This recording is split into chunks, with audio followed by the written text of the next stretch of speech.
that you've got to forget something else to remember that Uber Eats has groceries? No, that's absurd. Hey, remember when you used to be a, what was it, Pepper Lady? Pepper Lady? Wasn't it Cinnamon Sisters? Basil Babes. Saffron Squad? Nutmeg Maidens? Paprika? No, Nutmeg Maidens. I just said that. Was it Spice Girls? Doesn't sound right. Was it Saffron Squad?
Our D&M Leasing Studios, this is Sean and RJ on 105.3 The Fan. Puck played to the line, and it's taken away. A breakaway, Luostarinen hands it on. Bennett in. Bennett scores! Top shelf, and the Panthers take a 4-1 lead with 12:34 to go here in the second. What a shift for playoff Sam. Good morning, Metroplex. It's what is today, Tuesday? Tuesday, yep. Man, my kid is killing me sleeping in this bed. Which one? Oh, still, huh? The older one. The older one, 5 years of age, just tossing, turning. I had to go out on the couch like sales guy Scott Long and watch The Last Dance till about 11 o'clock and then just go back into bed, squeeze up on my side. I'm hurting, I'm aching. Not a good night of sleep. But I saw a better night than the Edmonton Oilers as they get absolutely destroyed, agitated, and mind-effed. The Florida Panthers about to establish a dynasty, a 6-1 win over Edmonton. 6-1. It's kind of mirroring the series that we had with Edmonton, where Edmonton was the better. They had a 2-goal lead in game one, and then obviously the comeback. Stars had the comeback in game one, and here was the flip. Right, Florida had a 2-goal lead. Edmonton had the comeback, and then a must-win in game two that Edmonton got against us, and then Florida got here, and then the identical 6-1 score in game three, where you saw, okay, there's just a difference here right now, and this is not. We are seeing like this is truly who the better team is, and Edmonton is finding out that look, we were not as prepared for Edmonton. They do not seem to be as prepared for Florida. They took 21 penalties. 21 penalties for 85 penalty minutes, pulled the starter, had a near line brawl in the third period, and one player was irritated enough to squirt a stream from his water bottle at the Florida bench. They're known as the agitators, and Edmonton tried to say afterwards, no, they're not. Yeah. They're not in our heads. 21 penalties. 20, dude. It was a penalty fest. It was like every time you look up, you're like, wait, another power play, another one. They're on it again. Wait a second. Is this the same power play or is this a new one? I keep forgetting. It was wild. It was a wild night. And then like that water bottle squirt thing. I mean, that's just, that they are just completely in your head when you start doing stuff like that. That you're letting them get to you when you're not even on the ice. You're just you're trying to get your 2 minutes of rest where you're just back on the bench. And they don't know what they're doing with Stuart Skinner for Game 4 as he was pulled after goal number 5 as Jake Ottinger is sitting there saying, why couldn't that be me? Where's that Stuart Skinner? Where was that guy for 5 games? I mean, why didn't we see him? He did great in our series. He did really good at the end of the Vegas series too in the second round. But yeah, they pulled him and Picard was he was really solid after they pulled Skinner in the Kings series. And then he got banged up, but now we'll see what they do. Yeah, this is I was just looking at moneypuck.com, Sean. It's a great hockey website. I don't know if you've heard of it. But in looking at it, one of the things that is actually useful about it is they show you the probabilities of goals going in based on shots. So that's a lot of times how it functions. It's just like, how many shots did you get off that were likely to score? So the bigger the circle, the more likely it is you score. Look at that gold from Florida, all those dots along the board of just really good chances to score. This isn't one of these, sometimes we hear this like, oh, we lost 4-0, but really it was kind of fluky. 3 of them bounced off. It's like, no, they were getting great shot opportunities all night, and it's just they were devastated. There was one goal they had. I can't remember. I can't remember if it was the one that made it 3-1 or 4-1.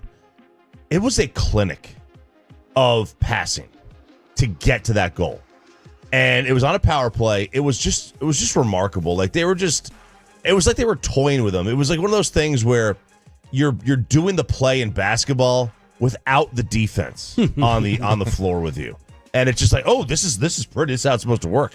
And it looked exactly like that with them. 2-1 in the Stanley Cup Finals as Florida has scored 11 goals over the past 2 games. The Jason Kidd Knicks rumor is just still lurking out there, just hovering. And Brian Windhorst had the latest on ESPN about what both sides may want. Yeah, the way I would describe this is there's mutual intrigue on both sides. And also, I know there's this whole thing about asking for permission. You don't ask for permission to hire another team's coach. When you ask, you're going to hire them. So essentially, when the Knicks express interest, the ball will be in the Mavericks' court. And they have three options as I see it. One, they can just say, no, thank you very much. Jason, we'll see you in the fall. Look forward to the season. Look forward to Cooper Flagg. They can try to make Jason Kidd have zero interest in the Knicks, possibly with the new contract. They did just give him an extension last year. Or they can negotiate a trade. And we have seen a handful of trades of coaches over the last 15 to 18 years, including Jason Kidd being traded from the Brooklyn Nets to the Milwaukee Bucks for 2 second-round picks 11 years ago. So it's not like Jason Kidd hasn't been in this situation before. Well, the Knicks have 8 second-round picks. Well. Mark Stein added the other day, Kidd is, quote, believed to be happy in Dallas. NBA insider Zach Lowe said this week he's heard rumblings about the Knicks wanting a former NBA player to be their next head coach. I don't know whether it's a specific former NBA player or not. You had mentioned Luke Walton the other day, and we know that Jay Wright is not going back to reunite Villanova. Right. He's got no interest. I think Dan Hurley said no interest. Well, he said not this again. Not this again, right? But now it's up to. It appears it's up to the Mavericks. The Mavericks have to decide if they want to let Kidd go or not. And Wendy said there's no such thing as go for the interview. No. If they let him go, it's over. It's over. It's over. You're just going to be the new coach. And, I guess there's two things at play here. One, Kidd really, really wants out. Or two, he just wants another extension. And he's like, look, you put me through this BS last year. You're going to give me an extension. I'm going to make you have to pay me. I'm going to make it worth it for myself to stay and make it more difficult for you to move on from me. Yeah, and hasn't the thought a lot of the time been... Because you're also going to coach, at least next year, in a bitter fan base. Yeah. It's not going to be a fun fan environment unless you get out the gates. Kyrie comes back earlier. Cooper Flagg is amazing and makes us forget a little bit about Luka. We can talk about rosters and all that stuff and future, and front office, but you're going to have a bitter fan base here still to start. I wouldn't think Kyrie Irving wants to be here if Jason Kidd's not here. I would assume that would cause a problem. And so I would think that Dallas wouldn't want to run him off. But also, if he didn't agree with it, Nico Harrison has shown that he wants a level of you're in on what I'm doing or you're in on what we're doing. And this is the standard. And you need to be. If there was somebody running counter to that who was upset by something, I would think Nico would want him out of here as quickly as possible. But it does make me, I was thinking about it yesterday, that back 5 years ago, the Cowboys had gotten Aldon Smith. He had played really well in the beginning part of the season. Then he kind of tapered off. So they were calling around at the deadline. They were bad. They were looking around trying to see, all right, who wants Aldon Smith? And they were looking for a 6th. And Seattle was going to give them a 6th. But it was a 6th for everybody else in basketball or in football. It was a 5th for Seattle. And it's okay, why are they getting taxed? Well, it's because Seattle tried to tax them on Earl Thomas and said, nope, 2 for everybody else. It's a 1 for Dallas. And it does make me wonder a little bit if the Mavericks are looking at it and saying, Jason Kidd could go somewhere else, not the Knicks. Not after the Jalen Brunson stuff, not after you guys tampered and we didn't get any resolution of that was good for us. So Kidd can go anywhere but there, just because we're going to be petty. Interesting theory. Interesting. Yeah, because, was that even the same ownership group, though? Wasn't Cuban still here? But it was Nico. Nico was here? Mm-hmm. Yeah, that would matter. I mean, look, if they're... You gotta worry about how much does it matter if Kidd leaves. Yes, the Kyrie part is big.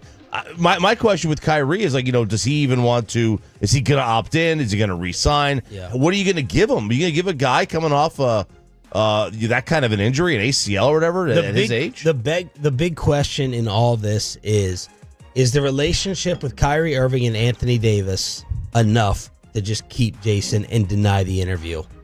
How worried would you be about someone clicking with Kyrie again, or is Kyrie too close to the end and not even enough of a factor for the upcoming season in order to have that be on the plate as a decision, the decision? And does it tick off Kidd if you say no?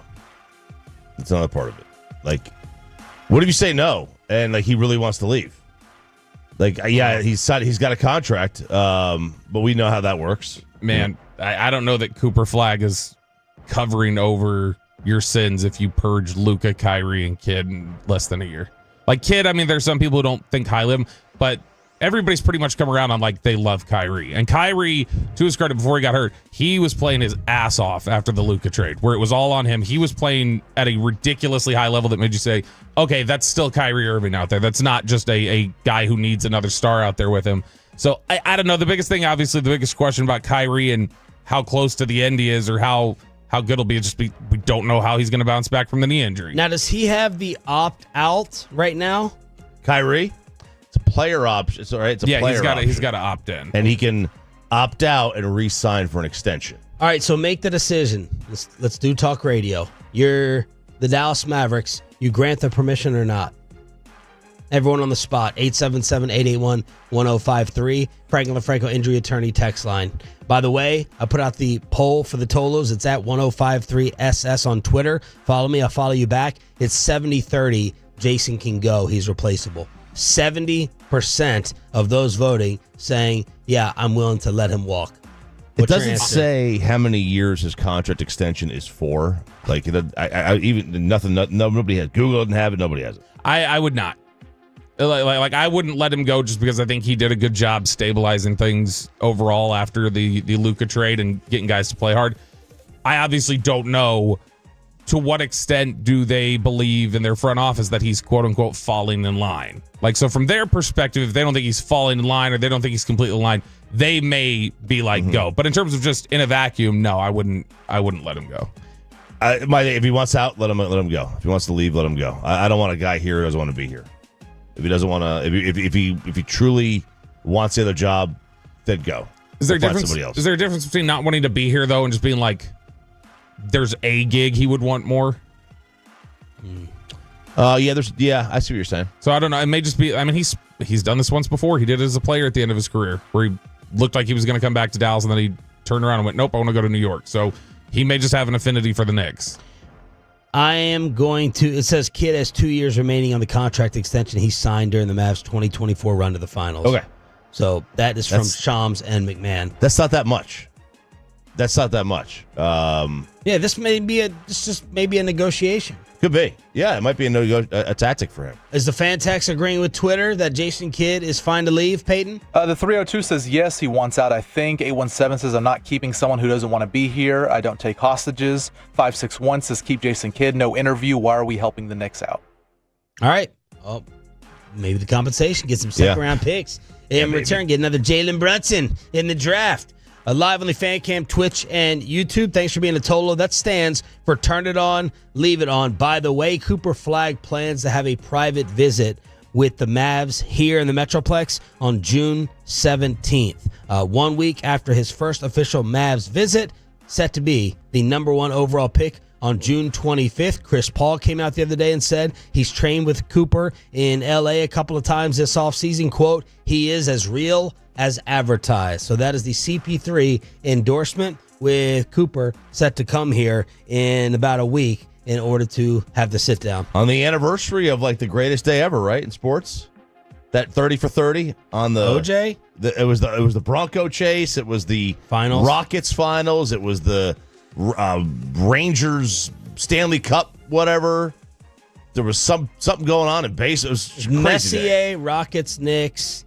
Didn't Griffey do something, I think? Something nuts. We need a point guard here.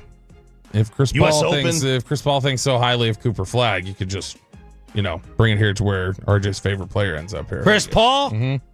Who'd you say? I thought you said Chris Paul. He said CP3, yeah. Yeah. Yeah, okay. I'm saying. I thought you were saying I'd missed who you were talking about. Chris Paul. I'm saying you need a point guard. Go ahead, bring veteran Chris Paul in here. Shut up.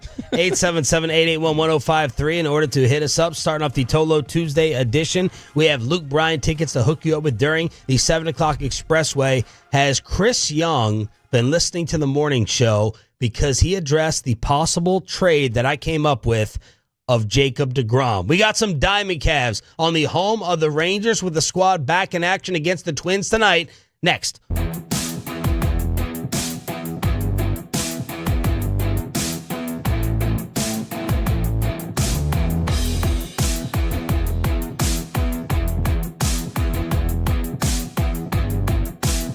Uber Eats has lower V products? I gotta remember that. Well, they say in order to remember something, you have to forget something else.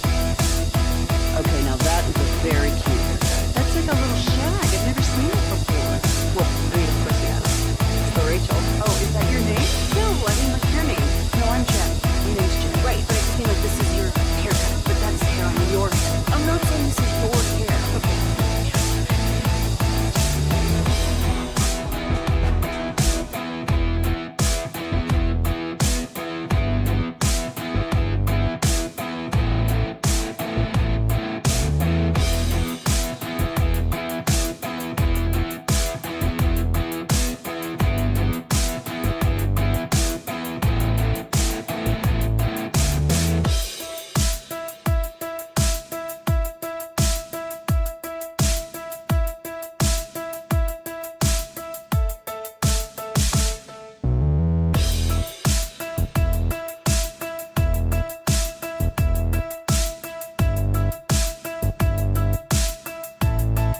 Do you think it's true that you've got to forget something else to remember that Uber Eats has groceries?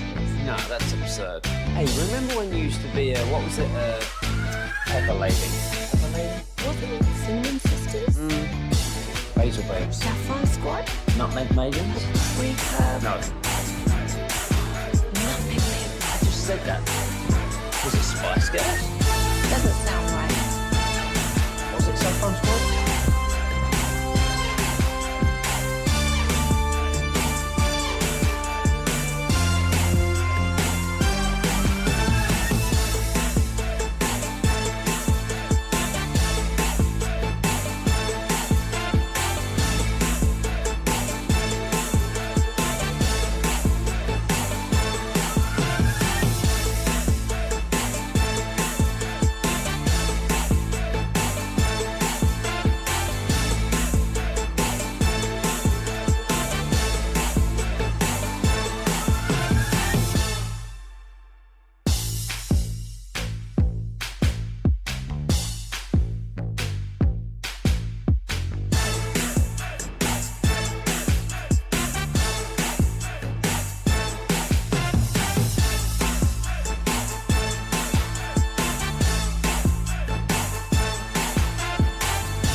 The fan segment here brought to you by Cars for Kids. Donate today at carsforkids.org, and also brought to you by the personal injury lawyers Frankel and Frankel. If you've been injured in a car or truck wreck, call Frankel first, 214-4817-333-3333. With Frankel and Frankel, there's never an out-of-pocket cost. They only get paid when you win. Frankel and Frankel, the go-to car and truck wreck attorneys in Dallas. The 1-2, and that pitch, the bottom of the zone for a called third strike. Polanco caught looking at a slider, and that's career strikeout 1,700 for Jacob deGrom.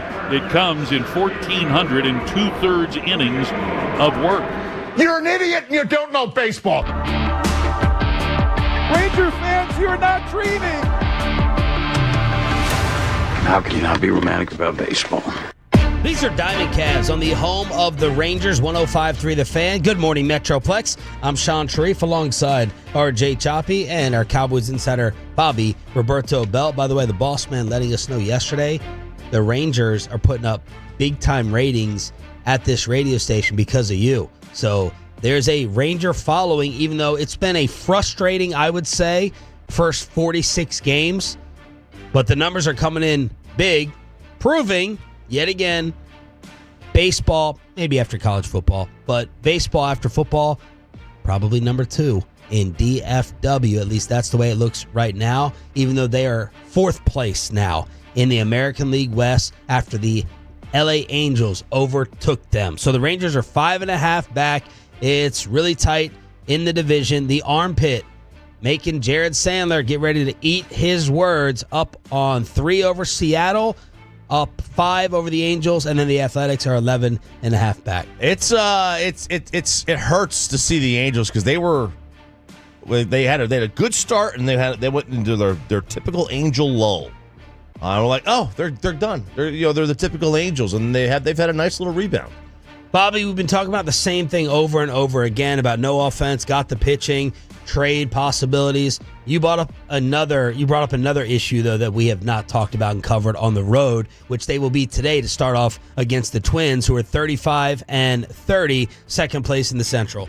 Yeah, this is when we're talking about the thing we haven't brought up yet. You mean the prospects or the? Was it you who brought up them on the road or you, Chop? Me. They're 11-22. My bad. On the road, which is almost as depressing as their offense. I don't know which one's worse, but 11-22 on the road is pretty awful. Their offense is pretty bad. Yeah. So I was looking this up yesterday. They are the 35th team in 40 years. So over 40 years, it's happened less than once per year, but the 35th team in 40 years to have a team ERA of 3.10 or lower through their first 66 games. They're the only one of those 35 teams that had a losing record. Nobody else did. In fact, it wasn't even close. Most of the other teams were like the worst record you were going to find was like 5 games over 500. So their offense is pretty bad. All right.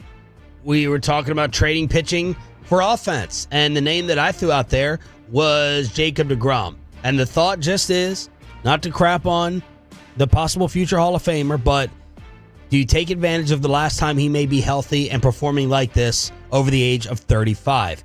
Because if he gets hurt again, the value's probably going to plummet forever. The G-Bag Nation had on the general manager, Chris Young, and asked him about the possibility. You mean in terms of Jacob being moved? Is that what you're referring could you to? guys be sellers, or is it like, hey, we got this guy, we've waited for him, he's Jacob amazing? deGrom's not going anywhere. I can assure you of that. That's not something we feel like we've got a core pitching group in place with Jacob and Nathan Eovaldi, big free agents that we brought in here to anchor the pitching staff. We feel like we have good young pitching with Jack Leiter and Kamar Rocker and Cody Bradford. So we feel like we have the makings of a very good starting rotation, not only this year but for years to come. We're not interested in disrupting that. This is a little dismissive with the chuckle a couple times. Many laughs in the question. Many laughs. Look, I mean, he's like, look, they're making no bones about it. They know what their strength is. Yeah.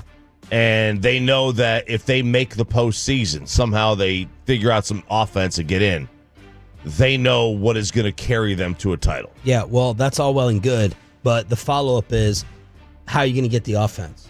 Well, they're going to have to dig into their farm system. Or you can move other parts of your pitching staff that don't have the name Jacob deGrom. Because, look, truthfully, I don't know what deGrom's value is, for one. Well, that's Thad Levine, the former Ranger executive, is going to join us, and former Twins executive will join us at 8 o'clock this morning. Like, I don't know what his value is because of the injury history, the age, the contract, the risk. Yep. I don't know what Jack Leiter's is. Like Leiter might have the most value of any of them just because of the age. And then the upside. So, and then obviously you dip into your farm system and such, and you can look at guys that are down there, and they would do that, and they would have more or some value too. And then the follow-up is, okay, well, what is Patrick Corbin going to bring you back? Yeah. Is he going to give you enough of a bat in return that's going to help you definitely make the postseason? Yeah, first of all, Mahle, Corbin. What impact bats are even out there? That's the other question. There's limited guys because there's so many, because of the extra wild card, there's so few teams now that are even selling. So MLB.com had gone down the list, just like, all right, who's available here, who might be on the move, what's one guy that each team could trade if they decide to sell. And when you look around for bats, it's not great. I mean, it's a lot of stuff we've already talked about. Ryan O'Hearn from the Orioles was one name. That's a decent name. Tyler Ward over with the Angels, that was another. You've got Bo Bichette with the Blue Jays. They don't need a shortstop, and he's kind of been on the downside. They're also hot. It's one name really that you go, I think, get really excited about, and it's Marcell Ozuna. That if Ozuna gets moved by Atlanta, and he was having a good year up until the last 2 weeks. He's been in a really cold slump, but you're talking about he's been a 40-homer guy the last couple of years. His OPS has been over 900 the last 2 years. It was above 900 as of 2 weeks ago. He's been in such a bad slump that it's dropped all the way to 810 now because he hasn't gotten any extra base hits in the last couple of weeks. But with Atlanta playing really poorly lately, and if Atlanta says we need to purge something, he's a rental anyway, he's about to run out, Ozuna would be the one guy I think that all right, that's a difference maker that you could put in the lineup. There are I have heard some rumblings about Devers being on the block, but I mean, he's getting $30 million a year, and I think he has 8 years left. That's too much. I don't see this ownership group taking that kind of contract on for a guy who has already been moved off his position, and it's kind of been he's a great hitter. He's a great hitter, but we're looking at, he's already been, like I said, he's already been moved off third. He was DHing. He was not really wanting to go play first because they didn't tell him about it in the offseason. It's a little strange. You mentioned Corbin. I wonder how much the rest of the league, especially with as analytically driven as baseball's become, how much they look at Corbin and go, when's the bottom falling out? Yeah. So Corbin, if you look at his numbers this year, the peripheral numbers, home runs per 9 inning are about the same as they've been throughout his career. Hits per 9 are about the same. Hits per 9 are a little lower. Walks per 9 are about the same. Strikeouts per 9 are down 2 over his career average. And so if you look at his peripherals, his field and independent pitching is actually 4.72 compared to his 3.52 ERA. So generally teams look at that and they'll go, that's like almost a run. That's a run plus that he's got that differential right there. I don't know that there's a lot of teams who would look at it and go I think I can bank on this for the rest of the year. I think a lot of teams would look at it and go just that's too much of a gamble. I'm not going to give up significant capital for this. that. This feels like a painful wait. That it's just going to be waiting the entire rest of the season on the offense to wake up, unless you want to bring somebody up. And that person has to be Evan Carter during the championship run. That's a whole hell of a lot of expectation to put on someone brand new to make you a playoff team. And look, I mean, we've seen already this year teams bringing up their top prospects. Boston's doing it. Kansas City did it. And then you could bring up, Walcott. But, I mean, where are you going to play him? Where are you going to put him? Where's he going to fit? Do you want to disrupt his development? Because I think he's in Frisco right now, and he's been. I mean, he had a pretty good weekend about a week, last week. So, I don't know what you want to do. How much of an impact is that going to be? Again, teams that do that sometimes are doing that out of desperation. This would be a desperation move. I mean, Evan Carter was a desperation move when they did it. So Fangraphs yesterday evaluated the top 45 prospects in the Rangers farm system. The highest rated position player who is slated to arrive in Arlington earlier than 2027. Not even 2026, 2027. The highest rated position player is their 15th overall prospect, a double-A shortstop, Cameron Cawley. You're talking about in terms of how Fangraphs looks at it and says that's a guy ready to get up to the major leagues or is on track to be in the major leagues soon. It's their 15th ranked prospect, which is kind of tough. You pulled up Osuna already. I think you've played that card a little bit. So what's the answer?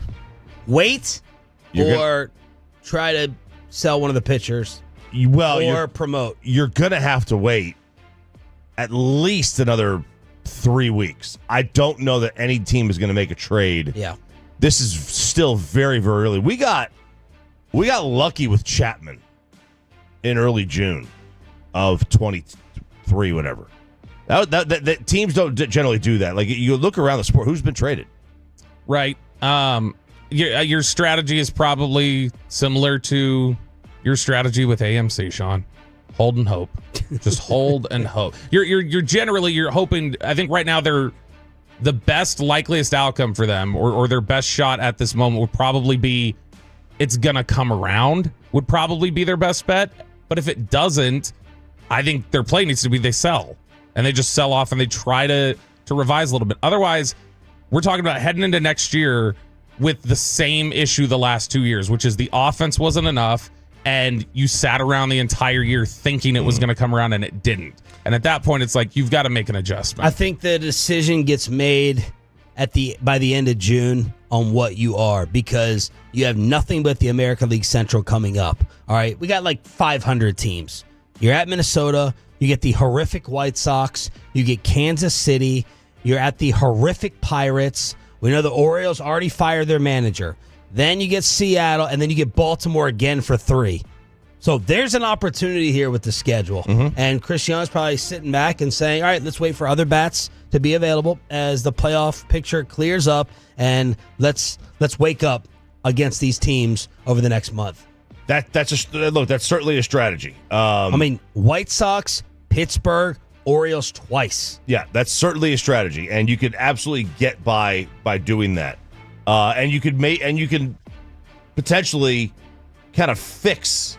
I don't want to say fix the offense, but at least fix the stats that look like it's somewhat serviceable. The problem is that we've got 350 games of data of what this offense truly is. So the only hesitation you would have against somebody like Pittsburgh is they're bad, right? But they've consistently shown they're bad because they're like Texas. They can't score. So does your offense probably doesn't wake up against a Pittsburgh. So you may have a couple of these on the schedule where can you necessarily fault the offense if they're going against a better pitching staff? But I will say, Sean, that needs to be your next underdog play because Pittsburgh and Texas's offense are so bad. You need to find out if you can get combined runs and do an under 2.5. Right. Because those might be 0-0 games going into extra innings with Pittsburgh and Texas. We now have more details on what Kelvin Joseph did exactly with the accident that cost someone their life right here on 75. How much trouble is the former Cowboy in? We'll bring you that update along with a Luke Bryan ticket giveaway during the commercial-free Expressway next on the home of the Rangers, 105.3 The Fan.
Has Lola V products? I gotta remember that. Well, you know, they say in order to remember something, you have to forget something else.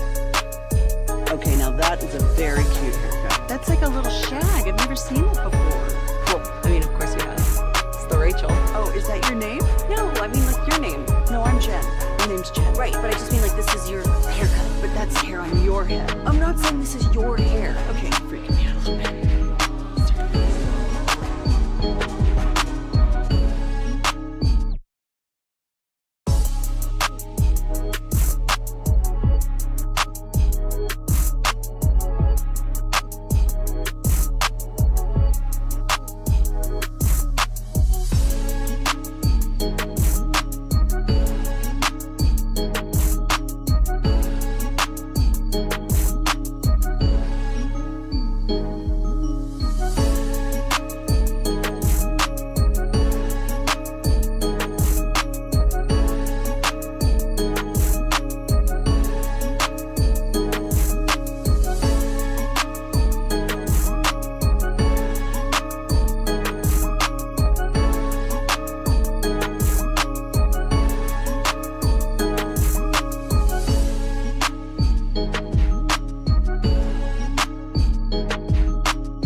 The Fan segment here brought to you by Classic Chevrolet. If you're in the market to upgrade your vehicle, get to Classic Chevrolet in Grapevine today. The back-to-back #1 Chevy dealership in the world. More new Chevys than anyone else, all priced to sell. Visit ClassicChevrolet.com. This is Texas. This is Classic Chevrolet. Together, let's drive, relax, enjoy the difference based on new Chevrolet registrations 2023 and 2024.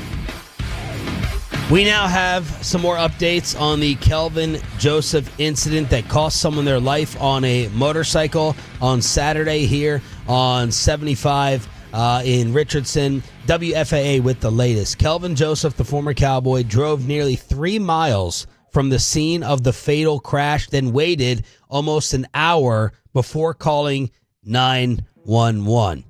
Of course, the motorcycle driver, Cody Morris, at the age of 27, was pronounced dead on the scene. There was no one else around when officers arrived. So Kelvin, according to the police, went nearly 3 miles on 75. Then he stopped at an auto repair store parking lot in Plano. Waited nearly 40 minutes before calling 911. Did not render aid to the driver, according to the affidavit. Officials say he appeared drunk, was leaning against a vehicle, and had slurred speech. He also, on his BMW, had damage to the front right wheel area, and I guess there was nothing left. There was nothing left on the tire. And Kelvin, at 5 o'clock in the morning, told police, I had 2 glasses of wine. Now, it's always 2. Cops tell you the standard is always 2. No one drinks wine at 3 or 4 o'clock or 5 o'clock in the morning. No. That's the big giveaway for me. The 2 is key. That's your go-to number. Yeah. But wine, I had to go back and make sure the incident took place at 5 a.m. Some 5 a.m. wine. Maybe if you're at the airport. Maybe. And you're going on vacation or you're in RJ's fancy airport club, would you drink wine at 4, 5, or 6 a.m. in the morning? Otherwise, I've never heard of it. Ever. No, wine is not a late, it's a nighttime drink. Yep. Not a late nighttime drink. Not even lunch, not even afternoon. No, you would have to go with a spritzer, maybe, in the afternoon. Maybe a white wine. Maybe you get away with a white wine. Mm-hmm. I would never drink a white wine. That goes against my toxic masculinity. Real Italian. That's right, absolutely. But that's lie number 1 that was caught up. Told officers he wanted to stop at the auto repair store because it was where he felt the safest. And apparently he called his uncle, Bobby, and the uncle said, call the police right now. Called a family member, instructed. But again, you're still talking about any credit you may have given for, well, at least he did this. Well, it's no, he went and tucked into a parking lot for an hour and was told by somebody else, you need to call police. Yeah, he tried to get his car fixed. Probably. That's what he went in there that's for. Honestly, hey, just on the off chance this was a 24-hour auto repair shop. Right. Let's get the car fixed and let's sober up. And then just be like, what are you talking about? My car looks perfectly fine. I'm still fascinated by it. I don't know if this is, I guess I don't know if this is totally normal, but the fact that they don't have a lot of details of what exactly they think happened with the crash or whatever in terms of, it's vague. Kelvin is saying the motorcyclist cut him off. Right, and so it says it cut him off. He remembered seeing it and that the motorcycle cut him off, but it's not clear, did the motorcycle cut him off, hit his car, and then had the issue? Or is he saying before the crash, the thing had cut him off, and then something had happened after that point? It's a little Do all vague. these highways have cameras? Is there no doubt video footage of this on 75? That's a good question. I don't know. It's not. Yeah, there's TxDOT cameras all up and down, but I mean, it's not guaranteed that they would have had footage of this because it doesn't cover, I don't think, the whole length of the highway. Yeah, this does not sound or appear good for him whatsoever. Oh no! This is going to wind up being because they're going to need to find, the evidence that the motorcycle swerved right in front of him. Yeah, but even still, if he was driving under the influence, that still changes things, because his reaction time would have been slowed, and that just, even if it's not your fault, if you're intoxicated while you're driving, it's not going to end well for him regardless. It's also 5 a.m. on Saturday in Richardson on 75. It's there's probably not going to be a lot of other cars on the road to even have seen what happened. Yes. And so now the one thing that's interesting to me is, I guess, this woman, Cody Morris, who, I mean, it's a sad story. She had 2 kids. She, I think she was married. The the thing about this that you find out is that it looked like she had a bunch of different friends who were in this motorcycle community. And I do know, like, in general, they kind of ride together a lot of times. And so I would guess, or I would think there might be a shot. Okay, maybe somebody was with her and somebody would have been able to see what had happened. But otherwise, you're probably looking at no witnesses, nothing. It has been RJ Choppy against the G-Bag Nation here over the past few weeks. Is that fight now going to be with the midday show? Oh, no. As Pepe, what happened the other day with Kevin Hagelin? Very random. Yeah, I don't know if we have a target on our back here or there's been some email sent around that, hey, make fun of the morning show. They're toxic, bully them. And I dare the night show to take shots at us. I dare the fatties out there to take shots at us. But hey, they're sitting on top right now. They're dominating. Really good. Yep. Kevin and I have, is this Kevin you said? We have had a good kinship going. I might have to take my headphones off. I don't know that I want to hear this. This is tough, RJ. Out of left field, too, just randomly. He was holding on to this joke, but here it is. Kevin Hagelin. It was really fun. It was nice to be able to play that in the car. Okay. Oh, no. Kevin's tranquility bracelet just broke. Oh, Jess is going to be so sad about this. It just popped and it went everywhere, all the beads. If anybody was ever going to spill a whole bunch of beads in here, wouldn't you have thought it was RJ? That's a compliment. Too far. Did you send that or Spittle? I went and grabbed it, but yeah, it was Spittle that texted it. Yeah, B joke to RJ. That makes sense. Sure, it's something we can't say on air, but yeah. I'm okay with this. I think that's just accurate. Yeah, I'm fine with this. I think you are the most likely to do that. I probably am the most That's likely. why Julian asked you about it. Hey, he's in church camp. Oh, no. All right, let's not have that right now. But, Spittle the other day... Spittle the other day was like, "Oh, when are we all going to hang out? What are we?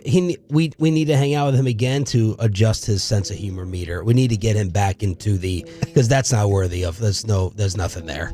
We need to get him back into the guy zone of the harsh insults. We need to get him back into the boys club for the shots fired. I don't feel the insult there. It's not a compliment. I don't think. It's just a matter of fact. It's a statement of fact. I think if you listen closely to G-Bag, you will hear them take a shot at somebody on the show every day. Every single Our day. show? Yes. Oh, my gosh. I mean, look, let's not act innocent here. We throw out the most shots of any show in the building, I would think. Yeah, but we're funny. like we're what we say is funny. It's hilarious. Like there was I had one. What was it? We'd one with AI Broadus a couple weeks ago. G-Bag of the day, right? And it had gone. It went 5-time, and so Dawson had made some comment about, there you go, Bobby. You finally got that 5-time status. And then Eric Chiafalo, of all people, the peacekeeper, leaned into the microphone and goes, yeah, he's still probably going to find a way to bitch about it, isn't he? Oh. And I was like, okay, look at this. Eric got in his 5-word quota per segment. Whoa. Congrats. Well done. So they like to, now to be fair, Choppy, you're right. I think Choppy has once a day just under his breath something going like, oh, not like G-Bag. So like, I mean, he's been giving them side swipes. Yeah. Look, I mean, it's all about the tune. I go in spurts. I go in spurts with it. Like I'll really, kind of lay the hammer down every now and then I will say nothing for a while about that show. All right, Bobby, give us a celebrity update that you were paying attention to the other day. Yeah, we talked about this, I think it was actually last week or 2 weeks ago during Ask Reddit, where we were talking about people we naturally distrust or celebrities that we're distrustful of a little bit. And, we'd mentioned, you're just looking out. Who's the next one who's like they've been hiding this successfully for all these years? Well, we might have our next one according to a new report. 9 women have accused Jared Leto of sexual impropriety. And it's not just, oh man, he's a little uncomfortable or anything else. This is apparently very targeted to teenagers. Old angel face from Fight Club, Jared Leto has been accused of by several women who say he has asked them, I can't read obviously the specifics of it, but for the last going back like 20 years, women who are talking about when I was 15 years old, he got close to me, started talking to me, interacting with me, and he was asking me all these sort of really aggressive adult things that he shouldn't. Not anything that's as damning probably in this as there has been in stuff like the Diddy cases or stuff relating to Weinstein, but definitely inappropriate attraction to teenage girls seems to be a problem for Jared Leto. I had to go look up what he actually looked like because I remember the name, and then he looks granola-y, as Choppy would say. Yeah. Look, Jared Leto is the guy that I know he's in a lot of movies, but I don't understand how he's in a lot of movies. I You said he was in Fight Club. I had no idea. He's a big music guy now. Yeah. Like that's cool. he's 32nd of Mars. That's what I mean. That's his focus now. But yeah, he was at what? He was in. You remember My So-Called Life in the '90s? He was on there with Claire Danes, and yeah, he was Angel Face, the one who got his face bashed in by Ed Norton in Fight Club. Japan is putting an end. Finally, a country had to step up. Someone had to step up to put an end to the stupid baby names that we have seen plague society over the past 5 to 10 years. This is from the Sri Lanka Guardian. What great sighting by you. Yes, Sean. The era of Japanese children being named Pikachu or Pudding or Prince is drawing to close. So here, what happens is that so these new regulations are trying to get rid of these eccentric naming practices. So when they register the name, a lot of times they'll use it in the symbol, right? In like a symbol, but you can interpret the symbol in different ways. So that's how it happens to where you're getting these eccentric names. But under the new rules, the parents must specify a pronunciation for the child's name.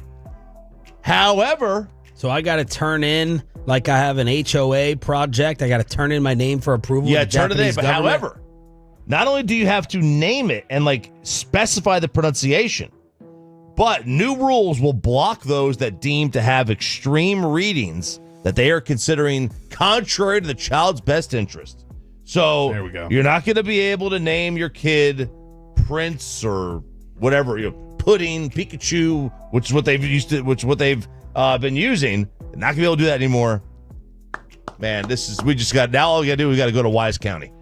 That's all we got to do now. I'm all for personal freedom and the like. This is a bit of government overreach I can get behind. Yeah, absolutely. Don't let people continue to name their kids stupid things. My oldest sister would be my oldest sister. Jeez, babe. My oldest sister would be publicly executed in Japan under these new laws for the dumb things she's named her children. Oh my, let's hear 'em. I don't even remember. Name your nieces and nephews? No. It's like Poema Pax. Like is it a P thing? No, it's like the way because the other one's name is like La or something. It's these really big hippy dippy names. It's like Zappa. La? It's like Frank Zappa, what he used to name his Moonbeam and stuff like that. Yeah, she's named him after all these like vague either. What was the inspiration for it? I don't. The Poema one was like a Greek translation of a word or something. A poem? No, it meant Did God's you know how you lyric or feel something. about the names? I assume so. I haven't talked to her in like 10 years. So I don't know. All right. Yeah. That broke it. That broke the relationship. Yeah, He drew the line. There's a lot that He drew broke the the line of relationship. Poema. Once Bobby heard the names of the kids, it was cut off for a decade. All right, there it is. Some things to get you ready for your Tolo Tuesday. We have a Luke Bryan ticket giveaway to win as part of the 6 a.m. Club, our best audience of the entire show. Many of you said you were not going to pay attention to the NBA Finals. How bad are the ratings for that? Stephen A. Smith on whether Jason Kidd should choose the Mavericks or the Knicks. That and a Luke Bryan ticket giveaway. And are there any lessons to learn at least? You don't even have to watch, but you can still get some lessons on how to build your squad from these two teams in the finals. Is there anything to take from it right after that?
gotta forget something else to remember that Uber Eats has groceries. No, that's absurd. Hey, remember when you used to be what was it? Pepper lady. Laser babes. Nutmeg maidens? No.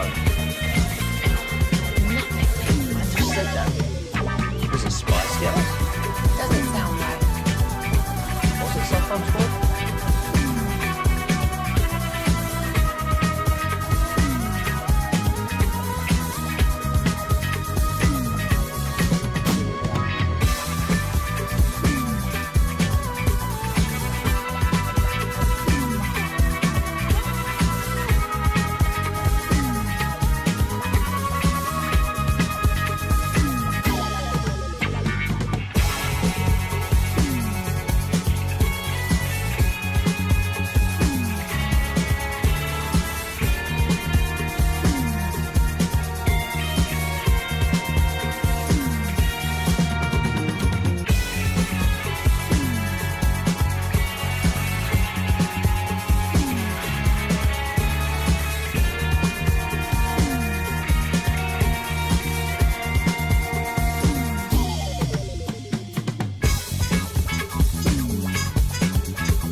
Sean and RJ on 105.3 The Fan.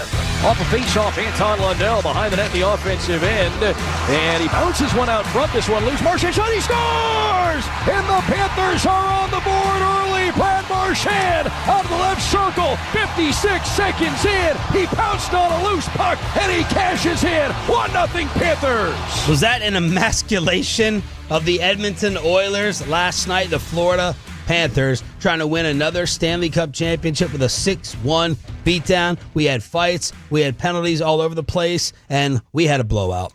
Yeah, we did, and it's starting to go a little bit like our series did with Edmonton, where the comeback in Game 1, where Stars came back Game 1 and Edmonton came back Game 1 in this series, and then after that it's been all the other team, and that's what it's been.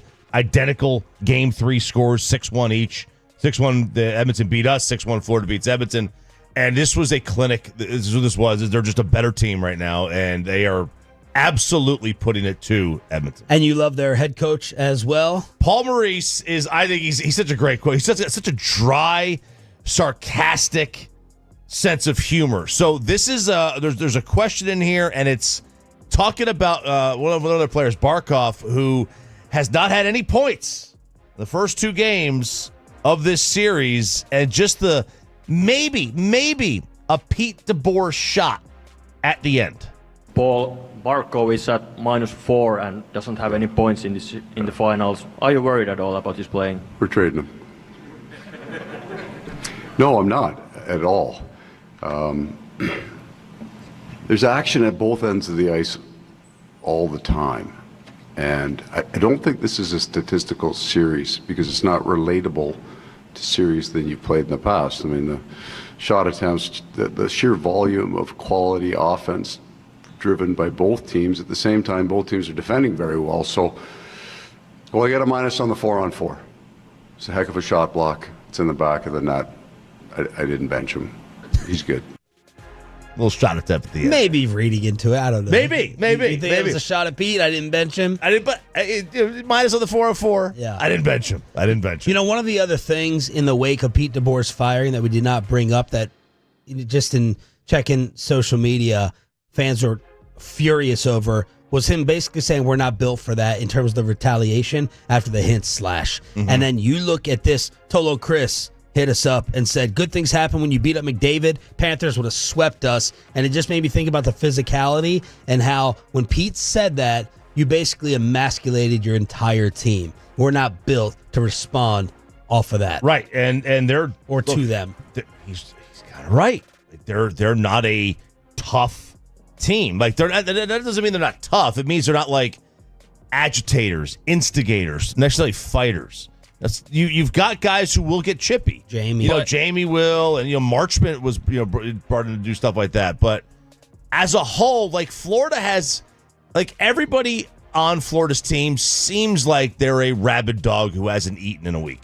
So here's the only thing though, is that when he says we're not built for that, is that him being critical of the play style of his guys and saying you guys didn't respond the way I wanted you to, or is he saying we're not built for that, so I instructed we're not going to do that. We're not going to be chippy back. We're not going to take any retaliation. We're not going to get mixed up in that. And then if that's the case, if that was like a thing that he had said, I don't want you to do this, well, now you're probably given a lot more context than just Otter as to why players would have been irritated and just said, like, we're going to get punked like this and not respond. We're going to let somebody go after one of our guys and do nothing about it.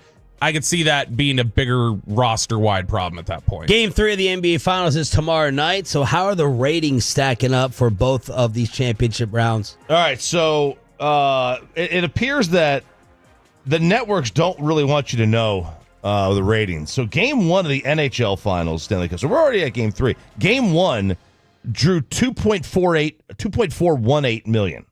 It's down 22% from last year. Whoa. Now, to be fair, last year was on ABC. This is on TNT, so it kind of makes sense. In Canada, they got over 4 million for both Game 1 and Game 2. That's 10% of the country.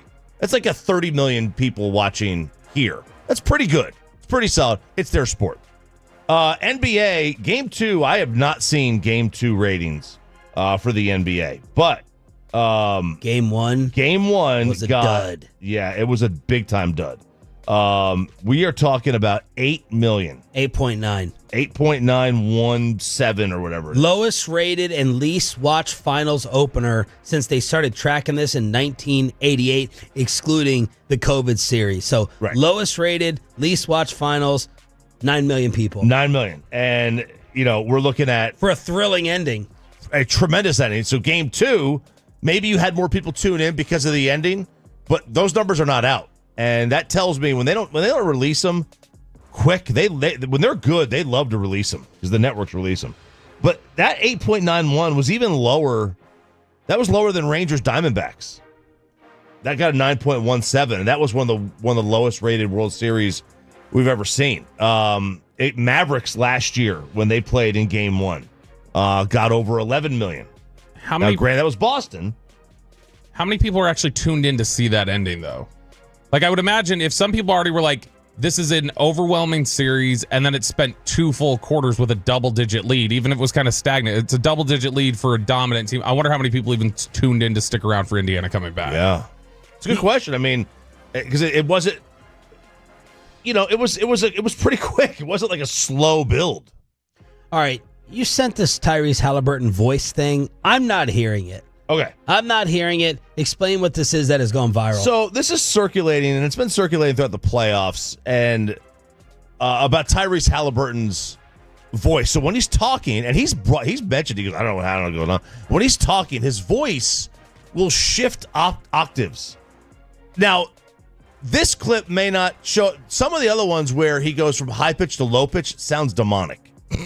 All right. Okay. But here we go. See if you could pick up on anything where the voice just instantly changes during the interviews. Here's the thing is, like, we've had to win in so many different ways all year. We've had so many weird wins during the regular season, during the playoffs. So why would that change because we're here in the finals? It's not changing. So, we just keep staying at it and just keep believing. And, that's the result we get.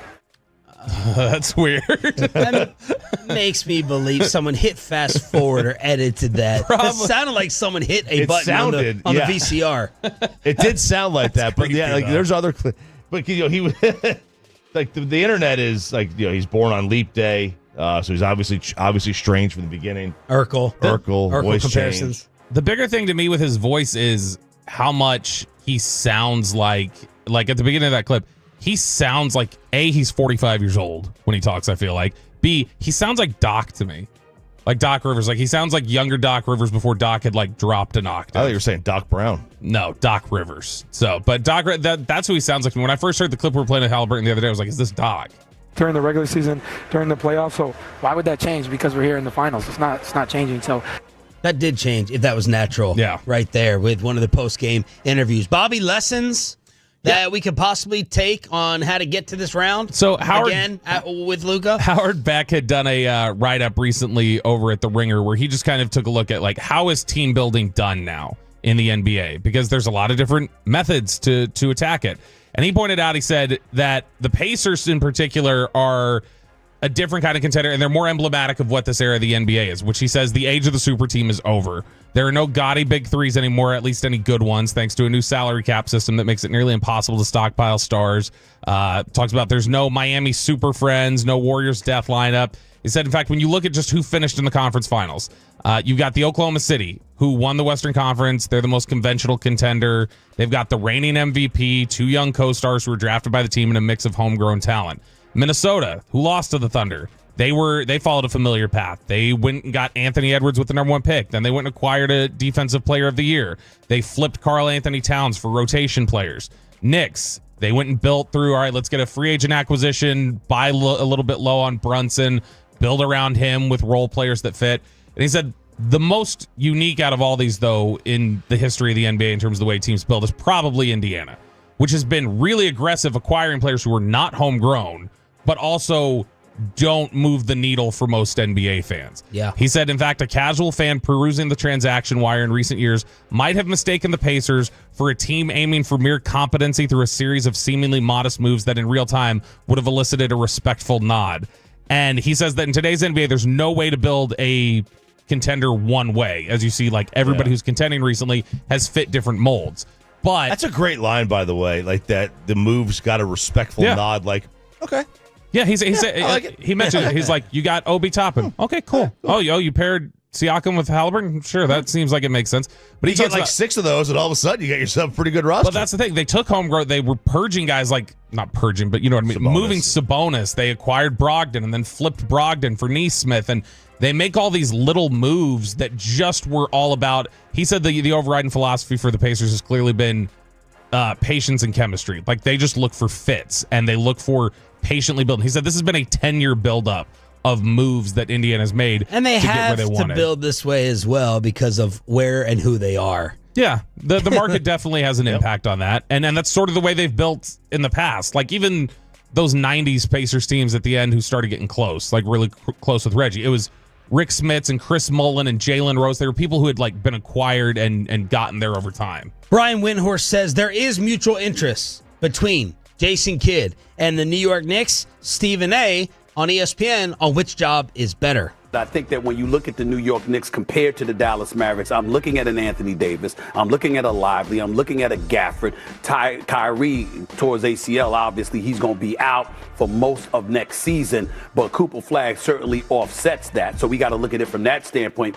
Here's the biggest reason why I would say the Mavs instead of the Knicks, because the Knicks gave away 5 first-round picks for Mikal Bridges, 4 unprotected.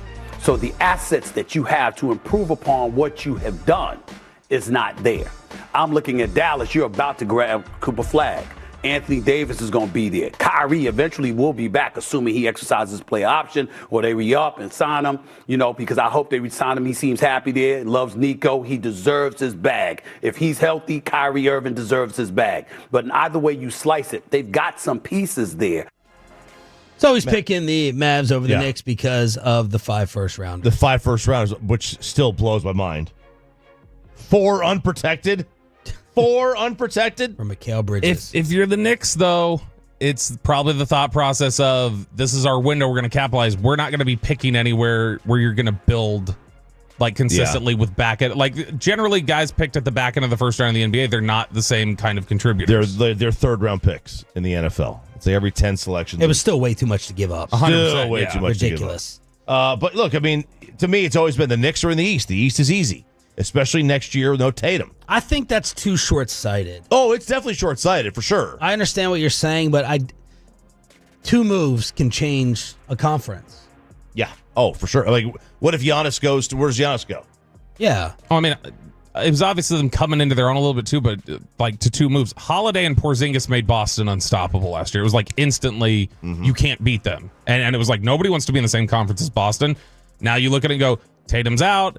Bill Simmons was talking yesterday, I think it was, where he was like, oh, they may trade Jaylen Brown. Who knows? Jaylen Brown could be out of here. Like, I mean, so Boston's all of a sudden in a period of like, well, this may blow up. So, I mean, it changes rapidly in the NBA. All right, there it is. Little recap to set you up for a Tolo Tuesday with the NBA Finals tomorrow night. Game 2 in the National Hockey League, Game 3 in the National Hockey League going to the Florida Panthers in easy fashion. Let's hook you up for turning it on, leaving it on. We got Luke Bryan tickets, and we have another Dallas Cowboys practice preview. They are back out on the field today. Bobby Bell will take you inside the Star, commercial-free in the Expressway with Ask Reddit as well next.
Uber Eats has Lola V products? I gotta remember that. Well, they say in order to remember something, you have to forget something else. Okay, now that is a very cute haircut. That's like a little shag. I've never seen it before. Well, I mean, of course you got it. It's the Rachel. Oh, is that your name? No, I mean, like, your name. No, I'm Jen. My name's Jen. Right, but I just mean, like, this is your haircut. But that's hair on your head. I'm not saying this is your hair. Okay, freaking me out a little bit.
Motors and the HOV lane of the Expressway is driven by Mercedes-Benz of Plano.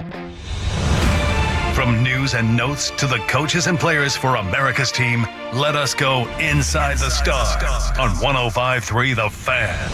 Ask Reddit at 7:40 here on a Tolo Tuesday, commercial-free Expressway on your official home of the Dallas Cowboys here on Sean and RJ. And somewhere along the way, we hook you up with Luke Bryan tickets. If you don't win at this hour, you can get them at 9 a.m. as well. But the Dallas Cowboys back on the practice fields, Ford Center at the Star in Frisco. Over to our insider, Bobby Belt. This will feel a lot like training camp this week. Almost like a mini version of it. A mini camp, if you will, is what the Cowboys are getting involved in. This will be, we get 3 days. We get Tuesday, Wednesday, Thursday, where this is mandatory, so everybody's supposed to be in the building. Whether you're on the field or not, you better be in the building. Well, I have a good update. Do you? From the great Shireen Williams, Micah Parsons, and Trayvon Diggs have reported. There we go. They're already there. Shireen on ProFootballTalk.com. They were there to undergo their physical. Both are expected to be in attendance for the mandatory starting tomorrow. Diggs, who could miss most of, if not all, the season with a knee injury, is not cleared for any on-field work. Micah is expected to skip team drills without a contract extension. She also adds that Jerry previously expressed displeasure with Trayvon's decision to rehab in Miami. He did it in 2023 after tearing his ACL. His contract stipulates he must take part in 84.375% of the offseason program in order to avoid a $500,000 de-escalator in his deal. Diggs is believed to be the first player who could see his base salary lowered if the Cowboys enforce the clause.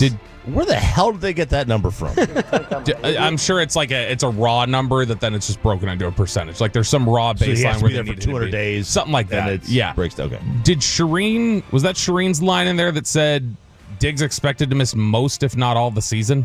Yes. I don't think that's the expectation right now. Shots fired, Shireen. No, I love Shireen. I'm just saying, like, I did. It's completely unclear. But I mean, Stephen Jones of the Cowboys have left open the possibility he could be ready at the start of the season. They just don't know yet. Would they consider that the meat of the schedule? I mean, yeah, if you were available for all the games, I would assume so. That'd be pretty high up there. Yeah, because Atolo yesterday said you can't bring Jair Alexander in here and keep Diggs or get rid of Diggs. Well, I would look at it as Diggs insurance. If this is close to being true. If this is close to being true, this makes sense. Right? If that makes sense, why they would. Yeah, I mean, if they felt like they were depleted like that, but I mean, I would think they'd be looking to bail on that contract at that point. Like some sort of injury out or something along those lines. But I mean, that'd be huge. Their rhetoric publicly has been that they are not shutting down him potentially being available for the beginning of the season, and it doesn't feel like fluff. I think they just genuinely have no clue right now. But Shireen says they were at the Star yesterday, so that's good. So Tommy Yarish over at DallasCowboys.com has his 5 questions that he has done every week of these offseason practices, where he just looks at, these are the 5 things that we're looking at today. So he has his 5 questions ahead of Cowboys mandatory minicamp and what we should be monitoring. And number 1 is, how involved will Micah Parsons be? So we know he's there, just like you were talking about, Sean. But the biggest thing is going to be, will he be on the field at all? Will he do anything on the field? And I don't think so. I think he'll be in attendance. He'll probably have a jersey on over, a T-shirt and shorts. I would be stunned if he ever has a helmet on while we're out there. I'd be stunned if he's ever doing anything on the field. But standing there, listening to play calls, doing different things, being involved, absolutely, I could see that being essentially the extent of his involvement, which I think for a lot of people, they know Micah Parsons and his ability. They don't necessarily need to see him out there doing so. They want the classroom work is more what they want. So as long as he's in attendance getting that, I think the Cowboys are probably pretty happy. Yeah. Number 2, do the Cowboys look to add at positions of need? He says talent acquisition is a 24/7 process for the Cowboys, and there's still areas for improvement on the roster. Defensive tackle and cornerback seem to be the most glaring question mark positions, with a lack of depth and injury struggles at both. And this is a critical time. That's going to be one of the things that I'll have my eye on. This is the last chance for anybody who's here practicing to make enough of an impression on the coaching staff and the front office that they say, all right, we're comfortable for the next 6 weeks until we get to Oxnard. Because this is typically when you get to the end of minicamp, if there's anything you don't feel comfortable about, next week you're working people out and you're signing somebody. And you're just like, let's get somebody signed, give them 6 weeks to get ready and ramped up, but we can't go into training camp with this group of players the way they are. Dallas did that last year at linebacker. They've done it in years past with corner, safety. So I wouldn't be surprised if as they go out there and look at this rotating group of corners that they have with Diggs out, probably not Jair Alexander, but that they bring in some workouts at corners next week if they don't feel great about what they see today. Number 3 from Tommy Yarsh over at DallasCowboys.com and the 5 things that he's looking for Cowboys minicamp. What kind of progress has Trayvon Diggs made since his injury? Again, he's reported. That's a positive. Number 4, how much will the offensive line rotate? This is something that Schottenheimer referenced last week. It was one of those weird drive-by kind of offshoots where like, why'd he just drop that info? Where he talked about heavier rotation for guys and that he's moving Cooper Beebe around a little bit. He's moving Brock Hoffman in. He's subbing some guys out. He's giving them some reps. We haven't seen that since we've been out there, but we haven't been able to see every practice, so this could be something that he's chosen not to put in front of us. This would be different. This would be minicamp. We're out there for everything. And so if he's going to be doing any rotation, we would see that out here this week. And then number 5 on this list for Tommy Yarsh, will Deron Bland continue to take most of the slot corner reps? Something that he said he doesn't want to do. He will, but he's just said, I prefer to play outside, but I'll do whatever. The thing that's interesting to me here when you listen to those 5. Does a guy not want to play slot because turning both ways? And it's definitely, so yeah, I mean, it's going to be harder in terms of you've got like the entire width of the field basically that you have to cover. It does require a twitchier athlete, usually somebody who can break both ways quickly and follow whatever he needs to do. The thing, yeah, with Bland is he hasn't gotten into specifics as to why. He's just said he's more comfortable outside. I don't know if it's because he likes having the boundary out there and being able to use that as a point of leverage, or if he's got, like Choppy says, the traffic in the middle. Does he not want to get, beat up, bruised in the middle of the field? No telling. But it is something where when 3 of these 5 questions are about or reference the cornerback position, that's concerning. That to me says that the corner position is not something that right now you're ready to win with if the season started today. You have more faith health-wise in Trayvon Diggs or Kyrie Irving's next season? Oh, man. Next year? Staying healthy or being the same guy when he returns? How much will they play and being the same guy? I think Diggs will play more than Kyrie does, percentage-wise for the season. I would imagine that Diggs would still have some like a greater percentage of his remaining ability from what he had been pre-injury, but I would trust that Kyrie's going to maximize it more than Diggs would, and I trust that Kyrie's not as likely to get it hurt as Diggs would, because Diggs is at this point just showing he gets banged up all the time, and the question is, you have the big knee injury. Well, not tackling. Yeah, you had the big knee injury. You then had reports that your rehab wasn't as aggressive as it needed to be. And then you had something else occur with the knee that you needed surgery on. It's like, okay, if you're not rehabbing this the right way and you're not in the building and this continues to be a problem, I have no idea what you'll look like. I think he'll look closer to himself than Kyrie would, just given Kyrie's age and everything else that happened. But there's a legitimate question about how much Diggs has done damage to his rehab. What do you think, Dr. Choppy, in terms of both those guys coming back for next season? More faith in who? Whom? I think Bobby's right that I think Diggs plays a higher percentage of the available games. But I think for some reason I don't know. I think it's easier to come back from an ACL in basketball than football. I don't know why I think that, because there's a lot of cutting, quick twitch. Yeah. On both. Kyrie's especially is going to be a guy who's going to stress that a lot. I would think. Oh, for sure. But I would say Kyrie would come back as a better player or more close to the original. Back to Cowboys practice preview with Bobby Belt inside the Star on 105.3 The Fan. I think something else that we really need to take a look at as we head into this is, what does the rotation look like behind Dak Prescott at quarterback? So this is going to be our biggest look at the team over the course of those 3 days so far this offseason. And Joe Milton has been really physically impressive at times and has shown you all the traits that made Choppy call him what? A more athletic, or Josh Allen if you're athletic? If Josh Allen was an athlete, he'd be Joe Milton. There you go. That's the one. When you see all of that, it's, I swear, maybe it's just some sort of effect that my brain is tricking on me, but I swear, when he throws the ball, it sounds like a Nerf football. Like I hear it whistling through the air. Like, I mean, it's so impressive, the zip that he has on the football. He looks frazzled. He doesn't make the right reads.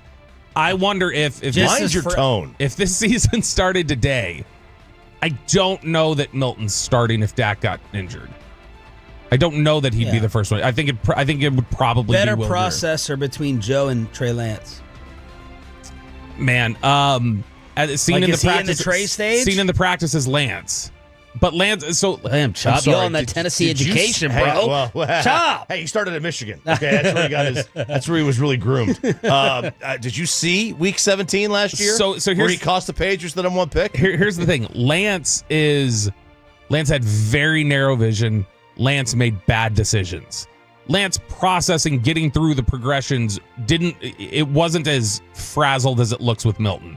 So, like, I think there's still a little bit of a difference in terms of decision making versus mental processing, like how quickly they get through the progressions, everything else.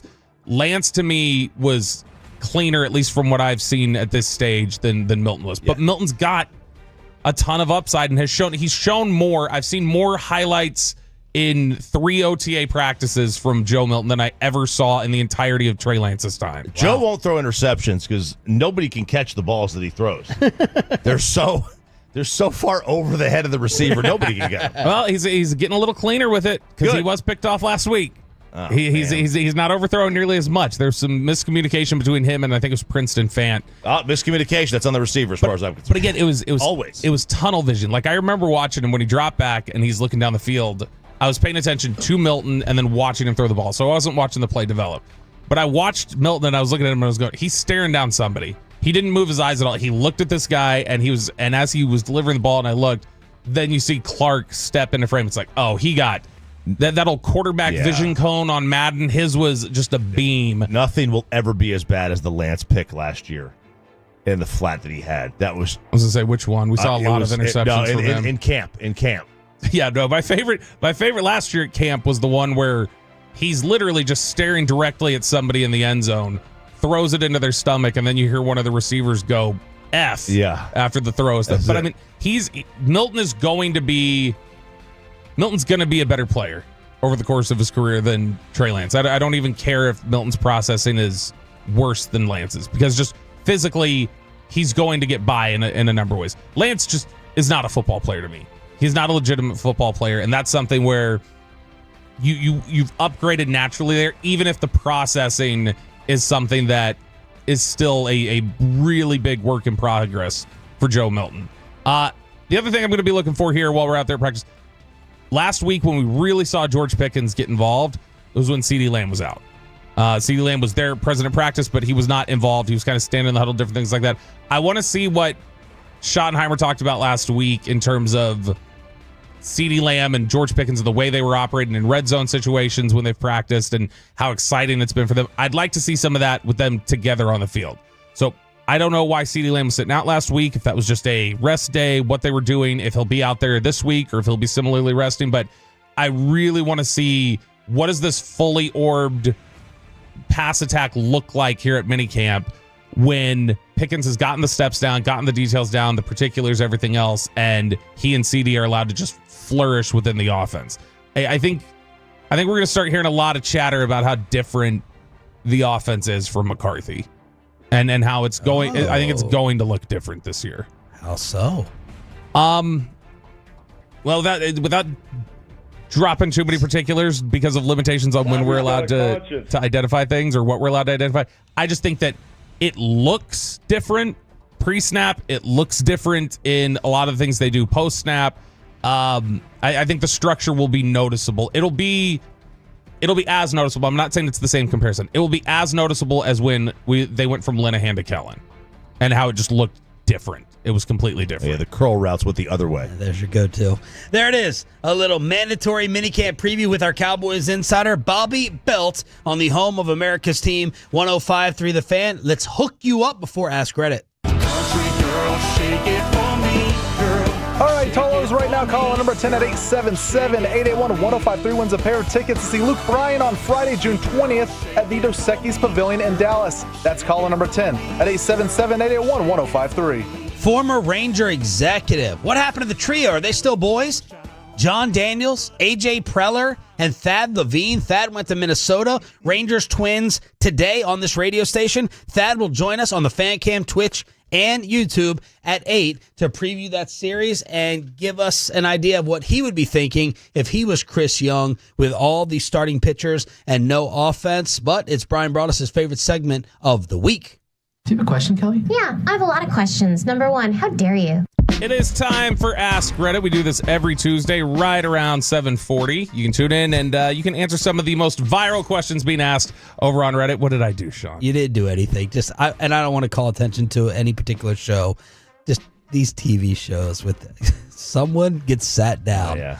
Someone gets sat down at the beginning of the year and says, you need to write a Cowboy topic for every single day. I don't care whether they make news or not. Just, will Dak Prescott go scorched earth this season? Every day I look up, there is a forced Cowboy topic on TV. I just want to know who's responsible, who's been given the job of force feeding it. Hembo, probably. I would guess. Yeah. He's the big Cowboys push, I would assume. It's someone Greeny gets to shine his shoes. Man, they've got like 3 shows a day they got to do this for too. I mean, that is exhausting. That takes a lot of prep. You got to come up with a lot of different angles. So, all right, we're doing Ask Reddit here. You can give your answers on the Franklin Frankel Injury Attorneys fan text 877-881-1053, 877-881-1053. You can also weigh in on the Twitch and on the YouTube, and we'll kick them around the studio here. RJ Choppy. Why do men like having the house all to themselves? Because we feel like we don't feel like we have to like entertain. Like if I need to get the lawn mowed, okay, I could do it and I could take my time doing it. I don't feel like I have to rush to get back inside. Yep. Because I like to hang out with her. I don't want to leave her all alone in the house by herself. So I just feel like I could get things done that I need to do that she wouldn't be a part of or doesn't need to be a part of. So I don't feel like I'm abandoning her. Okay. Sean, what's your answer for this? Because I know you're a big fan of the house all to yourself. So many lessons. I mean, so many possibilities, so many reasons. I love just random alone time here and there. Like, I was expecting Amanda to wake up yesterday. I went to the living room and I just wanted. Yesterday I said, all right, I got no Rangers game. Can be an early night. Y'all send your emails. I was like, let's just catch up on our reality TV garbage. You and I watch TV together. She feels nauseous. The baby starts coughing. My son is in our bed, kicking and moving, and the whole night of entertainment got ruined and messed up. I just want to have like an hour and a half, 2 hours of just looking at the TV. Dumb television, as RJ would call it. Brain off, not interacting. So like 9:30 at night, I went into the living room and just put on The Last Dance. I'm like, and I was expecting her to go out there, and I'm like, I need a little bit of like alone time. Now she might say, you get it when you get home at 10:30 or 11 until the kids get home, but I'm eating lunch, I'm crashing out. Yesterday I'm dealing with bills, all the mail, and then I always start the email prep when I get home. I'll get my computer out and I'm like, all right, what 25%? Because that's my anxiety. I'm like, what can we get done for the next day? Get it out of the way. But just you feel like a caveman. You feel like you're just walking around your place. It's to me the biggest thing for me is like. But for me, it's also like a cooking project. Like I become a master at. I can cook around my family's schedule now. I know when my daughter's going to go to sleep.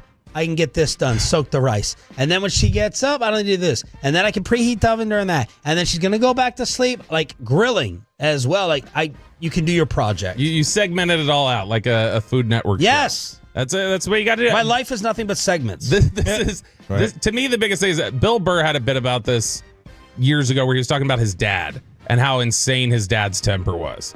And he's like, I used to think like he's nuts. He's like, then the older I got and I felt the responsibility of like maintaining a house and having to provide. So he's like, I'm honestly surprised the guy didn't snap more. And I think that's the thing. There's just so much going on, that there's so much responsibility all the time that it's just like, I want isolated, quiet, like no interaction, no responsibility, anything else. Just like, let me decompress and For the just dads, exhale. Bill Burr's dad or Billy Corgan's dad? Bill Burr's dad, not Billy Corgan. For the dads who are like, I want alone time. I want quiet time for Father's Day. I get it.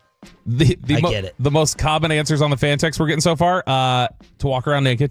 That's a big one. And then the other one is, why do they like to have the house load? Because there's no one to nag me, is what we're getting a lot. Peyton, your answer here? Yeah, I mean, I don't have kids yet, so I can't really use that as the excuse just yet, but maybe in the future I'll be able to relate to that. But yeah, it's just so I can relax. There's not a whole lot of better feelings out there than just being able to kick your feet back on the couch, sit, you got no shoes on, nothing. You got the TV on as like background noise. You can be on your phone. You just got no one talking to you, like Bobby said. Just decompress a little bit. Just no noise, no talking, no nothing. I don't want any dogs there, nothing. Just let me be alone. All right, we're doing Ask Rhoda here on 105.3 The Fan. Sean Sharif. What's a house rule you thought was dumb or annoying as a child that you implement as an adult? A house rule? Mm-hmm. Maybe irritated you as a kid, and then when you grew up, you're like, all right, I kind of get it. I'm going to live by this. I do want people to either be shoeless or have clean feet when they put their feet up on my furniture. When they come in, I don't let people walk in the house and put their feet up if they have shoes or sandals on. I'll say something too. Yeah. I say it to my wife sometimes. If she just like does the leg under the other leg and sit on the couch, I'll just like stare at her sandal. And my dad was anal about this. Like, I had to come in the house and go to the bathroom and put my feet in the tub. Like, I don't make people wash their feet, but you got to have your shoes off or your sandals off if you put your feet on the furniture. So it's annoying when you're young, but that's the way I am when I'm paying for my own stuff now. Our parents are totally different. My dad was shoes on. He would wake up in the morning every day, shower, get fully dressed, shoes on, ready to go. He never took his shoes off. Shoes on? He would lay on the couch. Because my dad has sandals on at all times in the house. Sneakers. He'd be laying on the couch, feet up, sneakers. He always had them on. How is that comfortable? How is that more comfortable? He said it's fine. He goes, you want to be ready in case somebody busted the door. You had to run. And what about your dirty feet on the furniture? Your dirty feet in the bed? Even people who like pass out. Anthony DiVincenzo, old sales guy. Yeah. I remember him at one of my early pool parties. He went and like passed out in my bed. I'm like, shoes off.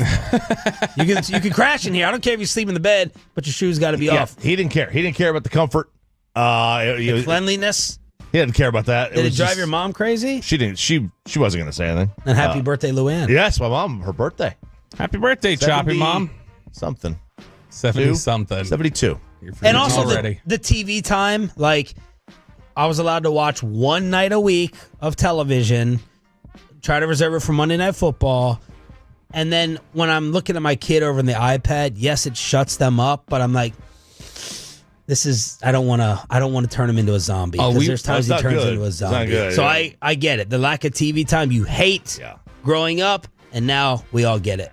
We weren't allowed to handle the remote. Mine is we weren't allowed to handle the remote. My dad was always like, no kids handling the remote. And I was like, this is silly. Why? I cannot stand when the kids handle the remote in our house now. Because they lose it. They'll walk around with it. They'll just have it in their hand. And they go to do something. Then it's like, where's the remote? Why can't I find it? Or they'll just start turning it up or turning it down. It's like, I had it where I wanted. Stop touching it. As we're talking about that real quick, my wife just sends me the good morning text. She always sends me a picture of one of the kids. It says Elmo trance. Oh yeah, that's what it is. You want to try to avoid the trance here and there, and my daughter's in the Elmo trance. So it wasn't really a rule, but my dad would always tell me. You mentioned the remote. When I had the remote, I would always take off the battery cap. I do. I would do that always too. Always do that. Yep. And my kids do this all the time, and it annoys the hell out of me. Yep. Because you gotta get a Scotch tape on the back. He took one off, and the dog ate it. So now it's like, all right, now I got the Scotch tape on the back or whatever. Yep. So it's not really a rule. I just always got scolded for it, and now my kids do it. Did you ever have the pliers to change the TV? It might be a nervous habit. It might be some type of anxiety. Yeah, it might be. Was that a Texas thing only, or did you guys do the pliers to change the TV when the knob would inevitably break off on one of the old ones?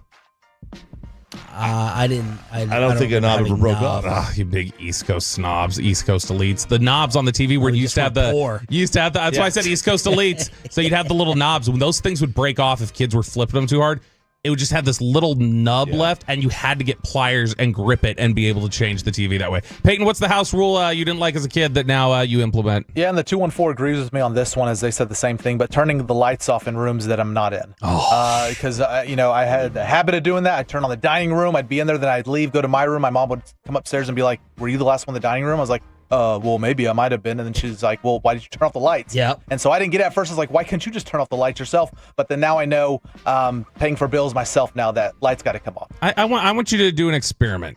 I want you to turn the lights on, leave them on all you want, leave them on for a month, and then turn them off all you want for a month. And I don't think your bill's going to look as radically different as you think. It's not about that to me. It's about two things. Number one, two things. Number one, I don't want to replace the bulbs earlier than I need to. Okay. I hate light bulb replacement. I hate it. I'm petrified right now. I've been in the house a year. I don't exactly know what the lights are. I don't want to study what the brand is and then go to the store and then pay out the you-know-what and then get up there. I hate that. So I don't want the light burnout until as late as possible. It's a mentality thing. I don't want my kid. I want, finish what you're doing. So don't leave the TV on and leave the room. To me, it's put your toys away when you're done using them. It's a mindset thing. It's not the bill. It's, hey, don't leave the dish there. Put it in the sink. It's finishing things. It drives Krista nuts. I will leave the kitchen light on every night, on purpose. I leave all the lights on. When I wake up, safety. When I wake up and I come, I don't want it to just be pitch black. I want the light on. Or if I'm usually sitting up, even if I'm in the living room, I want kind of the glow. But that's a from purpose. That's a purpose. It's not absent-mindedness. Yeah, it's not. We need to get you a timer, Bobby, that you can have a lamp or something. I have those all over my house. Wow. It pops on at 4 a.m. and then it shuts off at 5. Yeah, because he's got a smart house or whatever he was talking about. The richest poor life I've ever heard of anyone. I got 4 couches. I got this. I got that. I got turn-on lamps. We were doing Ask Her to Hear on 105 through the Fan. Peyton Russell, this can be sports or otherwise. Peyton, who has the worst fan base? I've really thought about this one, but it's Philadelphia. It really is. I mean, those snobs out there, and I respect the passion, but they're just evil, man. I mean, if you're one of them, it could be any team. Doesn't matter if your team sucks that year or is good. They will just go after you, man, and they want to kill you. It's crazy. Kayvon Thibodeau the other day in Kevin Hart's ice tub said, is it true that Eagles fans are actually not smart, not no BS? I know you're one of them, Kevin, but there are actual statistics that you guys are literally effing idiots. That was from Kayvon Thibodeau, who's always yapping. Shop, what do you got here? The worst fan, sports, music, entertainment, whatever else. I initially just went to sports, but now that you mentioned it, it's political, dude. It's far right and far left guy. Thank you. They are the absolute worst because you can't reason with them. No. They complain. The other side does something and they do the same thing. Yep. But they criticize the other and not their own. They're the absolute worst. Look what's happening in Los Angeles right now. I can already tell you what the talking heads and each side is going to say. Yep. It's the same argument. Well, but you did it and then that and then the deflecting and then this and moving the goalposts. That's the answer. So that's a good one. The only, I guess, why I didn't go with that one is because my thought is, well, your guy did this in 2005. Here's the video. Yeah. It's ideology to me more than I don't even think most of the issues that they get worked up about, they love the issue or anything. They're not a fan of it. They're or even a fan of the politician. They're more just this is the ideology and it's right and wrong and I'm going to make sure we drive this home. So I was thinking more fan bases with entertainment, things like that. I didn't want to go to sports because the worst fan base in existence it's Taylor Swift. That's what Amanda said. The Taylor Swift fans are nuts. If I were to tweet right now just some random side swipes to Taylor Swift, my mentions would be filled instantly with people who do not follow me, who just search her name, which is kind of impressive. Search it, find her name, and go nuts. Super angry about stuff like that. Yeah. Over on the fan text, 936 says the San Francisco Giants, worst baseball fans, not even close. We've got the New York Yankees on here from the 214. 903, Taylor Swift fans are the worst. All right, we're doing Ask Her to Hear on 105 through the Fan. By the way, I'm making Boston fan worse than Philly fan. Yeah, I agree. I've made Boston fan worse than Philly fan in my mind. Sure, I agree with that. We're doing Ask Her to Hear on 105 through the Fan. You can weigh in 877-881-1053 or on the Twitch and on the YouTube. RJ Choppy, which album is a straight masterpiece from start to finish? No skips. Look, there are contenders in here. Like start to finish, don't get like I could listen to Dark Side of the Moon from start to finish without skipping a beat. Would you watch Wizard of Oz with it? I have. Jagged Little Pill is a great one. Pet Sounds is great. Pet Sounds. Under the Table and Dreaming. But there is one, because of the impact, that I think stands above all else when this is the probably fourth most famous song on the album. The Thriller album is so good. It's from Beat It to Billie Jean to Thriller and then this. I mean, that is you can't top it. That is a great answer. I don't think you can top it. There's literally only one song of it. The Lady in My Life at the end of the album I don't like. And so that's it got disqualified for him because of that one. Over on the fan text, U2 Joshua Tree from the 214. Confessions by Usher says 214. Over on the YouTube. Steve Dennis, write that one Austin in Lee says Carter 2 and Carter 3. Sean, did you have an answer for this? No, no answer. Peyton, what do you have here? So I might be a little biased. I just saw this guy in person not too long ago, but Post Malone. And it's this album that came out, Beer Bongs and Bentleys, when I was about, I think, a junior in college. But this is probably the best song. It's played everywhere nowadays, all over the place. But this is one of his best songs on the album. You probably think that you are better now, better now. You only say that because I'm not around. Aiden is agreeing. I can see with the head nod in the back. It's a great song. And it might just be because my music taste isn't there, and I agree with it. It's not the greatest, but I mean there's bops all throughout this album, man. It's really bops. Bops. It's a bop. What is that? Like jam. Yeah. It's the younger kids' jam. This was a great song. It was ruined for me when Taylor Swift. I saw a video of her interacting with Post Malone saying she loved the song, so that ruined it for me. She seems great. My answer is like I said, I was thinking Thriller was the one I was going to go with, and then I was like, no, there's a skippable. And then it dawned on me while I was driving in, and an album came on. I was like, I love every single song on this, and it would be the Don Illuminati.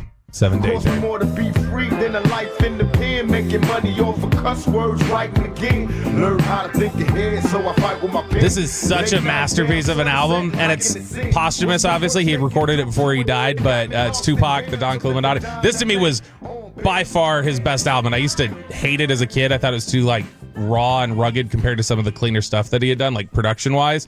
But that is way up there for me. Some of the other answers that we've gotten: Highway to Hell from AC/DC says 915. A lot of Good Kid, Mad City on the fan text has come through, and then Nas Illmatic from the 830. Ask Reddit every Tuesday at this time during the commercial-free Expressway here on Sean and RJ, along with our Cowboys insider Bobby Roberto Bell. We have another Luke Bryan ticket giveaway at 9 a.m. So if you have to do something over the course of the next hour, set the alarm for that, or better yet, just turn it on, leave it on, and get hooked up. Let's get you set for Rangers Twins with former Rangers executive. How is Chris Young viewing things with the desperate offense needed for your Rangers? Thad Levine is back on the home of the Rangers after this.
a little shag. I've never seen it before. Well, I mean, of course you have. It's the Rachel. Oh, is that your name? No, I mean like your name. No, I'm Jen. My name's Jen. Right, but I just mean like this is your haircut. But that's hair on your head. I'm not saying this is your hair. Okay, free.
RJ on 105.3 The Fan. 8 o'clock hour on your official home of the Texas Rangers here on Sean and RJ. We're about to be joined by former Ranger and Twins executive Thad Levine live on the Fancam Twitch and YouTube. Yesterday, Chris Young, though, addressed my idea of maybe trading Jacob deGrom with the G-Bag Nation, and judging by, I think, the sarcastic laughs from CY, it's not happening. You mean in terms of Jacob being moved? Is that what you're referring could you guys be sellers, or is it like, hey, we got this guy, we've waited for him, he's amazing? Jacob deGrom's not going anywhere. I can assure you of that. That's not something we feel like we've got a core pitching group in place with Jacob and Nathan Eovaldi, big free agents that we brought in here to anchor the pitching staff. We feel like we have good young pitching with Jack Leiter and Kamar Rocker and Cody Bradford. So we feel like we have the makings of a very good starting rotation, not only this year, but for years to come. We're not interested in disrupting that. So that's CY dismissing that. We have Thad Levine on the Fancam Twitch and YouTube. Are we still working on audio, Thad? Can you hear us? Yeah, he's still working on his audio. Yeah. Peyton, go ahead, give him a call on the phone, and we can just look at him while we're talking to him on the phone. But this was the triple threat for the future of the Rangers with John Daniels, AJ Preller, and Thad Levine. There's no doubt it was like DVD only in front office form. I was going to say, and successful. It came to be. They built a World Series contender. That's right. But yeah, it was. I mean, they were young. It was kind of the new wave of what was going on at the era where everyone was going with I don't want to say the Moneyball tactics, but just the front office guys that were these smart. What a novel concept. JD was the strategist, AJ was the scout, and Thad was the recruiter. That's the way many people thought of that Rangers front office team. Then Thad goes on to work in the Twins front office, and we got the Rangers and the Twins starting up today on this radio station. Thad, we connected. We got you? Yes. Sorry about that, fellas. All good. What have you been up to lately? Just prepping for this opportunity to jump on with you guys. I've been doing a lot of things. I've been staying as connected as I can to professional sports, but been involved in a lot of different things. It's been a really enjoyable time for me. All right, Thad, give us your perspective, or what you think is Chris Young's perspective on what the Rangers are. We know an all-world pitching staff. The offense has been pretty terrible. How are you looking at the Rangers and trying to get into the postseason? Well, I mean, I think you just summarized it in some regards. The pitching has been probably objectively better than expected. The offense has been significantly less than what they expected. They built a team that was supposed to be just an absolute murderer's row from 1 through 9 in the order. They built a lineup where you came back from a commercial break and you didn't know who you were facing, but it felt like the 2, 3, 4 hitters, regardless of where they were in the lineup. And for whatever reason, it hasn't clicked. They made a tough decision earlier in the season, letting Donnie Eckert go and changing the voice in the dugout from an offensive perspective. But I think this is one of those scenarios where it's up to the players to figure out exactly what's going on, because the talent is certainly there. It's just the production hasn't necessarily come. And as you guys know, pressure is an incredible thing in sports. And I think these guys are dealing with some enhanced pressure right now and trying to navigate some choppy waters. But on the pitching side of things, it's just been spectacular for the Rangers. And hopefully they're going to get Eovaldi back soon, because he has been a bona fide Cy Young contender this year. And DeGrom is everything they expected him to be. But up and down that rotation, they've been sitting in the top 5 in the major leagues in productivity out of the starting rotation. Their pen has been solid after some, a little bit choppy waters early in the season. But I think if you're Chris Young, you're sitting there and saying, what is the identity of this team? Billy Beane used to always say you use the first 2 months of the season just to kind of sit back and assess the next 2 months to make the adjustments based upon what you're seeing. And so I think Chris Young is entering that time frame right now where he's thinking, what can we add to this team? Because as much as they haven't had the start to the season they aspired to have, the American League West is not running away with it right now. Each team seems to have a little bit of a flaw that they're trying to navigate. So even though they don't feel they are where they aspired to be, they're really not that far out of contention in the American League West. Thad, you said that, the talent is there. And my question is, outside of the first 60 games of 2023 and then the playoffs, this offense has kind of been pretty bad. So, are we sure the talent is actually there? Well, hey, listen, I appreciate you calling me out on that. Because we're asking ourselves the same thing. Because I think on paper there is a lot of talent there, but it's the chemistry of the group, which is to say, when they were at their best, they were hitting home runs out of most slots of the lineup, and that's a little bit of a feast or famine approach to your offense. And I think what they're seeing is they haven't, over that time frame you just referenced, they have been less effective of getting on base. They've been a little bit less effective of playing, what I would say is, that small ball concept of getting runners over and getting runners in. They've been a little bit more dependent on the home run than most teams. And, they say you kind of live and die by that approach. In 2023, they were thriving and clicking on all cylinders. Since that point, it hasn't been quite as productive. So I think they are doing a little soul searching there. And then keep in mind, they've had a few key injuries. When that 2023 stretch drive, they introduced a young rookie named Evan Carter, who was supposed to be part of their core and their future. And heck, he came into the playoff scenario and he's sitting kind of in the middle of their order and producing significantly. He's been battling a lot of injuries ever since. And so I think some of the players that they thought were going to help bolster that offense have either faltered due to injury or due to some setbacks or due to some exposure that, it is really tough to win when you're exceptional at slugging percentage, which they faltered a little bit on here too, but where they're a little deficient in the on-base percentage. So, Thad, they bring in our boy, our weekly buddy, Brett Boone. In your experience in the front office, has a switch at hitting coach actually done anything, or are guys just doing their own thing? The switching of a batting instructor, you think will do what or has done what in your experience? I hate to say this because, I think Brett Boone probably is extremely talented and will have a successful career if this is what he chooses to do. But it is really tough to get a significant change in the middle of a season. Keep in mind, he doesn't have the benefit of spring training, working with these guys in the off season. What professional coaches are doing in the off season is, by and large, they're having touch points with all of their key players, and they're going to visit them. They're working one-on-one with them. They're making sure they're on the same page. Brett Boone was not afforded that ability either in the off season or in spring training. So to come in midstream, absent of having a significant overhaul in the personnel and the philosophy, it's hard to envision there's going to be a significant uplift, especially in light of the fact that Donnie Eckert was an extremely well-regarded coach. So it wasn't as if he was regarded as a very onerous, rigid coach who told guys they had to do it his way or the proverbial highway, and now all of a sudden they're being set free to do it their way. He was known as a pretty forward-thinking hitting coach in Major League Baseball and a collaborator. So I'm not sure you should expect significant movement. Now, the one thing I think you do sometimes get an uplift from is the players kind of having this moment of, wow, we just cost somebody their job. Not that it should take that to get them to make changes, but sometimes it does.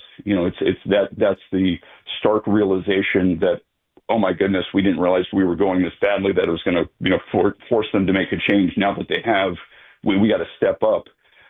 You guys are watching them night in and night out from a 30,000 foot where I'm watching them. It doesn't seem as if there's been significant change since that point.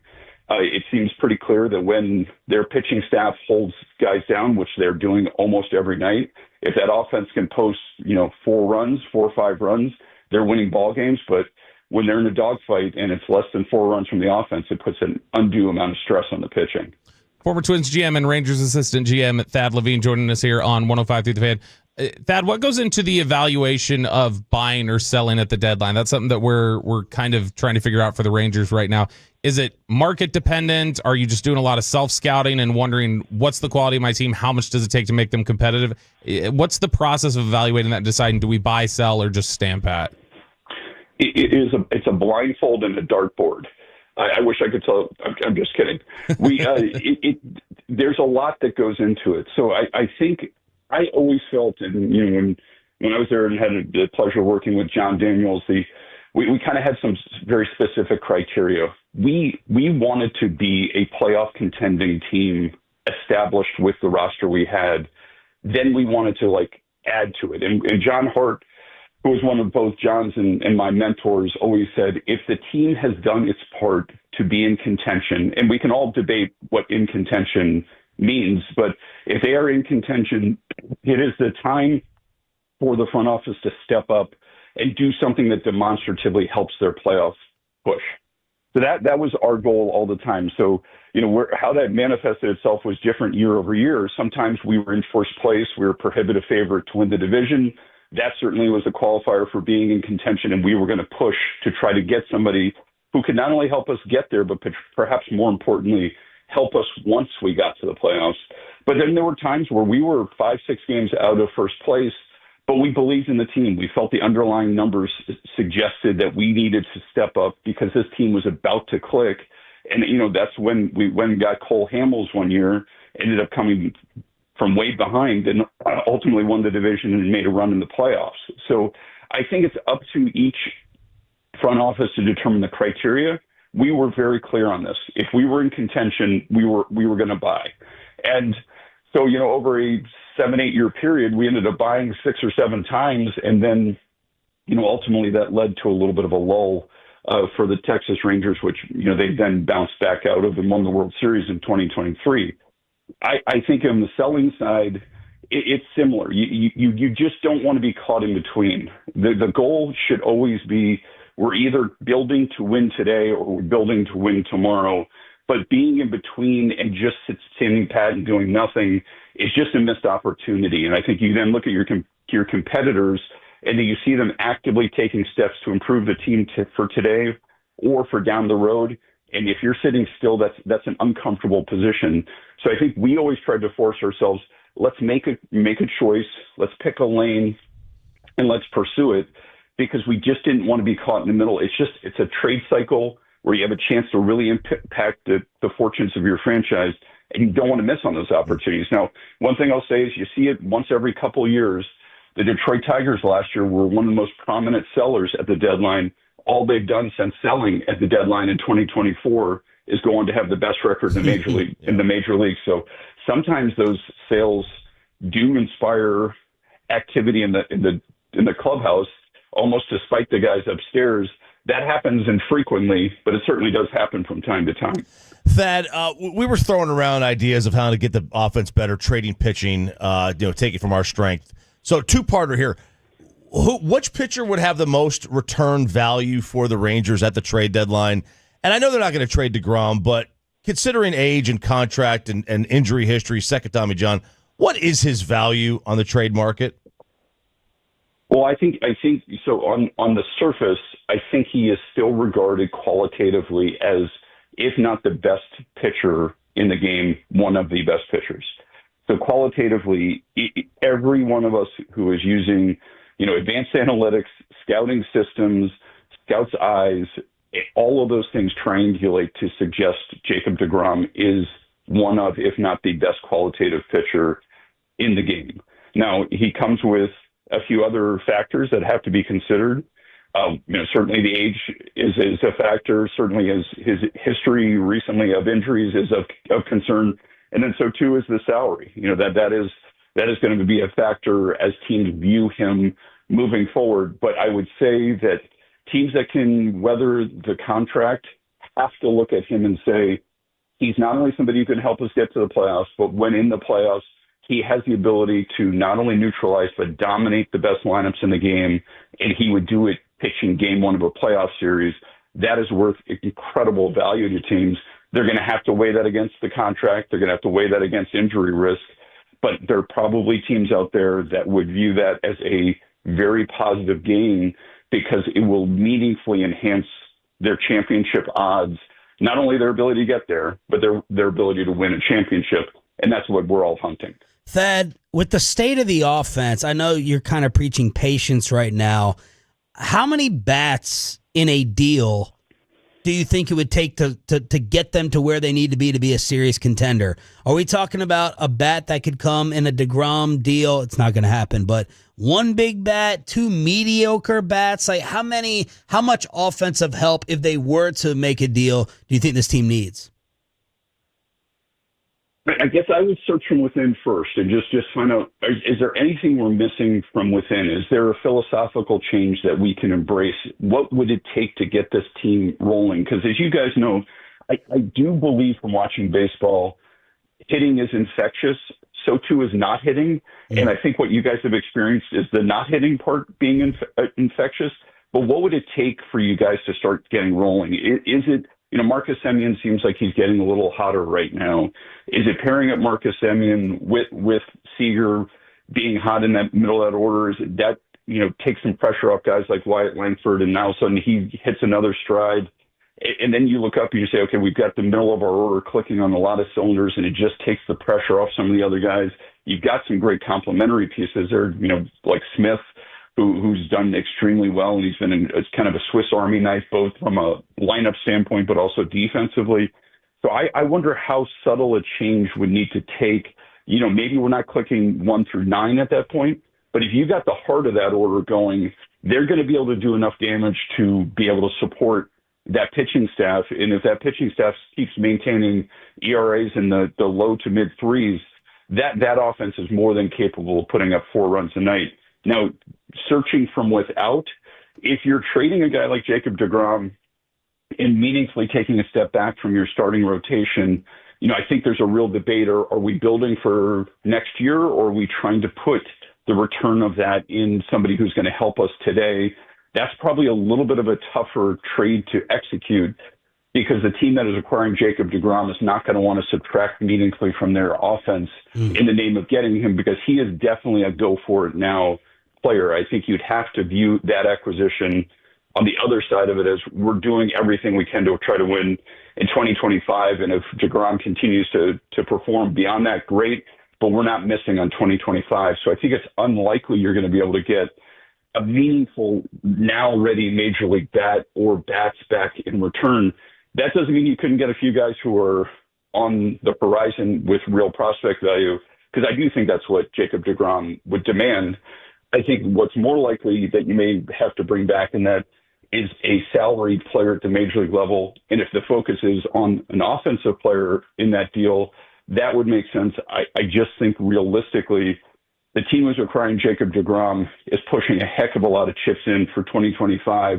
Whoever you're getting back at the major league level is probably less likely to be the impact player or the impact bat that you just referenced in the question. Thad Levine's podcast is Rosters to Rings. We're getting rave reviews from coworkers and Tolos over Thad's appearance here on the morning show. Thank you so much for the time. Let's do it again, man.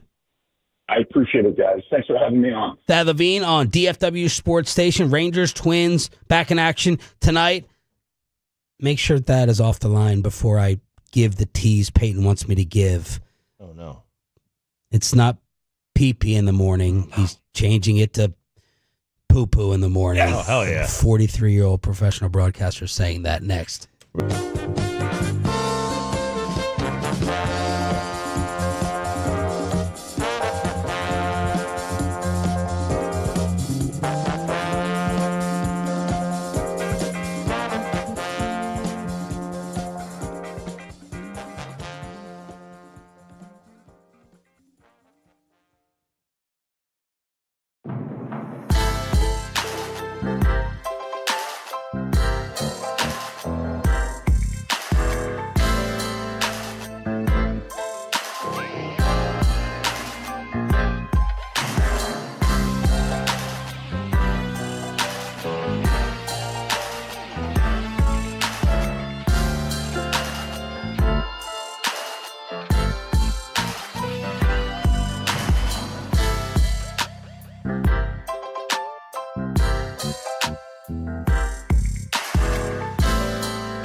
Forget something else to remember that Uber Eats has groceries.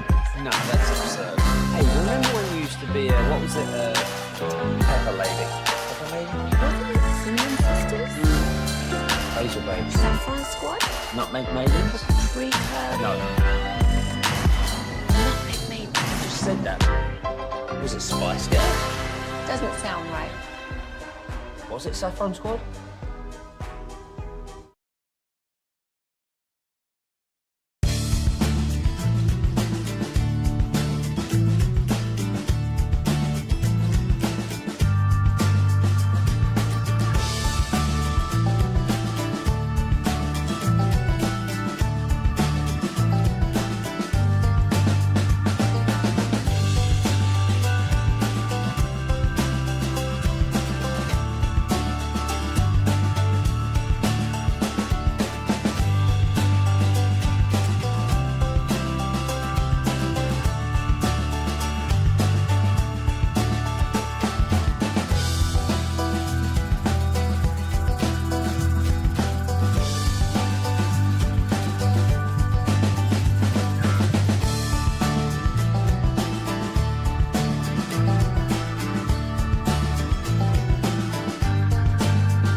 The Fan segment here brought to you by Cars for Kids. Donate today at carsforkids.org, and also brought to you by the personal injury lawyers Franco and Franco. If you've been injured in a car or truck wreck, call Franco first 214-417-333-3233. With Franco and Franco, there's never an out-of-pocket cost. They only get paid when you win. Franco and Franco, the go-to car and truck attorneys in Dallas. Well, congrats to Peyton Manna. He has found himself on the most toxic show on The Fan, and there's no number 2. He put together the single worst 30 minutes in live radio history. That is right. Tuesday, 20th time for a little PP in the morning. Or maybe, Sean, he teased it. Maybe we already changed the name of the segment to Poo-Poo in the Morning with this first segment here, this first topic. The British are coming, they say. Real quick, history lesson. Who said that? The British are coming. Paul Revere. Genius. RJ Choppy. Look at that. Tennessee. You're quizzing us. Yeah. Well, Ed, what was he looking at? The British, I think. No. What was the signal? He was looking at the What British. was the signal? RJ, look, I asked the questions of this segment. We can wait till tomorrow at 7:40, your segment. You can ask all the questions. Do you know where the signal was? No idea. That was not a quiz. That was him just asking for information. Like, hey, who said that? He just knew this phrase. He didn't know who said it. I will say Ross was the total opposite of you in terms of historical knowledge. He was wanting to go ahead and talk about the 60s and the 70s, like total opposite of you. And I believe he's younger than you. So that was a little opposite. Well, look at that. Total opposite numbers. Maybe Peyton I'll plays the return bumpers, everything. Who wrote the book? All right, do your segment. All right. The British are coming. British doctors are prescribing poo pills. Yes, poo pills with freeze-dried feces inside the capsules. You might be turned off by this crap, no pun intended, for obvious reasons, but recently these pills with poop inside them have shown promises in treating everything from cancer to liver disease. It can also help with those with the aging look. No more wrinkles, RJ. And these are taken from... Look at the segment where they turn on each other. Here we go. This is it. And just in case you're wondering, these are taken from healthy people. It's not just in your average Joe off the street that they take this. Thank God. Just in case you were wondering. But yeah, it's not your average human who's giving their crap to these doctors. Let's just say these pills are promised to treat all of your issues of all time. You're clear. You're healthy as can be. Would you take them? It is a pill. It's in a capsule. You're not tasting it unless you chew on the pill. Yeah. Would you take it? No more aches and pains, nothing. No more aches and pains. You're guaranteeing you feel like prime Mike Trout. Prime Mike Trout, but so I'll be laid up in bed every other weekend. So no more aches and pains. Liver issues go away. All that go. Yeah, sure. You're 100%. If you're guaranteed 17 years old again. Yeah. The other thing though with like pills is how long does that have to sit on your tongue before you start tasting it? Before that plastic dissolves and you get the Liver King's right there on your tongue. Yeah. This is disgusting. Without the guarantee. And you need this the most of anyone. If it was guaranteed, guaranteed. But it's not. Without the guarantee, there's only one person in this building who would take it. Eric. Eric would absolutely take this and be like, well, might as well give it a shot. If it cleared all of my problems, I would until I taste one bit. The first time it's in my mouth a little too long. The water dissolves the pill. I'm done with it. How much are these? I don't know the price yet. They're testing it out in the UK, but we'll see. Hopefully they make it over here to the States one day because I think a lot of people will try it. Imagine that clear being all your symptoms. Imagine that being your. It's not going to clear anything. It's not going to clear and guarantee your symptoms. Stop selling it as that. Mark Cuban's going to yell at you like you're selling something on Shark Tank that has to do with medicine. Imagine that job. That's your job of putting it in the capsules. That's your job in life. Oh my God, disgusting. Who are they taking? Like, who would you take this from? Like, I wonder who they're just Liver like, King. this is enough. We can do this. We can take. Yeah, this. I love how he he clarifies it's not from some bum. Healthy individual. It's a marathon runner. Oh yeah, let me eat that. All right, no more poop stories here, but we will talk about this next story. Sean, you can finally sleep at night. I know this was stressing you out. You said you were turned on The Last Dance. I know this story was stretching out a little bit, but the zebra has been found in Tennessee. Ed the zebra.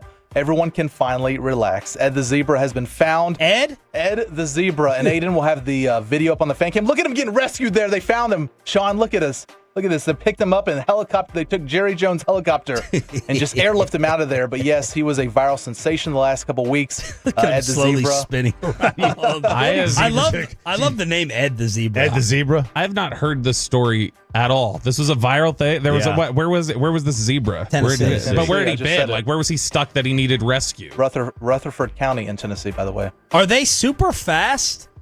Dude, Like they're quick. They can be quick. They can be? Because you chase them and they like, oh, well, I don't want to be caught. So they keep running. Like, this is how he was found, is people showed up on like ring cameras. And Wow, stuff. we need him. Zebras run up to 40 miles an hour. We need him to narrate a Netflix National Geographic. Yeah. As he just explained to me why animals run. Like they don't want to get caught and you run after them and then they run faster away from you. Yeah. Runs away from Peyton Russell. Exactly. Peyton would be good at it. Yeah, it'd be like the Snoop Dogg Planet Earth. Like Peyton would give us all sorts of made up commentary about it. But yeah, Ed was reported missing on May 31st, so a little over a couple weeks ago, which had everyone on the lookout for him. And like I said, he was found. There's videos out there on people's ring cameras and everything they have around the house, security footage of the zebra just walking right through the neighborhood. Why are we flying him back and not just driving him back? Because great question. Pete is going to be here like you're giving him trauma. He's spinning up in the air like a ceiling fan. His ears are probably popping. They had to have drugged him somehow. Like the look on his face, I know it's hard to see there, but he looks out of it, man. I mean, you have to be. Was there a close-up, a zoom-in of his face? I think at the very end it didn't zoom up, or maybe there's other videos out there you can zoom in on him. But he's just like,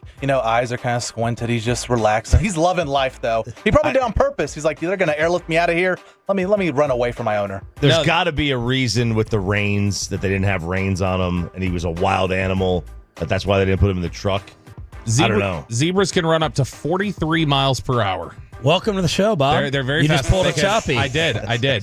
They also there was this thing I saw this one time on when animals want to get away from you, go. They turn around and run. Move to your next one. Move to your next one. Move to your next one. No, don't cover up your mistake. Don't get mad about it. Own it. Just own it. I owned it. I was like, all right. No, move on. Move along. Talk about something else.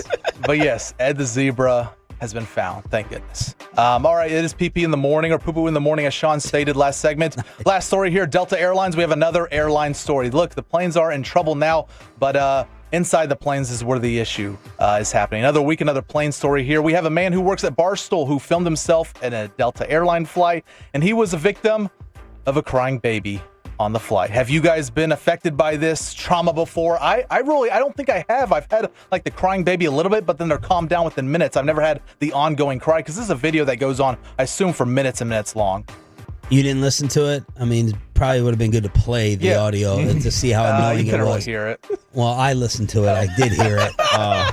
And I think you kind of answered it. It wasn't. This to me is this is a manufactured Barstool bit. This is a guy trying to do his daily article for the day. The baby was not that bad. I clicked on it and listened because I'm about to torture other people, taking my kids to Maryland at the end of the month. But I love the comments. He got destroyed. He got murdered, saying the parents are going through 5 times the hell that you are. Yes. Shut your mouth. And he's just doubling and tripling down. This is somebody who I don't know who this is. Zero chance he has children. Yeah, zero. Nobody with kids complains about other kids crying. Yeah. No. Because first of all, the moment you have a child, I don't hear any kid cry.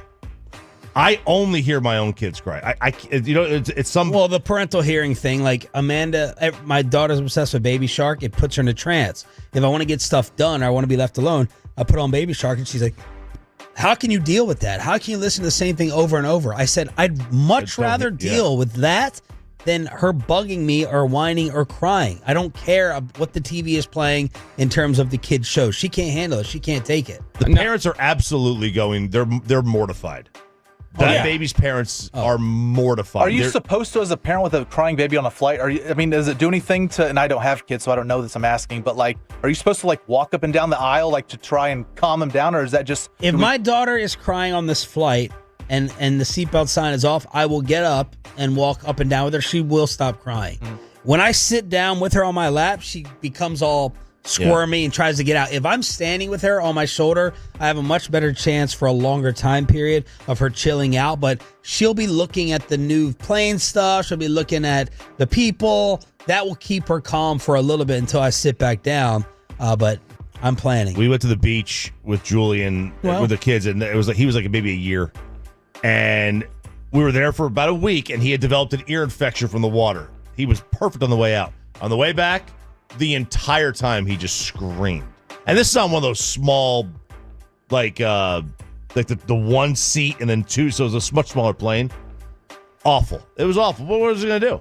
I'd rather drive with the kids every day of the week than fly with him. Like when we had talked about when we went to Florida last year, we had talked about flying, and I was like, I don't want to take the kids through security. I don't want to get them on the plane. They're totally fine now, Bobby. No, not Laura. Laura would not have been good on that, and so I was like, we're driving because I'm not putting up with that. So I've always been panicked about what that'll be. No, she was not 10 then; she was 7.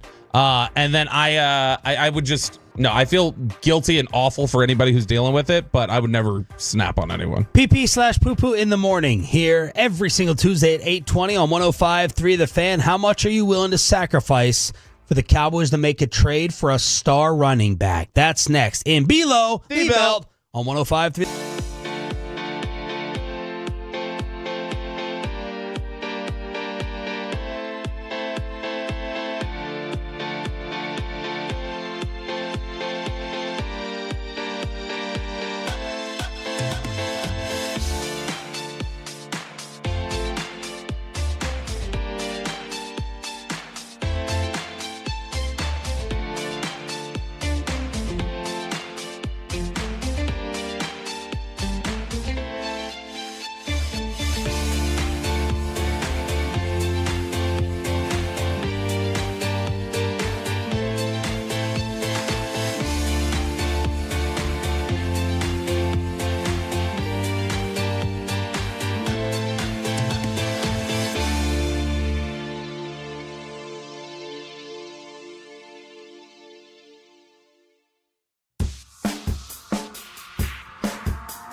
To remember something, you have to forget something else.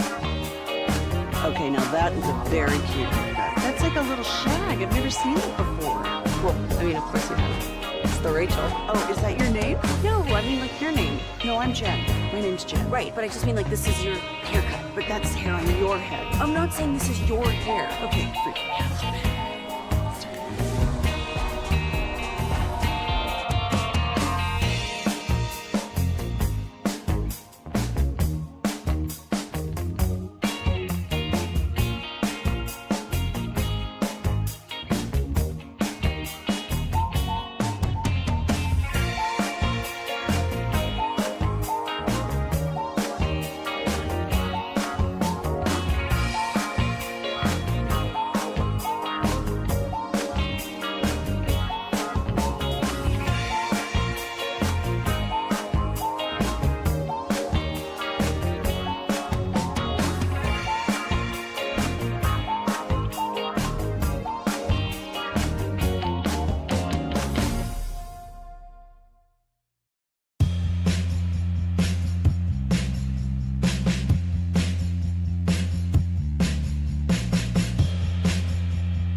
your vehicle? Get to Classic Chevrolet in Grapevine today, the back-to-back #1 Chevy dealership in the world. More new Chevys than anyone else, all priced to sell. Visit ClassicChevrolet.com. This is Texas. This is Classic Chevrolet. Together, let's drive, relax, enjoy the difference based on new Chevrolet registrations 2023 and 2024. The great Bobby Belt. Bobby Belt is an idiot. Don't make me take off my belt. Don't make me No, take off no, my belt. we're not. Over to you, Bobby. All right, let's see how much you actually want to fix the running game.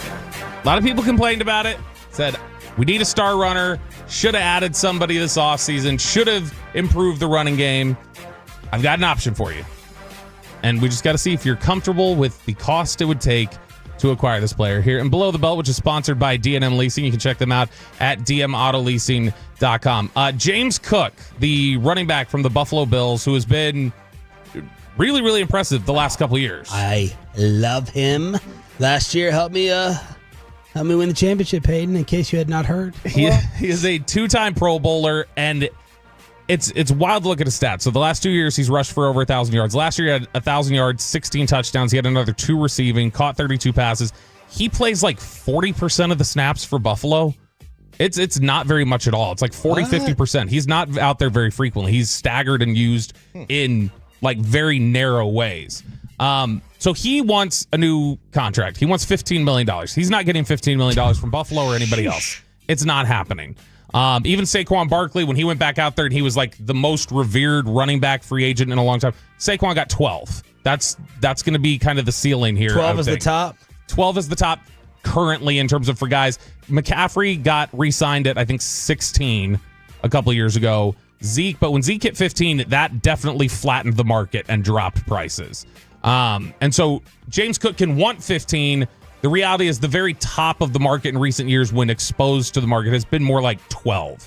So that's probably more in line with what he could potentially get. But James Cook, really good player. He'll be 26 years old in September, so he's a little on the older side, having only played 3 seasons. The brother of Dalvin Cook. A lot of people don't know that, but James Cook, Dalvin Cook brothers there.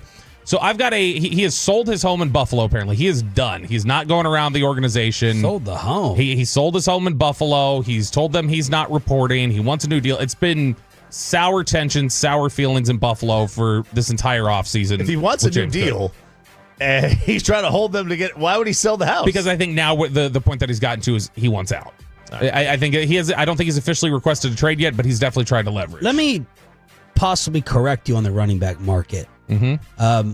I've gone to 2 different sites, and the average per year is Saquon at 20.6, McCaffrey at 19, Derrick Henry at 15, Jonathan Taylor at 14. Then we get to the 12s with Kamara and Josh Jacobs. So the extension on Barkley just occurred this offseason. That has not been what it was, but the extension on Barkley was something where it's like a funny money tacked on. His value was 12 when he signed.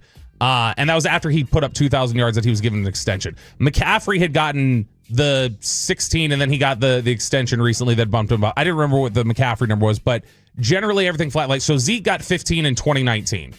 On the open market, nobody has surpassed that since in 6 years. Cowboys completely reset the market at running back. We always talk about, do things reset or do you get overcorrection? Like, and Dallas is one of the first teams that really overcorrected it. But yeah, McCaffrey was 19. I thought he was 16 or 17.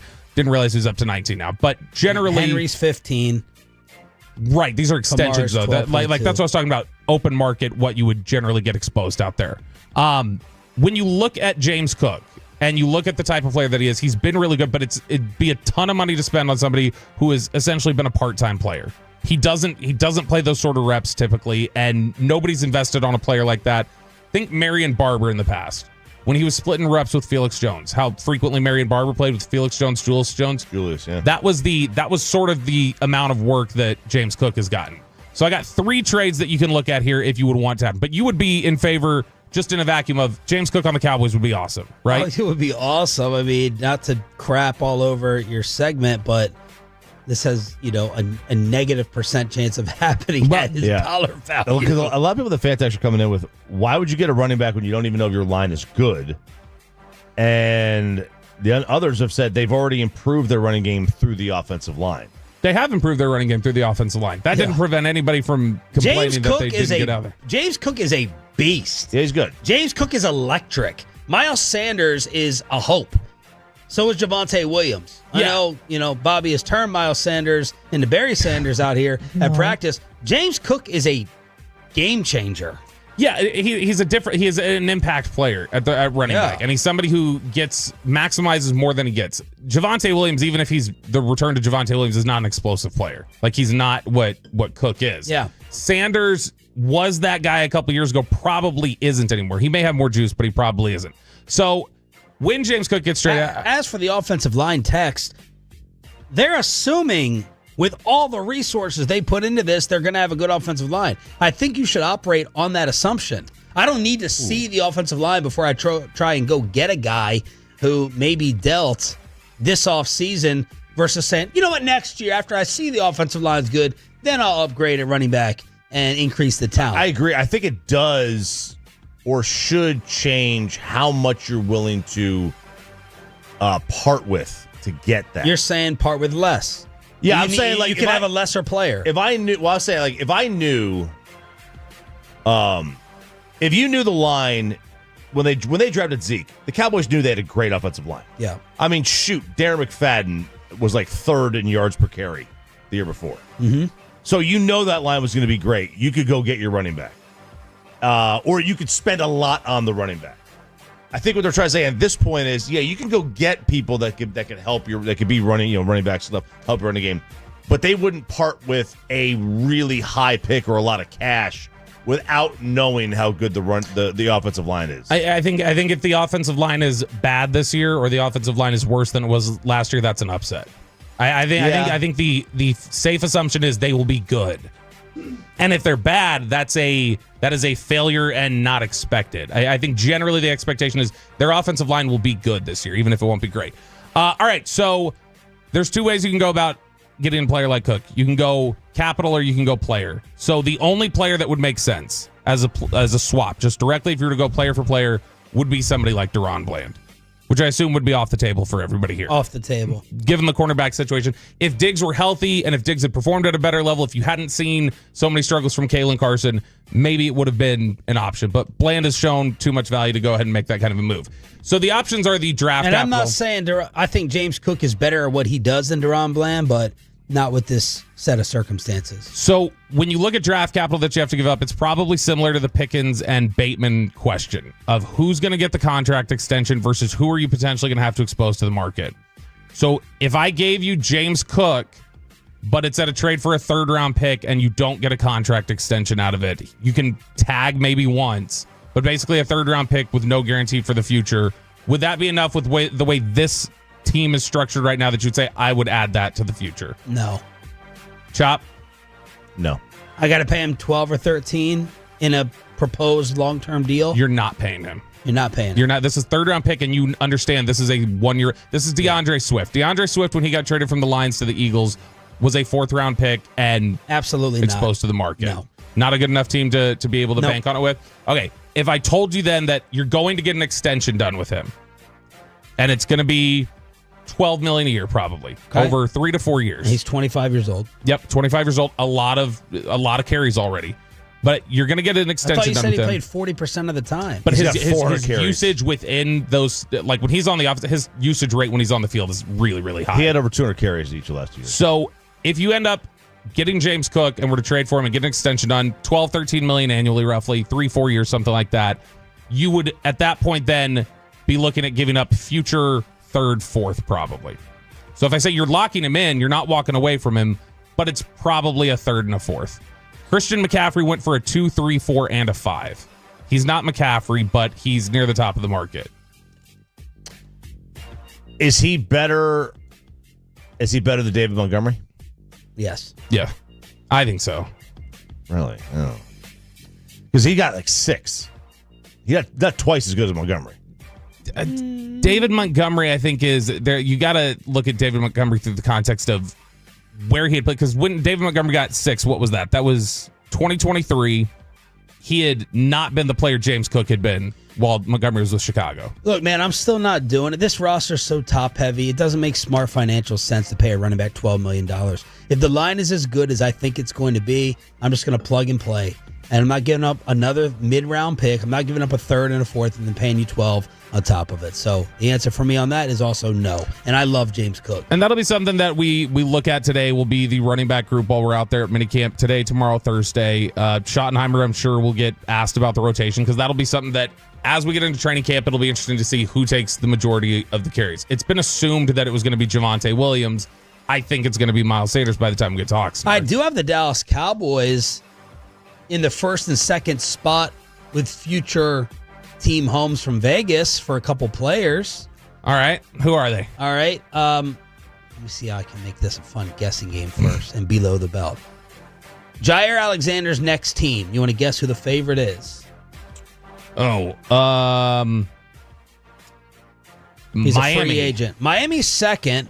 San Fran is first. The Eagles are third. The Cowboys are all the way down at 25-1. They got about 10 teams in front of them. Von Miller, who we have not talked about or mentioned at all in the offseason, Vegas has him going to the Dallas Cowboys at 7-2. Kansas City 9-2. Then the Jets. And then Zadarius Smith, the favorite out there, is Kansas City 5-1.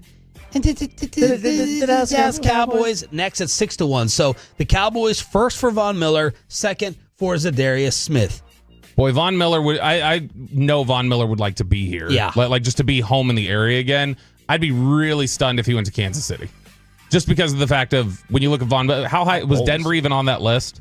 No, I would think that there's a greater likelihood that he would do a farewell tour signing with Denver than he would ever sign with Kansas City. 36. Yeah. He's still good. Like he's not what he once was, but he's still good. Could the Cowboys use him, or they have too many up and coming guys? So they've got they've got Fowler, who was a double-digit sack guy last year. They drafted Nealand. They've got Sam Williams coming back from injury. They've got Ezraku, Parsons. That's 5 pass rushers right there. Yeah, I'm saying no to Von Miller. As a situational, if you didn't have Ezraku, maybe it's more of a discussion that it's somebody who can kind of step in and spell Parsons in certain instances. But otherwise, when you're talking about an older player who is declining, still a good player, but is definitely declining and not contributing at the same rate.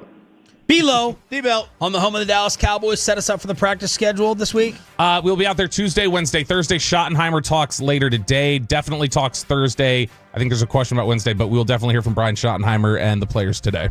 We got a Luke Bryan ticket giveaway for you next. I'm doing this in the next segment. Not making you wonder, not 9:30, not crosstalk commercials, not in crosstalk. Luke Bryan tickets for you next. And is Texas still the king? RJ has it in a college kegger. Final hour, Tolo Tuesday after this. After we get you over to QC Kinetics, get...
Do you think it's true that you've got to forget something else to remember that Uber Eats has groceries? No, that's absurd. Hey, remember when you used to be what was it, Pepper Lady? Pepper Lady? Wasn't it Cinnamon Sisters? Razor Babes. Saffron Squad? Nutmeg Maidens? No. Nutmeg Maidens. I just said that. Was it Spice Girls? Doesn't sound right. Was it Saffron Squad?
KRLD-FM and HD1 Dallas-Fort Worth. Let's go, Cowboys. An Odyssey sports station. Driven by our D&M Leasing Studios, this is Sean and RJ on 105.3 The Fan. I'd like to know where Lou Holtz is right now. Oh, I win. Google me. We're not hosting an intergalactic kegger down here. Where does Texas sit when it comes to still being on top of the world? Easy answer. Number one. College football, NFL, all those things. Number one? All right, well, let's find that out here real quick. So, if you go back and look at where all the players come from, right? All the players in the NFL come from. Are they still king? NFL draft from this year. Now, this has nothing to do with recruiting anymore, right? We were just talking about NFL draft now. What the last 5 years of the NFL draft tells us. So, first off, when it comes to the star ranking of your first-round picks, 26% of your first-round picks are still 5-star. 40% are 4-star. 30% are 3-star. If you're not one of those, you are not being a first-round draft pick. That is just the way it is. But the state supremacy, Georgia actually has taken over number one over the last 5 years of the state with the most first-round picks. I was very confused when you started talking about this. When you first said that, because it was college kegger, I was like, oh, this is Longhorns. I was like, since when were the Longhorns the team that got the most players drafted? But this is something that players in NFL locker rooms, whatever, they will get more heated about their high school stuff than anything else you ask them about. Really? Like their ranking, their star ranking? Just in general, their entire high school career. There was a time I remember... Over Madden rating?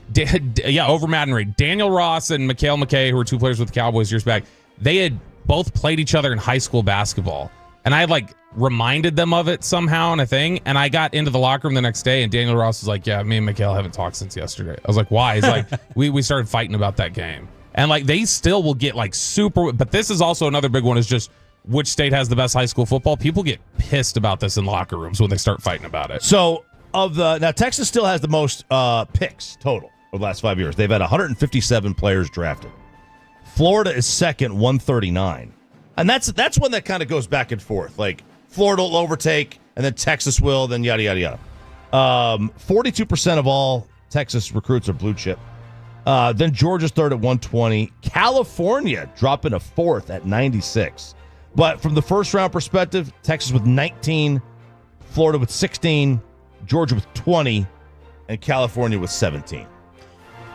Rank the sports that Texas is just best at right now, but beneath the pro level. Is baseball making up? Baseball's one? I don't even think it's close. There are 5 areas that are really, really good in youth baseball. Or softball. Yeah, for that matter. But South Florida, Atlanta, DFW Oklahoma, and then Phoenix. Those are your big hot spots. But you hear about this travel ball stuff. Travel ball in Texas doesn't exist unless you're one of these, unless you're a parent who just needs the ego boost. You don't need to travel. You just go to the next city over, and you'll play better talent than you will if you're living in Ohio. So your kids are not in travel ball? They don't travel. I mean, they don't need to. You traveled all the time. Out of state? Well, all over the state. Yeah, all over the area. Didn't he go to Bristol or something? What is he in if it's not travel? What are they in? This is select. I mean, you don't need to travel. Now, so what's the difference with the travel of travel meaning select and travel? you're going to Birmingham this weekend. You're going to East Cobb. Yeah. So they'll start. So yours is all within the state. Yeah, he'll start to do this year. Luca's starting for the first time because it's just you don't need to. The town here is so good. Yeah. You don't need to go anywhere. You're just wasting money. They can't talk to you. They can't recruit you now. They can't. They can't talk to who you are to any of the players. So he'll start. He's going to Hoover this year, Alabama. I can't wait. Mid-July in Alabama. Nothing quite like it. I was curious what basketball looked like. I was just trying to look that up because I don't ever know I had no idea about the high school basketball scene in the state of Texas. So I was just trying to look over guys who have come out of here in recent years. De'Aaron Fox, Jarrett Allen, Jared Vanderbilt, Quentin Grimes, Texas. So those are some names recently. I just watched the kid. I watched Shaq and Iverson's Reebok Netflix trying to rebuild Reebok, and they got some kid, Pate, or I think he went G League. So he was from Dallas, and they signed him to a Reebok deal in trying to get the company back up. So I don't know. That came into my head. Back to you. College football kegger here on 105.3 The Fan. They have a multi-billion-dollar legal settlement that is changing the game, and now we are going to see the revenue sharing take place. But how about this? This is going to maybe help, maybe kill the whole thing. But there is now going to be a salary cap and a contract type thing for these players where teams are going to have $20.5 million per year per team to spend. All right, so $20 million you could spend, which that seems like a lot, but man, like you just see, didn't Carson Beck get like $4 million bucks? Mm-hmm. So he's going to take up 20% of your salary cap on one player. Sounds like other leagues. Sounds like, yeah, I know, but like it just seems like it's going to be difficult to be able to manufacture a roster. But also, how about this? Like, how about the fact that what programs can actually afford this? Like, you want to talk about making the haves versus have-nots even greater. I think this is going to do that. That's interesting. So, I don't know. I mean, there's been some weird developments recently. Like, obviously, we've seen Belichick going to the college side. Scott Pioli just got hired in Iowa. Like, the Iowa Hawkeyes just hired Pioli to run their, basically, front office, quote-unquote. He's their director of revenue sharing now. And the more that you see how this operates, like, it is the NFL now. That's the entire structure of college football. It has become the NFL with free agency and salary cap and NFL personnel going into that arena now and just saying, yep, we can operate within this. This is what it's been. And so, yeah, in terms of the discrepancy it caused, I don't know. Like, I feel like most of these college programs that are pretty big could probably come up with the $20 million on that. Dink Pate is the name of the local Dink high Pate? school. Dink Pate. Back to Dink Pate. Yep. All right, so $20 million. I know Texas can, A&M can, Tech absolutely can. Ohio State 2 years ago was going door to door asking for money. Like, that's where we are with this, and it's just, I wonder, if we're just because they don't want to pay it. They have it. They just don't want to pay it. They just want to pay it. They have it because it won't. Because greedy bastards. The problem is, like, these universities, like the athletic department and the academic side, their money doesn't talk to each other. It's like some of these schools will have the athletic department fund the academic, but the money doesn't always go the other direction. So the last year, University of Memphis, this is just the top 75. University of Memphis was 75th in athletic department revenue in the country, and they brought in $70 million in revenue. 75th. They were 75th, and they brought in $70 million. Okay. And so I'm saying the vast majority, the top 30 all have $160 million or more. Good Lord. Looks like there's a little trouble brewing at North Carolina with Bill Belichick and the fans. You don't say. And the fans. So college sport fans, these are the fans that write comments into newspapers. Remember the blurbs you would see where it would be like Jeff in Mineral Wells says this, right? Those blurbs, they go to the local barbecue joints for the coaches' shows. They wear the college polo and the gingham pattern with the school colors. They were the Columbia fishing shirts with the school colors. That's college sport fan. That's who we're talking about here. And they are writing in and complaining and sending emails to the offices of North Carolina, angry about how foolish this is making North Carolina look. One guy, according to emails obtained by The Athletic, I'm a longtime UNC fan. Cannot believe you're stuck with a coach who's clearly being run by a woman who is young enough to be his granddaughter, dominating football practice and interviews. It's ridiculous. It won't end well. Like, the whole thing is falling apart. And it's all because... Well, we don't know if it's necessarily falling apart. Bill has... First off, it's already must-watch. Nothing, well, you can't say it's falling because nothing's actually happened yet. Yeah, and Bill is trying to spin it as she doesn't have anything to do with football operations, all right? Now, his sell job is she's my publicist. And North Carolina did not have someone to handle all of my requests that a publicist should undertake, like the autographs or a signing or appearances. She's dealing with the film crews that are out there. Is she power and probably money hungry?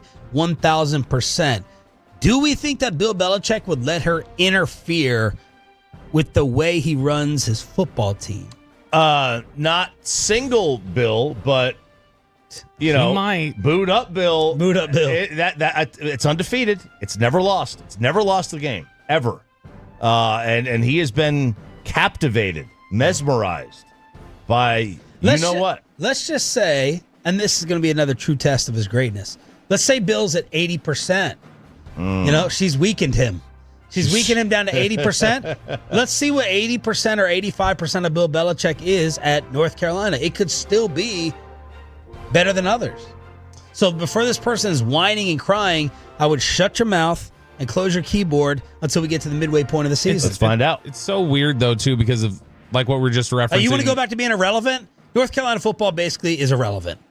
Yeah, they have a good North Carolina State, oddly enough, have a ton of starting quarterbacks that are quarterbacks of the NFL. Yeah, sure. It's really odd how NC State and UNC have just got a ton of quarterbacks in the league. I think that's because North Carolina high school football, like that area, it's just regional for how that high school football team is. The thing that's interesting is the way that we hear. Use interesting a lot. Yeah, it is. Man, it's interesting. Here we go. All right. It is. So, what's fascinating is that the salary cap structure that we're just referencing in there, and the fact that people like Lombardi and Pioli and other people like that are being hired to the college side, we're going to start looking at it the way we do NFL, where it's like, in the past, it's always been the coach. And what do we think of the coach and how did the coach build the program? More and more, we're going to start talking about, well, the coach did a good job, but the front office did a really good job building this college program. Yeah. So is Lombardi going to be good enough to provide the stuff that Belichick needs? And Tolo Drew said UNC is primetime only. Monday night game opening weekend. Yep, that's right. College football, Kegger here on 105 through the Fan. They're calling it the Mike Leach rule. I think this is the participation trophy of sports. So, to get into the College Football Hall of Fame as a coach, you have to have coached 10 years and won 60% of your games. Mike Leach hit the 10 years, but he had won 59.6% of his games. So they have now changed the rule to allow coaches in who have won 59.5% of their games. The Mike Leach rule. And the Les Miles rule, because he was at 59.7. It's the participation trophy of sports right here. That's what it should be. It should be the Les Miles rule, not the Mike Leach rule. Mike Leach, the minimums in general for getting to the Hall of Fame, are you a Hall of Famer or not? Like, I don't know that there should be a minimum in place. If people voted and said that person should be in, that's fine. Leach was bad luck. Leach had fell just below that threshold. Les Miles was getting screwed. Les Miles I understand but vacating 37 wins that then all of a sudden dropped him to 59.8 or whatever. You're a sneaky Les Miles fan. Les Miles won those games. I'm just a fan of. Did they not turn him into losses? I don't know if they turned him into losses or they just vacated it. Okay. But either way, when it dropped 37 games off his career, Leach's games are all what they are. He finished under 60%. Les Miles won the number of games that he was supposed to. It was vacated over silly rules that aren't applied the same way And anymore. look, Leach died. Leach, I think, would have eventually gotten above that. He was doing okay. I think he would have gotten above the 60%. I don't like that there's a number on it anyway. If you want to put him in, put him in. But this looks like you're just manufacturing the number, the minimum, just to get the two guys in. I don't know. That seems a little bit off to me. Yeah, I mean, it's that same factor of just probably the Pete Rose thing where they're willing to do it. It's the line from Ghost Town years ago, romanticizing the dead. That's probably what it is. RJ Choppy with a college football kegger here on your home of the 9 a.m. Tolo giveaway. Country girl, shake it for me, girl. All right, Tolos, that's right now. Call on number 10 at 877-881-1053 wins a pair of tickets to see Luke Bryan on Friday, June 20th at the Dos Equis Pavilion in Dallas. That's call on number 10 at 877-881-1053. Micah and Diggs are at the facility in Frisco. That's good. Who else is causing problems at their team's practices around the NFL? It's your football fix with the Red Zone on the home of the Cowboys.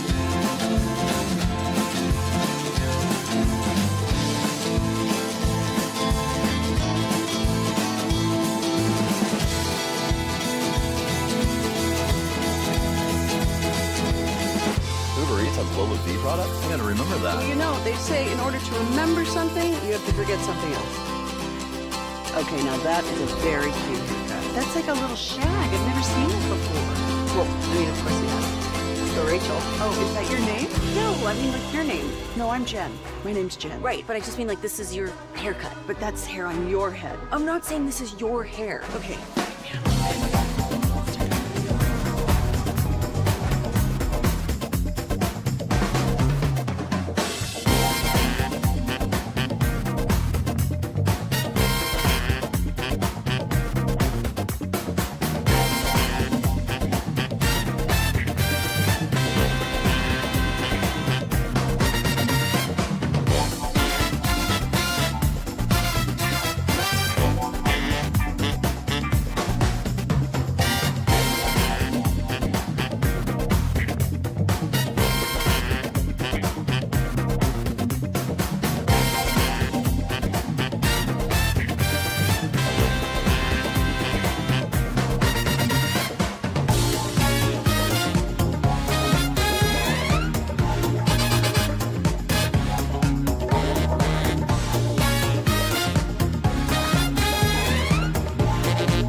It's true that you've got to forget something else to remember that Uber Eats has groceries. Nah, that's absurd.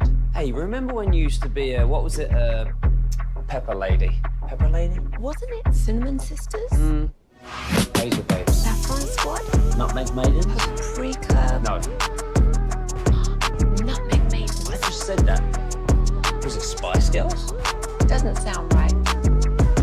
Was it Saffron Squad?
brought to you by Cars for Kids. Donate today at carsforkids.org. And also brought to you by the Personal Injury Lawyers, Frankel and Frankel. If you've been injured in a car or truck wreck, call Frankel first. 214-4817-323-3233. With Frankel and Frankel, there's never an out-of-pocket cost. They only get paid when you win.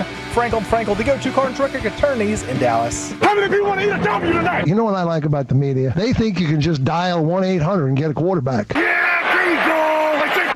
Every day at this time, it's the Red Zone for your football fix on your home of the Dallas Cowboys with Sean Sharif, RJ Choppy, and our Cowboys insider Bobby Belt, who will be living at the Ford Center at the Star in Frisco this week for Cowboys mandatory minicamp. And Shereen Williams saying that Trayvon Diggs and Micah Parsons reported yesterday for the physicals, but we are keeping an eye out on the rest of the league for potential holdout problems. Yep, and we got a few updates already this morning. James Cook is at minicamp for the Buffalo Bills. Ooh, wow. He is not expected to participate, though. This is like a hold-in, just trying not to get fined here.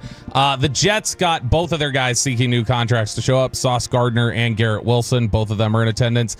The people missing so far, TJ Watt is not at Pittsburgh Steelers minicamp. I haven't seen it on the what is that, First Take? No, I mean they're busy covering the Cowboys. I would like to have this with the same intensity that they go after Micah.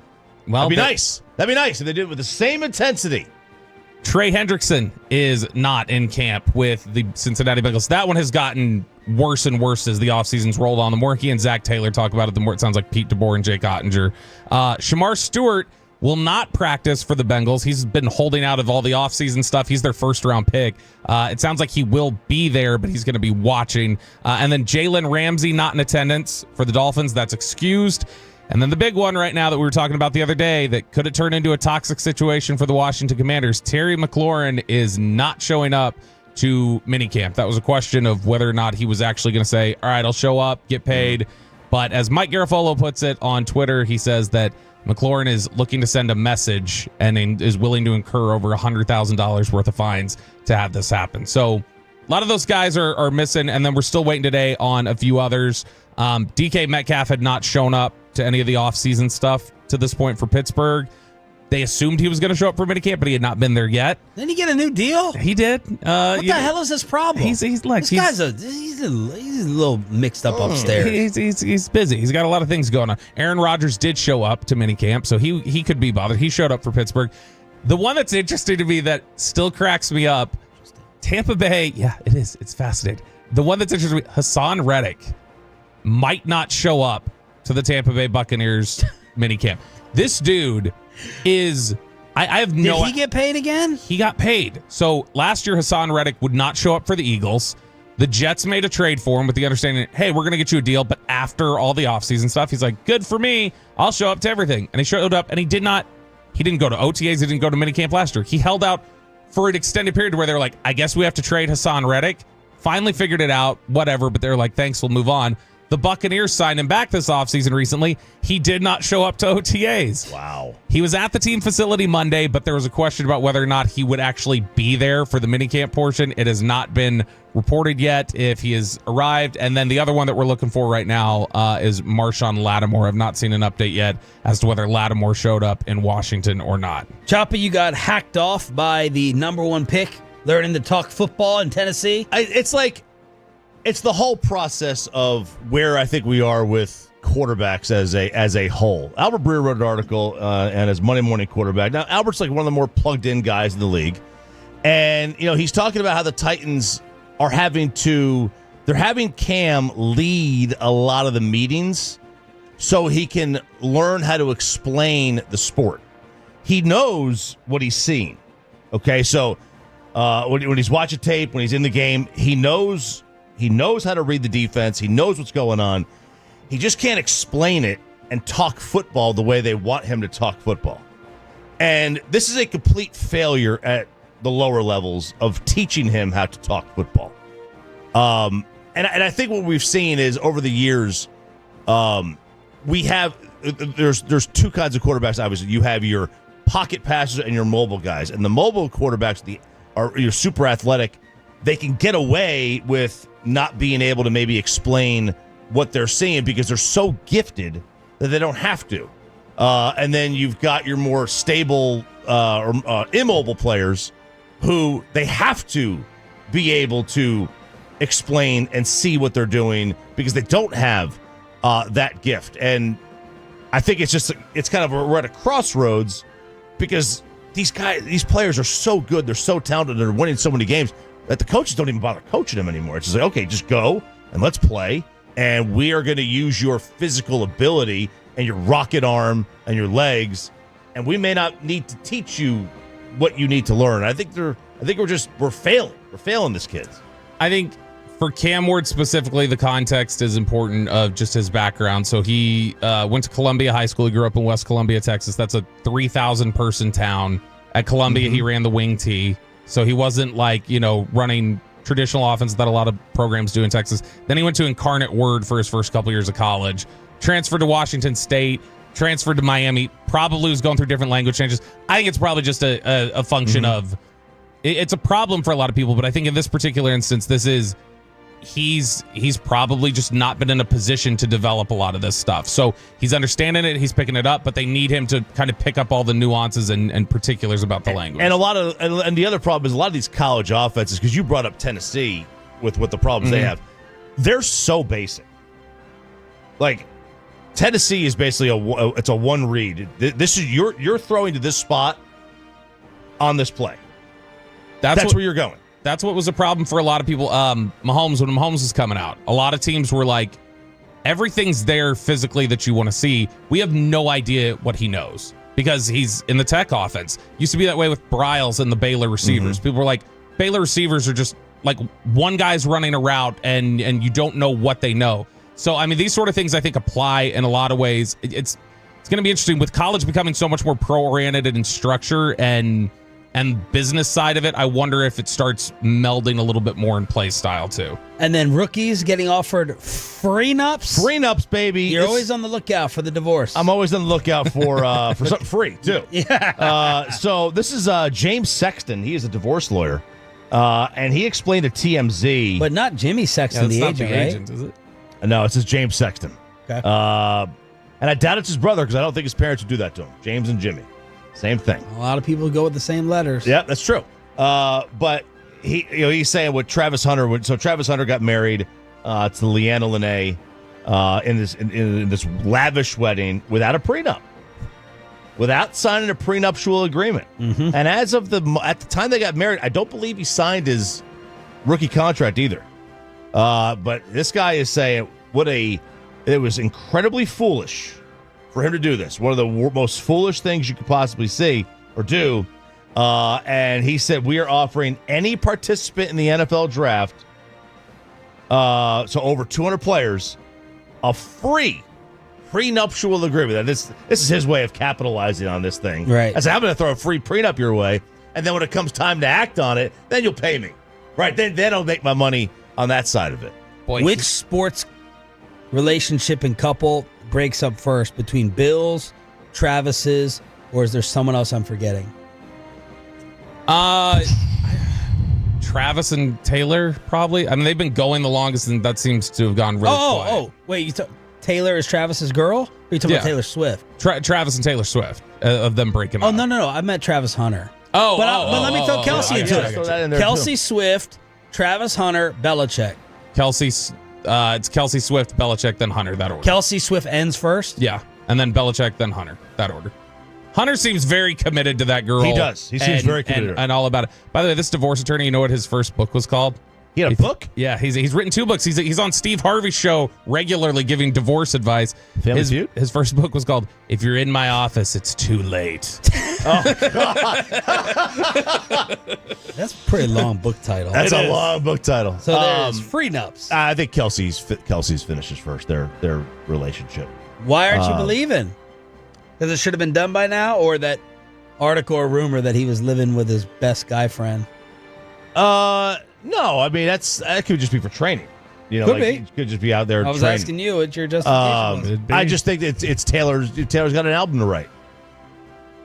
That's what she does. She leverages relationships and people's hearts, and she turns it into content. That's what she does. I think the other thing is like when he does retire. I don't think any of them are going to end particularly quick, but when he does retire, he's going to be home a lot, and that will sometimes, you get annoyed with them more. All right, let me give you the latest Super Bowl odds from Bet Online. The Super Bowl matchup that Vegas expects to happen is Buffalo, Philly. Good job. 16-1. Followed by Philly, Baltimore, Philly, Kansas City, and then Detroit versus Buffalo, Detroit versus Baltimore, Detroit versus Kansas City. So Philly's like an overwhelming favorite in the NFC right now. Yeah, I guess you could say that. Not according to Bart Scott, who said the Chargers are this year's Eagles, but better in the AFC. There's Bart. If you want to make some money on the Cowboys, tremendous value. Dallas versus Buffalo is 96-1. Wow. 96-1. You don't even have to pick the winner. Give me another team you like in the AFC. Dallas versus Kansas City is 102-1. Cincy? Cincy's 217-1. Wow. I'm gonna do this right now. 217-1. That is not bad. I mean, throw $10 on it. Yeah. $10. Dallas versus Baltimore, 102-1. Throw $10 on each of them. Yeah. Throw $40 out total. And literally throw it out. You insulted at that? You just said you were going to do it. I am doing it right now. The other kind of quirky matchups that could take place, Super Bowl rematch in third time in 5 years, Philly KC 17-1. San Fran versus Kansas City for the third time in 7 years, 39-1. Jets Giants, the Subway Super Bowl is 42-55-1. Rams Chargers all LA 129-1. Pete Carroll's Raiders versus his old team Seattle 11-55-1. And Sean Payton's Broncos against his old team Saints is 12-14-1. As much as the NFL has wanted their competitive... By the way, the Cowboys' worst odds, Cowboys versus Cam Ward and the Titans, that's 23-22-1. 2,322-1 if they face each other. Sorry, go ahead. This is, it's when you look at the way that the NFL has tried to make everything even across the board, turn it into, all right, everybody's got equal competitive balance. It is, you mentioned it there, that we could get Chiefs, Eagles again, or Chiefs, 49ers. NFL has like dropped into this lull in the last 5 or 6 years of just not a lot of surprise teams jumping. The last one we got was really Cincinnati. But other than that, like, it's been pretty expected before the year. I feel like a lot of people projected exactly what the matchup was going to be. I mean, the thing was, is that even that, I mean, yeah, they were kind of a surprise, but they still had, everybody knew Joe Burrow. Everybody knew what a great quarterback he was. Like that, you were just kind of waiting for it. Let's ask Reddit with the KNC masterpiece in a Tolo Tuesday crosstalk. The fellas join us in studio next. Chosen by the people, feared by the insurance company.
remember something, you have to forget something else.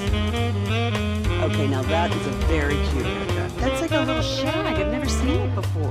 Well, I mean, of course you have. It's the Rachel. Oh, is that your name? No, I mean like your name. No, I'm Jen. My name's Jen. Right, but I just mean like this is your haircut. But that's hair on your head. I'm not saying this is your hair. Okay.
Back #1 Chevy dealership in the world. More new Chevys than anyone else. All price to sell. Visit ClassicChevrolet.com. This is Texas. This is Classic Chevrolet. Together, let's drive, relax, enjoy the difference based on new Chevrolet registrations 2023 and 2024. Coming up on the next KNC Masterpiece, our daily edition of why AM on the FM is better than PP in the morning. Plus, Brian Adams ticket giveaway and an Optimist guide to the 2025 Dallas Cowboys. Join the show 10 to 2 right here on the Fan. Snap. Were you supposed to play that tease? Sean were you mad about that? Oh, no. I'm waiting for Peyton to take over.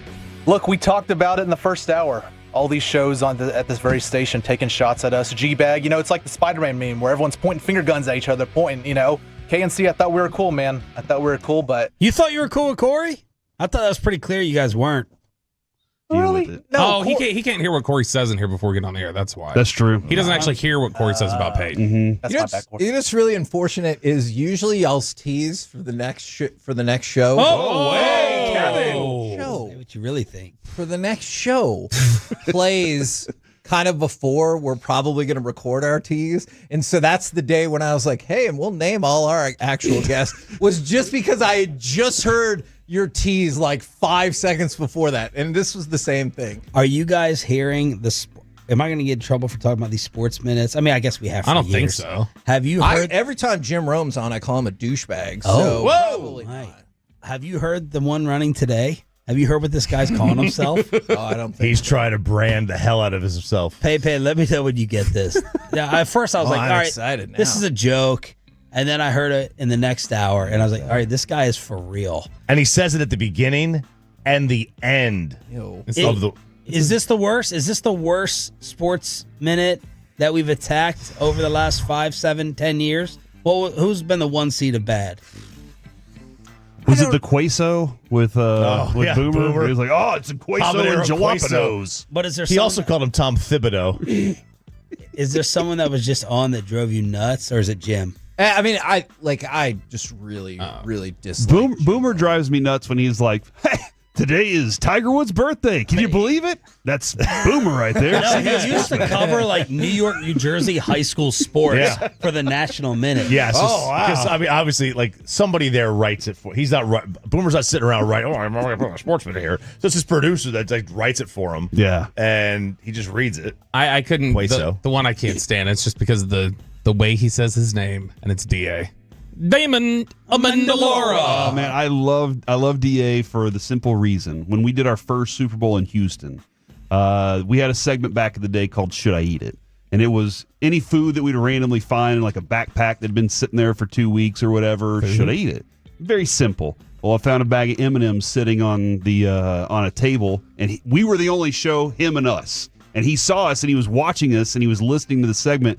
He was like, "That's genius. That's absolute. Why didn't I think of that?" And I was like, "You're my favorite, dude." Oh, yeah. And then what's his name? Gottlieb. Oh yeah. Yeah, him and Gottlieb were talking, and I was very drunk. And I walked up and tried to say something, and Damon was like, "What's up?" And Gottlieb was like, "We're talking right now. We're kind of in the middle of something." No, you left out the best part. Oh. They're like, "What do you need?"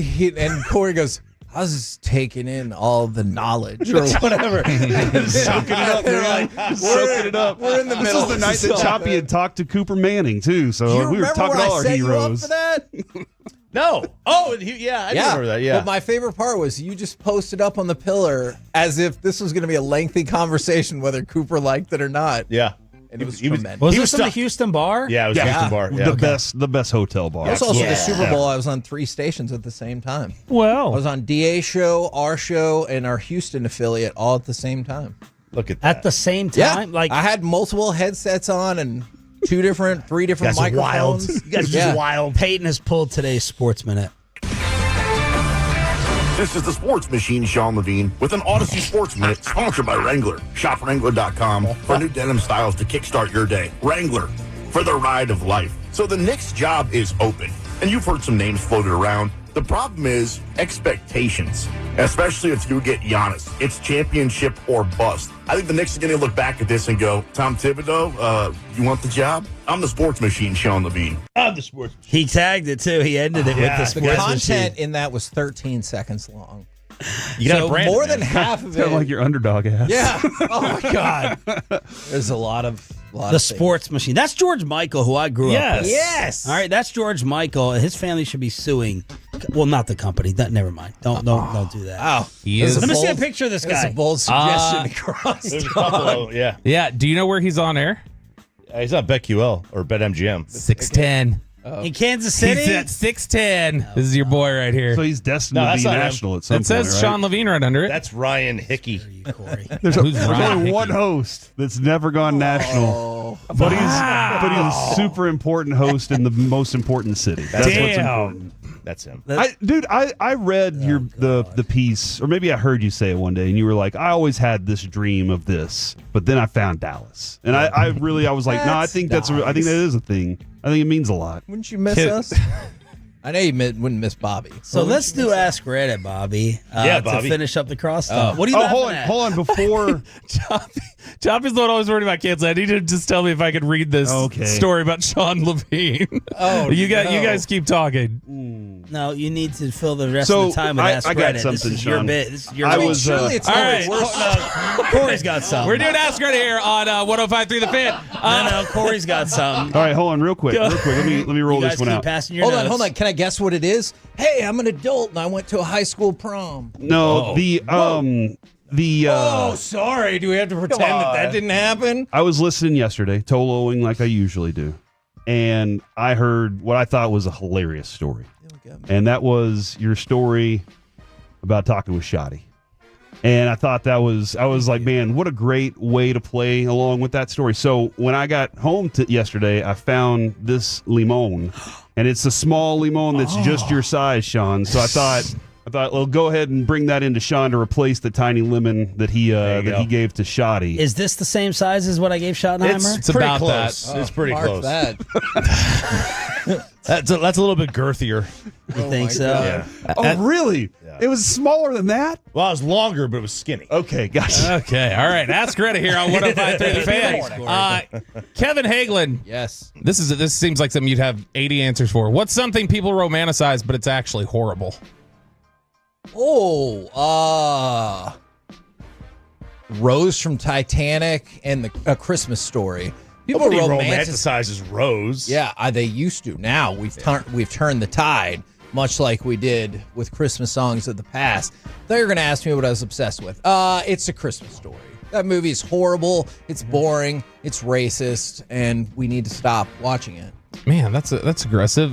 Corey, what do you got? City of New York. That's a good answer. Wow. That is a Don't good look at me answer. like that, Choppy. He doesn't love New York. Okay, all right. Yeah. He looked like him like... I like visiting. Okay. I like visiting. But it is a very like... It's a love-hate. Yeah. It's a love-hate. To me, it's the good old days. My grandfather said the only thing good about the good old days is that they're gone. You got a really good Explain.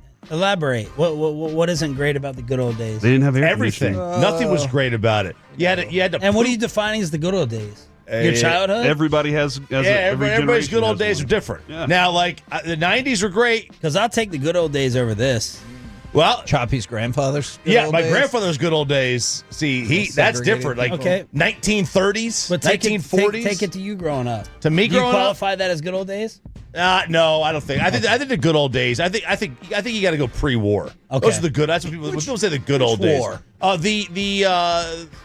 The good war, the big war, The good war. big war. The one that we won that really established everything. Yeah. Okay. I'd say war. Yeah, all the good old be days. either one of them. It was crap. It was garbage. There was a good answer I saw on Reddit that probably actually applies to me though, but definitely applies to Brian Broaddus, which is the overworking, like I'm there 12 hours a day, putting in 12. Like it's so held up as the standard. Like, look how great you're going to work the holidays and everything else, and it's like. That's not necessarily a good thing that you're just draining yourself like that. All right. But who romanticizes that? Who hypes Brian that up? does. Broaddus definitely romanticizes that. You don't think so? I think he uses it as like peer pressure towards everyone else if they want to have a vacation day or personal day. Because he likes boats. I got you. Corey Majors, what's the best car you've owned? Oh, this is good. I had a 1991 LeBaron when I started driving. John Voight's car. Yeah. My truck was awesome too, but the LeBaron was great because Brass Monkey's bass played very loud. And it was so good. And he hates you know the what's beat. even better is driving on Galloway and racing the strip back in the day. Yo and Anybody hello. out there that knows, all right? Go to Galloway. They have no U-turn signs now because we used to just drive the strip all the time. And that was the one, like, I could beat people in races in that car. Ooh. And then I wrecked it. Oh, damn. I got hit. Actually, they said if it would have been half a foot further back, I would have been dead. We're going to do this on Thursday. There was a Reddit question the other day about you're not from Dallas or you're not actually from Dallas unless you blank or whatever. And one of the answers on there was you've been rear-ended by an Altima in paper plates. That feels pretty accurate. Hagee, what's your answer to this best car you've ever owned? I had a Dodge Charger that I thought was great at a time when gas was super cheap, and so you didn't have to worry about fuel efficiency. But if anyone ever tried to step to you, you could usually take them down. Sean? I didn't own it. You've had two cars, have you not? In your whole life? No. I think you've had like two. The Jeep you've had since I've known you. Yeah, I've had the Jeep since coming here. Suburban. A Suburban. The old one? Like an 89? Old one. Yeah. Old one. It was a tank. I hit a Geo Metro, I think they're called. Oh, no. This thing, it Exploded. spun like a damn toy. And I was like, I can like go wherever I want. I can do whatever I want out here. I can bully people out That here. was your takeaway from On the hitting roads, that car? yeah. Like my license plate fell off, and this thing was like a dreidel spinning. You knocked the Geos right out of production. And then country rides, you all pile up in that. Look, I think my truck is. I love it. I can't believe I went this long without one, just from the amount of room I have. But my 1990 Oldsmobile Cutlass Where'd you get Sierra, it from? Platinum Chrysler Dodge Ram Jeep. There you go. My 1990 Oldsmobile Cutlass Sierra was so sneaky good. It had an Elks sticker on the back and a BPOE sticker on the back because of my grandfather's car. I mean, it had the bench seats. You know, there was nothing in the way in the middle, if you know what I'm talking about. Fantastic. The felt, the leather. And these speakers boomed like crazy. Even though they were made of cardboard. I threw the Pioneer radio thing in there. It had the wheel shifter on the side. Yes. God, that was great. I love that thing. I drove that into the ground. The best car to drive that I've owned is the Explorer we own now. The best car, period, where it's like, I know that thing's going to get me where I need to go, is a 95 Honda Accord that I got up to 330,000 miles. There you go. That thing could be driven to the moon and back. Yeah. That thing was the definition of reliable. Pepe, has it just been the Mustang? Camaro. Sean. Oh, sorry. He's always so quick to correct that. He gets so offended. My first car. My first car was a 2008 Chevy Silverado extended cab. I drove that from when I was 16 until I was 23 or so, and I've had the Camaro ever since. So I've only had 2 cars, but I miss hauling stuff, man. Having that truck, I was able to just haul anything, throw anything in the bed of the truck, but now stuff. I can't. What, to your parents? I mean, you're at your parents' house 2 years ago. Where are you hauling back and forth in Rockwall? We needed lumber. We're back tomorrow morning. The KNC Masterpiece next on 105.3 The Fan.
something, you have to forget something else. Okay, now that is a very cute haircut. That's like a little shag. I've never seen it before. Well, I mean, of course you have. So Rachel. Oh, is that your name? No, I mean like your name. No, I'm Jen. I know it's Jen. Right, but I just mean like this is your haircut. But that's not your hair. I'm not saying this is your hair. Okay.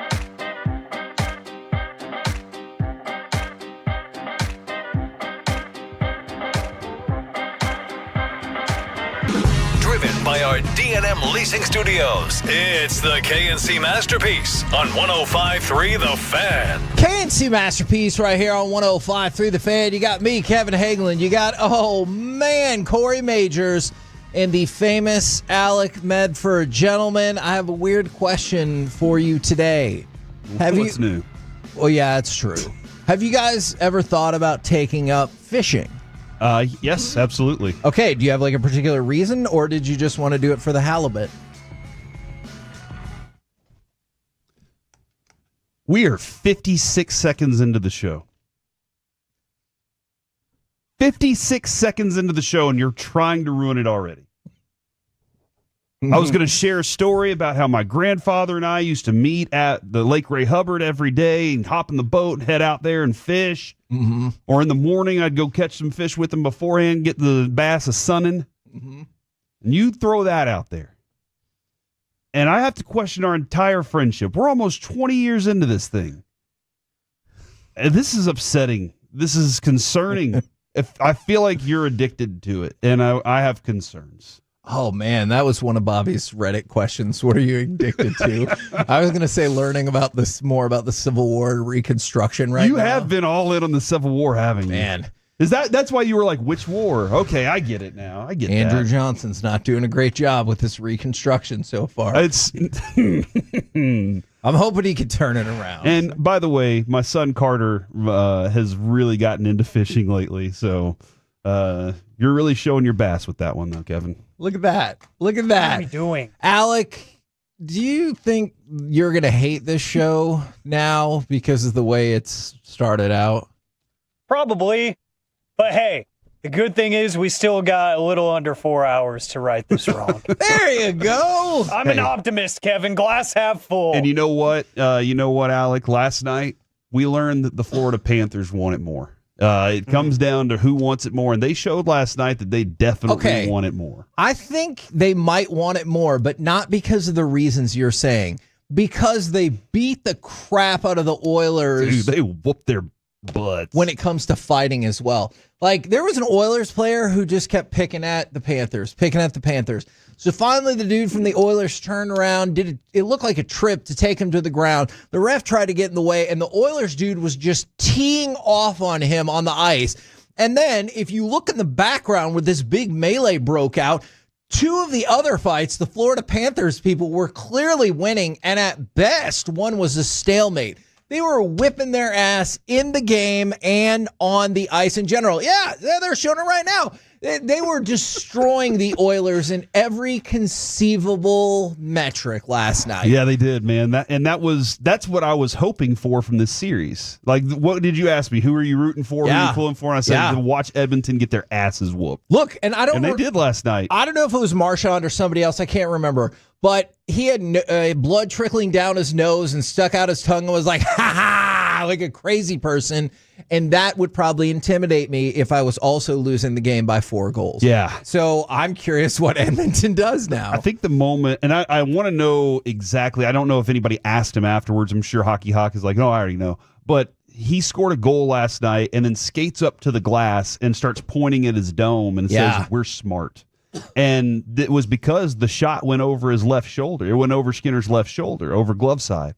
And they know. We were talking about that leading up. We were like, the Stars haven't figured out where to put the puck. Yeah. They keep just kind of trying. And Florida's like, we know that he's weak up top, so that's where we're going to go every time. So I thought it was last night I got my money's worth of sitting down and watching the Stanley Cup final. Yeah, I'd be really curious to see how Game 4 goes, not only because it's back in Florida, but to see if any of that trickles over. You know, like, obviously, it's not like a 3-1 deficit can't be overcome. Last year, the Florida Panthers were up on the Oilers 3-0, and eventually the Oilers faced a Game 7. But I'd be really curious if the Florida Panthers dominate Game 4 as well, if this will be a shell-shocked Edmonton team whenever they go back into Canada. A lot of mixed reviews on the way we started the show. From the 3-2-1, Kevin is fishing from 4 responses.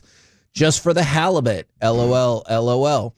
From the 817, that one wasn't terrible. From the 817, nah, that was clever, Kevin. Great way to start the show. Do it more. From the 903, Whoa, what is that? Got What is him. that guy doing? That made me laugh my ass off. From the 214, cancel today's show. I'm living with that person. That's where my heart is right now. And Alec is right there with me. My heart doesn't exist anymore. 575, Kevin, I can't even be mad at you for that one. That was a really good joke. And see, the key was you thought I was asking you a real question, but it was just a waste of your time to set up that punchline. Yeah, that's right. I had thoughts. I was like, oh, man, when it comes to fishing, I have a great conversation here. Let's roll. And because my kid hops on his bicycle and rides down to the creek every Saturday and Sunday and goes and fishes. Is that the creek? Yeah. Okay. And then he goes and he's catching some perch and some crappie. It's and crappie. He's like, I want to catch some bass, Dad. So I got to find 877-881-1053. Locally, where's the best place to catch some bass? From the shore, because I don't have a boat right now, so we'll have to. And I'm probably never going to have a boat. Honestly, I can rent one occasionally, but that's it. Do you think you'd buy a boat if people peer pressured you?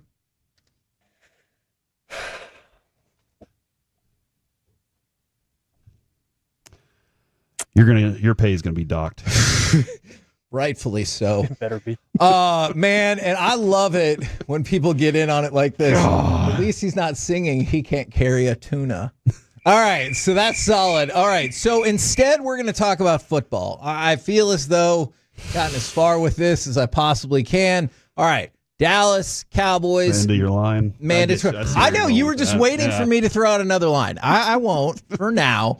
So Dallas Cowboys mandatory minicamp, it begins today. You already saw people showing up yesterday. I wanted to run through a couple of storylines. I believe it was from DallasCowboys.com. And I guess my general question for y'all to start off with this is, are you invested in any of these storylines, or do you think OTAs will make any difference with it? I mean, give me the storylines. Thank you. I appreciate that. All of them. Oh my gosh. Okay. Or give me a couple storylines that you think I might be invested in. How I'll be able to give you. How much will Micah actually do? And this is just a storyline. No, I'm not. Okay. Because I know what I've seen. Kevin, we've watched Micah in training camp multiple times and thought to ourselves, what the hell is he doing out there? Yeah. And then the next year, he's like, oh, y'all are going to call me out for not doing enough in training camp? Let me practice every day. Yeah. And you're like, well, now he's doing too much. Yeah. And so, no, I'm not invested in it that much because although I do want to have an understanding of what Eberflus is going to do with him and how he's going to use him. And right now, both coaches are trying to get a feel for their talent. So that is something I'm watching. But no, I'm not necessarily invested in it right now in OTAs. But I do hope that he's observing, watching, and getting the chess pieces put in place in his mind. How much progress has Trayvon Diggs made since his injury? I am invested in that. Do you think you're going to get an actual good look at that here, or do you think we still got to wait? I think we got to wait. We might have to wait deeper into the season too. You might be right. But the reason I'm interested in it is because you have a cornerback that you drafted that's coming off an ACL injury. So you're already dealing with that. But he's the future at the position. That Siobhan Revell is your future cornerback. Be ready for that. He's a stud. But what do you have right now other than Deron Bland? Like, you don't really have anything that you feel very confident in. So trying to figure out, do the Cowboys need another cornerback for a few days? Do they need another quarterback for this season? Yeah. That's what I need to know. All right. So I am invested in that one, yes. This one is probably the one I'm most interested in. How much will the offensive line rotate? Because one of the things that Broadus would say about, like, whether it's OTAs, mandatory minicamps, is where people line up a lot. So it's not so much like necessarily the between whistle play or simulation of play or whatever. How much will the offensive line rotate? Whether that's because you want to see more of Bass, Hoffman, Rob Jones, Sadiq Charles. Booker. Oh, okay. All I want to see is Booker. Okay. I really do. And Guyton. Those are your starters. And Sure. the rotation part of it, it doesn't matter because they're just getting looks in OTAs. You're really just getting looks. You're trying to see, does a guy understand what his job is when he lines up here? What's he supposed to be looking for when he does? There's a lot of education part that needs to be happening in these camps. But when we go to training camp, Kevin, Chrissy Scales always says, watch who the defender is on punt team. And you're like, what? Because that guy is probably making the team. She's always pointing out these little positions that you're like, if you want to figure out the back end of your team, this is where you're going to see those things. And the rotation part of it right now, they're just trying to get everybody in as quickly as possible, see the things, and hope that they got the stuff figured out from the books. And then when they get to camp, you'll start to see muscle on muscle a little more. Al, this one I'm sure holds some interest for folks as well, and I do get it. Do you think Deron Bland will continue to take most of the slot corner reps? That has been an intriguing development that I feel like people have kind of wanted. Yeah, probably so. And it still leaves a lot of question for who's on the outside completely and where we stand with some dudes that brought in last year. Sure. And even some guys that might be on their last leg with this team. Now, I know the answer from Stephen Jones. Talent acquisition is a 24/7, 365 job. Do you think the Cowboys will come out of this looking to add at any positions of need? Or do you think that's already been decided? It'll just wait for other teams' cuts as opposed to, oh man, what did I see at mandatory minicamp? We really need to fix this. What positions Cornerback. I'm sorry, let me finish my question. Okay. What positions, did you say corner or quarter? Corner. Oh, okay. All right, then you answered my question already. That one, anything else? Running back? I mean, running back, it's you still got to figure out. It seems as though they have decided the answer is no. I'm open for that, but it seems as though they've decided the answer is no. And then defensive tackle, I would obviously still be interested in just taking a look on what's available, but they might also feel comfortable there. So you say defensive tackle, you're probably talking Mozzie, right? Yeah. With Eberflus's defense, the three might be more important. Yeah. And so, that's true. So Osa, whoever is filling in behind Osa, and how that rotation goes, that's the one I would keep an eye on for sure, is what that rotation looks like. I'll keep an eye on that. Now, Alec, I know you said you didn't love the jokes, but don't you kind of think that I'm krilling it this morning? That was from the 817. They helped out with that. I don't like this one. Kevin, keep it up. You're krilling it. Corey, let me know if you need anything today. The other one that somebody put in there was Kevin's pay is going to get docked just like Corey's boat. I need a vacation. And I thought that was really clever. All right, let's go to cut number 2.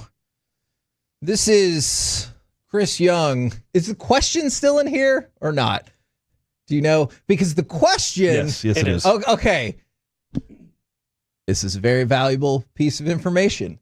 I think the question might have tripped up CY just a little bit, but this is talking about the future of Jacob deGrom on the G-Bag Nation every Monday, CY, and he gives a very, very definitive answer eventually. It's the Chris Young Show here on 105.3 The Fan. Is his presence here tied in any way to wins and losses here over the next couple months? You mean in terms of Jacob being moved? Is that what you're referring could you guys be sellers, or is it like, hey, we got this guy, we've waited for him, he's Jacob amazing? DeGrom's not going anywhere, I can assure you of that. That's not something we feel like we've got a core pitching group in place with Jacob and Nathan Evaldi, big free agents that we brought in here to anchor the pitching staff. We feel like we have good young pitching with Jack Leiter and Kamar Rocker and Cody Bradford. So we feel like we have the makings of a very good starting rotation, not only this year but for years to come. We're not interested in disrupting that.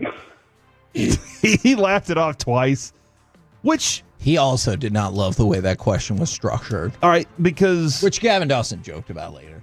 Because Chris Young is one of those that he'll give you a blunt answer. Yeah, and you can ask him a blunt question. Yeah, I feel like every time we've talked with him, I've been very upfront with whatever I want to know, and he'll say whether or not it's fair. Yeah, Bochy does the same thing, and then he's like, yeah, let's get to the point real quick on it. And usually that was the case. Hey, Jacob deGrom's not going anywhere. Yeah, he didn't mention Tyler Mahle. I noticed that too. Did he say big time free? No, he said he was talking about them. He didn't mention Mahle. I think that's because all of them are under contract for multiple years after this, with the exception of Mahle, right? Don't you think? I think so. And I think Mahle's a tradable commodity. Sure. Very valuable. Am I wrong? To a team that needs it right now, he's very valuable. I agree. If you need a bat, you can do it. He might hit some incentives that the Rangers may not want to pay that on his contract, and so they have enough room barely for that, I think. Those things do exist, but if you want to go into the playoffs with 3 dominant right-handed pitchers, you have them. But if you need a bat, you can part ways with one of these guys. 2 of them have no trade clauses, in DeGrom and Evaldi. So both of those guys have no trade clause. They're not going anywhere. But you know what? It's the smile that he's doing right now, Alec. Somebody texted something in that Kevin thinks is hilarious. He's going to try and angle it into the show somehow. I get it. And he's going to try and really wedge this thing in, and we're going to be like, no, actually, I had a really good sports point. I'm having these really good sports conversation. I was going to help you out because somebody made the suggestion, Corey, if your boat ever gets sick, you can just take it to the dock. It's spelled different. We're the KNC Masterpiece right here on 105.3 The Fan. Alec, if you're thinking about going on a date, you could take a girl out to the lake on a paddle boat so you could be romantic. Coming up next. Save me. If the Knicks are interested in Jason Kidd and Jason Kidd's interested in the Knicks, let's make a deal. Next on The Fan. Take me too. You're proud home.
update. This segment of the KNC Masterpiece is brought to you by Cars for Kids. Donate today at carsforkids.org and by the personal injury lawyers Frankel and Frankel. If you've been injured in a car or truck wreck, call Frankel first, 214 or 817-333-3333. With Frankel and Frankel, there's never an out-of-pocket cost. They only get paid when you win. Frankel and Frankel, the go-to car and truck wreck attorneys in Dallas. Brunson the crossover, Brunson the drive, flips it up, it's good, and a foul! A circus shot from Jalen Brunson, and the Knicks take a 2-point lead. KNC Masterpiece right here on 105.3 The Fan. All right, Corey, this was interesting to me, and you brought it into my view, is that Brian Windhorst said, Windhorst.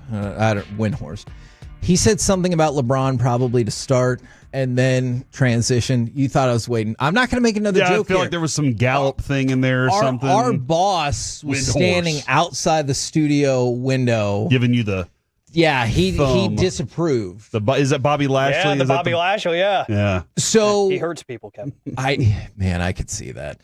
So he said, look, there's obviously interest from the Knicks because they requested the interview, and he believes, or he has been led to believe, that there could be some mutual interest from Jason Kidd to go coach the Knicks. There's still a couple years left on his contract, and so I say, let's make a deal. But I wanted to start y'all with this. Would you be okay with letting Jason Kidd move on down the road? I'm having a very difficult time emotionally with this team. Sure. And so I'm at a point now where if that was to happen, I wouldn't be surprised. Yeah. Because they traded the best player on the team. For sure. Actually, was he the best player on the team? He was. Because Cooper Flagg wasn't here yet. Cooper Flagg wasn't here yet. I gotcha. And then they got the number 1 overall pick. Yes. And you're like, that's never happened before. Yeah. 2 things that have never happened before. So if they decided, you know what, we're going to trade Jason Kidd, I would be like, I'm not surprised. I like Jason Kidd, though. Sure. Now, is it because we had him on the show the other day and he was awesome and he was great and everything and he seemed like he was our best friend after we're done? No, that's not the reason. Oh. I think Jason Kidd's a brilliant basketball mind. Agreed. I think that he has overperformed as a coach at times here. Getting them to the Western Conference Finals, you can put a lot of that in Luka's court for sure. But also, Jason Kidd was the one with his coaching staff kind of molding that whole thing as they went along, playing the good game of chess, as he talked about. He's gotten you to the NBA Finals. I don't want to move on from people that know how to win like that. Yeah. Again, this goes with the DeBoer conversation, right? Because DeBoer knew how to win, and now you're going to bring somebody in that needs to know how to win too. So my feeling is, if Jason Kidd was to be gone, would they be able to say, Sean Sweeney, you are now the head coach of this team? And I would feel pretty comfortable with that. Okay. But if you move on from your head coach, now you have a search, and you have been building this entire vision with Jason Kidd in mind. This entire defense first philosophy, we're trading Luka for this, we want this guy. You've been building it with Jason Kidd as the one that was going to coach the team. Why would you say, you know what, we're willing to trade him for a pick just because you want him, New York? We want him too. Sure. So I don't understand why you would just bend the knee to somebody else because they're in a larger market like you did to LA just recently. And from the 214, Kyrie opts out if Kidd leaves.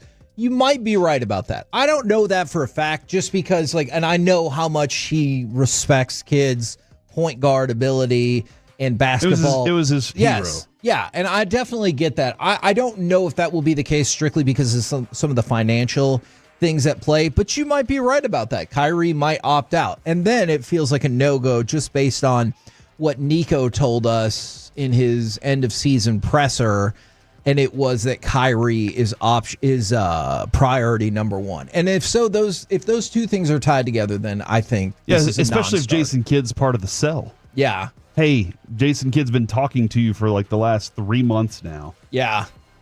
And so I don't think that would happen if that were the case. But let's go off the assumption that that's not the case.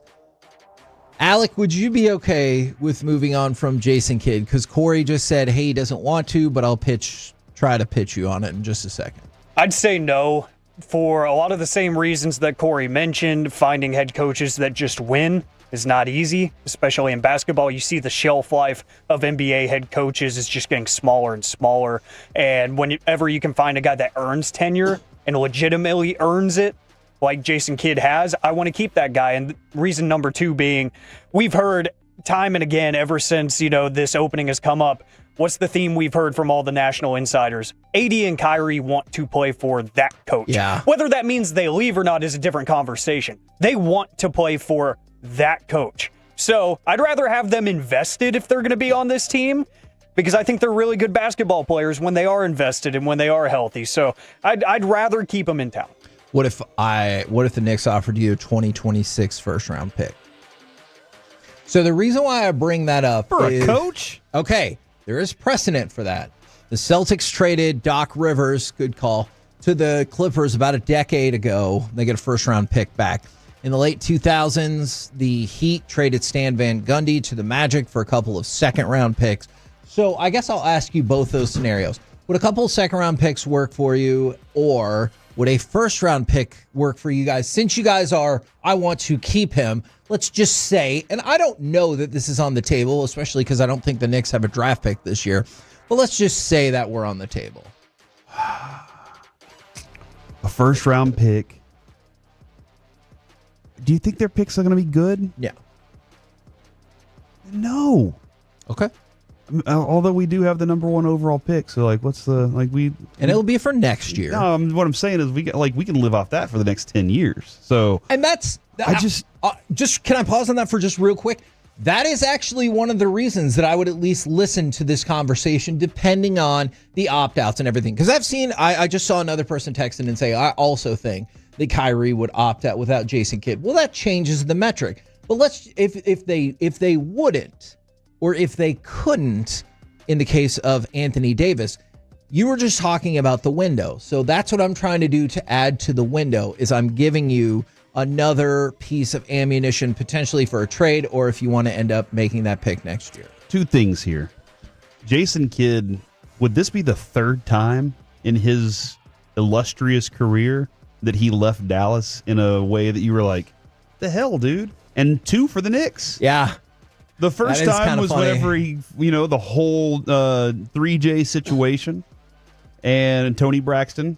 The second time was whenever at the last second, he agreed to terms with the Mavericks, and at the last second was like, you know what, I'm going to the Knicks. Yeah. What? I do remember that. Out of nowhere, And then, so this would be a 3rd time, would just be a weird situation. Maybe that's what destiny is, man. But then again, after that situation, I thought maybe he would never get his jersey retired, and they're like, we'll bring you back as a coach. So who knows? He also sounded a little bitter. I think 2 times now he sounded bitter. Oh. One, Dirk was talking about his statue, and he's up there, and Jason Kidd was like, we were a bunch of little burgers, but we were there to help you. And I don't know if you remember the speech, but he was like, don't forget about us. And then when he was on with us the other day, we mentioned Dirk, and he was like, and yeah, we were all burgers, and we helped him get a World Series or an NBA championship. And I was like, man, is he bitter about that? I had not analyzed it like I thought that. to myself in that moment, I was like, and don't forget you won that championship too, Jason Kidd. But so the return is not enough for me. Okay. Somebody did say, hey, tear it down, build around Flagg. I get that. But the idea for Nico and their front office is build around Flagg while you're also winning with veterans. Let him grow. Agreed. And so whether or not people agree with that strategy, I think that's the strategy. I think the most significant thing to get me to be okay with this is tell me what the next coach is going to be. Okay. That's more important to me now, because if you're saying you're bringing Phil Jackson in, all right, thanks, Kevin. I appreciate it. What if it was Sweeney then? I like Sweeney. Okay, so I say... Even the other day, Jason Kidd talked so highly about Sean Sweeney on our show. So that's the deal I present to you.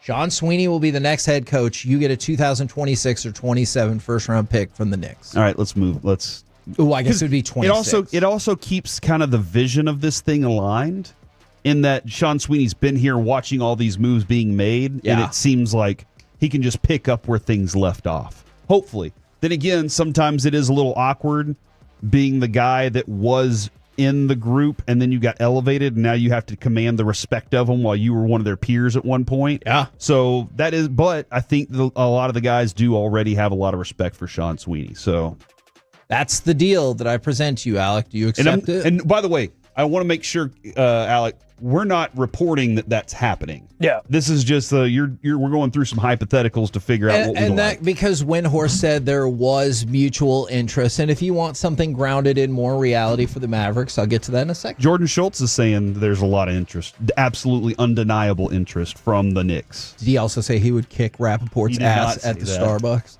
It was Rappaport, right? I can't remember. All right. It was. Alec, would you make that deal as presented to you?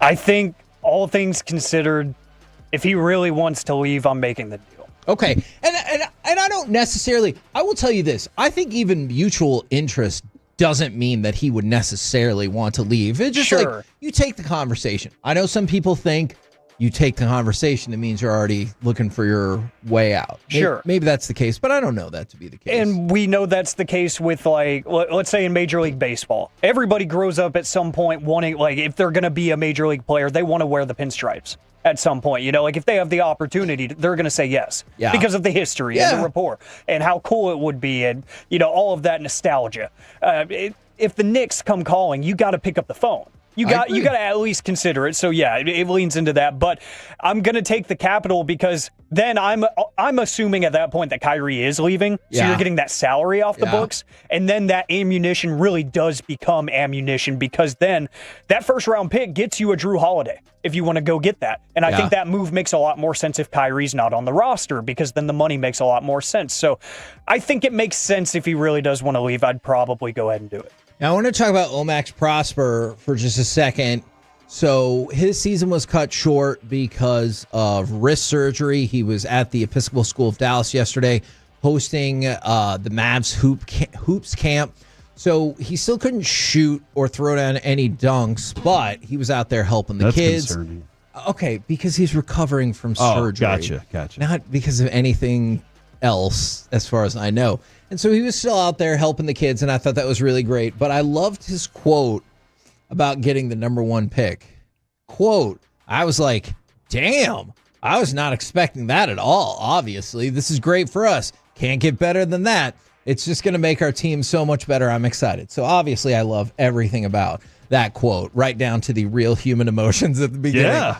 And then, damn. I was not expecting that. And then he goes, I think Cooper Flagg, the kid from Duke, is going to bring a lot to our team. He's super versatile, has the drive to win, super competitive, can defend offensively. He's like a Swiss Army knife. He's a great addition to our team and someone we can plug wherever we need to help us win. And I just thought that was really cool to hear from a player who is on the Mavericks talking about Cooper Flagg. So if you wanted to move away from like the hypothetical and everything, Max Prosper's here and he's pumped. And Kyrie made the mention of we're connected, as Dukies. Yeah. I'm pretty sure he said Dukies. I'm really surprised over the years they didn't come up with a better expression than that, Dukies? Yeah.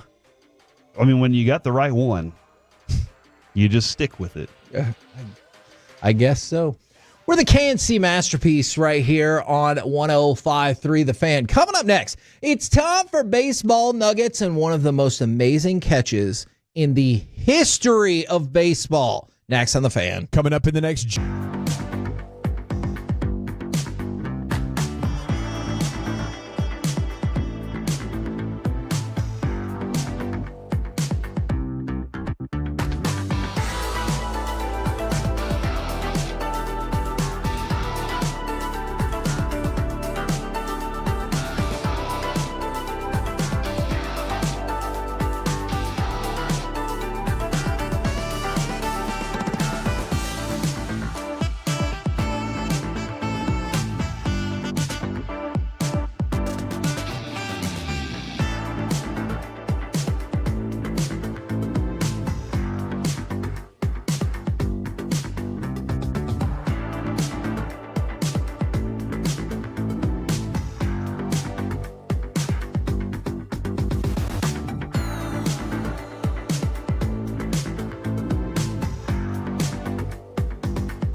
something else.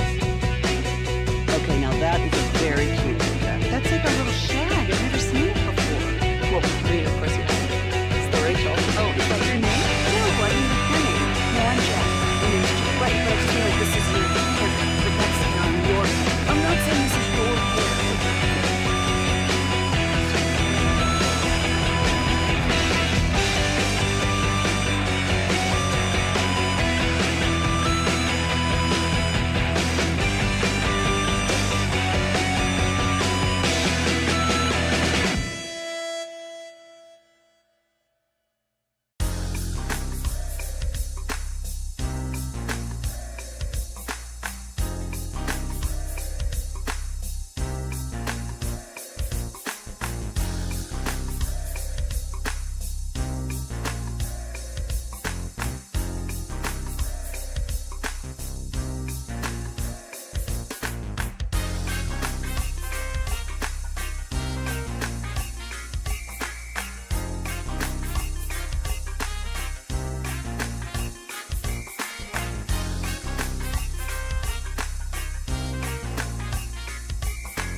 This segment is brought to you by Classic Chevrolet. If you're in the market to upgrade your vehicle, get to Classic Chevrolet in Grapevine. Back-to-back #1 Chevy dealership in the world. They've got more new Chevys than anyone, all priced to sell. Visit ClassicChevrolet.com. This is Texas. This is Classic Chevrolet. Together, let's drive. Based on new Chevy registrations 2023 and 2024. And he'll line that one stiff into right field. And that's going to get right through Anthony and keep on rolling. Here comes Lau coming around. He is going to score. Diaz all the way to third, and he will stop there. KNC Masterpiece back here on 105.3 The Fan right now. Brought to you by Reliant Air Conditioning, gimmick-free AC repair and replacement. It's time for Baseball Nuggets. Guys, that was Roman Anthony. We just talked about him. I think it was yesterday. He got called up after his mammoth home run, and he couldn't feel the ball in right field. Just on that one particular play, that's a bummer for him. That's his first major league game. So part of me kind of wants to take pleasure in your hypest person that you made all this hype about failed immediately. But also I understand baseball. And baseball, like, you will have many opportunities to redeem yourself. That was always, like, anybody that played T-ball and whatever, you had a blunder in the field and your coach told you, now go make up for it at the plate. And you had that chance. Now, did Anthony do that or did he ground out? I mean, he grounded out and failed. But he has tomorrow, Like, that's the thing about baseball is you have lots of opportunities to redeem yourself.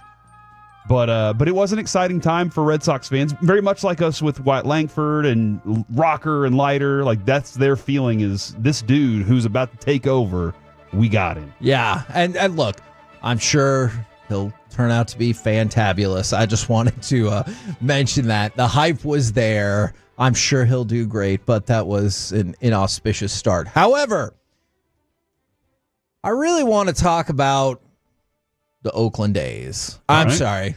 Force of habit. Sacramento. Nope. You just say the Athletics. The Athletics. Exactly. That's how you do it. Now, we've all seen some unbelievable catches in the history of baseball. Obviously, everyone defaults to Willie Mays and Gary Matthews Jr. We've seen there's been all kinds of incredible catches. But I take you to Denzel Clark, and you might be like, hold on, which Denzel Clark catch are you gonna play? Well, obviously I'm gonna play the one from last night. But he has already had multiple incredible catches. This one, I kid you not, because I know this is an audio medium.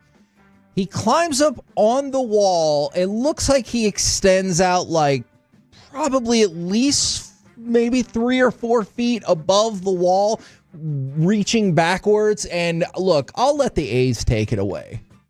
And this one to center field. Denzel Clark on the move back after he stepped towards home plate and makes another catch. Oh my God! Back-to-back weeks where he wins the electric play of the week, and he's already on the leaderboard for this week. You go ahead and book it. I've heard the list. I've seen the list of the greatest catches you're ever going to see in your life. If you don't have room for this one on your list, we're watching 2 different sports. You're not buying the hype. It's on. It sounded like he put it at the top of the list. Oh no, it's not like he put it on the list. It's on the list. Yeah, when I said come on, I was like, what are you, number 1? No. I mean, Gary Matthews Jr. is still an elite catch. That was unbelievable. How did he get that high without a ladder? Nobody knows. Right. Or other. Well, see, and we might know. Dude, I go back and watch blooper reels, highlights from This Week in Baseball where there were special catches. This was special, though. Yeah. It absolutely was. When I saw it last night on TikTok and Twitter, I was like, wow, that was amazing. But I had just seen, like she was talking about, I'd just seen the one where he ran into the wall and looked like he killed himself. Like, it really was, that was terrifying. And I'm sure he was in complete control, but it did kind of look like he almost fell over the wall. And here's my hot take. He swept his arm over. It was awesome. That should be a home run. Why? Because you're over the wall. No.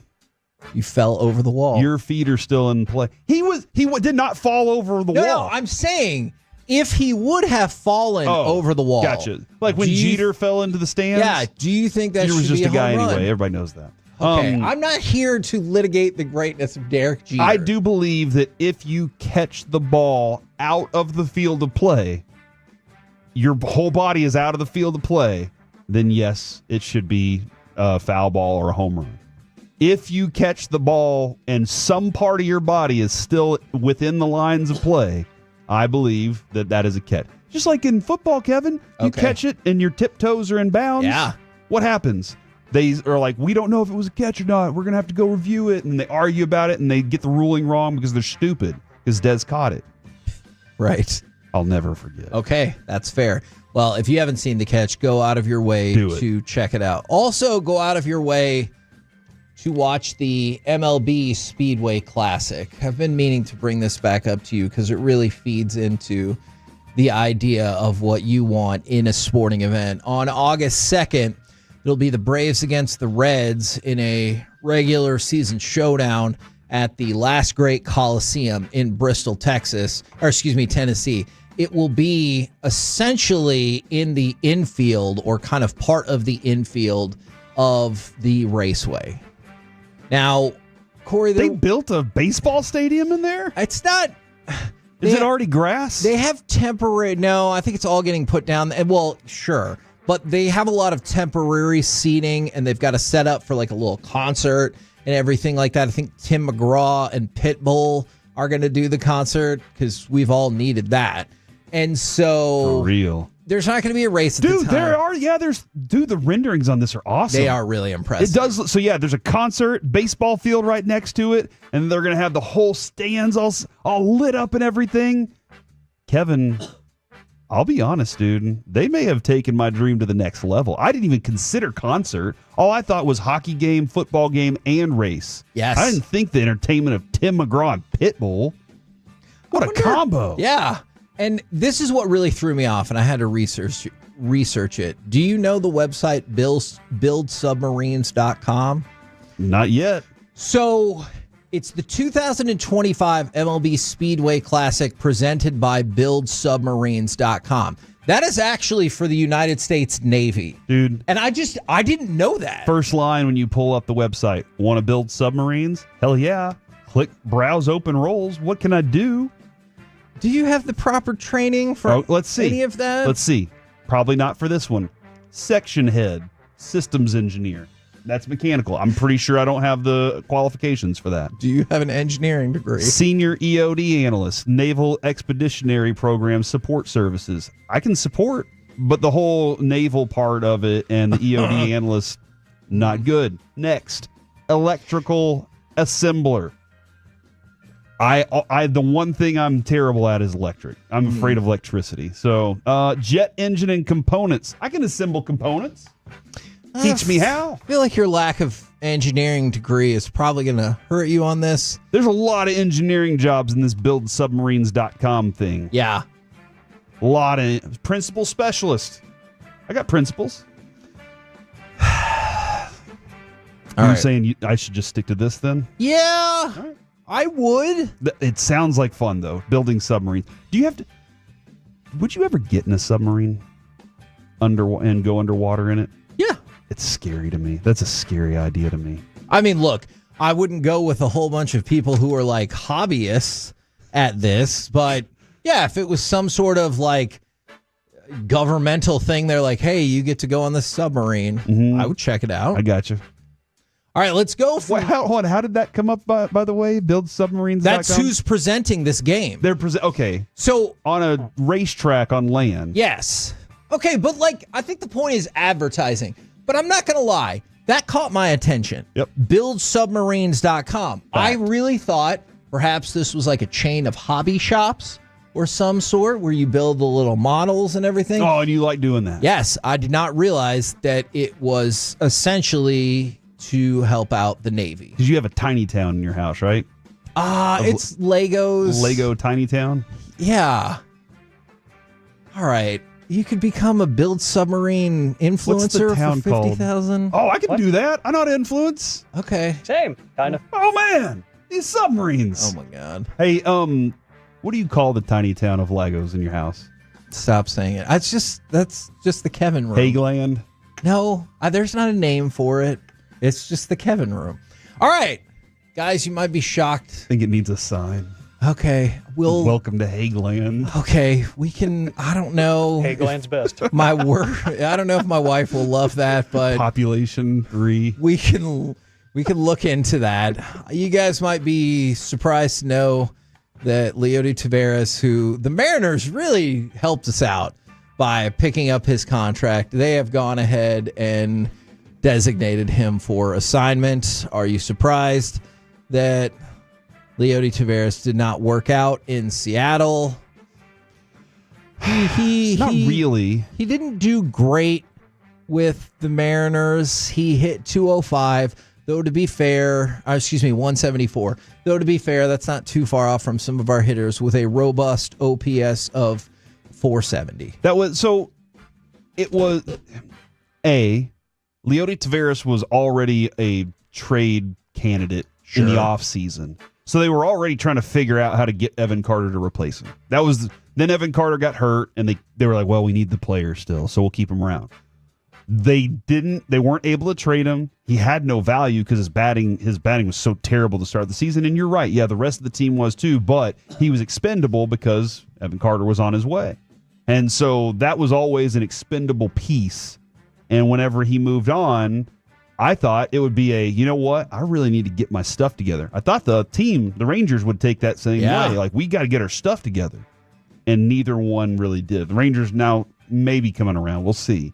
But Leody never changed or did that. And again, his defense wasn't quality enough to keep him around like it was early on. When you're young, you have something you're good at and a lot of promise. People are like, okay. But when you're young and you've shown that you can't grow and you're not going to grow, then people are like, see you later. We're the KNC Masterpiece right here on 105.3 The Fan. Coming up next, we're going to talk with Dallas Stars reporter Robert Tiffin. So I suggest it's time for our brand new segment, Breakfast at Tiffin's. All right.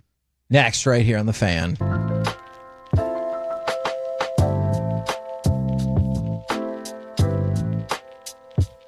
Do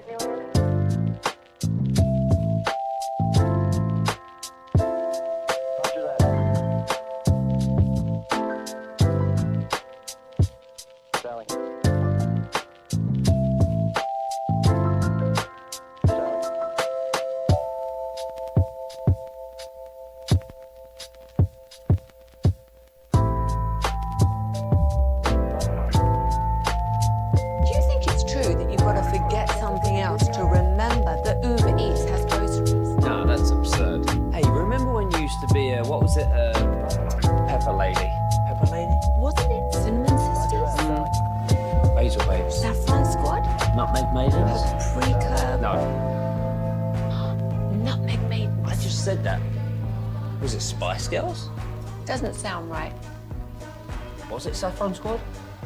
Roger that, Sally.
at D&M Leasing Studios. It's the KNC Masterpiece on 105.3 The Fan. KNC Masterpiece right here on 105.3 The Fan. You got me, Kevin Hageland. You got Corey Majors, and we've got Alec Medford. Now, Corey, I get the sense you do not agree with this strategy, but we're going to bring on Dallas Stars reporter Robert Tiffin, and it is the morning. Yes. So it's only logical that we call this segment Breakfast at Tiffin's.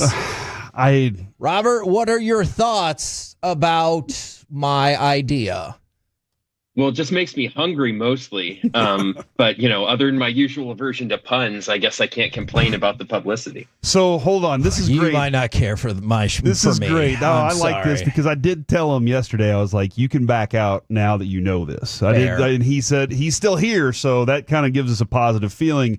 But he's with me and Alec on the aversion to puns, and yours specifically. So I think we're okay with this. I think we're going to like this guy. So just to let you know, I started off the show with this joke. I've been thinking about taking up fishing, no particular reason, just for the halibut. And it didn't go over super well, and it looks like it hasn't gone over super well with Robert either. So we'll see how that goes in the future. All right. Obviously, the biggest thing that people are curious about is the Stars' next head coach. Are there any particular, either whether it's names or whether it's qualities you would like to see in the next head coach? What are you hearing? What are you thinking? Yeah, Jim Nola said a couple interesting things about this recently. One of the things he emphasized in his press conference on Friday announcing the firing of DeBoer was that you have to be careful not to make so many changes that you end up going backwards, which is something, even last season, remember the Stars talking about, they'd gotten to the Western Conference Final last year and they lost to the Oilers last year. And so you want to get over that hump, but you don't want to undo all the good you did to get to that point also. So the other thing that Noel mentioned is that, at least for now, all the other assistant coaches have been retained. And it's not uncommon in this business when you see a coach get fired for them also to announce, that so-and-so, these other assistant coaches are also being let go. And sometimes it's some of the coaches, sometimes it's all of them. In this case, it's none of them, at least for now. So that does kind of suggest that maybe the Stars don't necessarily want to completely change everything they're doing. And, especially given how good their special teams have been for most of the last 3 years,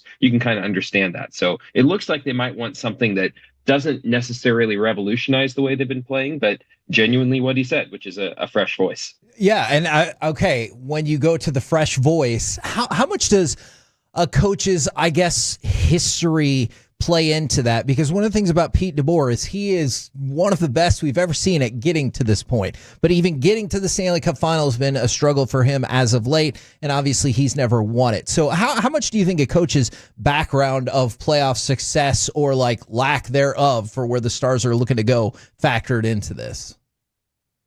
Yeah, it's a good question. Thank you. DeBoer, there's no question that tactically DeBoer is a very, very skilled coach. Other coaches and even other players I've talked to this year have said the same thing, that DeBoer is absolutely unquestionably a guy that knows his stuff. And you don't get to the Western Conference Final over and over. You don't make it a couple Stanley Cup finals like he's done too by accident. He knows hockey. He knows how to coach. But the problem is, as we've seen every other place he's been, around that 3-year mark, his message starts to wear thin. The teams don't tend to get past that hump. They don't win it. And so his voice stops being as effective. And by all accounts, that's kind of what happened here too, that the players are getting a little bit more frustrated. And something Nil said, and even DeBoer supposedly said to Nil as well, is that the team just didn't quite look right ever since February when they had the Four Nations break. That this team, as much as they were still good, they still made it, 7 wins away from the Stanley Cup. They just didn't look themselves. So you want a coach who, like you said, you don't want a coach who doesn't know what they're doing when they get to this point in the playoffs. But it's also the case that you have a group of players who have been here so often that it might not be as crucial that you have a coach who can do all those things. They've kind of been through these motions before. So if you have a coach who can inspire them, if everyone else, it's kind of like at work, right? If you have a boss that everyone kind of likes and you have a group of workers who are motivated and have integrity, you can do a lot of good things, even if the boss isn't maybe the most brilliant person in the room. But you have to have that mix. And I think they're going to err on the side of maybe having a boss who might not have quite the resume of DeBoer, but can get those players looking their best when it counts. We got Robert Tiffin here on the KNC Masterpiece on 105.3 The Fan. You can check him out at starsthoughts.com. Go check out that and subscribe right now. You kind of mentioned the line. It sounds like February, but did you ever notice, other than the Otter moment, tension between coach and player? Did you ever notice maybe other guys on the team have that tension with coach? One other thing Jim Nill said is something that I also heard, is that when players aren't getting as much playing time, of course they're not going to like the coach, right? That's all any NHL player this caliber wants to do. They want to play because they don't get to this level without having that confidence and having shown, I'm good enough to be in the NHL, to be one of the best hockey players in the world, quite literally. I want to play. So when you have a player who's that good, who's been that good, since they were probably 5-10 years old or whatever, and then they're sitting on the bench, those players aren't going to be happy. So of course I heard from those players, those sorts of players, that they didn't agree with everything. But it seems clear that behind the scenes there were some other players who aren't going to say those things to media, people like me, or on camera. But I don't think Nill makes this change if all the regular players and all the top players are saying everything's great, we love it. No, it's all 100% on us. I think it's pretty clear, and some of that has trickled out since last weekend. It's pretty clear that all was not great in that room, and that really they were seeing the same things, that the trends were starting to get worse, even the losing streak at the end of the season. I think that really did concern the players. And when you see a coach who's so kind of desperate for answers that he starts getting stressed enough to even throw the goalie under the bus. And the analogy I always use is, you see how players come to their goalie's defense if someone just bumps him or someone breathes on him or taps his shin pads after a whistle. You see the players go nuts. So when your coach throws him under the bus in the media, you can imagine the players aren't going to like that. Yeah, the other thing too is you kind of were discussing the search and what you already have, and the most difficult part is getting over this hump. Like you're there, you're right at that. I mean, the Bills have experienced this for so many years. The most difficult part is getting over that. Do you limit yourself when you're looking at this coaching staff and going, oh, we only need this guy because he can get us this? Or do you expand this even more and you say, hey, man, we can go overseas. We can find somebody here. There are a lot of different guys that could fill this role. But as you said, you don't want to regress while you're doing it. Yeah, there are three names that I kind of have been talking about the most in the last few days. Those names are, one, David Carl, who's the coach at University of Denver. And that name came up even though the Blackhawks and some other teams tried to get him to leave UD, and he didn't this offseason. But of course, Dallas is a much better team than Chicago is right now. And the other reason I mentioned that name is because Jim Nill himself mentioned Jim Montgomery, who, again, also he plucked out of the University of Denver back in 2018. So Jim Nill has made a move like that before with a good team. Remember, that team in 2018 was only 2 years away from being the best team in the West under Lindy Ruff in that 2016 season. So Jim Nill has not had a problem putting a rookie coach with a good team that's expected to start winning very quickly before. He's done it before. So if they somehow could get David Carl to kind of backtrack on all his kind of recommitment to the University of Denver, everyone in hockey, and I would agree with them, would say that's a huge coup. And that would be a great opportunity. Again, is it a guarantee? Of course not. You never know, right? And coaching is only coaching. The scorers still have to score. The goalie still has to stop pucks, but he would be great. The other two names that come to mind for a more internal sort of candidate would be Neil Graham, who I was just down in Friday. I talked to him a little bit down in Austin for what turned out to be the Texas Stars' last home game of their season in their own Western Conference final. And he's still a pretty young guy. He's in that kind of mold of like where someone like a Jim Montgomery was, at least in terms of age, although obviously the AHL is a professional league, very different from college in a lot of ways. But Neil Graham has been with the organization for 13 years, I think. He's been with this organization, both down in Idaho and the ECHL, and then in Texas for a long time. He's someone that they think really highly of. I heard that he even interviewed with San Jose for their NHL job that they ended up giving to, I think, Brian Warsofsky, another younger coach. So it's clear that he's thought of well around the league. So I don't think they want to lose Neil Graham. So you kind of have to do something. He's been down the AHL coaching as their head coach for 6 years now. So at a certain point, you want to give a player like that an opportunity. Otherwise, you lose him, and who knows what you do. The other option in that vein would be Elaine Nasruddin, who's the current assistant coach. Unlike Steve Spott, he's not really a package deal with DeBoer, even though he came on board 3 years ago at the same time. And he has a little bit of head coaching experience in New Jersey. He took over mid-year for them once. So there's another world where you say, okay, maybe Neil Graham, you don't want to make him the head coach right away. He doesn't have any NHL experience. And you move Nasruddin into the head coach spot for a year or two, and Neil Graham up to the NHL as an assistant coach. And then you go from there. So those are kind of the three names that I look at. But of course, Jim Nill has surprised us before. Yes, he has. Now, we're talking about bringing in a new coach. Are you going to think that I'm a monster if I'm like, hey, I appreciate all the service time of Jamie Benn, but it's time to go ahead and move on down the road with that? I think you should say that to his face and see if you still feel the same way. We've pissed him off before, so yeah, that's fine. Yeah. Yeah. Okay. Well, there you go. If you've done it before, then you'll have no problem doing it again. Threw a skate into a bench once, so yeah, he was mad. Yeah.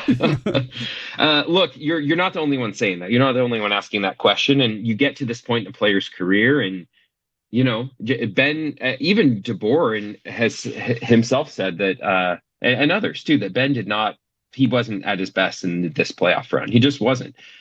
On the other hand, Ben had a pretty good regular season, not his best, but he was a scorer. It's not like he scored 20 points or something. He scored 50 points, I think, in the regular season.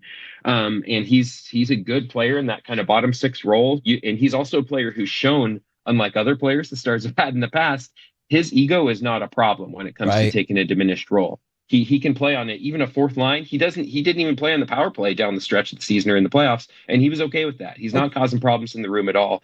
And Jamie Benn is still one of the most feared players in the league. Believe it or not, he is. There's a lot of reasons that he wasn't necessarily retaliating against the Oilers for some of the slashes on Hintz, but those reasons are not because he's not capable of it or he doesn't want to anymore. It was much more of a tactical thing. Really driven by the team as a whole, not just the head coach. Neil kind of backed up DeBoer and saying, no, we're trying to win, not trying to get into nonsense. But sure. Yeah, I think Jamie Benn, if you can push his salary to next year with some incentive, some performance incentives, which you can do now, then I think it's an easier calculation. If he's not making a ton of money, it's easier. Bring him back, let him be a leader for one more year, and then you can kind of do a soft transition to Wyatt Johnston, whoever down the road. Okay, see, and you just kind of hit on something I was curious about. I don't necessarily think it's an ego thing, maybe it's a respect thing, but if you were going to bring him back in that role and soften the minutes or lower the minutes a little bit, would it be considered too disrespectful if you're like, hey, appreciate all the service, we're going to move the C to somebody else? It's a good question. The analogy I wrote about the other day is that think about this offseason when the exit interviews were clearly a factor in DeBoer's being let go. Imagine you're Wyatt Johnston. You just turned 22 years old. I don't know how smart you guys were at 22. I was not very smart at 22. No. So imagine you're sitting there in front of Jim Nill, and he's asking you questions, and your answers to those are going to have an impact on Pete DeBoer's job. That's a lot of pressure. And you're also there to deliver messages from your players in the room. You're the captain. Wyatt Johnston is kind of the presumptive next captain. Even Jamie Benn kind of referenced him, mentioned him by name in his end of year exit interview. So I think part of it is you don't want to move that C too soon to Wyatt Johnston. You also don't want to wait too long. You don't want to, have Ben be this captain for another 5 years and everyone's thinking, oh boy, this guy needs to be a healthy scratch. But just because he has the C, we can't, and it's causing problems. I don't see that being an issue with Ben. He's shown that he can take a lesser role and play in the fourth line.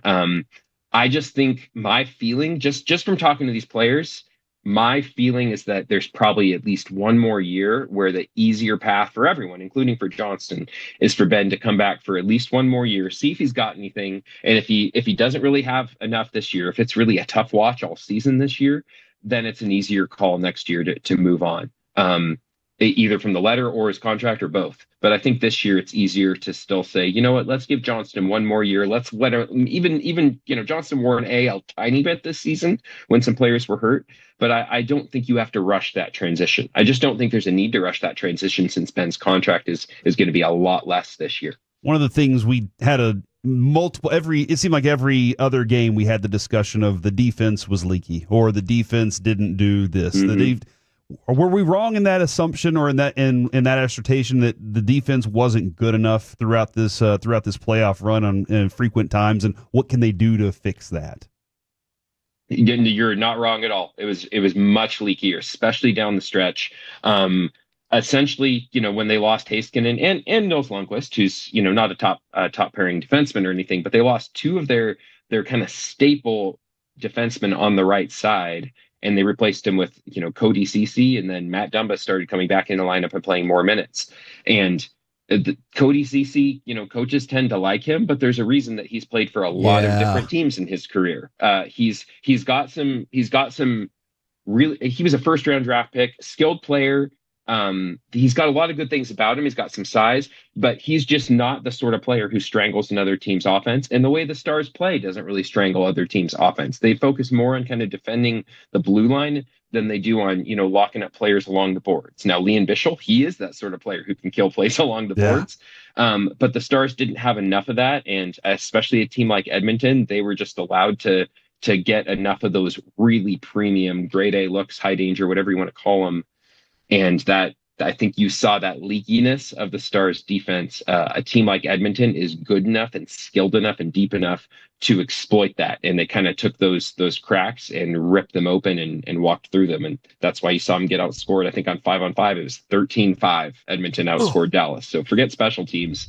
Edmonton was just getting better looks and scoring better looks.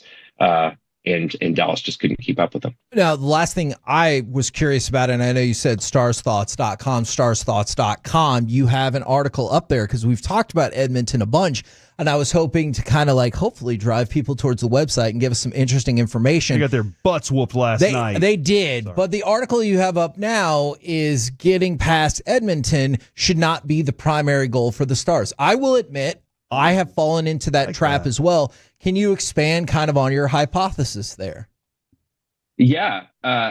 Basically, if you think back to last postseason when they lost to Edmonton for the first time, that was a really even series. And the big story coming out of it was Dallas's power play didn't score. And so, man, the power play disappeared. That could have won him the series. Instead, it lost the series. Steve Spott, what is he doing? All this stuff. Okay, great. You fast forward to this year. Power play goals were 6-5 for Edmonton, and Dallas won game one because of their power play when they scored those 3 power play goals in the third. So the power play was not the problem in this series. They fixed the power play. But the problem is everything else kind of started fraying at the edges. And we know, of course, DeBoer mentioned Jake Ottinger, and he saw him as kind of the difference between the teams. I think scoring at even strength was probably the bigger difference. Personally, when you look at it, the Stars just weren't. I mean, the only 5-on-5 goal scorers the Stars had in the entire series were Jason Robertson and Tyler Seguin, 2 players who very recently came off of pretty severe injuries. And when the rest of your lineup cannot score a single 5-on-5 goal, you clearly, the last thing you want to do is say, okay, well, we just need to fix one thing and get past this one team. You think about the first round with Colorado. They got pushed to 7 games against Colorado. They nearly went down, 3-1 if they don't win that other overtime game, right? This series, they could have been down 3-0 if they don't win the games 2 and 3 in overtime.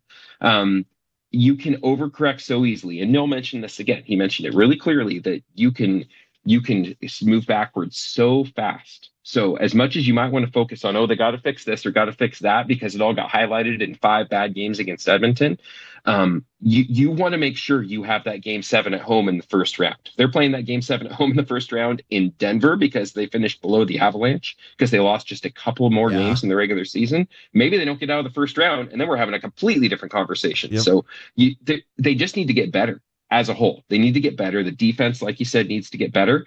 And with all the players getting a year older, that's a complicated thing. I think being a general manager might be tough sometimes. I don't know. Probably so. You make it sound a little easier, though. Man. Robert, thank you so much for jumping on with us. Really appreciate it. And hopefully the puns won't keep you from coming back. No, as long as breakfast gets dropped off, I'm still waiting for it. Okay, here, it'll be that feels like a fair trade. We'll work that out. Thank you very much for the time, good sir. Thanks, guys. There you go, ladies and gentlemen. Robert Tiffin right here on 105.3 The Fan. You loved him, right? And seems like the Tolos did too. Yeah, indeed. Coming up next, it's time for Gridiron Gravy. Will any of these perpetual NFL loser teams get back on track? Next on The Fan.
say in order to remember something, you have to forget something else.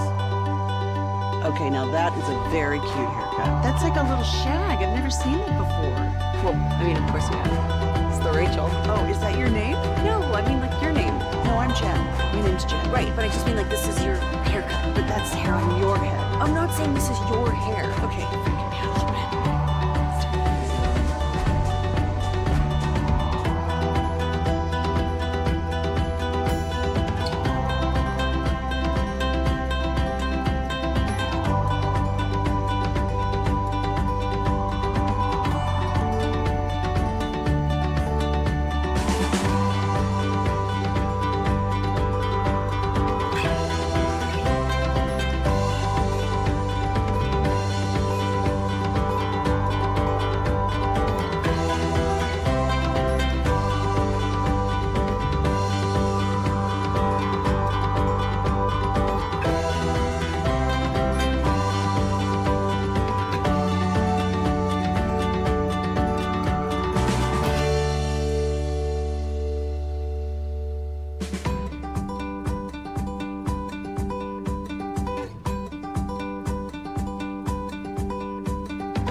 Do you think it's true that you've got to forget something else to remember that Uber Eats has groceries?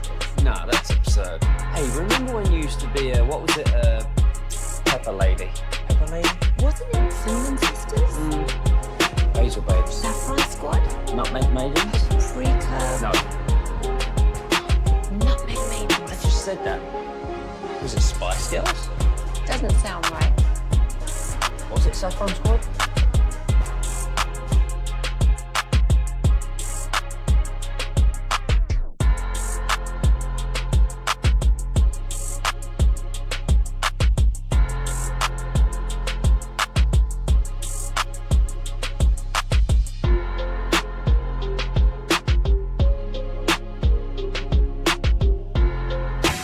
This segment is brought to you by Cars for Kids. Donate today at carsforkids.org and by the personal injury lawyers Frankel and Frankel. If you've been injured in a car or truck wreck, call Frankel first, 214 or 817-333-3333. With Frankel and Frankel, there's never an out-of-pocket cost. They only get paid when you win. Frankel and Frankel, the go-to car and truck wreck attorneys in Dallas. Long down in distance in this second half. And it's almost going to get longer. Williams got away from Hunter somehow. Fires downfield. It's intercepted by Lassiter. Stays in bounds, and Kamari Lassiter takes it away. KNC Masterpiece right here on 105.3 The Fan. Right now, let's go around the entire NFL and dip into some gridiron gravy. Dip and rip it. Now, Corey, you might have thought my tease was inflammatory. Will any of these NFL loser teams get back on track? Now, this is a very specific type of loser team.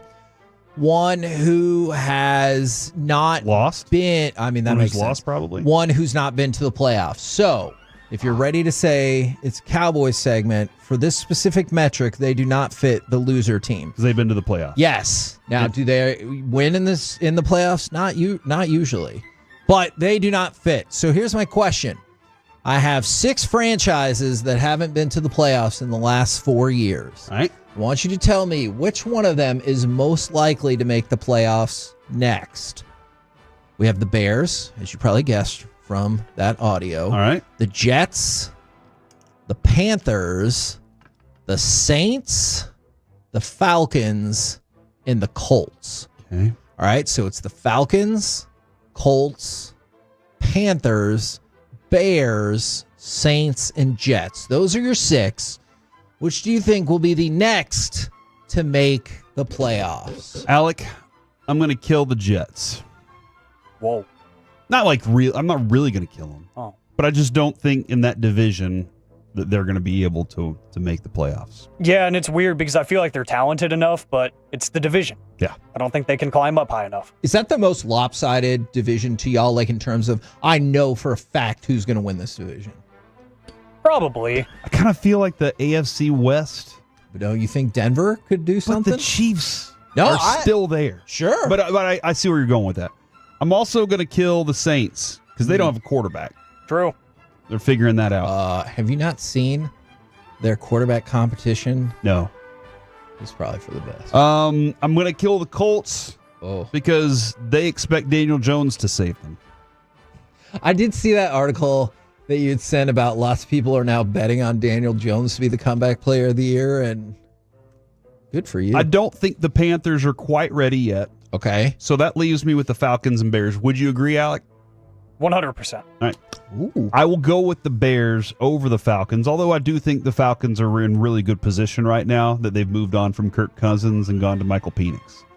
Kirk Cousins still on the roster, and that is not how you say their starting quarterback's name. But the Bears, I already felt I think Caleb Williams can be a very good quarterback. I know Bobby has a lot of problems with his fingernail painting, but I don't. And so I think he can be a good quarterback, and I think they have a good coach. Again, I asked the question about the head coach before he left being an offensive coordinator. I have no clue what he's going to be like as a head coach. Right. Is he going to be Dan Campbell where he's like, go for it on 4th down every time? And let's try to throw all these tackle-eligible plays into the mix. I don't know, but if he does, that's a great edge for him to have. So I do think the Bears are the final option there. Seems pretty, but that's a tough division too. Yeah. That's a very tough division to come out of. So it's going to be, I think maybe that could be the division with 3 teams in the playoffs. Okay. Now, let's go to the Bengals. The Bengals have some problems, and it seems like they maybe are getting worse. So, Trey Hendrickson, he's already said, hey, I'm not going to be at mandatory minicamp. Shamar Stewart is there, but he has been adamant, their first-round pick, he's been adamant that he will not participate in any of their practices until he gets his contract signed. Okay.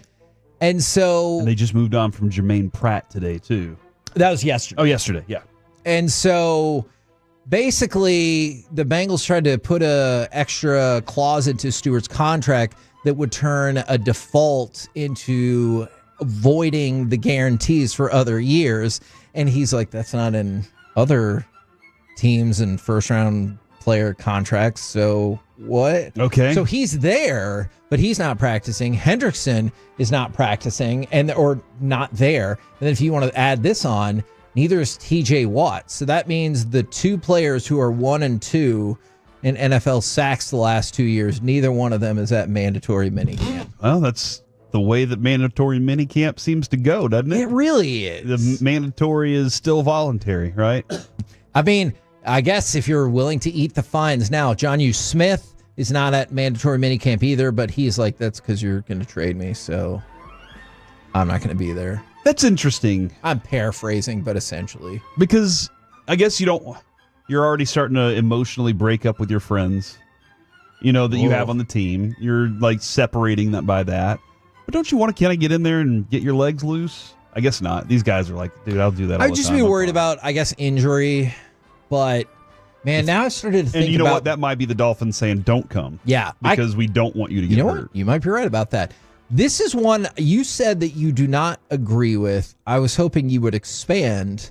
Terry McLaurin has also said he will not attend mandatory minicamp this week. I am, and maybe it's minicamp that's not necessarily. I think Terry McLaurin's in a situation where he's got a very young team that could use his guidance. And I think that he's part of that young group too, but he's been in the league for a while now. And they need leadership in that room. Now, did Jaden Daniels walk in and take over? Probably. But the leadership in that room, I felt like last year and over the last few years, McLaurin's been there for it. And everybody will say the same thing. He's a good guy in the league. Yeah. They all really admire him. Not showing up, I don't love so much. I'm perfectly fine with the idea of showing up and sitting out. The sit in. Yeah, you like that better. Rather than sit out. Yeah. Go to the practice, be there. If you really want to be part of it, I know everybody in that room understands it's a business. Everybody on our staff would understand it's a business too. We understand that part of it. But when you know that it's part of the business and you're about to win and you're also there, and you're going to win this conversation at some point, but you're also in the room for it, everybody sees that and they're learning from you while you're doing it too. You're not necessarily coaching that guy and teaching that guy the things to replace you.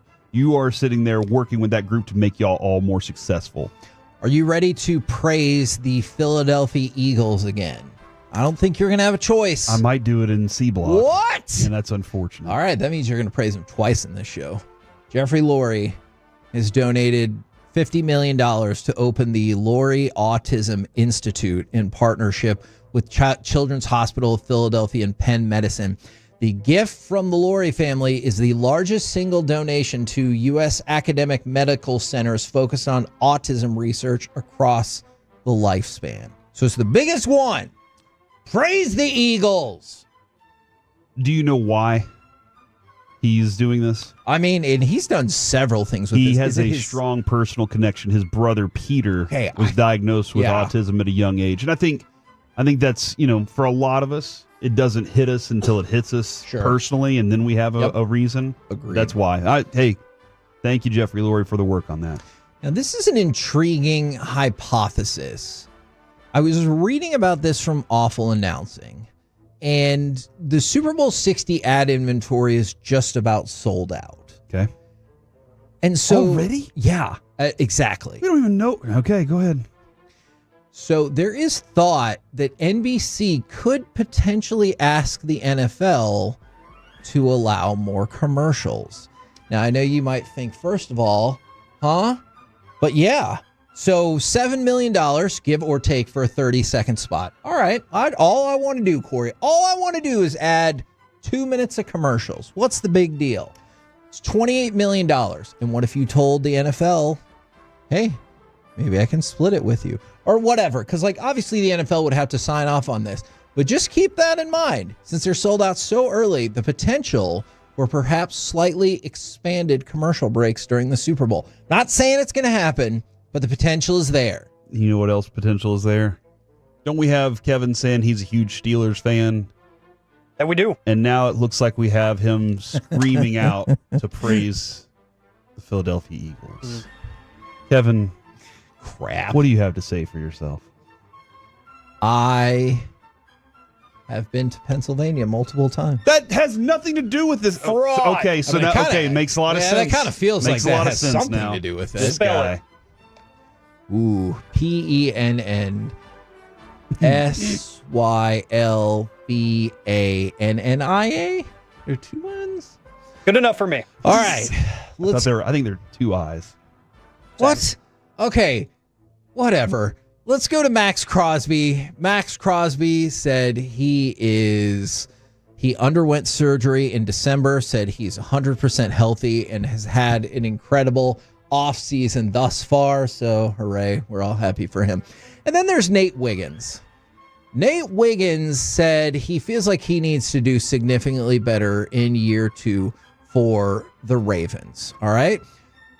He had a good first season. He really did. He even scored on a pick 6 for his lone interception, had a forced fumble. But he said this year his goal is to create 10-plus turnovers. Okay. and that he owes the Ravens some picks. Do you love to hear that from a first rounder who had a solid season? Is like, I really feel like I owe you guys interceptions. 10 plus turnovers is my goal this year. Jeez, that's a big number. Yes. To answer your question, yes. I want all my players to have those kind of lofty goals and almost meet them. Man, we'll have the best defense in the world.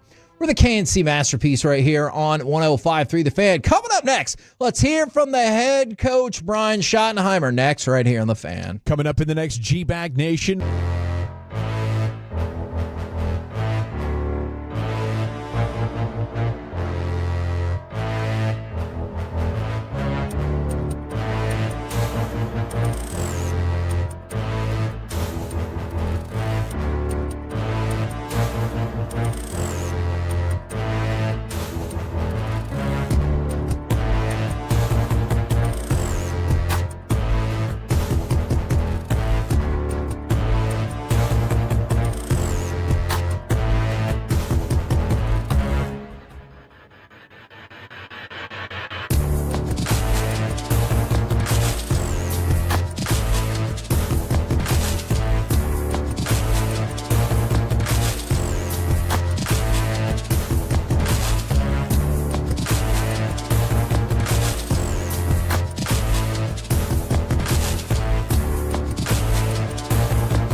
Masterpiece right here on 105.3 The Fan. Let's turn it over to Dallas Cowboys head coach Brian Schottenheimer. A lot from when I got in this crazy business. I grew up around it. Obviously, you guys know that. But, the business has changed a lot through just social media and contracts, both players and coaches alike.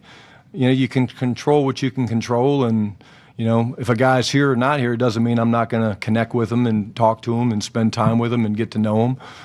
It's the new era of football. But I'm never going to change how I relate to our players, our coaches, ownership. I'm just going to be who I am. And when guys are here, that gets you excited. And I'm excited that we've got perfect attendance, and guys are excited to be back in the building. We had a couple really good meetings this morning, and I think, but the business is definitely very different than what I remember when I first got into the league. We've asked you about Joe Milton, the backup quarterback. Do you want your backup quarterback to replicate Dak and do the same mannerisms, all that kind of stuff, or do you want a little kind of different part of the game that he can bring? Todd, that's a great question. I would say no. And again, the evolution of the game of football, right? Like I would have said 15 years ago, if you would ask me that question, I would say absolutely.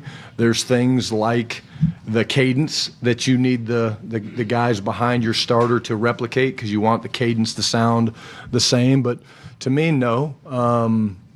Joe is a tremendous athlete. He's a tremendous young player. He's developing along with Dak. You guys, some of you guys caught that. Some of you guys are a little slow on that today. I'll be honest with you guys. Yeah, I did. There's worse things to go viral for, I guess, like not saying good night, bro. But honestly, I would say this, it's one of those situations where we want Joe to be the best version of himself, and it's our job to have a system that's flexible enough. Does it help? Of course it helps. Because you really don't want to go into a game with, okay, well, this is the package for this player, this is the package for that player. And at this point, I have zero concerns about doing that with Joe and Dak and Will Grier or any of the guys. So, but I probably would have answered that question 10 or 15 years ago, probably different, and been like, yeah, probably. But with the game of football ever evolving, I don't think that's the case. John Michaud with The Athletic. You were mic'd up recently during one of these practices talking about it was on like a run play, or telling the guys to stay up on their feet. How have they done with that? And then how important is it to be able to kind of walk that fine line? Because this is an organization that's, lost OTA practices, head coach has been fined and things like that. So how's everything gone with that? And are you doing that because you want them to avoid injury or because you want to avoid the fine? I mean, why are we putting that in the atmosphere with only a couple of days to go, John? Here's what I think, and I've been here for when we've been fined in the past. It is a fine line. I think, we spend a bunch of time teaching these guys, showing them video clips of what an OTA tempo looks like.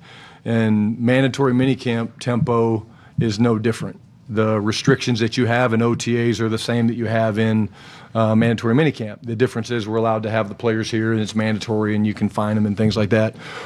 But I do feel like we go above and beyond, myself, the coordinators, the position coaches, of showing them what you can and can't do. It's about moving your feet, maximizing your hand usage, and a lot of it we say it's competitive, not combative. You can't have combative drills and combative things.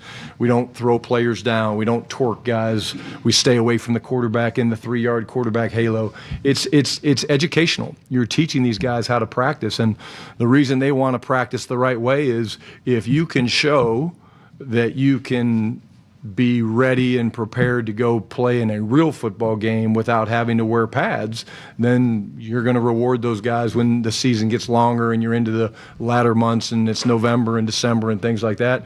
So these guys want to learn how to do it the right way. I would say we're doing a good job. Is it perfect? No. Do guys end up on the ground? Of course they do. It happens. But you see us correcting and teaching and we'll call guys up if it gets a little bit too combative and just explain that can't happen. We'll take guys out. We'll remove guys if that happens. And it hasn't happened very often. And I'm going to say it again, and you guys will see it today. And the best thing we're doing, though, is once the ball has been removed from the quarterback's hand or the runner breaks free, watch our guys run. And I'll be damned if there's many teams running as hard and as fast as we do for as long as we do following the football. Nick, Nick Harris, 4-Star Telegram. Obviously, you've done a lot in building relationships with these players. How have you seen that translate with Micah in this process and what he's kind of going through to be able to have more effective communication in this time, if that makes sense? I'm a people person. You know, I love relationships. I hold relationships very dear. The trust piece and the honesty piece and the authentic piece to me is really important. I laugh about, you know, Micah reaching out and calling me, but you know, I think it says that he feels a certain way about me. He's comfortable with me, and I'm trying to develop that with all the guys. And so it takes work. You know, it takes work. It takes, you know, doing things that maybe, you know, you don't always feel like doing, but there's nothing more important than to get to know these guys. And sat down and talked to Mike a little bit today, and we're just touching base. And, you know, now we're into the point where, hey, let's finish the offseason strong, talking about everybody. And then, you know, what are everybody's plans? We're really big into having the veteran guys try to talk to the young players because they're about to get, you know, 5 weeks off, 4.5 weeks off before we head out to Oxnard and training camp. And, you know, the best way for the rookies and young players to have a great routine or great plan is to spend time with those guys and ask them questions. They do it differently than we do, you know, because they have to get a little bit of break and let their body heal and recover, but they also got to, you know, have that perfect balance where they're still running and moving and able to change direction, because when we get to training camp, it's go time.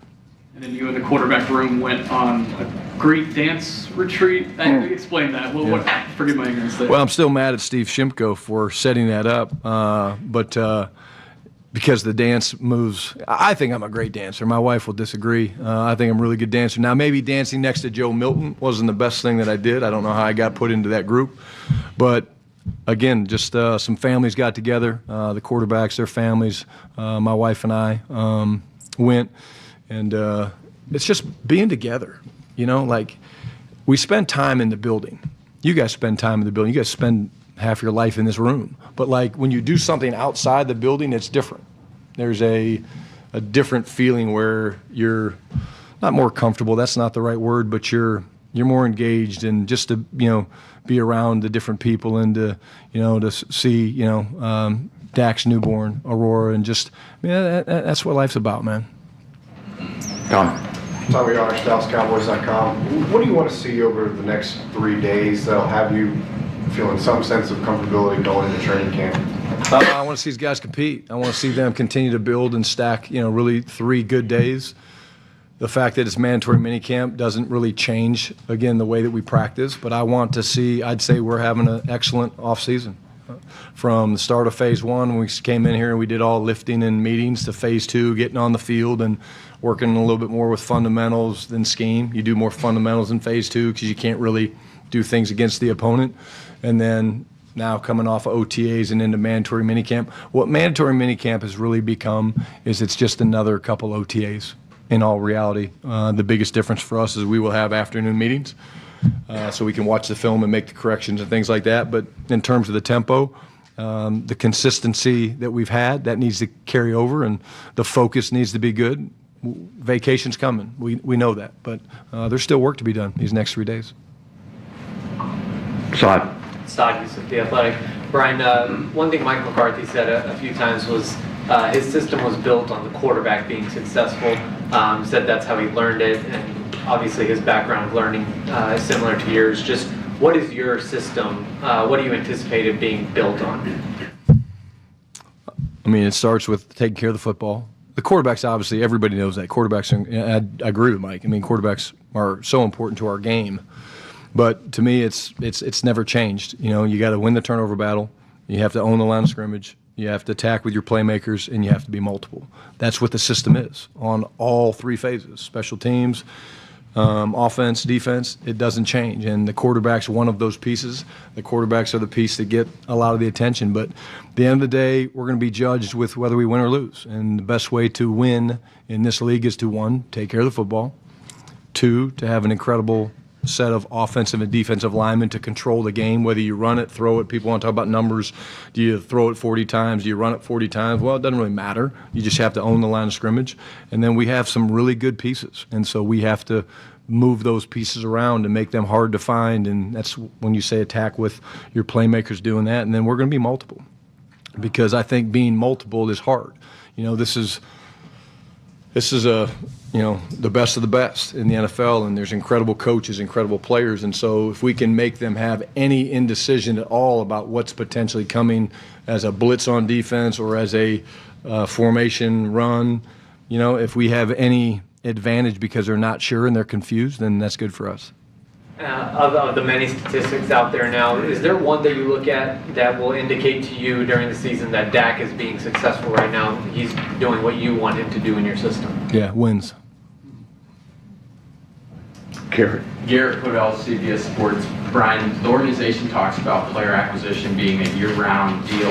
With the Packers releasing Pro Bowl cornerback Jair Alexander and you guys having some injuries at the position, how closely do you look at somebody like that who is now on the open market? Yeah, Gary, we look at everything. We monitor everything. Will and ownership, Steven and Jerry, they do a great job looking at all that stuff.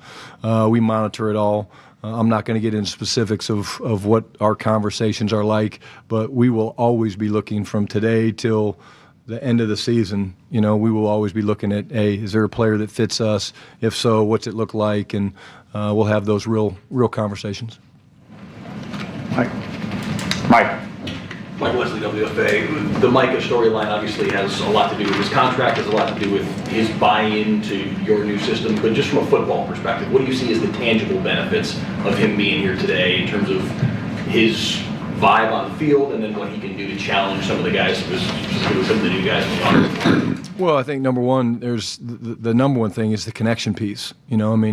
He's we have a lot of new players on this team. He spent time with a lot of those guys, not just in the building, but away from the building. But I think that's always going to be the first thing that I look at. Him getting to know Joe Milton maybe a little bit better, and him getting to know George Pickens better and some of the guys on defense. I think that's a big piece of it. But you want your best players excited about what you're doing. You want your best players buying in because they're your best players? No, because they're the ones that the young players look up to.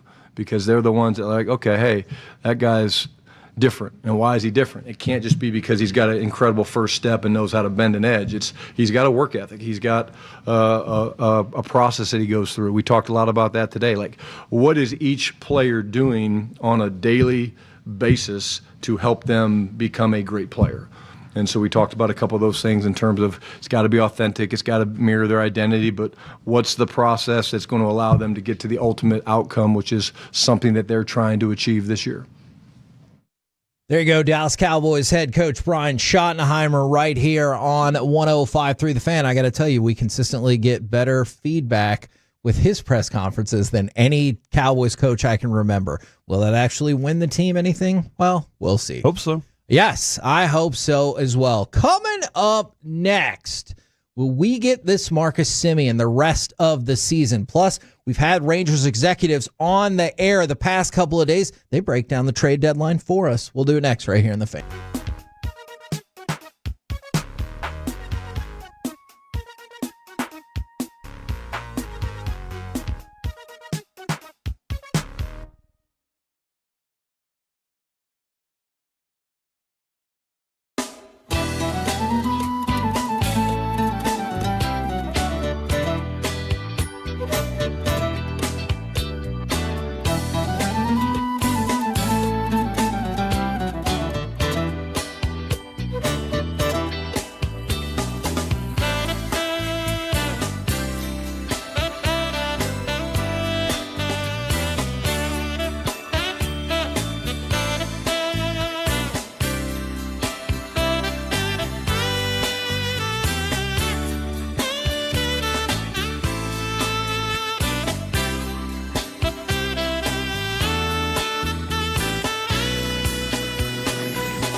something else. Okay, now that is a very cute haircut. That's like a little shag. I've never seen it before. Well, I mean, of course you have. It's the Rachel. Oh, is that your name? No, I mean like your name. No, I'm Jen. My name's Jen. Right, but I just mean like this is your haircut, but that's hair on your head. I'm not saying this is your hair. Okay.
Do you think it's true that you've got to forget something else to remember that Uber Eats has groceries? No, that's absurd. Hey, remember when you used to be a, what was it, Pepper Lady? Pepper Lady? Wasn't it Cinnamon Sisters? Basil Babes. Saffron Squad? Nutmeg Maidens? Paprika? No, Nutmeg Maiden? I just said that. Was it Spice Girls? Doesn't sound right. Was it Saffron Squad?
by our D&M Leasing Studios. It's the KNC Masterpiece on 105.3 The Fan. KNC Masterpiece right here on 105.3 The Fan. You got me, Kevin Hageland. You got, Corey Majors and the famous Alec Medford. Now, I want to break into some Rangers stuff right here. And I want to talk about Marcus Semien, but we might have to get to that in just a minute because yesterday, and we kicked off the show this morning with the quote from G-Bag Nation with Chris Young. They talk with Chris Young every Monday at 4:20. And this morning, Sean and RJ had on Thad Levine.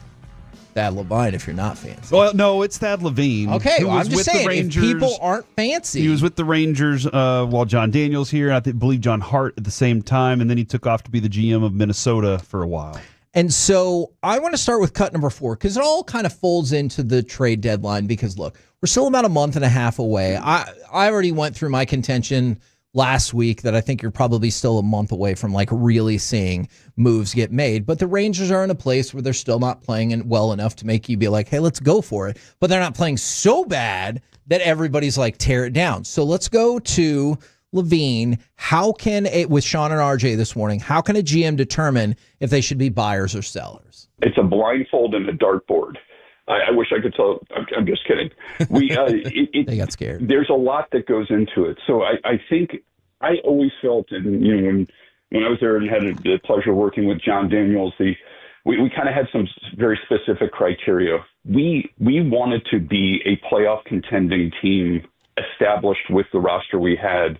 Then we wanted to add to it. And John Hart, who was one of both John's and my mentors, always said, if the team has done its part to be in contention, and we can all debate what in contention means, but if they are in contention, it is the time for the front office to step up and do something that demonstratively helps their playoff push. So that was our goal all the time. So, how that manifested itself was different year over year. Sometimes we were in first place. We were a prohibitive favorite to win the division. That certainly was a qualifier for being in contention, and we were going to push to try to get somebody who could not only help us get there, but perhaps more importantly, help us once we got to the playoffs. But then there were times where we were 5-6 games out of first place, but we believed in the team. We felt the underlying numbers suggested that we needed to step up because this team was about to click. And, that's when we went and got Cole Hamels one year, ended up coming from way behind and ultimately won the division and made a run in the playoffs. So I think it's up to each front office to determine the criteria. We were very clear on this. If we were in contention, we were going to buy. All right. I think Brian Ray said that about Jim Nill whenever the Miro trade Miro trade happened. He rewarded his team. And right now, I ask you, do the Rangers deserve a reward? Their pitching does. I think, and I know Bobby's going to be so mad at me for this. I think they do because there is something about their team that is elite. All right? They have elite starting pitching. And I'm going to go to Patrick Corbin, who he said something that really mirrored what Levine just said. All right, so check this out. The Texas Rangers are 31-35 through 66 games, okay? Of the 324 teams that started their season with that record or worse, only 13 went on to reach the postseason. So that's pretty bad. That doesn't have you feeling good about that number. It was like 4%, so not good. However, one of those teams was the 2019 Washington Nationals. They were 31-35 through 66 games. They went on to win the World Series. So that was just 6 years ago. You know who's on that team? Patrick Corbin. And he said that he thinks this Texas team has a similar feel. More specifically, he said, we weren't getting wins, but guys showed up to the field every day and continued to work hard, and that's what it feels like here. And I will tell you, I still stand firm that if this hitting even gets to middle of the pack and your pitching holds up anywhere near what it's been, by the way, without Bradford, without Gray, without Rocker for part of the time. Think of the standard that two of those guys set for themselves already. Yes. Nate and DeGrom, their standard is already very high. So I don't feel like you're going to get much fall off save for injury. And I'm not willing to what looks like a healthy, hopefully, I know that's always what comes with it. I'm not willing to burn a healthy DeGrom year. Unfortunately, we're in a position where, like, you never know what could happen specifically with him. Right now, he's pitching lights out. It's unbelievable. I'm not willing to sell until the very last second if I have to, if that's what he continues to do. And I can point to a specific trait that this team has in its elite starting pitching. And it's hard to convince me that you need to sell when you have an elite trait on your team. The Simeon thing, did you want to discuss that anymore, or did you want to kind of hold off on that? No, I would like to discuss that more, maybe here, maybe later. Okay, because the part that you said that Corbin just threw out of they show up every day and they put the work in, like, it's at some point it's going to happen. It's whenever you see a team and guys showing up late, not showing up at all, having to be drugged to the conversation, that's when you're like, this team doesn't deserve it. When these dudes are still putting in that work and they're still doing their things, at some point you expect. And right now, Marcus Simeon looks like he's starting to find his timing. And Kevin, I said this in my notes last night. Marcus Simeon, the answer might have been under our nose the whole time. We're looking for answers to spark this thing. Yeah. Marcus Simeon being good and not hitting 120 is important to this team for a variety of reasons. One being every other young player that's going through it can look to him and go, I can get out of this funk too. And this is one of the things where if you get caught up in the season-long statistics, you're going to think Marcus Simeon is trash now and probably trash for the entirety of the regular season. Right? I mean, Alec, you were just shaking your head because you see it. Like, his numbers right now for the regular season, they're awful, right? Awful. But take a look at the more recent sample size over the last 9 games. Now, did specifically we pick out 9 games because that makes him look the best? That's a fair critique. Over the last 9 games, he's hitting .517 with a .931 OPS. Sounds good. Yes. And now the specific thing that's really encouraging in there, the last 9 games, he has 6 extra base hits. Did you know in his first 223 plate appearances before that, he had 4? Think about how terrible that is. 223 at-bats, he had 4 extra base hits. In the last 9 games, he has 6. That is an astonishing turnaround. And if you get, and look, that's not sustainable. Although if Marcus Simeon hits .517 the rest of the year, look out, Aaron Judge, here we go. Yeah. But realistically, that level is not sustainable. But the point is, if he starts racking up a better batting average and extra base hits, that is going to cure a lot of what ails this team. And so I just want to say, look at the entire season. That's fair. That's fair. But Marcus Simeon has been heating up. He did really well in the Washington series. Obviously, he was a monster in the St. Louis series, and he almost single-handedly won you the last game of the Tampa series until, obviously, we had trouble with throwing the ball to first base. And that was another thing Thad Levine talked about this morning. And we've discussed this at length, too. How many bats do the Rangers need to fix their offensive issues? I guess I would search from within first and just find out, is there anything we're missing from within? Is there a philosophical change that we can embrace? What would it take to get this team rolling? Because as you guys know, I do believe from watching baseball, hitting is infectious. So too is not hitting. And I think what you guys have experienced is the not hitting part being infectious. But what would it take for you guys to start getting rolling? Is it, Marcus Simeon seems like he's getting a little hotter right now. Is it pairing up Marcus Simeon with Seager being hot in that middle of that order? Is it that, take some pressure off guys like Wyatt Langford and now all of a sudden he hits another stride? And then you look up and you say, okay, we've got the middle of our order clicking on a lot of cylinders and it just takes the pressure off some of the other guys. You've got some great complementary pieces there, like Smith, who's done extremely well, and he's been it's kind of a Swiss Army knife, both from a lineup standpoint, but also defensively.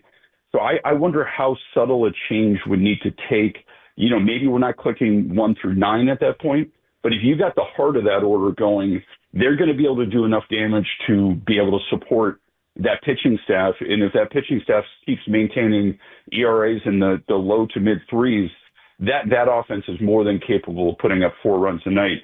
Now, searching from without, if you're We go trading a pause guy him like right Jacob there. DeGrom- That's perfectly fair because that's what the conversation we were just on. You know, it's really interesting, and he said a name that I wouldn't have thought going into this point that this would be a struggle. You know, it's really interesting.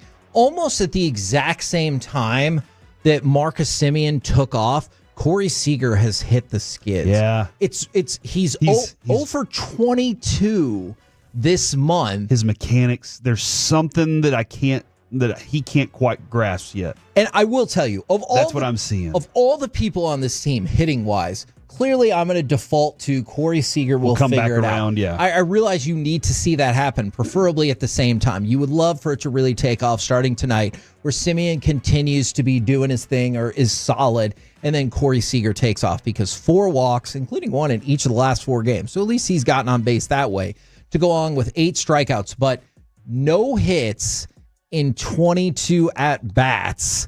That is good if you're DeGrom. For sure. Pitching. But it has been unfortunate, and that's been kind of the story of the season, right? When one person heats up, another person slows down or gets injured or whatever is the case. But like we were discussing, and then he just said it. Maybe I think Simeon's the infectious one.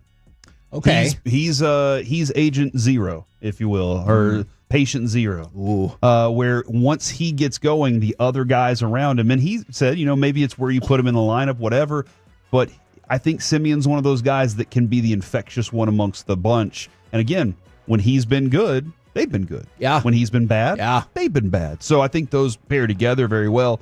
And he did kind of laugh the Jacob DeGrom trade discussion, Kevin. Oh, yeah. He kind of laughed about that one. But ultimately, do you want to play it or do you want to? No, go ahead and play it because I want to say I think his answer right here, cut number 5, is essentially the same thing I feel for people that might want to trade Corey Seager. It's the Chris Young Show here on 105.3 The Fan. I'm sorry, cut 5 from Thad Levine. Yeah, sorry. That we had 2 5s labeled. Yeah. Well, I think so. On the surface, I think he is still regarded qualitatively as, if not the best pitcher in the game, one of the best pitchers. So qualitatively, every one of us who is using, advanced analytics, scouting systems, scouts' eyes, all of those things triangulate to suggest Jacob DeGrom is one of, if not the best qualitative pitcher in the game. Now, he comes with a few other factors that have to be considered. Certainly the age is a factor. Certainly his history recently of injuries is of concern. And then so too is the salary. That is going to be a factor as teams view him moving forward. But I would say that teams that can weather the contract have to look at him and say, he's not only somebody who can help us get to the playoffs, but when in the playoffs, he has the ability to not only neutralize, but dominate the best lineups in the game.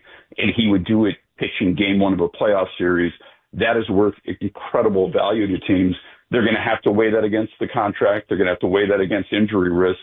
But there are probably teams out there that would view that as a very positive gain because it will meaningfully enhance their championship odds, not only their ability to get there, but their ability to win a championship.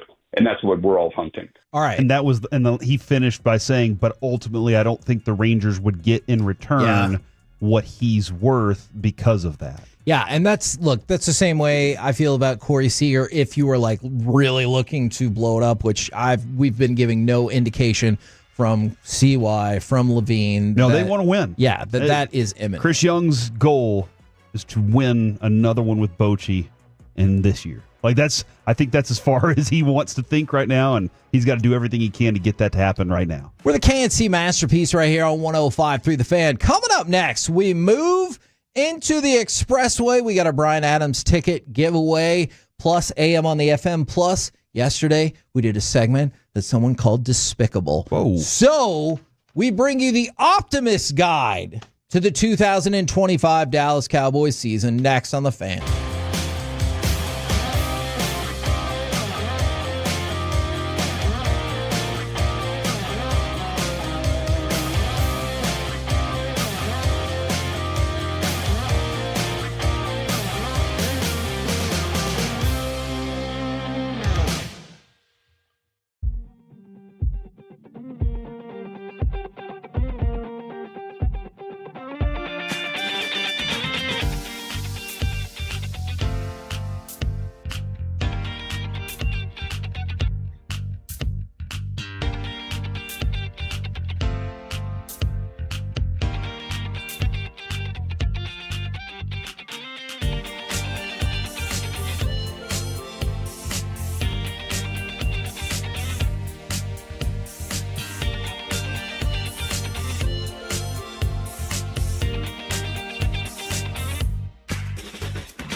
very cute haircut. That's like a little shag. I've never seen it before. Well, I mean, of course you have. It's the Rachel. Oh, is that your name? No, I mean like your name. No, I'm Jen. My name's Jen. Right, but I just mean like this is your haircut. But that's hair on your head. I'm not saying this is your hair. Okay.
The Expressway on 105.3 The Fan is presented by the On Time Experts.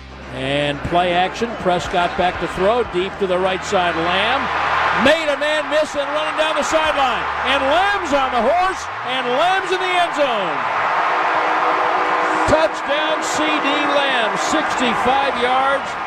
KNC masterpiece right here on 105.3 The Fan, where Alec just accomplished his job perfectly. I gave him the recommendation of give me a sweet kick-ass Cowboys highlight to come back here. Boom! That was sweet and kick-ass. I think TDs are pretty sweet. So could you argue that I needed just sweet or kick-ass and not both? Yeah, because when you said kick-ass, I thought about getting a Brandon Aubrey kick to be really or on the the nose. intro song for the KNC masterpiece from the movie Kick-Ass. But no, you did that. You did that very well. And expert. And so yesterday we talked about what would be your nightmare scenario season for the Cowboys. That's right. In one sentence or less. So today we bring to you the Optimist Guide to the 2025 Dallas Cowboys season. And I think it's really important that we let you know that we already did the negative and now we'll do the positive. So hopefully people don't accuse us of being homers. We're going to try to look at the positive aspect. No, that's not going to work. That's not going to work because yesterday you said that we did the negative and people were like, what are you even doing right now? Somebody sent us something on Twitter that said this is despicable. And then today, which kind of hurt my feelings. All they're going to hear is what we're saying. Okay. So you got to listen to everything. This is why you Tolo. This is why you listen to all of it. All right, I'll start. No, you've been Tolo. No, I like the rest of the lineup.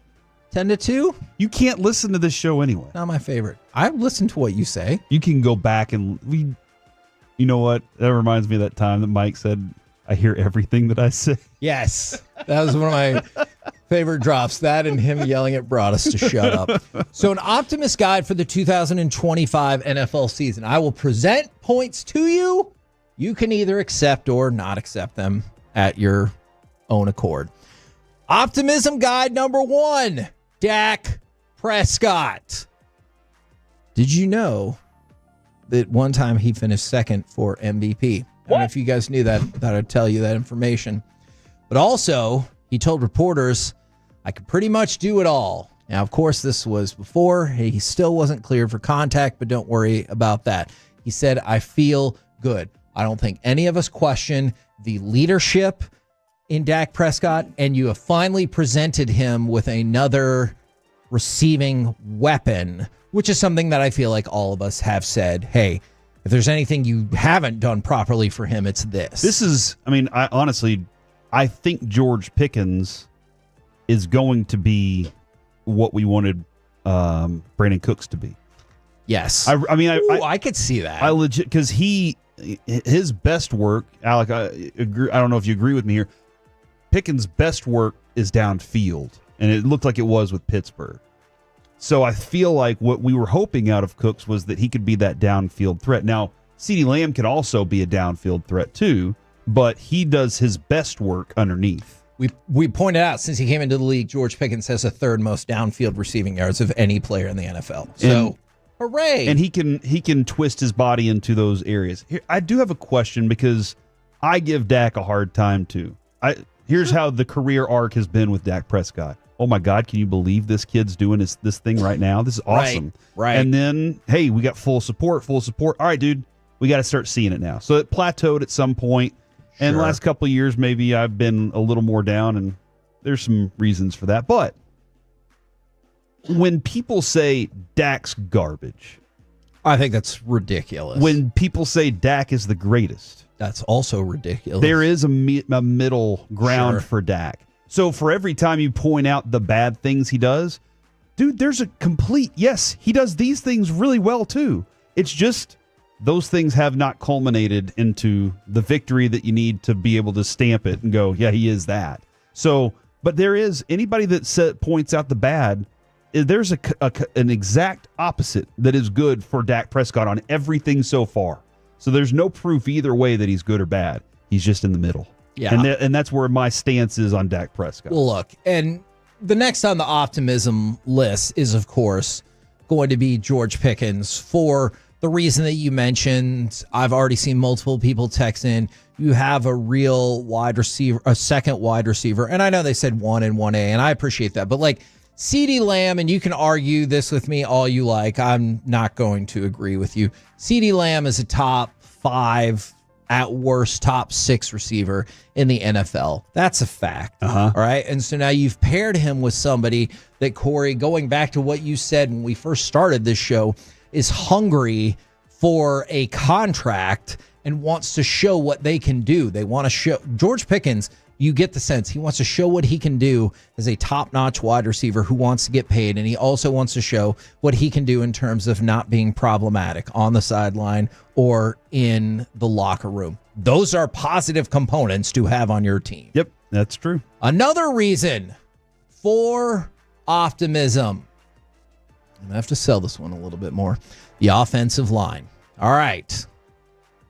This could be a really good offensive line. Okay, I'm really glad that you said that, because let's start with right tackle. I feel like your tackles are where people clearly have the most doubts. Yes?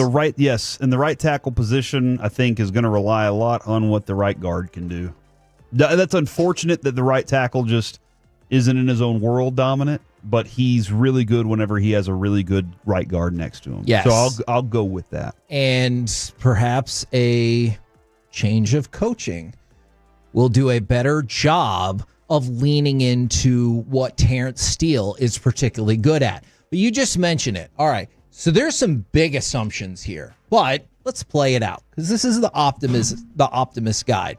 So Terrence Steele gets some different coaching that feeds better into what he does, so he becomes a better player on the right side. You just mentioned it. Another thing that helps him is having a top-notch right guard. Well, look, we have had multiple people on that have said, hey, I don't know if you drafted him in the right spot, but Tyler Booker is the best guard in this draft. He will fit in perfectly, plug and play at right guard. Cooper Beebe at center. You saw strides from him throughout the season. You move to the left side, Tyler Smith. He's your best offensive lineman. I feel like most people are in agreement of that. And then Tyler Guyton. It all hinges on that. It does kind of feel like that. And I'm more concerned about Guyton than I am Steele. And I don't know how many people think they feel the opposite.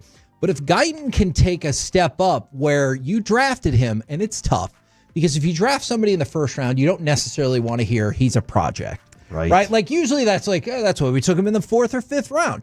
But like you felt the need to start him straight away or use him heavily very quickly. But he's on your left side. If he works out, I feel good about Smith. I feel good about Beebe. I feel good about Booker. And I think you're going to get an improved Steele because of the things we've talked about. And there is a rookie behind Steele and Cornelius. He's more suited, I feel, for the right side. But there's some things, some raw ability that I like about him, but Steele needs to be there. But Kevin... Or they'll tell us about how great Awesome Richards is. I think Tyler Smith a lot of times last year felt like he had to overcompensate for some of the failures on the left next to him. And hey, him working out with Tyron Smith this offseason, Tyler Guyton, that is, that's great to hear. I love to hear that because whether he was there or not, he was still the best option. Tyron Smith was, and he knows how to play the game. And he learned from DeMarcus Ware how to be better, and maybe he can pass on some good stuff. But Guyton's importance to this is protecting Dak and being able to be flexible and adaptable, running left and right. And whenever you couldn't do those things, teams can key in on they can only run to the right because their left isn't strong enough. Now, I do get this text from the 214. Let's just skip ahead to next year. Who are we picking with the 14th pick in the first round? Hey! Pretty accurate. I get it, but that's why we're being optimistic. So I'm going to jump ahead to the next point for optimism. We just heard from the guy a little bit ago, Brian Schottenheimer. I don't know how much you think culture matters when it comes down to players are still going to need to win and lose these games. But if you were just going off of how people feel from listening to the head coach, it is shocking how much better people feel about that. Now, will that translate to anything? We'll see. But I'll go and throw it out there. If we're being optimistic, Brian Schottenheimer, reason to be optimistic. Yeah. This is a dude that has many years of experience gathering information from really qualified coaches. Yeah. The family that he comes from never won the big one. Marty never won, and that's true. How glorious of a story would that be, Kevin? Oh my God, it would be the best. If he could win one here, and for our fan base, like we would just eat that up, dude. You not only did you win one here, but you won one for the Schottenheimer family, and I think a lot of fans would take a lot of pride in that, and I think he would too. He would sit, and be like, wow. We told you from day one, the first time we ever interviewed him at an Oxnard, we were like, the personality's infectious. Yeah. And I don't think, this is the thing I can't decide. Does he come across as corny or does he come across as genuine? And when I hear the audio of Micah calling him to tell him goodnight as a prank, and Shotty's like, oh man, thank you. I really, you don't know how much I appreciate this. That's when I'm like, no, that's just genuine, dude. That's the way he is, and I think over a long period of time, the players are going to get that from him. Yeah. I do hope they get that infectious work part of it, and that desire to be optimistic about everything that they go into, because I think that can be a huge factor for some players, an important group of that. There are other players, Kevin, much like you. Don't need a meeting. I don't need this kind of pep talk. I don't need this. I just need the direction. Right. And some guys are like that. Other people do need all those other things, the communication part of it, to know that they're going in the right direction. So I think that's something he can do. See, I like this. It's us being positive, too. The 469, we're being positive. Tell me who they're going to pick at 32 next year. Okay, see, there you go. That's the positivity we need. All right, Alec, next positive point. Dante Fowler. Jr. All right. So, man, that sounded skeptical. All right. I'm going to have to sell this one too. That's fine. So I think we liked what we saw from Dante Fowler when he was here. We saw the flashes. Obviously, you lost Dan Quinn. He went to Washington. He's like, yes, let me bring this person over. I can definitely make use of him. And then he had his best season in what, like 5 years? Since strictly, 19, yeah, in terms of sacking the quarterback. I think you saw him take another step. And so I am optimistic that Dante Fowler Jr. is still like, hey, I've showed it to you guys a couple of times, being the NFL, and you still won't give me all of the money. So what does he got to do? He's got to do it all over again, bouncing back to his previous team. And luckily, he gets to do so on the same front line as one of the best pass rushers in all of football. All right, so I wanted to go look in a little detail on this because why were those numbers better since 19? In 2019, Kevin, how many do you have the number on sacks? 10.5. 79. 11.5, I'm sorry. 79% of the defensive snaps. 880 defensive snaps. 11.5. Last year for Washington, he had 52% of the snaps. Previously with the Cowboys, where we probably thought, are we getting the production out of him? 30 and 25% of snaps. So you got 6 sacks out of him in a very small. Right. And the Cowboys, that was their focus. They were like, we got all these guys that we can send. We have all these defensive ends. We're sending pressure all the time, and he didn't need to be used that much. I'm very interested to see what Eberflus, how he uses him. Does he give him 70? Or does he say, no, 50 is the right number for him? And it might be. Or 20, because I don't think they have the rotation for 20. Sure. I just don't think they do. It very well might be closer to that 40% But if you range. can get him in that 50% range and he's giving you that type of production, you're going to feel very good about what you're doing. All right, Alec, I got what felt like a skeptical on Dante Fowler. Whether it's Fowler, whether it's all of it, have I been sufficiently positive about the Cowboys here? Do you want the honest answer of why I made that noise? Yes, I do. Because I was about to cut you off and say Exum, but I forgot we're not talking basketball. Okay. I was thinking of the wrong Dante. Okay. That's why. But then I remembered Dante Fowler is on this team, and I got excited again because I love that Micah has a true running mate that you have seen work out here, but you've seen it work out in another place too. So I'm excited for that and all the factors. It really, if I'm going to lean into the optimism factor, it comes down to Brian Schottenheimer. You could have left all the other great analysis on the table. He's the one thing that consistently I will say, yeah, I'm in. Sure. Why not? I'll hopelessly be invested this season just because I could listen to him talk all day. It seems like his guys love him and he loves them. But I do think everything that we've touched base on today is really real. I do think the Dante Fowler thing is really exciting, and I think that's just putting a shadow on top of there's a new defensive system in here that, hey, might be better at stopping the run. It might be a little bit more aggressive. Who knows? I think there's a lot of things to look forward to just because they are different. I think we're going to do the Brian Adams ticket giveaway in just a bit. That's not my high school. I just want to confirm. But it is. They're two different people. And I'm serious. It is two different people. Let me ask you this. Yeah. Would you be willing to sweeten the giveaway? Everybody who wins these tickets, you'll take them on a tour of Brian Adams High School.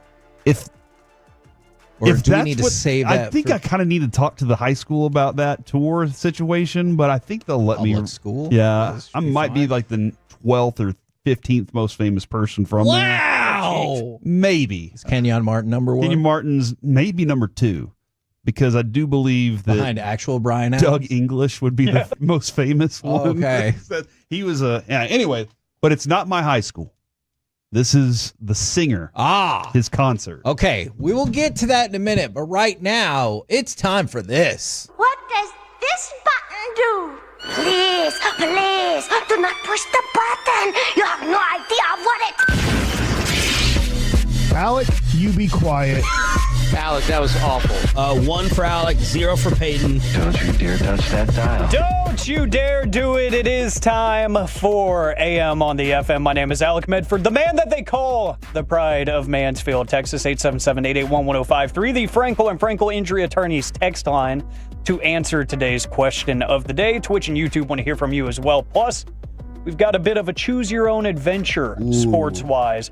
I've got 3 different stories I'm going to pose to y'all that you can choose from, and we will dive into those, a lot having to do with money. So we will get into that here in just a little bit, but we're going to start the question of the day. We're making the rare left turn away from the National Day calendar. This is actually going to be based off of a conversation. Because, I mean, the holidays for today were okay. Okay. You know, all right. Nothing crazy. So after thinking about that, I mean, unless you want to talk about like National Corn on the Cob Day. What? That's actually tomorrow. We'll save that for tomorrow. But I was talking yesterday, I think this was in the group chat with my old college buddies, and someone posed the idea of, Corey, you would know this well, after a game of Warzone or something, whenever you die in the video game, it'll come up and give you your stats after the game. And somebody posed the idea of when you die in real life, what if you could see any statistic about your life at all? Anything that can be measured. What's the one stat that you would want to know? Okay, I'm sorry. I saw this Can I jump in on this question? Yes. I've thought about this a lot. I wish there was a button that I could push in my brain and go back through TV shows I like, and it will identify any of the episodes I've never seen. Because I'm thinking, like, I really like The Simpsons or South Park or whatever, but those shows have been on 8 billion years. Have you seen every episode of The Simpsons? See, I think so, but I don't have that button to push. And so I would love to push that button. And the they're only like, way to know is to go back and watch all 30 and seasons. there's too many. Yeah. And so they would be like, you never saw season 18, episode 11, season 28, episode 4. And like, you actually missed 4 minutes of episode 22. Yes, I hope that counts for your statistic, because I've thought about that quite a bit, and I realize we do not have that technology yet, though there is a Black Mirror episode that kind of leads us in that direction. That's what I would want. I actually really like that, because I do get caught up in that same situation too, wherever I'll go rewatch an old show, or like maybe I need some background noise, and you know, I see like was it Nicktoons is doing SpongeBob all summer continuously. I'll throw that on for background noise while I'm working on something. I'm like, I've seen this episode, and then a scene happens. I'm like, I haven't seen this episode. But then I'm like, but this is from the time frame that I grew up. This came out in 2009. I'm like, I should have seen this, but I don't. But I think I remember it. I don't know. For sure, I'm with you on that. From 936, Bryan Adams sings the Please Forgive Me song from Forgiveness Friday. That is true. Oh, that is that Bryan Adams. By the way, I am looking, I might be in the top 15 of most famous people from Bryan Adams. You told me you were 12 or 15. After well, I'll let you look at the list here in just a little bit. Somebody said number of chicken tenders eaten. Yes, I would love to know that. Yeah. What do you think? Do nuggets count in that conversation? Let's say nuggets and tenders. Ballpark it for me. What do you think? 10,000 pounds? Yeah. 10,000 pounds of just chicken in general. How many pounds of chicken you consumed in your life? I don't know if I want to know. I want to know that. I got two stats that I'd like to see. One, quality minutes that I spent with my kids. Oh, okay. You know, and broken up into each one of the kids. That means he's going to say something wild. No, actually, no. Number 2 would be. Would you make up for any deficit? Like if I'm alive still? Yeah. Because he said if you're dead, so I can't do anything after I die. Let's just say you were alive. I depends on the kid. Look, man, I know how many quality minutes I've spent with Lucy, all of them, because she's the youngest and she's the only girl. You know, like the boys, they're interchangeable. No, I'm just joking. Actually, I have tried to make the dog's name Replacement Dog, like you did with your kids. Didn't stick to. The other one though is jokes landed. I would like to know how many of my jokes over my life and what that percentage is. Yeah. And what the percentage of good ones versus bad ones versus you shouldn't have even said that. Yeah. And because, dude, I crushed in middle school. All right. My teachers did not have the respect for my jokes. I want all of that as a drop. Look at you trying to entrap poor teachers. Miss Hill did not. She did not have the respect for my jokes that I thought she should have. Like, I asked one question. I said, I remember asking one time, what if their hats fell over their eyes? Then how would things have gone? And she was like, get out of my classroom. And I felt like we should have had a conversation about it rather than just kicking me out. I always thought about that with the Ottomans in World War I. They threw their hat up in the air, and then it turned, and that spike hit him in the brain. Remember that? You've seen those hats, right? Those are badass. From the 214, petty crimes. From the 432, how many different places I've used the restroom? Dude, my sister, weird. growing up, my sister, I like that. We could not go to a restaurant without my sister going, I have to go to the restroom. And she would jump up, and I was like, she spends too much time in there, too. What's she doing in there? And I couldn't go in there because it's the women's room. So, but she was always like, I got to go to the restroom. Because I think she... Huh? That's not political. Seriously. If it is, we have problems. Yeah, exactly. But yeah, she would every time. So I know she's probably hit up more restrooms than any of us based on that. Would you want a breakdown of which restroom you use the most over your life too? Because, yeah, I want those stats. Yeah, because you've moved houses perhaps or towns or whatever. There's definitely a drop down arrow on this where you go, you click the, restrooms, click which ones did I use the most? Absolutely. That went so many different directions. Let's see. From the 214, heartbeats or miles walked in my life. That would be pretty cool. I've seen some interesting ones come in. Time spent on the toilet from the 205. Who are the people saying they'd like to know their body count? You don't know? If you've lost track, I don't know how. I'm not here to shame anybody. Yeah. You don't know? There's no judgment there. I just feel like that. I feel like that's something that a lot of people keep track of. What percentage of people do you think know their body count? Me. Okay, that's not great a percentage. Yeah. You? Yeah, I do. You? Yes. Freeman. Thumbs up. Okay, ask 100%. Lucius. Lucius, they want to know if you keep track of how many bodies you have. Body? Yes, your body count. I lost count. See? He didn't know. All right, so what did we... That's 80%. 80%. 4 or 5. Okay. 80%. Okay, see? That's still pretty strong. That's pretty strong. Small sample size. All right. I mean, because it's only one. Oh, please. It's just the one. Me when I lie. Let's see, from the 512, how many beers I've drank in my life. That'd be great. Oh, man. I don't think I want to know that. Because you think it would make you sad. I think I would go, dang. I would want to see and then compare to my friends because I'm not the biggest beer guy. Okay. So then I can feel a lot better about my life decisions.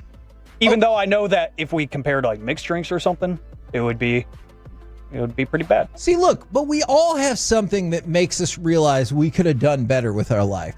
Like yesterday when we sang the DuckTales song with no mistakes, yeah. I was like, I could have done something bigger. I could have been a doctor or something. Yeah. Could I sing part of Mr. Belvedere? Sure. DuckTales? Yeah. And that's why I didn't. Let's see. The 972 says, I want to see how many tacos I've eaten in my life.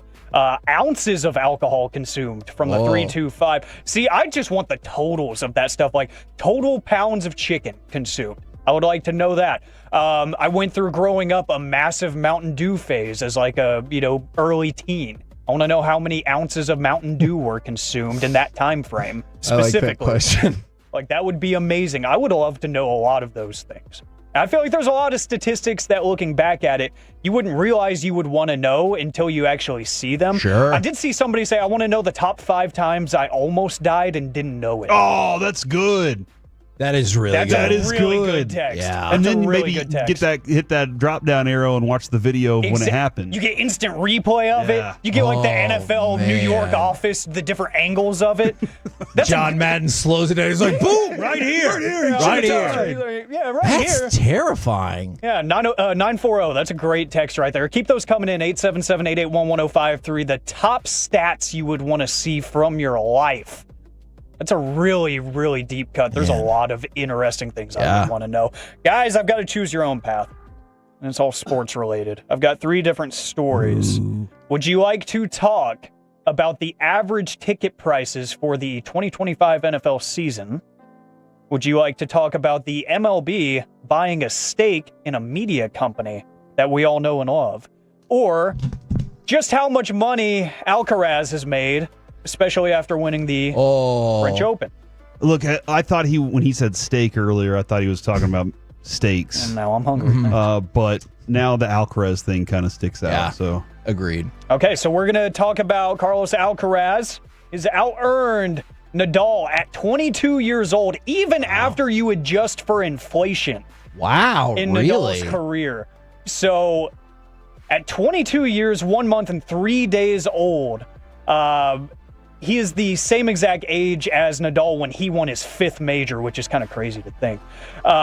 So he has made a lot of money in his career. And if you look at Nadal's prize money by age 22 in 2008, he was at about $10.1 million, which adjusted for inflation would raise you to about $30.7 million in today's money. Okay. That is a lot of money to consider, even for somebody who won it many, many years ago and across a long career. Alcaraz is already at $44.7 million in his career, moly. and he's only 22 years old. Seems like a lot of money. And that, look, I know we What's he talked about spending it. it on? That French Open performance on Sunday was unbelievable. You think he's always like buying new strings for his racket? I feel like the racket company would take care of you there.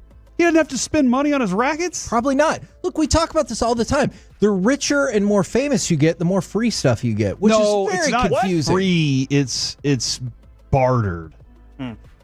Well, if anybody wants to barter some stuff to me, right? you know, Like, that'd be cool. aren't they assuming that I'm giving you this so that you can use your influence? Yeah, but they're still paying him a crap ton of money to be like, not wooden rackets. They're the best. So you're telling me I got to become a fluencer, huh? Yeah. If I want free stuff. Not an outfluencer, but an influencer. Okay, that's way dumber than how I started the show. I disagree because man. I actually had to say it this Keep time. calling us dumb Yeah. and see if we ever respond to you. Ooh. I bet you respond right now because it's about that time. Oh, come on. Let's give something away. 877-881-1053. Caller number 10 Now. will win a pair of tickets to go see Bryan Adams on November 13th at the American Airlines Center. Hey, everything that you do it to try to win these tickets. 877-881-1053. Caller number 10. We'll be doing this giveaway all week long. Coming up next, time for the C Block starring Corey Majors. Oh, gosh. What are you sad about? An Eagles player might be my favorite. Next in the fan. Remember that Uber Eats has groceries. No, that's absurd. Hey, remember when you used to be pepper lady? Pepper lady? Wasn't it Cinnamon Sisters? Hazel babes. Saffron Squad? Nutmeg maidens? Pre-Club? No. Nutmeg Maiden? I just said that. Was it Spice Girls? Doesn't sound right. Was it Saffron Squad?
our D&M Leasing Studios. It's the KNC Masterpiece on 105.3 The Fan. KNC Masterpiece right here on 105.3 The Fan. If you missed out on the Bryan Adams ticket giveaway, we'll be doing that all week long. And maybe if you reach out to Corey Majors, he'll just give you a tour of Bryan Adams, the high school. They did some updates on the school recently. Like they tore down the band hall and did some upgrades on the gym and stuff. I think they did a new band hall.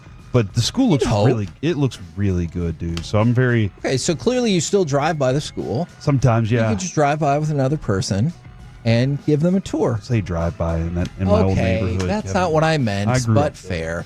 Now, I guess, it's time for the C Block starring Corey Majors. Thank you very much, Kevin. Really appreciate that. A lot of fun things today to get into. I don't know if I'm going to ask the very serious question. Oh, you told me you had a question that was like I'd never heard before. Could shock the world. Oh, my gosh. But I want to start off with this. You ever heard of the Green Light podcast? I believe it's Chris Long. Well, I have not. I'm sorry. It's one of Howie Long's kids. Yes. They're all in media now, you know. Former NFL player. He had Saquon Barkley on. Okay. And Saquon Barkley, he asked him I want your real, honest thoughts. Because he even said, look, a lot of people out there were MFing you for not going out there and trying to get the record. Right. And I wonder how many of those people were bettors. They were just like, no, I have bets on this. Yeah. But here is Saquon Barkley's honest thoughts on the rushing record. I try to be authentic as much as I can. Yeah. So when I answer a question in the media, it's how I really feel. You really? More times than not, unless I'm trying to save face for the sake of the team or not trying to cause drama. But like for me, like I said exactly what happened.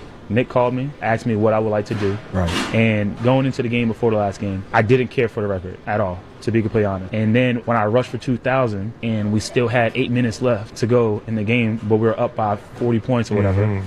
And I saw Landon Dickerson and Jordan Mailata wanted to go back in the game so we can go get the record. Then it made me realize it's like, it's a team record. It's a team record. Yeah. Like, it's not just me. And then also having a conversation with my father, your last name is everything. And to beat a record that was been there for 40 years and have our last name attached to that record, then I made my mind up that I was like, I want it. I want the record. And I told him I want the record. I would love to go for it. But at the same time, I get it. Yeah. Like, we just lost to Washington the week prior. Yeah. And I talked to Coach and was like, listen, I think the team needs a day off. Yeah. I can't go from I think the team need a day off to burn the when ships. it's time. When it's time for me to get a record. Yeah. Oh, listen, like, let's do it. And it just, I'm a big believer you don't force anything. If it was meant to be, it was meant to be. You know, I can go back and show you 5 clips right now that if I would did this or did that, the record would have been shattered. And, you know, it's always next year.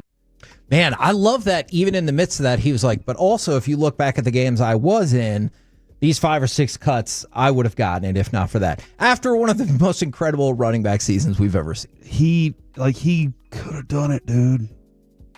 2,005 yards is where he finished this year. And I know Derrick Henry was 2,027. Peterson was the closest at 2,097. Because this is 2,105. It's 2,105. Eric Dickerson, 1984. And Peterson, I do believe, like, he tried that whole game to get it and just fell short. Yeah. I think Saquon Barkley could have definitely gone out there and gotten this. But I really admired multiple things that he said in this. And this is, again, I don't know why. Terry McLaurin's one of my favorite receivers in the NFL. He plays for the Washington Commanders. Yeah. Saquon Barkley is now winning me over. He just won a Super Bowl with the hated Eagles and also started his career with the Giants. But you know, I liked Saquon Barkley when he was at Penn State. Yep. I was very adamant. I'll take that running back right now over Sam Darnold. And I think I've been proven correct on that. I feel like that's safe to say.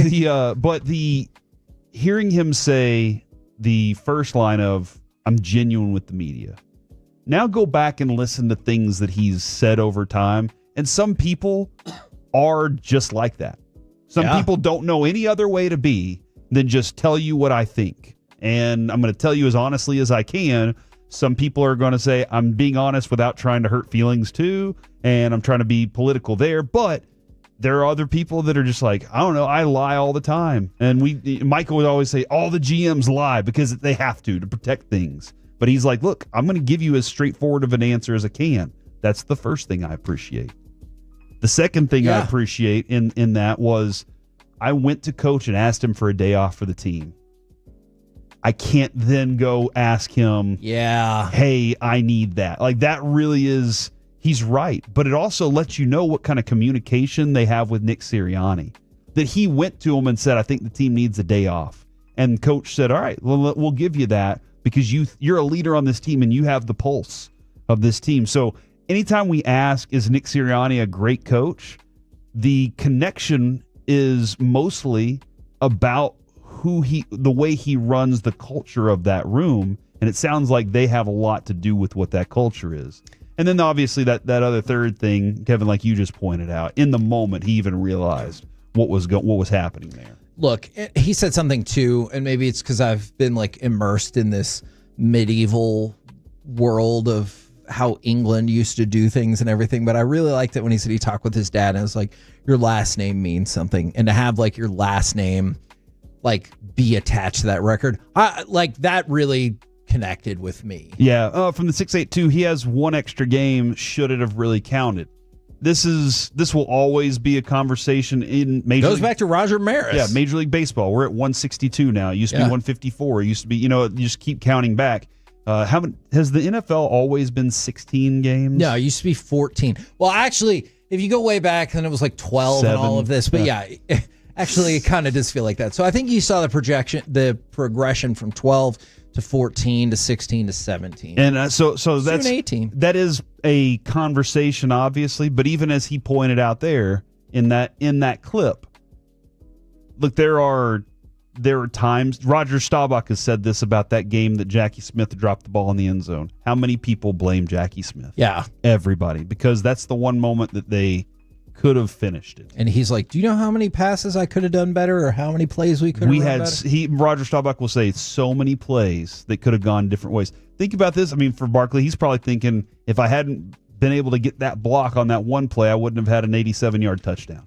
But isn't it funny how we sometimes forget about those struggle things. with that? Like you guys were talking about it earlier. Somebody texted in, all the times I almost died. And like, there are plenty of idiotic things that I've done that have not cost me as much as they probably should have. And instead I get caught up on, oh God, I got screwed on that, instead of being like, hey, I'm really glad I didn't die for that one stupid thing I did. From the 817, this is a passing league now. It's harder than ever to break that record. That's an interesting conversation in itself. Because yes, it is a passing league, but what are we seeing now? And we've talked about this with multiple different people. Even Jason Kidd brought this up recently. Bobby Lashley brought this up. You see, sometimes it goes this way.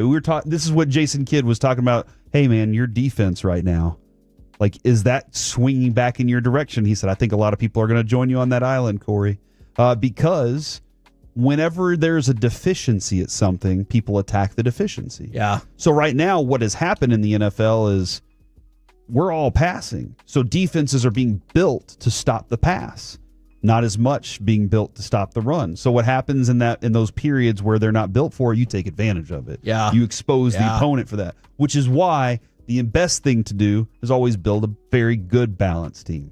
You build the balanced team that can destroy you at a lot of levels, not just the one thing, because if they can take the one thing away from you, you're screwed. I do appreciate all the texts that are coming in on this conversation too. Now, for the next part of the C Block today, I want a Guinness World Record. Alec, I don't even care what the Guinness World Record is. Oh. I just want a Guinness World Record. 877-881-1053. What should we attempt as a show to gain a plaque for the Guinness Book of World Records? And I want to, listen, dude, I want to hang it right there at the entry of the door. So every time another show leaves, they have to look at it and go, son of a B. KNC they're shoving it in our face again. How good they are. So I want Sean to be furious every day about. He usually is. Yes, but I want him to be furious at us. Oh, usually is that too. gotcha. But I want him to be furious at us for a good reason. All right, because we did something exceptional. Corey Mahor. Yeah, exactly. And here's why. Here's why this came about. Because Kevin, this passion came a long time ago. And we tried to get the. I still think we did it, and the Guinness Book of World Records jobbed us on this. Was it blindfolded M&Ms or the amount of snorted Smarties? Yeah. Oh, no, it's eaten Smarties, not snorted Smarties. Yeah. You just did that for fun. It was interesting. Tom Cruise has released a stunt of him skydiving with his parachute on fire for Mission Impossible: The Final Reckoning, which I don't know if anybody's seen it. Like, I don't know if our boss has seen it or anything. But he's going to run down here. Do you think Tom Cruise is going to be really sad if he just like died falling asleep in his bed? Yes. It feels like he's like, I'm going to do a kick-ass stunt when riding I'm a 84. shark strapped with dynamite into a volcano. That's how he wants to go out. Tom Cruise did this stunt 16 times. Oh, my goodness. 16 times. He said, light the parachute on fire. I'm jumping, boys. And that's ridiculous. Like, that is legitimately ridiculous. The Guinness World Records. Tom Cruise was awarded a Guinness World Record during the production of Mission Impossible: The Final Reckoning by doing 16 burning parachute jumps while filming the climactic plane sequence. Is that how you say climactic? Yeah. Does it say what the previous burning parachute Hold on, record Kevin. was? Okay. Yes. Cruise jumped to his potential death while his parachute caught fire 16 times. Mm-hmm. Quote, if this is twisted while it's burning, I'm going to be spinning and burnt. I have to kick out of the twist and then ignite in 10 seconds. We're going to be real smart. I'm not saying be risky. We don't take risks, obviously.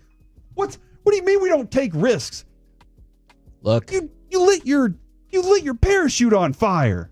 Tom and I have different definitions of risk. I would say jumping out with your parachute on fire one time is a risk, let alone 16 times. But so he has gotten that, and maybe he's right. Have you seen the movie Fall Guy? Yes, with Emily Blunt and who's that other guy? Ryan Gosling. Of course, you'd know who it was. He's very handsome. He's very in tune with Hollywood. That's why I wasn't. You just said that, but what happens in that movie? Everything is down to a detail, right? The stunts, very important to know the science, know the detail, and know what's supposed to happen. And if one little thing goes wrong, it could be a catastrophe. Yeah. So saying we don't take risks, he's probably right. They've thought every scenario out and every possible thing, but it does seem risky, right? To light a parachute on fire. Now, yes. To the question, 877-881-1053. What should the KNC Masterpiece attempt to win a Guinness World Record doing? We're getting some suggestions. Oh, dear. From the 817, most squad wins in Warzone in one day. I can't do that. I'm going to need somebody else to carry me like a backpack. Ooh, 10 clicks in 1 minute is only 320. Do you think you could do that? Okay, stop. Don't do that. Okay. That's the worst. What do you mean? I don't even know how many that was. How do you keep count? Do I need a clicker on my pen? You don't know how to count? One, 2, 3, 4, 5, 6, 7, 8, 9, 10, 11. You're just saying. I think I'm just counting as fast as I can. Oh, it would be our last day at work, but world record for most FCC fines. We'd have to lock the door. They're like dead serious. Because we would get. Is it 3? We can say it 3 times before. Let's find out. It just shuts down. Go ahead. I'd rather not. Oh, no, yeah, Okay. Jerry already tested this for us. But we could get 3, and then it'd shut down. And if we were able to manually override everything, No, that's if somebody's on the phone. Okay. Yeah. See, we can say whatever. we want, and so then nobody's dumping. Yeah. Unless the boss is dumping it from his office, which he has that switch. I think he has a switch in his car too. Okay, well, there's only so much leeway, so you only have 18 seconds or whatever But to then make they're trying to kick the door down. Okay. How many F words can we get out? We can have somebody barricade the door. Okay. But here's the issue. Bobby you Lashley. want the plaque. Bobby Lashley would do it for us. Yes. You want the plaque to go up there. I'm pretty sure after they fire our dumbasses, they're not letting us put our world record plaque up in the window. That reminds me. I need to know this. Kevin, you live in Garland still. I do. It's true. On the border in Garland.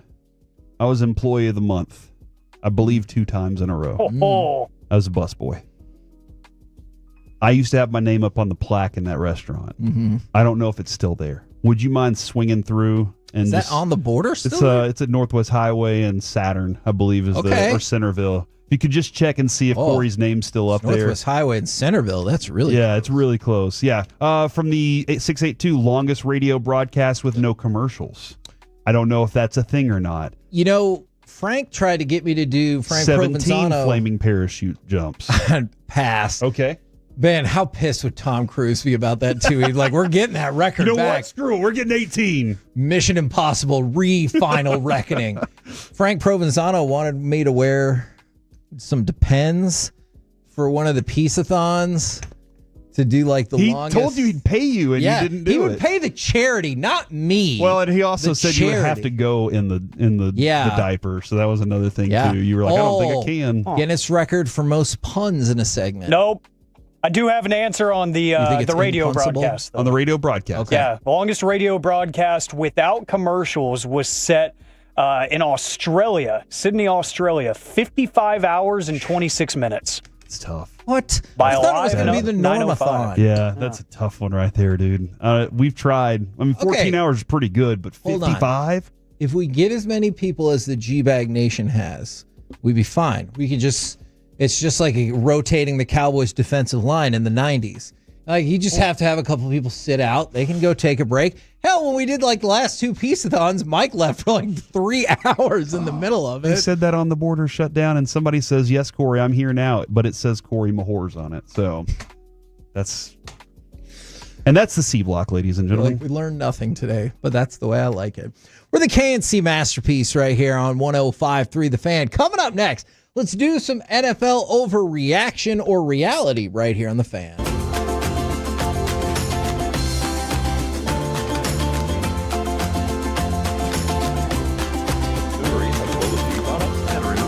No, they say in order to remember something, you have to forget something else. Okay, now that was a very cute one. That's like a little shag. I've never seen it before. Well, I mean, of course, yeah. So, Rachel, oh, is that your name? No, I mean, your name. No, I'm Jack. My name's Jack. Right, but I just feel like this is your hair. But that's hair on your head. I'm not saying this is your hair. Okay, freaking me out a little bit.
True that you've got to forget something else to remember that Uber Eats has groceries. No, that's absurd. Hey, remember when you used to be a, what was it, Pepper Lady? Cinnamon Sisters. Laser Babes. Saffron Squad. No,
KNC Masterpiece is brought to you by Cars for Kids. Donate today at krd-fm and by the personal injury lawyers Frankel and Frankel. If you've been injured in a car or truck wreck, call Frankel first, 214 or 817-333-3333. With Frankel and Frankel, there's never an out-of-pocket cost. They only get paid when you win. Frankel and Frankel, the go-to car and truck wreck attorneys in Dallas. Fafita on 3rd and 5. Likely a free play right here on the outsides. He's going to chuck it downfield. Look at end zone. Got his man McMillan. That's a score. Touchdown, Arizona.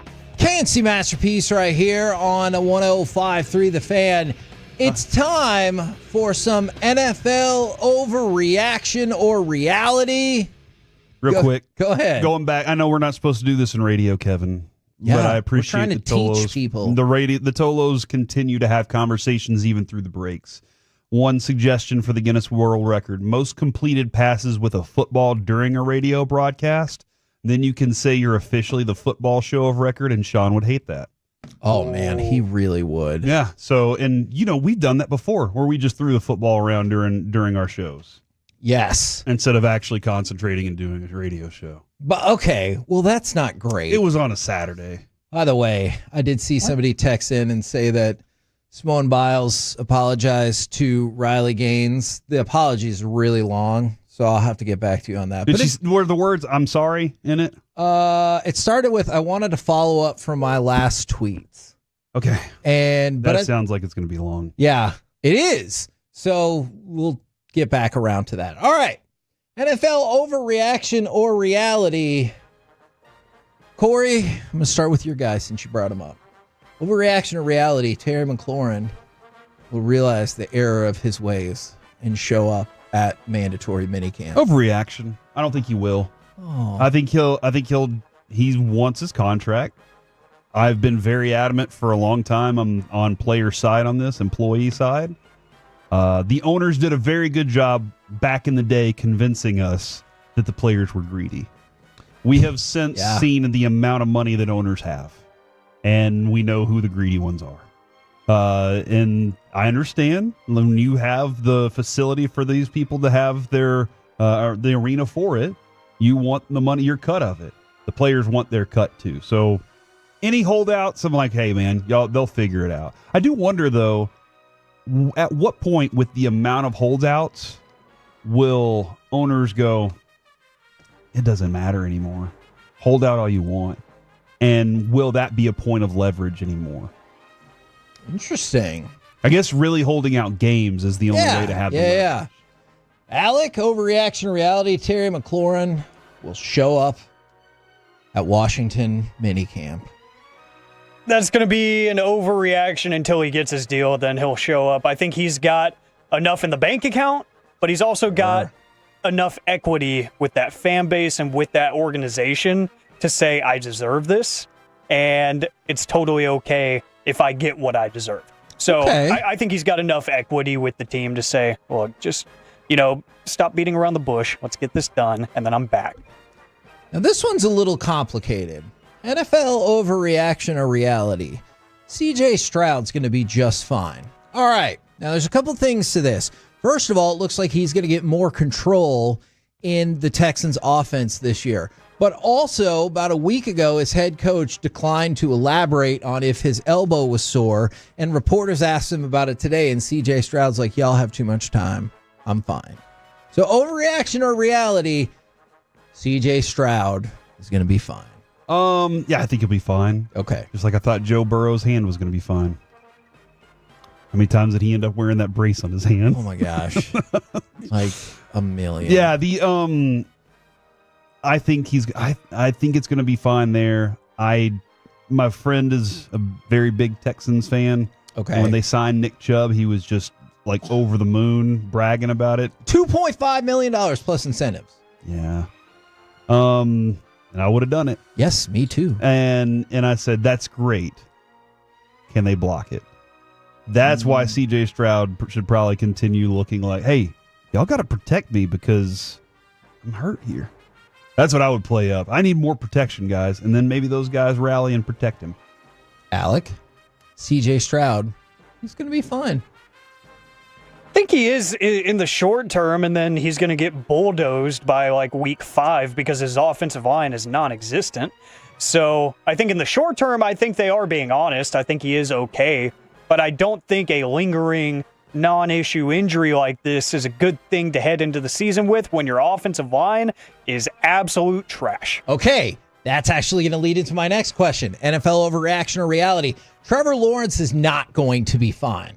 So at minicamp, he is wearing a sleeve on his elbow. He said it's for, quote, general soreness, and he doesn't think it's an issue.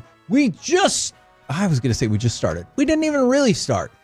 Overreaction to reality, Trevor Lawrence, he's not going to be fine. I think he's going to be fine. General soreness doesn't typically mean the same thing in football as it does baseball. General soreness in the elbow and I need to wear a sleeve in baseball means what, Kevin? Protective. Cut his arm off, you know? Oh, my gosh. Because they're going to need the Tommy John surgery. That's usually what it means in baseball. In football, that doesn't necessarily mean it. Also, I don't know how much time Trevor Lawrence took off this offseason. Did he pick up a football this offseason? Okay. Or did he say, you know what, I'm getting away from it all, and I'll get back? And if that's the case, his arm's not built up yet. Would be my assumption, but I don't know. So I'll say overreaction for now. Alec, you want to say it's reality. I see it. I do. I want to say reality so then he could take Mike's advice and just go to AEW. You know, it's going to be the money comes from the same place. Yeah. He's probably going to get paid handsomely anyways because of his name. And hey, he's a freak athlete. You know, healthy shoulder or not, he could still go out there and put on a 5-star match, take that Meltzer. But I'm actually going to go with reality here for real. I do think that there's been too many negatives that have piled up, whether it is his health or just the inconsistency there. I think the whole new offense coming in on top of the fact that, hey, the team didn't get that much better this offseason either. I think he's going to hit the deck a couple of times, and you might see him miss some games. Right now, Alec, I'm going to start with you on this. Oh, no. NFL overreaction or reality? Corey is starting to like the Eagles. Now, Corey will get his chance to respond, but he loves that the owner donated all of that money to open up the autism program, which I also think is great. Then he said he really liked Saquon Barkley. So, Alec, overreaction to reality, Corey is starting to really like the Eagles. I'm going to say this is a reality, Kevin, because we already have it well documented that you're a big fan of the Steelers. Dang it. So I think that's just kind of second nature for this show now is we need to find that second organization that gives us some sort of life whenever the Cowboys don't make the playoffs. So I think this is going to be a trend, and it makes me scared for my future fandom. I was really hoping that he'd already pulled the clip of you screaming out to crap. The Eagles. That's going to cost. You got Friday. Okay, yeah, so we'll get to play that on Friday. So I was but that would have been impeccable timing had you been able to just be like, aha. But I still, look, man, I did go to Bryan Adams, so I do love the color green. But I don't like the Eagles. We were Cougars at Bryan Adams. Mm-hmm. All right, we were the gang of Cougars, as our coach once said. Actually, that was a principal. He said, "You're a gang of Cougars" or something. And I'm not sure I don't know. you Do got the Cougars best run in edge packs? I don't know. I feel like they're just solo. You know, I feel like they're just running around solo. I'm not an Eagles fan. This is an overreaction to me liking a couple of things. Okay. Look, do I think that Jalen Hurts is a smooth runner? Yeah. Do I think A.J. Brown is a very strong, talented wide receiver who obviously has great taste in books? Oh, of course. my God. Do I think Saquon Barkley said some really good things? Yes. Mm-hmm. Nick Sirianni? Hate him. Mm-hmm. Somehow he's really good at getting the culture to go. That offensive line's pretty good. Lori, that's a really cool story that you put out there, Kevin, about him and his connection to autism too. Suck it for charity. The defense, every time they draft, they just add a Georgia player or two. So yeah, they're doing a good job at a lot of things. Doesn't mean I like them. Okay. I hope. NFL overreaction or reality? Oof. Bryce Young and Tet McMillan are going to make a great pairing that'll make Cowboys fans sad. Because they couldn't get him? Yeah. He was already gone. I know, but we all wanted him. We all convinced ourselves that maybe it could possibly sort of That is true. And then we convinced ourselves if it wasn't that wide receiver, it would be another one. And they said, no, it was always just that wide receiver. He was the one. Yeah. If it was not that, then we were going with an offensive lineman. This is an interesting question. I don't know. I'll say reality. I think that the head coach, offensive coordinator there knows how to work that. Knew he didn't have any good receivers on that team last year, and needed some time to get that to go. I'm going to go with reality here because it doesn't have to translate into team success at all. They could be really fun. They could have an instant connection from week 1 all the way through the end of the season, put up gargantuan numbers, and still win 5 games. So I think it is going to be kind of sad because he will be kind of the way we talk about George Pickens in the vertical threat, where, when Bryce Young is inevitably getting taken to the ground, he can say, screw it, Tet's down there somewhere. Now, usually I feel like these questions are fair football questions. This one, a little bit more mean-spirited. NFL overreaction or reality, you kind of want Aaron Rodgers to fail with the Steelers so he'll just leave football. Yes, but he failed with the Jets, and it didn't matter. It didn't matter. Yeah. Somebody was like, no, we'll still take him. Dude, he was bad, man. Yeah. Not great. He wasn't consistently good. Yeah. He had those old man moments where you're like, I was good as, like Chiafalo said yesterday, maybe I'm not as good as I once was. Yeah. My thoughts. Yours, Alec? It's bad whenever my own father, who doesn't watch any sports whatsoever, he asks me, hey, who did the Steelers sign? I go, Aaron Rodgers, and he goes, oh. Yeah. Like, even he knows. This is just bad. Ugh. This is bottom of the barrel, and I'm right there with you. I'm tired. He's already talking about, all of the stuff that went into this, and he's talking about why he wears wired headphones, and he's trying to get headlines there. It's already annoying. I'm over him. I just want him to go to his darkness retreat called retirement. At least one more for you. NFL overreaction or reality? Someone, anyone, I don't even care who it is, will stand out in the Browns 4-way quarterback competition. Oh, so you're narrowing it down to any of those 4? Any of them. Okay, not just like Pickett, Flacco, Gabriel, Sanders, whatever. Man, I forgot about Pickett in this whole conversation. And then there was a while when people thought he was going to be the starter. Wow, I totally forgot that he was there. So overreaction reality. Someone, anyone will stand out in that competition. I think that's a reality. I think someone will. Bonus, who is it going to be? Sanders. Okay. I think Joe Flacco's good enough that in practice, people are going to go, oh, yeah, he's still got the ability to spin it. Yeah. But I think ultimately what's going to happen is the star power of Shedeur. He's actually not a bad quarterback. And the fact that the dude does have some charisma that his teammates will gravitate towards. Yeah. I think, did you see the video of him? And he was asking Joe Flacco if he'd ever hit one of the dance moves. And Joe Flacco was like, I don't think I've ever hit a dance move publicly in my life. Right.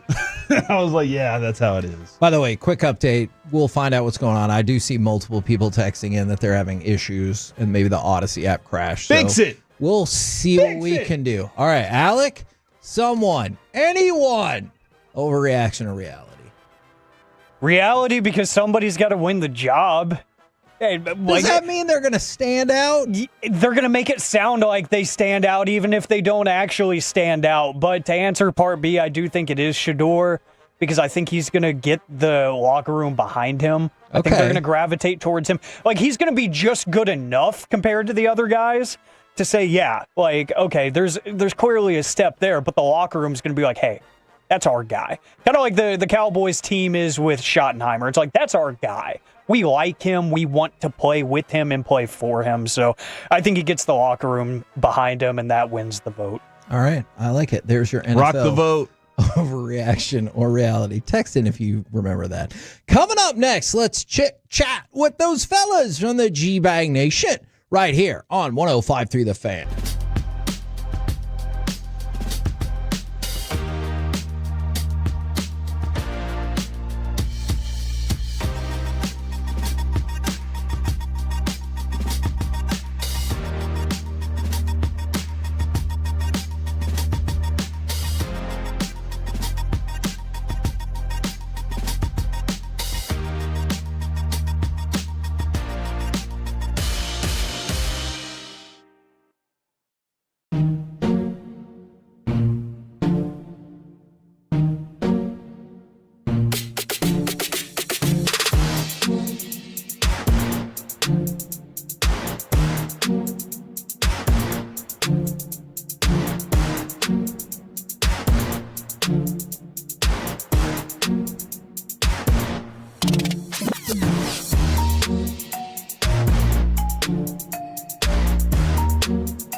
Okay, now that is a very cute pickup. That's like a little shag. I've never seen it before. Well, I mean, of course, yeah. It's the Rachel. Oh, is that your name? No, I mean, your name. No, I'm Jen. My name's Jen. Right, but I just mean like this is your haircut. But that's hair on your head. I'm not saying this is your hair. Okay, freaking me out a little bit.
This segment is brought to you by Classic Chevrolet. If you're in the market to upgrade your vehicle, get to Classic Chevrolet in Grapevine. Back-to-back #1 Chevy dealership in the world. They've got more new Chevys than anyone, all priced to sell. Visit ClassicChevrolet.com. This is Texas. This is Classic Chevrolet. Together, let's drive. Based on new Chevy registrations 2023 and 2024. Puck play to the line, and it's taken away. A breakaway, Luostarinen hands it on. Bennett in. Bennett scores! Top shelf, and the Panthers take a 4-1 lead with 12:34 to go here in the second. What a shift for playoff Sam.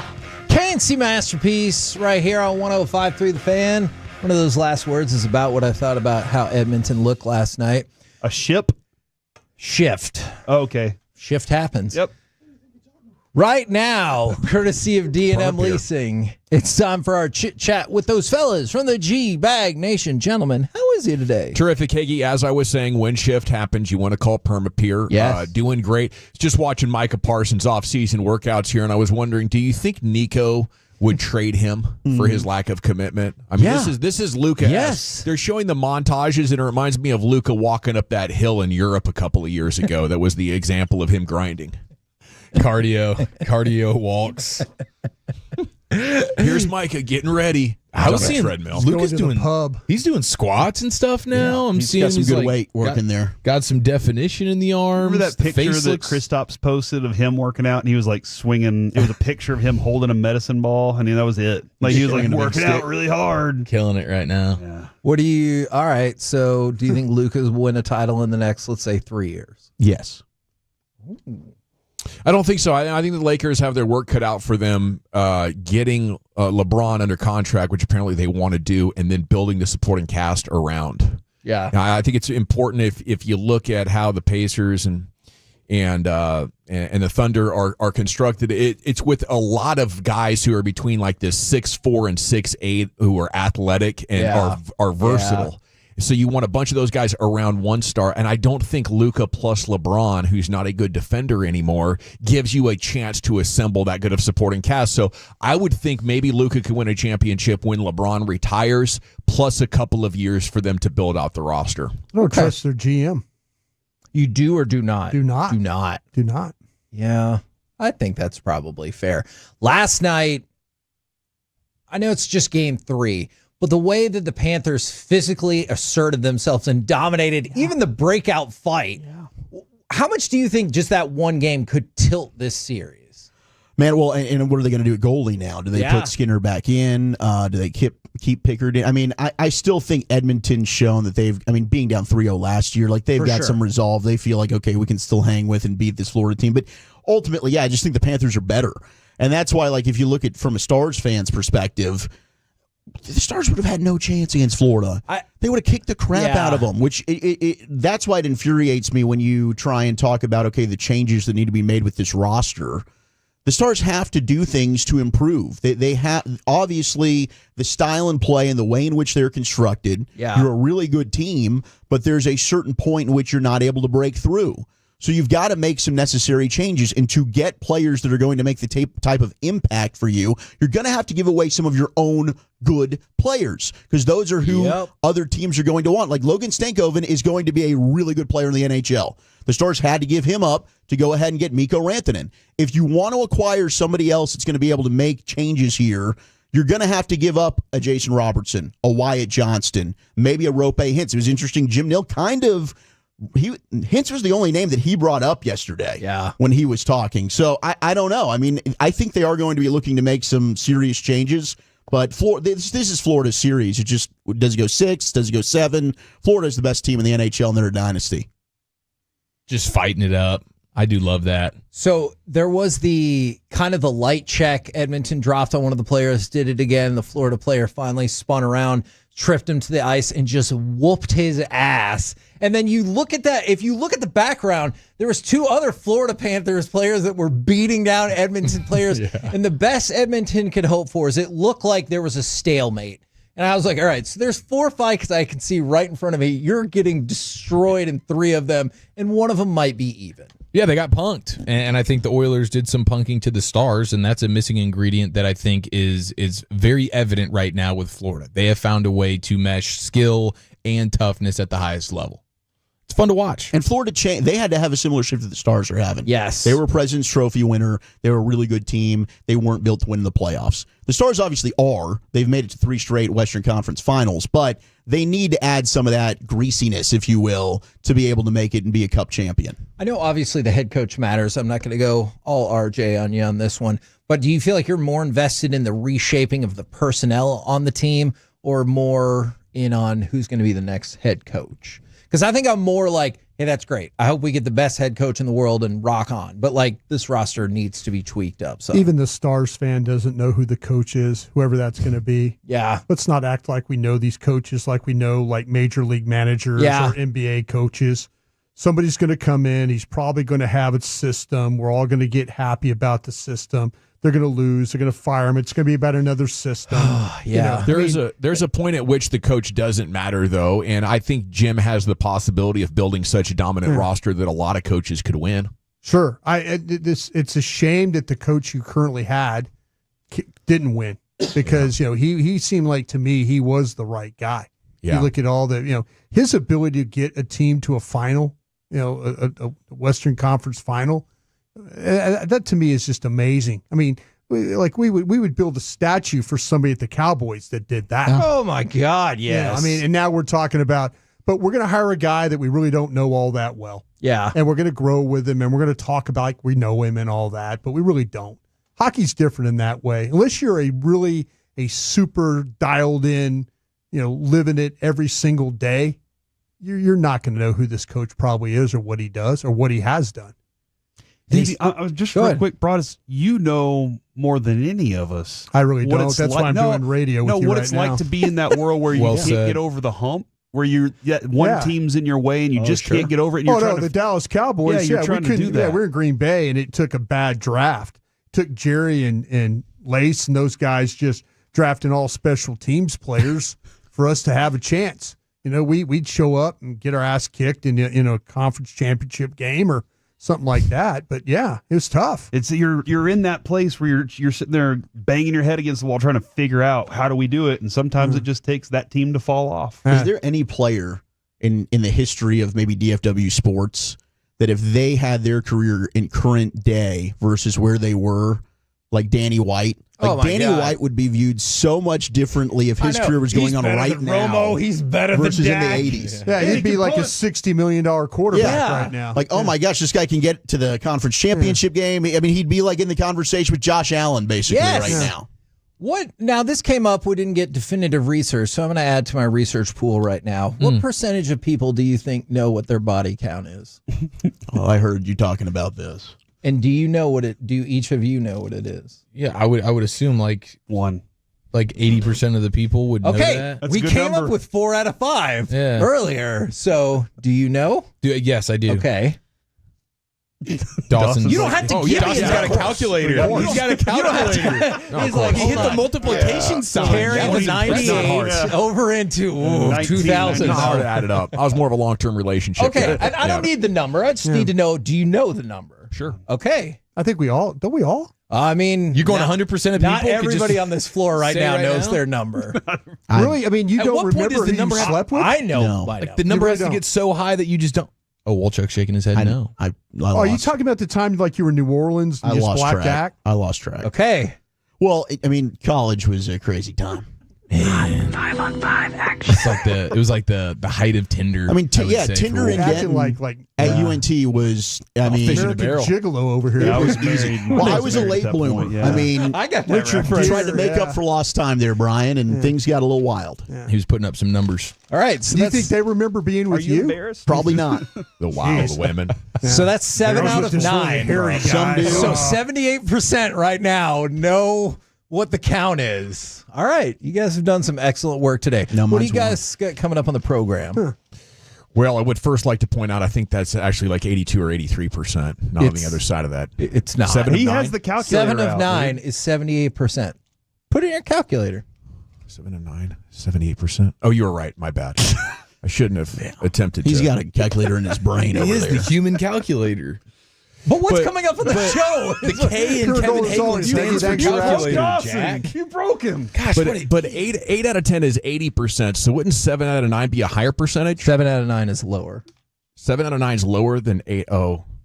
Okay, you're right. Man, I shouldn't have doubted Hagee. What's coming up on the show? Pure Gold as always. I think the Rangers player show at 3:20.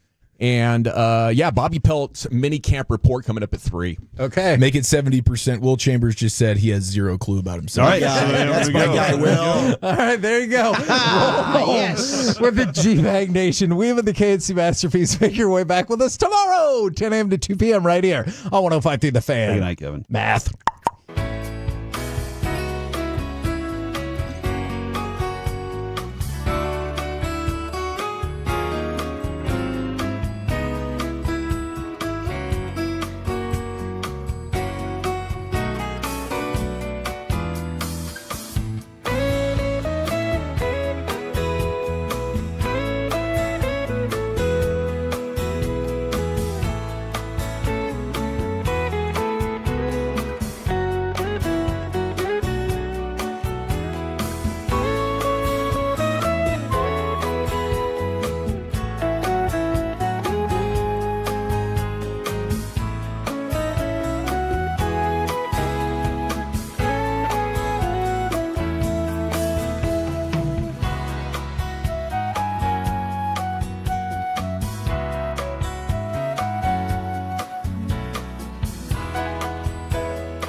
Uber Eats has Lola V products? I gotta remember that. Well, you know, they say in order to remember something, you have to forget something else. Okay, now that is a very cute haircut. That's like a little shag. I've never seen it before. Well, I mean, of course you have. It's the Rachel. Oh, is that your name? No, I mean like your name. No, I'm Jen. My name's Jen. Right, but I just mean like this is your haircut. But that's hair on your head. I'm not saying this is your hair. Okay, freaking me out a little bit.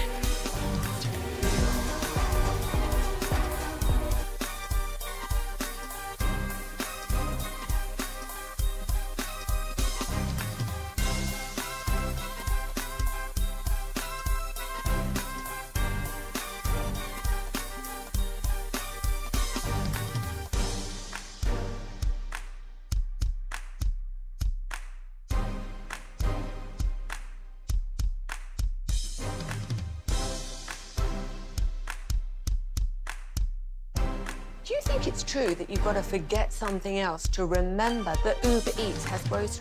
No, that's absurd. Hey, remember when you used to be a, what was it, Pepper Lady? Pepper Lady? Wasn't it Cinnamon Sisters? Basil Babes. Saffron Squad? Nutmeg Maidens? Paprika? No. Nutmeg maiden. I just said that. Was it Spice Girls? Doesn't sound right. Was it Saffron Squad?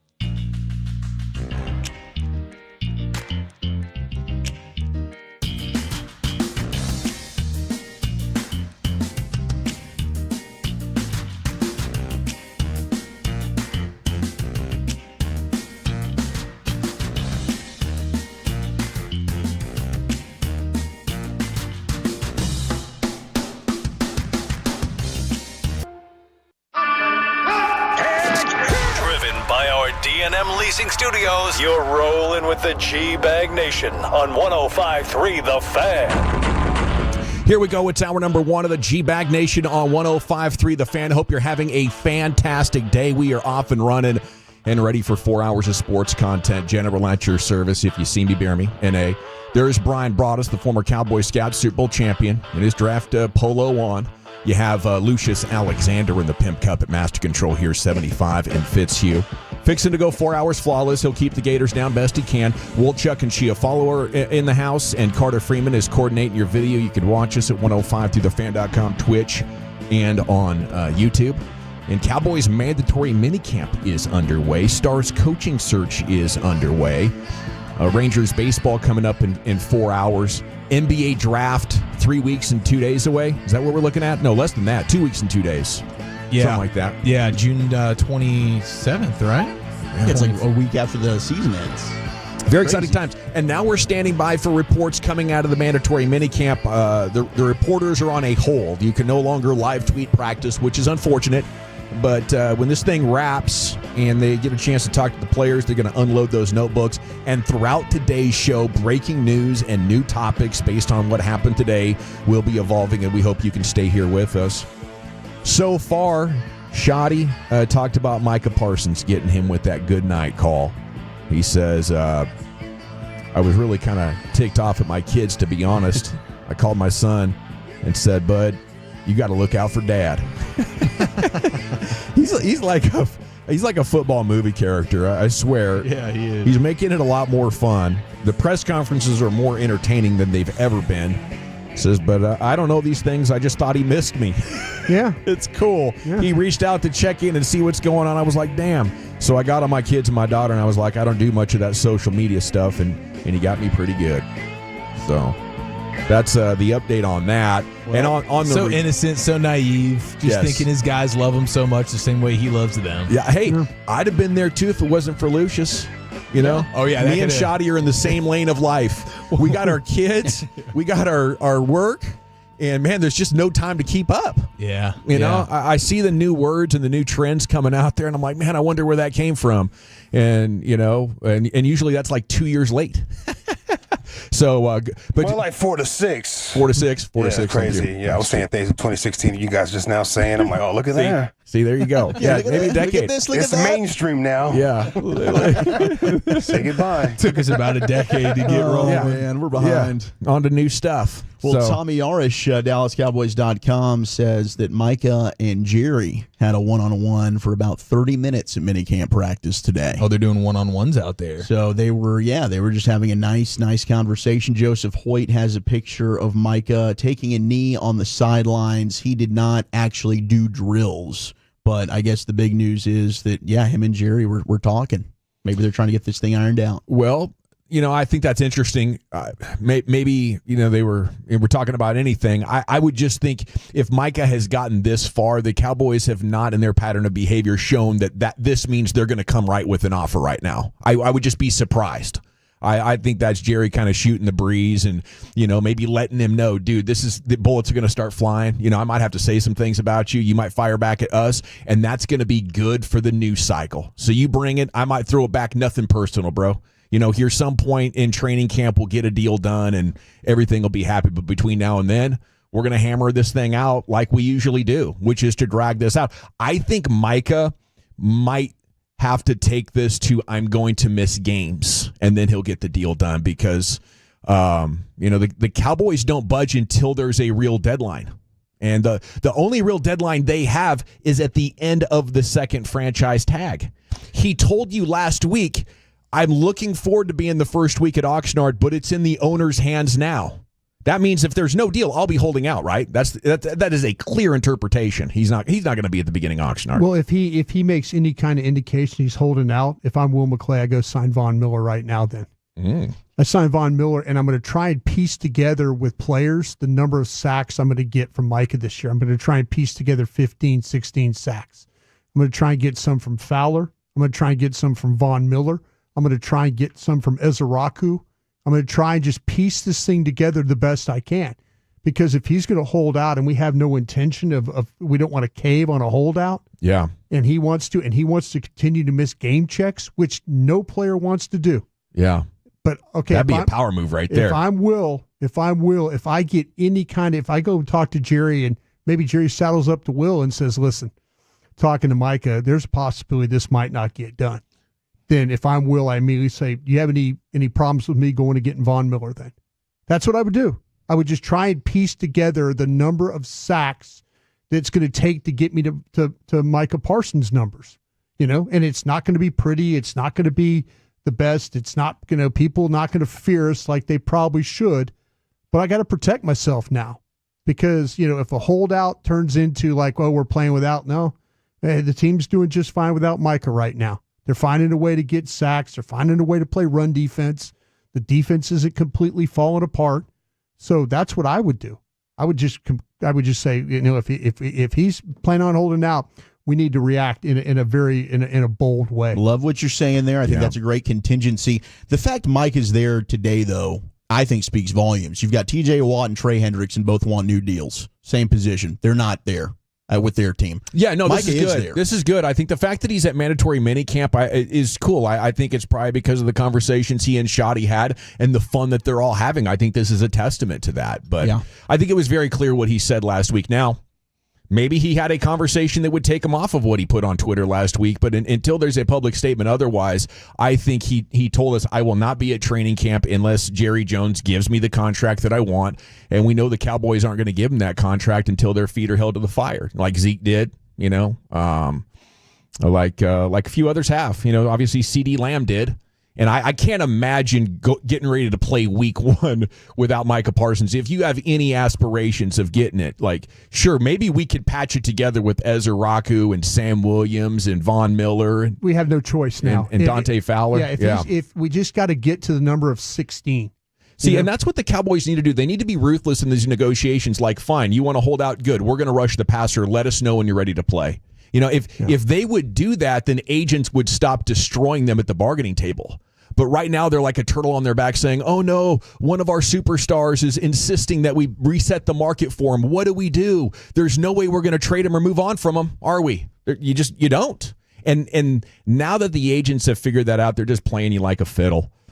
And I think we can talk about alternate strategies they might try, but there's no sign they're going to go there. It's really hard for a player to walk away from $2 million a week.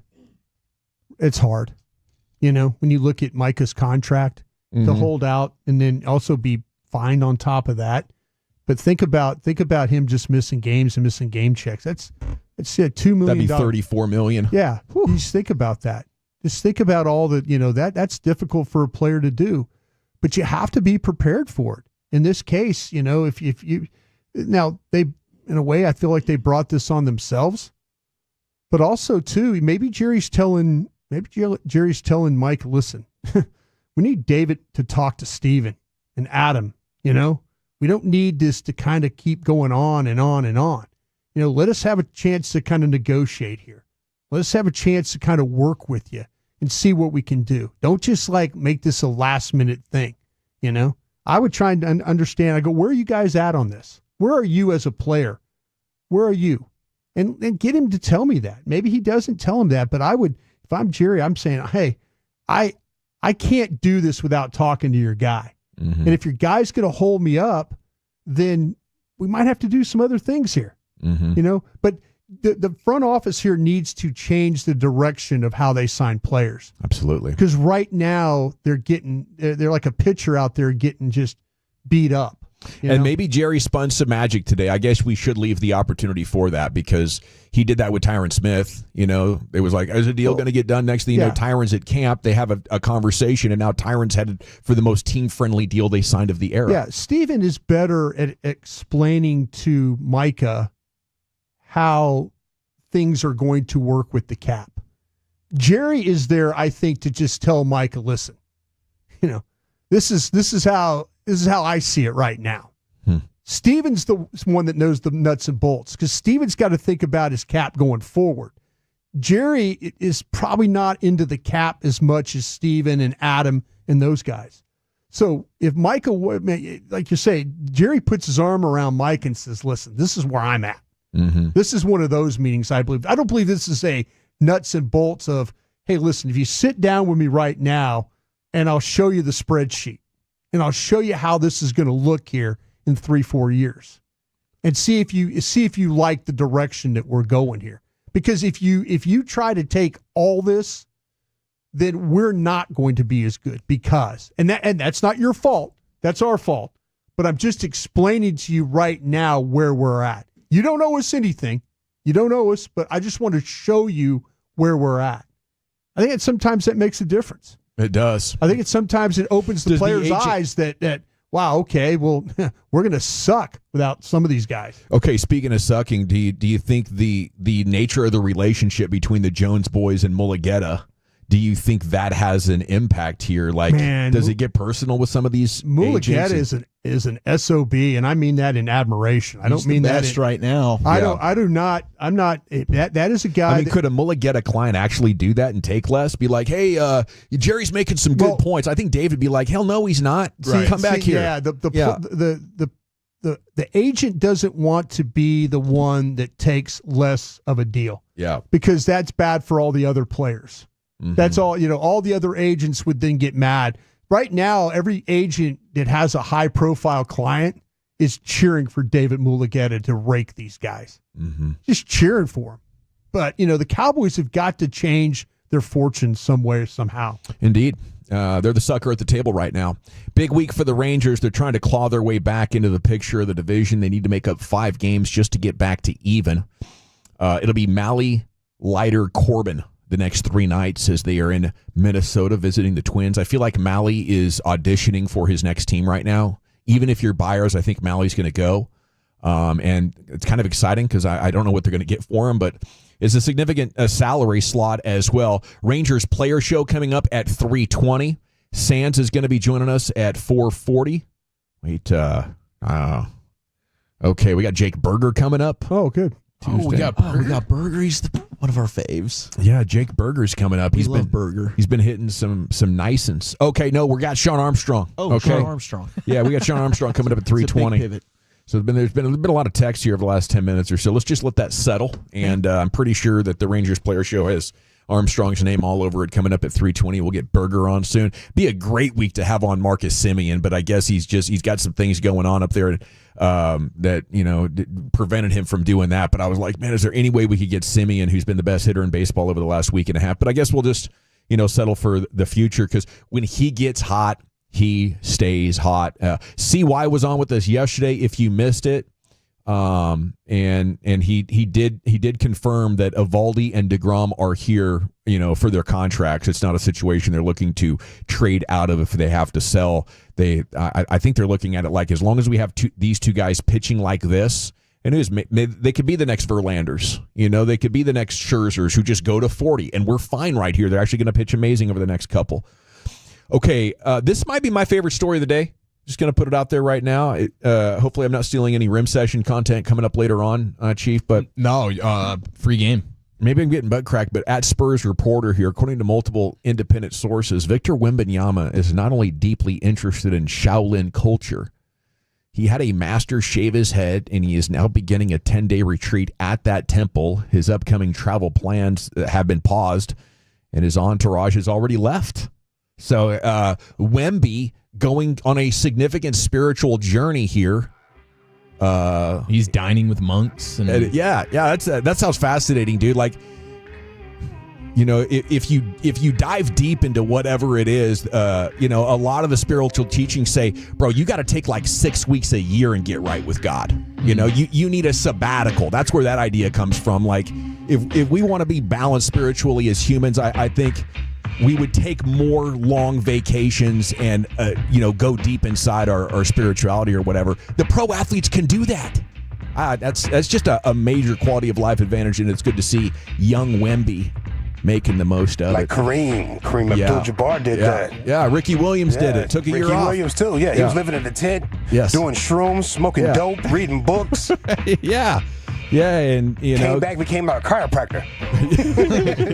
yeah, maybe he's totally different. Maybe he never plays again. That's possible. Maybe he just he stays up there. We never see him again. Yeah. You know, he's got to find enlightenment. That could take 10, 15, 20 years. Tallest monk of all time, huh? I was kind of reading what monks eat.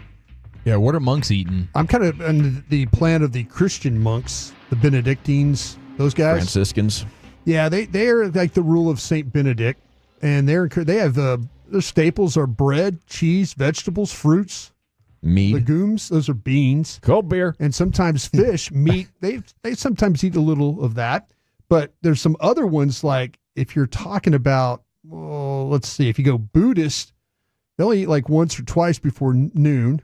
So meals vary. A lot of vegetarians. A lot of vegetarians. So I hope he's not going full vegetarian. I went to this Buddhist place this one time over there in like Plano. Yeah. And their thing was they couldn't eat unless their followers gave them food. I was like, wow, better be nice to your followers. Yeah, dude. That'll get you right real quick. Yeah, there's a lot of. So he's doing it in China. Yeah, this is a lot of vegetarian not Thailand. stuff. I was thinking last season of White Lotus, Lucius. I just kept hearing Popper, no. Popper, no. Over and Where's over. my Brienzathol? We got a Run Nation top 10 coming up next. G-Bag of the Day champion on the other side of this break. We'll check what's the subject matter. Well, it's one of my favorites, National Egg Roll Day. What are the top 10 most popular items at the Chinese buffet, Brian brought us? And we're going to do some College World Series trivia, but let's talk trade.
Yeah, buddy, welcome back. It's the G-Bag Nation here on the Fan. G-Bag of the Day champion in just a second. Then Wolchuk's Top 10 at 2:20. Segment's brought to you by the Frankels. If you've been injured in a car or truck wreck, call the Frankels first, 214 or 817-333-3333.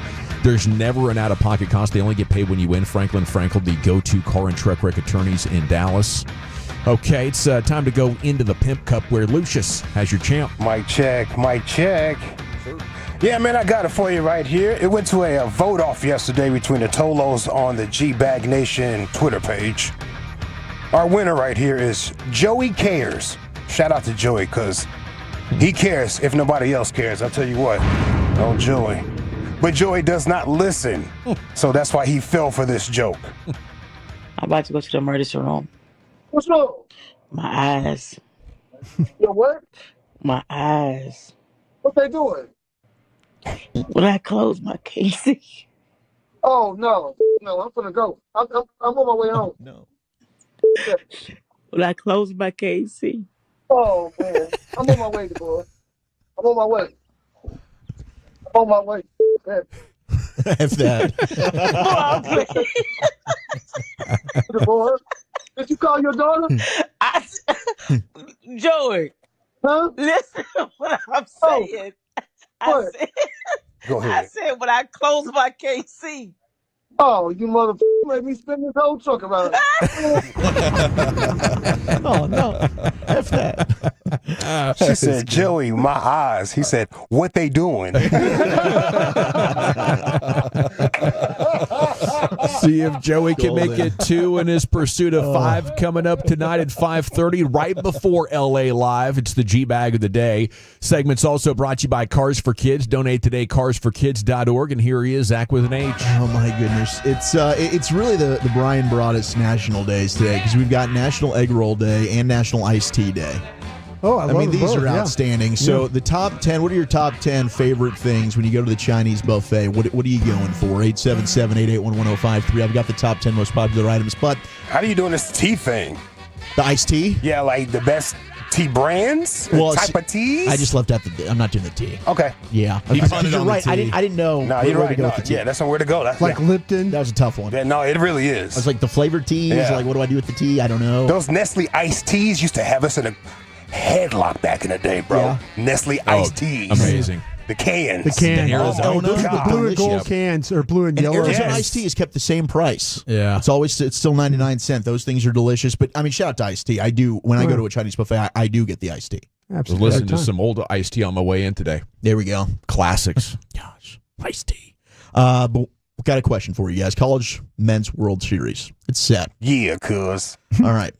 Coastal Carolina, Arizona, Oregon State, Louisville, UCLA, Arkansas, and LSU, plus Murray State. They're all in it. But which schools have the most College World Series appearances?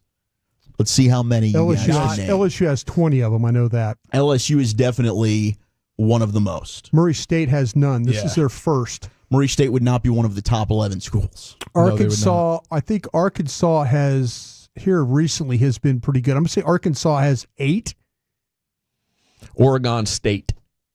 Oregon State's one of your guesses? What'd you say? Beavers. We don't have Oregon State or Arkansas. LSU is one of the most. You're right about LSU. Yeah. You nailed that one. Arizona, would Arizona be up there? Arizona. No. Arizona's not. They are. Yep. Arizona's one of the top 11. They're actually UC Irvine. UC Irvine's a weird one, a little bit obscure. They're not one of them. But we do have some California schools in here. Are you talking about the most? Just appearances. Just overall? Just appearances. Total. USC. USC does. Yep. Texas. Texas has the most. I was confused by what we were doing Texas is number 1. They've got 38 trips to the College World Series. They've got the most out of anybody. There is an Arizona school in here. It's Arizona State. Arizona State has 22 appearances. They have the 4th most. Behind Coastal Carolina, Louisville. Not Louisville. There's a lot of Florida. There's 2 big Florida schools. Yeah, Florida State, Miami. Florida State, Miami. Both of them are 2 and 3 on here. Actually, they might be. Florida State, I think, has Miami's got a ton more. of them. They've got 25. Yeah. Miami's got 26. Yeah. Here's what happened, Wolchuk. UC Irvine was actually in that thing twice in 2007 and 14. That was right in my heyday of watching Pat Casey and those Oregon State. I Beavers. liked the guess. Yeah. I mean, it was an obscure guess, and I thought for a second maybe you nailed it. Arizona State, better guess. Barry Bonds, much more tradition. Reggie Jackson. Did you guess Cal State? Cal State Fullerton? Yeah, Cal State's on here. We didn't get that one. Yep, Cal State's on here. And then I think the only other one that we're missing here, there's one. I think they're in the Big Ten. They're not even the Pac-12. There's a Big 12 school. Northwestern? Big 12? Big 12 has a representative. 12. And then two former Nebraska. Pac-12. Stanford. Oh, that's ACC. Stanford's ACC. Yeah. Stanford's on there. Stanford's ACC. I'm sorry. Yeah.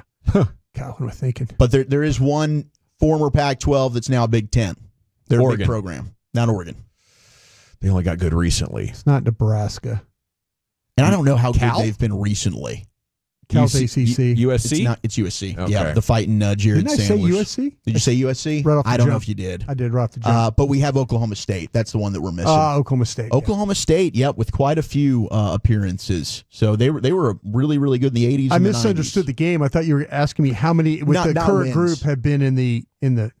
No, I just read the field, Okay. like kind of what we have, like who's in it now, and Yeah. then just most overall I appearances. think Arkansas is going to win this thing. Arkansas looks really good. They look Yeah. like quite a juggernaut. If LSU can make it through, you like the Tigers' chances? Oh, the Tigers have got some really good starting pitching, and they kind of built their team on starting pitching and defense. They will have lulls where they don't hit particularly well. They've hit well in this tournament. So if that continues, yeah, they got a shot. I was watching Murray State. My They had to gosh. celebrate twice yesterday. They got that like obstruction call on them. Gosh, that was, I'll tell you what, that was a big time win for them. I mean, their baseball stadium holds 800 people. What? 800. 800 people? And the manager mows the yard. He mows the yard himself. I love an My intimate gosh. venue like that. Yeah. Goodness. 817 I think was confused as well. That's my fault. I'm sorry. It's all right, dude. I set that up poorly. But what I do know that Took a is page not out of my book. this delicious top 10 list that we have here, the most popular Chinese foods at the Chinese buffet. Brian brought us as a connoisseur. I don't know the last time everybody in this room went to a Chinese buffet. Lucius, yes, we did. I think you're when We were at Oxnard. Okay, since then you haven't been? Well, no, I've been since, Right. but I'm talking about you said everybody in the room. Well, like most recently. I don't think Dawson went, but us three went, right? We Yeah, did, and Oxnard. that was kind of a mistake. That was the worst one you've ever had, right? The worst Chinese buffet Yeah, you've ever had? and what I did was it was bad on my part because nobody could agree where we wanted to go, and I just said let's go to the and that way anybody can get what they wanted. Which I do think not a bad idea. Unfortunately, the place we chose Place was just not good. very mid. Yeah, very mid. Honestly, it was worse than mid. It was bad. It was truly terrible. It was like you kind of know what you're getting. It's not going to be the greatest in the world, but you've got a great wide selection, and it's going to be pretty good. And you're going to leave full. But Lucius, are you more of just the takeout Chinese food guy? We're not going to go. Yeah, to the buffet? 100% had some last night. In fact, That's my guy. yeah. That's my guy. What was your order? Oh, it was orange chicken. Yeah. And there's some bourbon chicken, crab wagoons, Oh, yeah. and a whole lot of cabbage. Extra order cabbage, please. Ooh, the cabbage. Yeah, boil it for me. The older I get, the more I appreciate cabbage. You gotta, you gotta process all that crap you just ate. Bourbon chicken's underrated. Number one too. best Chinese food. That's the name of it. Number one best. Number one best. Number one best. That's the name of the place. Number one best. Number one Awesome. best. That's what I'm talking about. Nice. For you. All right. So the honorable mention on here for the most popular foods at the Chinese buffet are the soups. I know you're a big hot and sour soup fan. You got the egg drop soup, the wonton soup, a variety of soups. The desserts, which I think the desserts you can kind As of long as they have a soft serve thing, that's really what you. Yeah, that's what it's about. Just get the soft That's serve. what it's about. The soft serve, not that Jello random crap they usually run. And then they got out some weird cakes and wafers. The wafers are actually good. My favorite, I guess Asian based dining would be the teriyaki bowl spots. And when I lived in Seattle for 2 years in the mid '90s. They were exploding everywhere because of the population there. And I don't know if I would say that's a classic Chinese food buffet thing. It's kind of its own separate deal. Teriyaki chicken. They have I've seen teriyaki chicken. Yeah, They do have chicken teriyaki Absolutely. in there. They do. But I don't think it's going to stack up to what you would get if you were in Seattle. Like Seattle, San Francisco. No disrespect, but I think that's one of the places, few places that DFW does not fulfill its reputation as one of the best eating cities. Seattle is at Chinatown. Yeah. That's unbelievable. Well, I'm excited because we get, don't we have like San Francisco coming up in the Super Bowl rotation? Yeah. Yeah, next So year. maybe we can. This next That's Super the next Bowl. one? Yeah. Oh, hey, we're Chinese fooding it up then. We'll be bobbing and weaving the homeless feces. A lot of poo. To get to our Chinese buffet. Didn't we just talk with somebody recently, went to San Francisco, was complaining about all the poo? Like they just cut the trip short.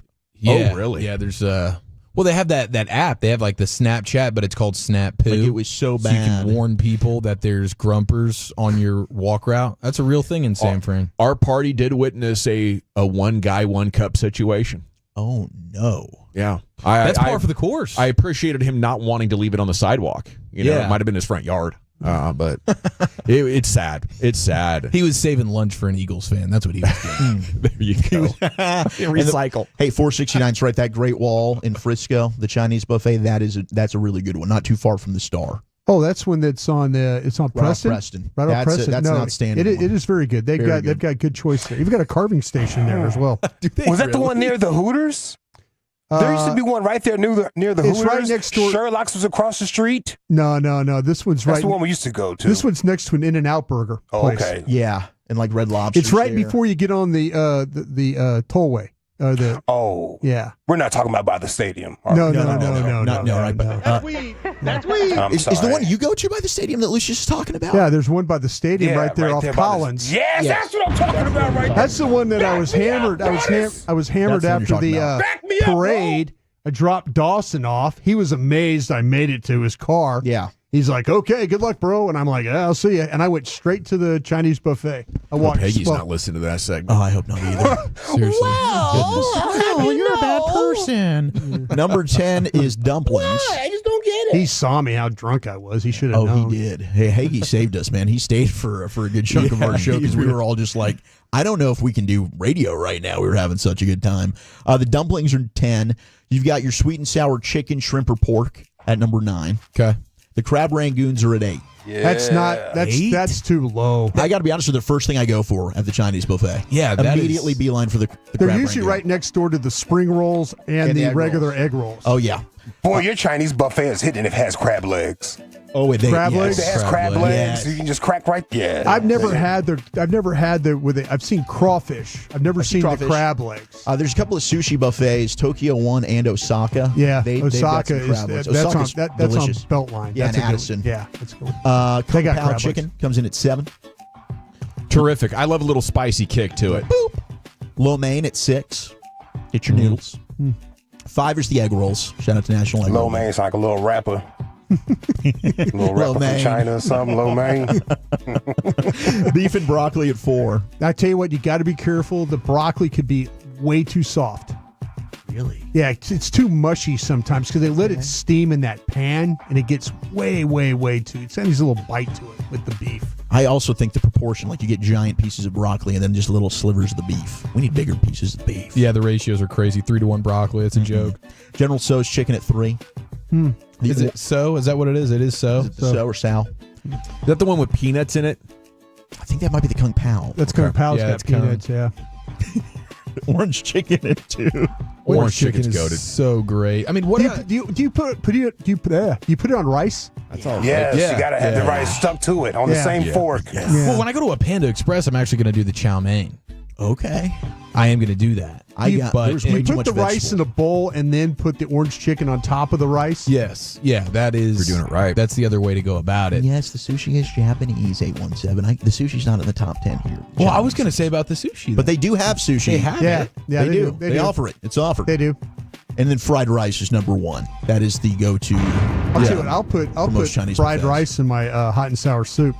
Yeah, make no mistake. Really? We understand sushi and teriyaki is not Chinese, but the Chinese buffet is in no way Chinese. Yeah, it's we like get Asian- chicken wings and pizza. like an Asian buffet. Yeah, we've got corn nuggets. I'll tell you what. chicken the one strips. that the wop, the wings and pizza. The wop. The one that Lucius was talking about out there on Collins, it's got a full-on. You don't even have to. You could have pizza and chicken wings, and Yeah, it's got the carving it's station. got everything. Yeah. I used to go to the China King buffet in Denton for the most part, just to Yeah. really run a train on their tell you chicken what, wings. if you're high, the real high end on ones, the wings? the real high end ones will have a. Now we don't remember our we'll numbers. have It was a very experimental time in They'll have college. a build your own bowl. Build your own bowl. Like if you wanted like ramen kind of a bowl, they got all the fixings. I like that. Was that the drumstick or the flats? I go flat there.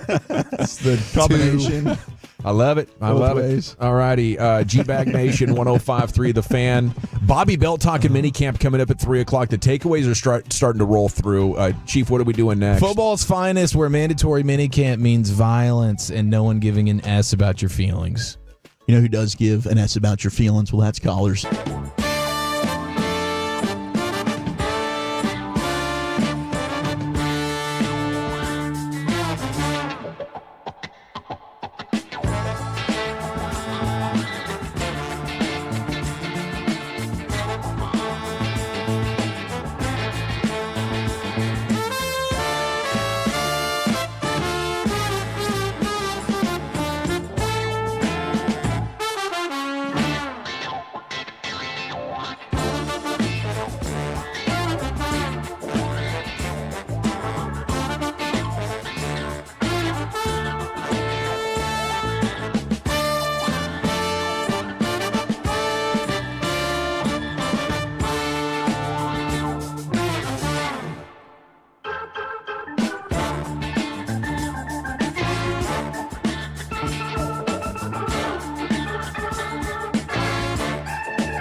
say in order to remember something, you have to forget something else.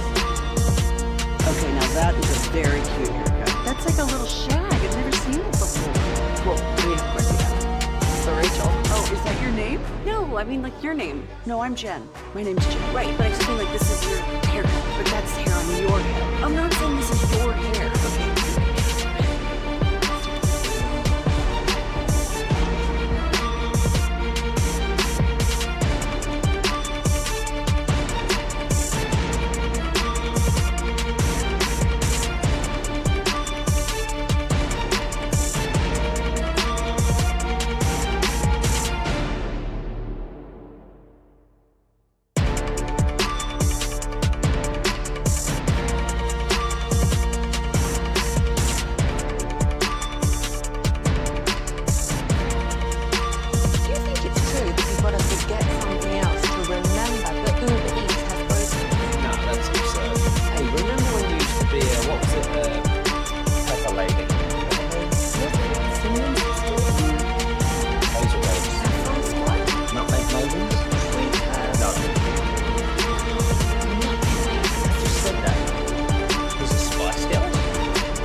If you're in the market to upgrade your vehicle, get to Classic Chevrolet in Grapevine. Back-to-back #1 Chevy dealership in the world.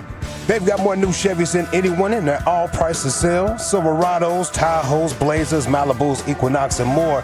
Visit ClassicChevrolet.com. This is Texas. This is Classic Chevrolet. Together, let's drive, relax, and enjoy the difference. Based on new Chevrolet registrations 2023 and 2024. Thank you, Lucius. It's the G-Bag Nation here on The Fan. Bobby Belt's coming up at 3. Here's the Chief. We got some young, spunky NFL coaches that are making waves with some of the things that they're saying, trying to be like the kids or whatever. Mike McDaniel, Matt LaFleur. It is mandatory minicamp time here in football's finest. Let's go ahead and get into it. We start with Matt LaFleur. We go to the account of Zach Jacobson, who, of course, covers the Green Bay Packers. And football or ball sack on this quote, boys. Talking about Savion Williams, new TCU or former TCU wide receiver, now Green Bay Packer. Pretty athletic guy, right? Very, yeah. Going to be exciting to see how they use him. I'd have played him at running back. Yeah, he's that kind of guy, right? Cordero Patterson style? He can definitely play receiver, but he's just a guy you want to get the ball in his hands. So young Matt LaFleur, football or ball sack, said of Savion Williams, one that he was quote-unquote aura farming at practice. We started doing tricks on it crazy style. I'm really excited about where he's at right now. Not to glaze him, but he's certainly someone who just shows up and works. He's backflip guy. He's, hey, watch this. Mr. Athlete. I'm laying down, I'm springing up, and now I'm standing. Joe Milton's doing backflips at Cowboys practice. I'm going to say ball sack. There were just a lot of words there that I don't know that Matt LaFleur knows. I don't think he'd say glazing him. He's a younger coach, but still, that was a lot. That was a mouthful. I actually edited down that particular ball sack there from Zach Jacobson, who does not cover the Packers for the Wisconsin Star Green Bay Telegram. I was going to say legislate, but that is one coach. Okay, now that wasn't real, but let's do Mike McDaniel here if you don't mind, Lucius, because obviously we're waiting for Jalen Ramsey to be traded out for Miami, right? Mm-hmm. Still not traded, so he's just holding out, and Mike McDaniel's getting asked questions about it left and right, and he was asked about whether or not he's surprised that a trade hasn't gone down yet. Surprised it's taken this long to find a resolution of the team. I don't personally. I don't give a shit about what I feel. Okay, thank you, Mike McDaniel. Wow. Thanks for leadership. Everything. Okay, appreciate that. Yeah, I think he's extremely frustrated. He absolutely feels some type of way, but he knows that it doesn't matter. He's probably so infuriated at the entire situation, but his feelings don't particularly matter. Did he say? He said, "I don't give a bleep about what I feel." That's precisely kind of genius, actually. He went on to talk about controlling the controllables and things like that, but I thought that was really the meat of the statement there. Mindfulness bars, wow. bro. That's right. Thank you. We also have to hear from Myles Garrett, who is now in the same division as Aaron Rodgers, and he was asked, what does he think about Rodgers being in the AFC North? What do I think about it? Face him twice a year. I think it's a good opportunity to put him in the graveyard. Now, you first hear that body bag. Gosh, dude. Yeah, it's figurative. A little bit violent here. Yeah. It is definitely figurative, and it even goes a step further with Myles Garrett because he's the guy that he loves Halloween. He's Mr. Halloween guy, and so during the month of October or whatever, he will have out in front of his, in his lawn, he will have tombstones of quarterbacks. Love it. I guess that he has sacked already that year, or maybe just that he had sacked in seasons past or whatever. Right. So he wants to make sure he gets the Aaron Rodgers tombstone in the front yard before Halloween. I'm sure he's going to have maybe a couple of tombstones with Aaron Rodgers on there. Yeah. He'll probably sack him 2, 3 times. Go ahead and get him sacked. Yeah, I don't think he's that good anymore. So much of his game was part of his escapability and the ability to throw off platform. But once you go through those injuries in that age, it's not going to happen. I'm sure he can still make some great plays, but Fred Davis is going to be definitely off the Aaron Rodgers bandwagon after what he just announced. What happened? He's wearing a ring on his wedding finger. And what? Reporters asked him, is that a wedding ring? He said, "Indeed, it is. I've been married now for a few months." So Aaron Rodgers is now married to an apparent mystery woman. Look at that. All right. Good for him. Family man. No celebrity this time? Or it could be a man, I suppose. That's true at this point. We're not totally sure. He has been searching. Do they wear it on the same finger? I think so. I don't know for sure. Okay. Well, good for him. I do wonder who this lady is. I feel like the last person he dated was like some type of witch. Oh, he did. He dated that witch girl. He did. So hopefully he's pivoted from that. But hey, good for him. He's going to be donning the number 8, which has not really been kind to Steelers quarterbacks from yesteryear. Of course, that's Kenny Pickett. Of course, that's Tommy Maddox. Tommy Maddox is what I was thinking of. Tommy Maddox was a badass for a year, though. That 1 year, huh? Great year. Okay. That's after he was in the XFL. It was. Wolchuk cannot answer this, but you guys can for Football Guy of the Day. Maybe this is easy for you guys, but Aaron Rodgers can become one of 5 quarterbacks to beat all 32 teams if he beats the Packers in Week 8 this year with the Steelers. Tom Brady? There's 4 quarterbacks. Brady's one who has beaten every team in the NFL, all 32 teams. Brady is absolutely one of those guys. Montana? No. Is it our guy that just got the guy who retired from? Why am I forgetting the game? New Orleans. Carr. Is Carr one of them? No, he's lost every team though. So I like what you're doing there. I thought he had beaten because every we were following that storyline, but he did. He took an L to every team. He took an L to every team. He's Okay. on the wrong side. Breeze. But Breeze, there you go. That's where I thought you were going, Broadus, with the Breeze things. Okay. We got Brady and Thanks for the Breeze. These are all relatively, our era, like over the last 20 years type quarterbacks. This isn't like dipping way back in. You got 2 more quarterbacks. Huge name quarterbacks. Peyton Manning. There you go. And Phillip Rivers. Matt Ryan. Phillip Rivers was actually one that Wolchuk had mentioned, but he was, of course, wrong. It was Drew Brees that was actually giving Wolchuk some trouble. Broadest of anybody should know this one. Brett Favre. There we go. Ding, ding, ding. There's a nice little tie there. How do you guys feel about your performance? Pretty good. Now, the fact that I thought Derek Carr had beaten every team in the league, I think he really lost to every team Yeah, in the league. he lost to every single football team. I think I was spending in the too NFL. much time focusing on who played in both conferences, and that hung me up on Manning for a while. Well, of course, rules are rules, Wolchuk, so whenever you decide to do that, you can let us know. Now, elsewhere around the world of the NFL with the mandatory mini camps, of course, you have Trey Hendrickson, who still has not gotten his deal done in Cincinnati. He's holding out.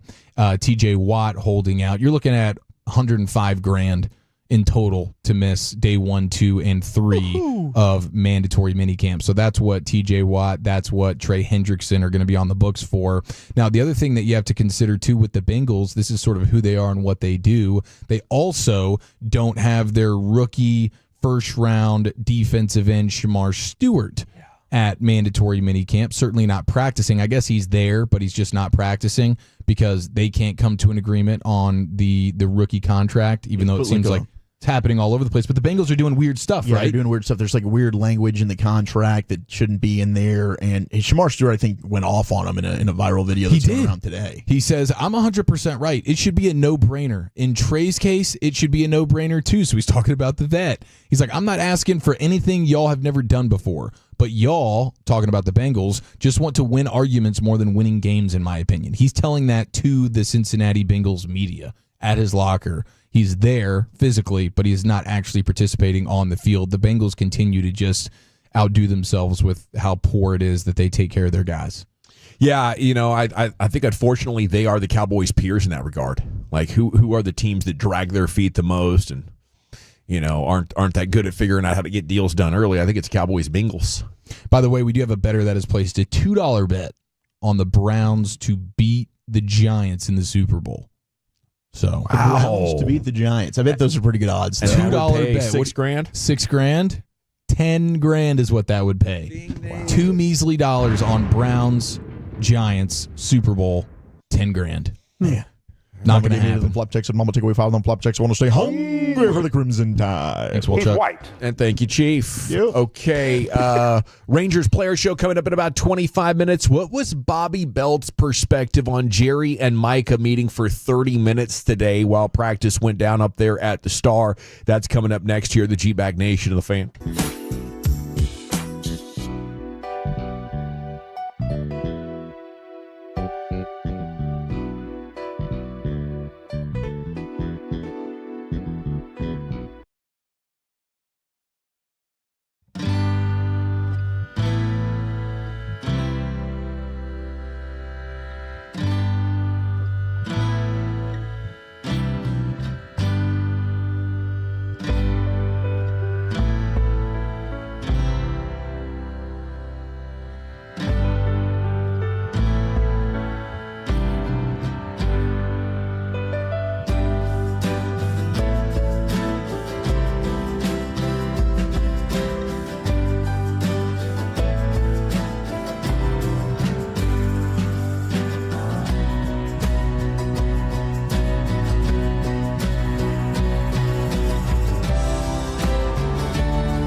All right, this is perfect. Hour number 2 of the G-Bag Nation here on 105.3 The Fan, and a bunch of videos from today's Cowboys practice and reports are starting to trickle in, including Micah Parsons saying he will be in Oxnard for training camp even if a new contract isn't done. Quote, I'll be out there.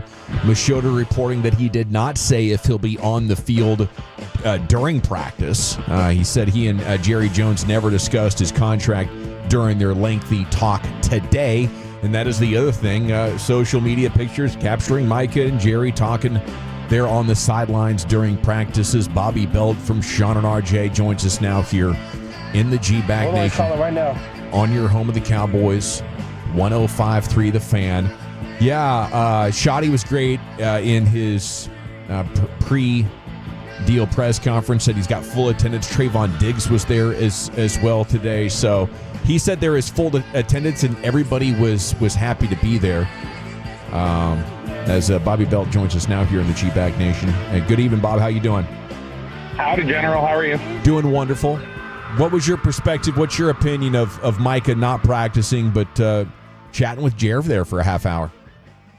I mean, on the actual topic of him not practicing, I kind of expected that. In fact, I was a little surprised when Shotty said he would be doing, or he'd be on the field or doing field work, but I think that was just, he was using language that was true but not totally true, and so that kind of clouded it a little bit.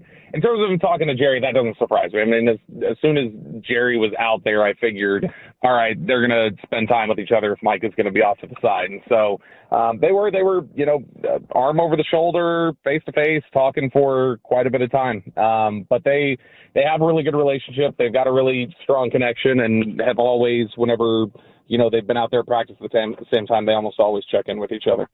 How long do you get the feeling that this holdout of sorts or a hold in could last? Well, so that's the thing. I was talking about that with some of the reporters today. I don't know how much it's the fact that he didn't specify in his media availability if he would be doing field work if his contract wasn't done when he gets to training camp tells me, all right, he is doing this as a sort of hold-in. But I had wondered also if just the fact that he hadn't been there consistently, if they didn't want him out there doing anything. Because they've done that in the past with some other players, even if it's for not contact stuff. If they've got guys out there who have not consistently been out there practice, they show up for minicamp, and then they're out there just trying to participate. Typically, they will slow roll that a little bit. So, but the fact that Micah talked about it as if he could be in Oxnard 6 weeks from now without a new contract, and then he wasn't sure if he'd actually practice or not, that just tells me he's going to hold that position until he gets the contract done in all likelihood. What stood out to you about the offense, specifically that Dak and George Pickens connection? Yeah, I mean, this is a little bit more of a, I guess, scaled back team period than we've seen in some recent weeks. It was a lot more detail oriented and things like that. But from the stuff that we did see in some of the pockets of 11 on 11 we got, I thought George Pickens and Dak had a really strong connection today. They connected on a few different passes.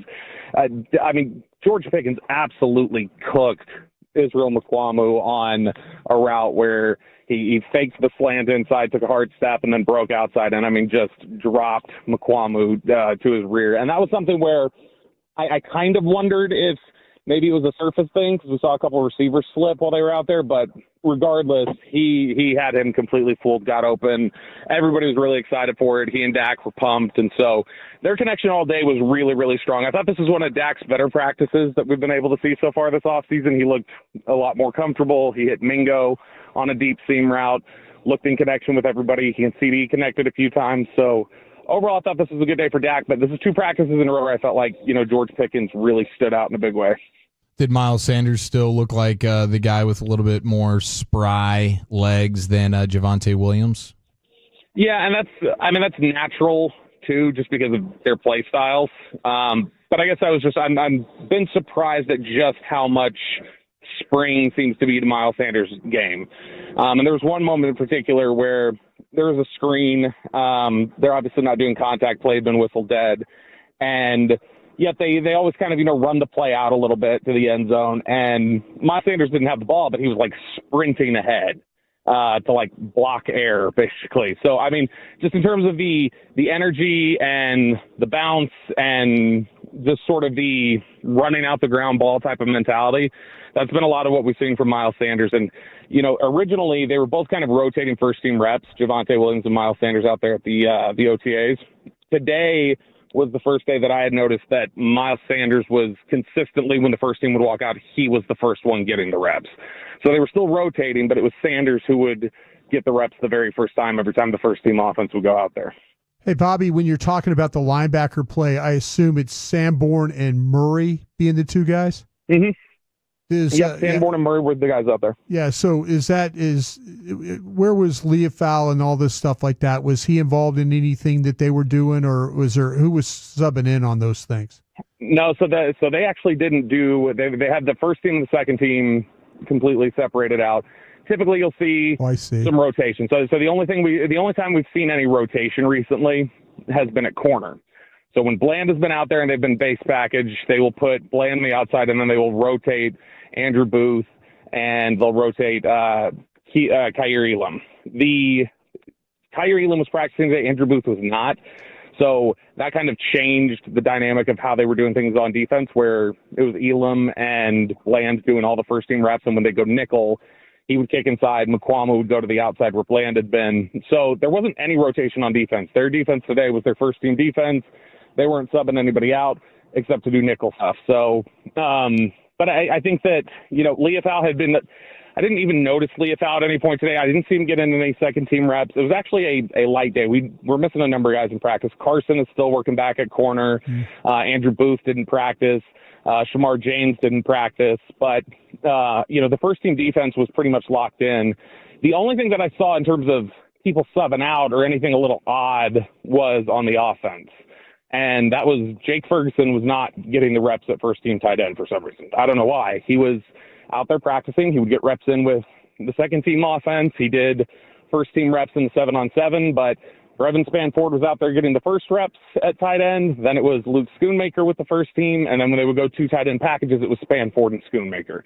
So I don't know if that's an emphasis on getting young guys work, limiting whatever's going on with first team, but the fact that Ferguson wasn't there for second team and not doing anything with the first team, I just thought was a little odd. That is interesting. Bobby Beld here with you in the G-Bag Nation. Anything from Joe Milton today, Bob? Joe Milton had a really nice deep crosser that he threw. It was like his second throw of practice. And that's the thing. We were out there, I was talking to Nick Eatman, and we were just all talking about, that's going to be the training camp star. So when we go to training camp, there are going to be so many viral videos of him throwing the ball or doing ridiculous things at practice. When they do that drill where they set up the net in the far end and the quarterbacks are 40 yards out or just trying to throw it in, Joe Milton's going to crush that. And you're going to see, I can already hear it now. I was telling Nick this. You're going to hear so much of the, why isn't Joe Milton starting? We should have Joe Milton start, because you're going to see it. And it's going to look super impressive. He's still coming along in the processing. To the point that, I wouldn't be surprised if they had to go out there and play football today and Dak were to get hurt for some reason. I think Will Greer's coming in. I don't know that it's Joe Milton. And so I think that they're just at a point right now where they like the tools. They're trying to get him comfortable. They're trying to bring him along because the processing is still something that, he speeds up. He speeds through that stuff really quickly, and he looks a little frazzled by it. So he's working on it, a work in progress. But, yeah, physically, the way he throws the football is really impressive. What did you think overall about the differences? You've obviously been to the McCarthy practices. What is it that Shoddy did, if anything, that stood out to you that might be different with the way he's handling these mini camps? Well, it sounds like there's a good shot we're going to get a third day of minicamp. That's different because Mike McCarthy would always cut it after two practices and give the guys a day off, so that's different. I was talking with Tad Carper, the Cowboys PR guy, earlier today, and I was noticing that we always used to see Jason Garrett go through the stretch line, and he would say hi to every player, right? And Dan Quinn used to do that a little bit. What I'd never seen before until OTAs and minicamp this year, you have every single coach on staff goes through the stretch lines and says hello to every single player, all of them. So Clayton Adams is going up, talking up and down to all the defensive players. You've got Connor Riley doing it, Junior Adams. Literally every coach that's on staff is going up and down the stretch lines talking to the players, every single one, offense and defense. And so they're clearly trying to build this tight culture unit. I think it's a much more competitive atmosphere than the one that Mike McCarthy had. You're seeing a lot of juice, and you're hearing a lot of chirping from the coaches, the players, and so I think it's just competitiveness and that real attempt to build the camaraderie and the family feeling is clearly something that's on display. The great Bobby Belt with us here on The Fan. How, speaking of like the differences, Schottenheimer, McCarthy, how confident are you that it's going to be clear and obvious just that this offense looks different with the way they approach things? I think it's, in terms of particulars, like, route concepts or specific packages or anything else like that, we're not going to see a whole lot of that right now. And even if we saw a whole lot of it right now, we wouldn't necessarily be allowed to talk about it if it was done at a certain time in practice. But I think the sense you get from hearing Schottenheimer talk about where he was different, hearing the press conference where Jerry and Steven made sure to outline that, hey, there are some different thoughts here than what Mike McCarthy had. I think given what we saw at the end of 2023 with the way the players had kind of pushed back against the West Coast system that was being put into place and how Schottenheimer had kind of advocated for that. And then just in general, some of the personnel that you see them running out there with and some of the ways that you see them lining up, I think even to the naked eye, to a just casual football fan who doesn't necessarily know all the X's and O's, I think you're going to stand up there, watch the game on Sundays and go, this looks different. You may not be able to put it into words, but I think it's going to be that clear to people that this is a different offense that they're running. To me, I think it'll be as radical in terms of just this isn't the same thing I've seen before or that I've seen recently. I think it's going to be as radical as Linehan to Kellen Moore. Not that those two are, not in terms of the way the concepts are executed or in a comparison of Linehan is more like McCarthy and Kellen is more like Brian Schottenheimer, but more just in the sense of how everything had looked different the first 3 weeks of the 2019 season after everything Linehan did. I think it'll be pretty clear to everyone that, they're doing different things. What do you think Schotty meant? He was asked about, what the offense is going to look like, and he said the one word wins. Does that mean he's, he is preparing us that it could look ugly? Where he said, which part? When he had said during his presser today, when he had said the single word reply wins? Yeah, there are plenty of areas. Yeah, that was in reply specifically when he had just said wins. That was in reply to, he had been asked what stat or metric he would use to grade Dak Prescott's success. Yes, this season, and he said wins. Which I get. I think Schotty understands it goes deeper than that. But I think what he was just trying to get at was the idea that all we care about is securing victories. If we're securing victories, Dak's probably doing his job. Doesn't mean it's all on him. It's not a say, if they were to lose everything, that Schottenheimer would say that clearly is nothing but Dak. If they won everything, that could be like, it's nothing but Dak. He's very clearly, the first thing he mentioned today when asked about what's the most important thing, he said turnover battle. So taking the ball away, not giving it away. So that's something that's very important to him. Less risky, ugly, like the Eagles did. They went from throwing 400 yards and whatever, and now we're barely throwing it for 200 yards, and they just couldn't be stopped. Yeah, I think it's going to be. I don't know that we're going to look at this and say this is like a heavy run first team, or like this is a heavy pass first team. I think it's going to be pretty tailored based on who they're going up against and what they need to do on that given day. I think the George Pickens aspect of this is big for them in terms of how they want to structure their offense and what they want to do. But yeah, I think that, there was a clear intent when you brought Clayton Adams in here in terms of what you wanted to do with your run game and how you wanted to, change some things there and evolve there. And so that's clearly a focus where they think they need to get better. They drafted a running back. They acquired two veterans. Or they actually drafted two running backs. They acquired two veterans. They gave their first pick to a guy who is a really powerful interior guard who can help in the run game. So I think it's clear they want to be better in the run game. Does that mean they run first? Not necessarily. Some weeks I'm sure they will be. But I think it's going to be pretty tailored to whatever they've got looking at them from across the field. Man, it's another practice where everybody on the beat, there's a Kaiir Elam PBU. What have you thought about watching Kaiir Elam in these practices so far? Is he going to end up being a surprise and be more impactful than maybe we thought initially after the trade? So I think he's looked solid. It's these kind of practices. I want to see him with pads, basically.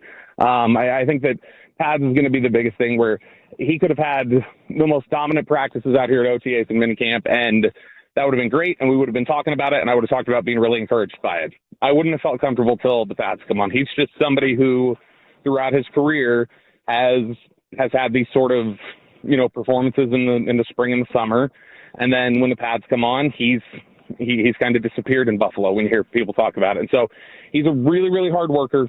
I think that whatever he can get out of his talent, he's going to. I think the question for him is just, does he have the instincts to consistently play out there?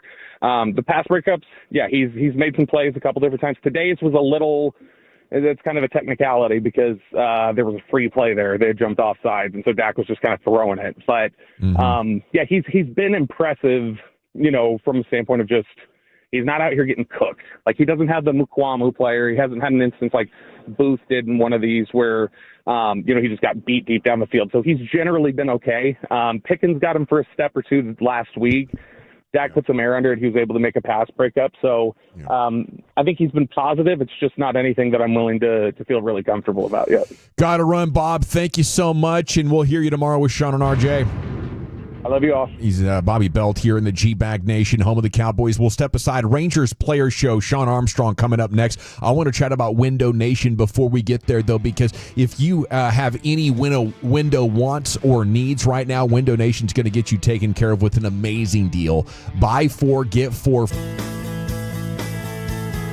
Oh, they say in order to remember something, you have to forget something else. Okay, now that is a very cute haircut. That's like a little shag. I've never seen it before. Well, I mean, of course you have. It's the Rachel. Oh, is that your name? No, I mean like your name. No, I'm Jen. My name's Jen. Right, but I just mean like this is your haircut. But that's hair on your head. I'm not saying this is your hair. Okay,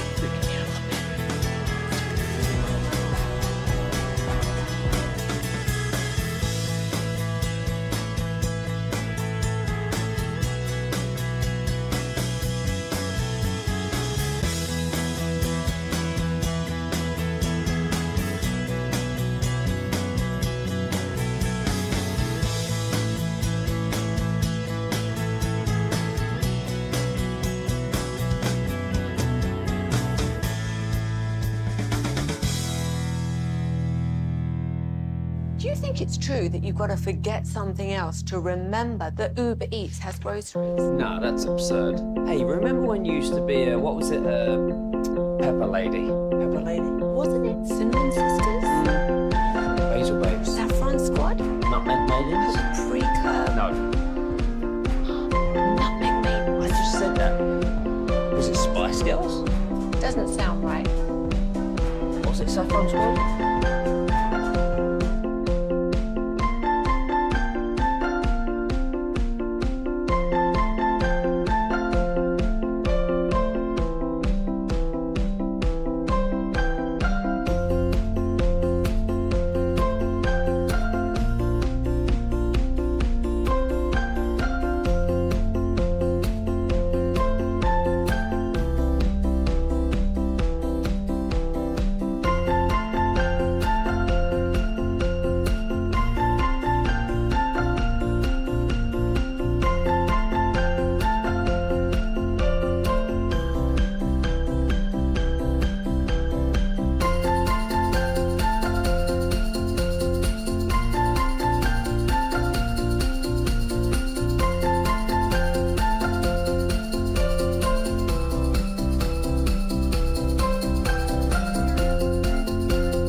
locations, mensteaclinic.com, 972-GO-MEN'S-T. Segment of The Fan is brought to you by DFWsecurity.com. Keep your kids safe this summer with DFW Security. Get video alerts when they come and go. Monitor doors and windows, even the garage, all from your phone. Score a hot summer special for your home or business at DFWsecurity.com. DFWsecurity.com.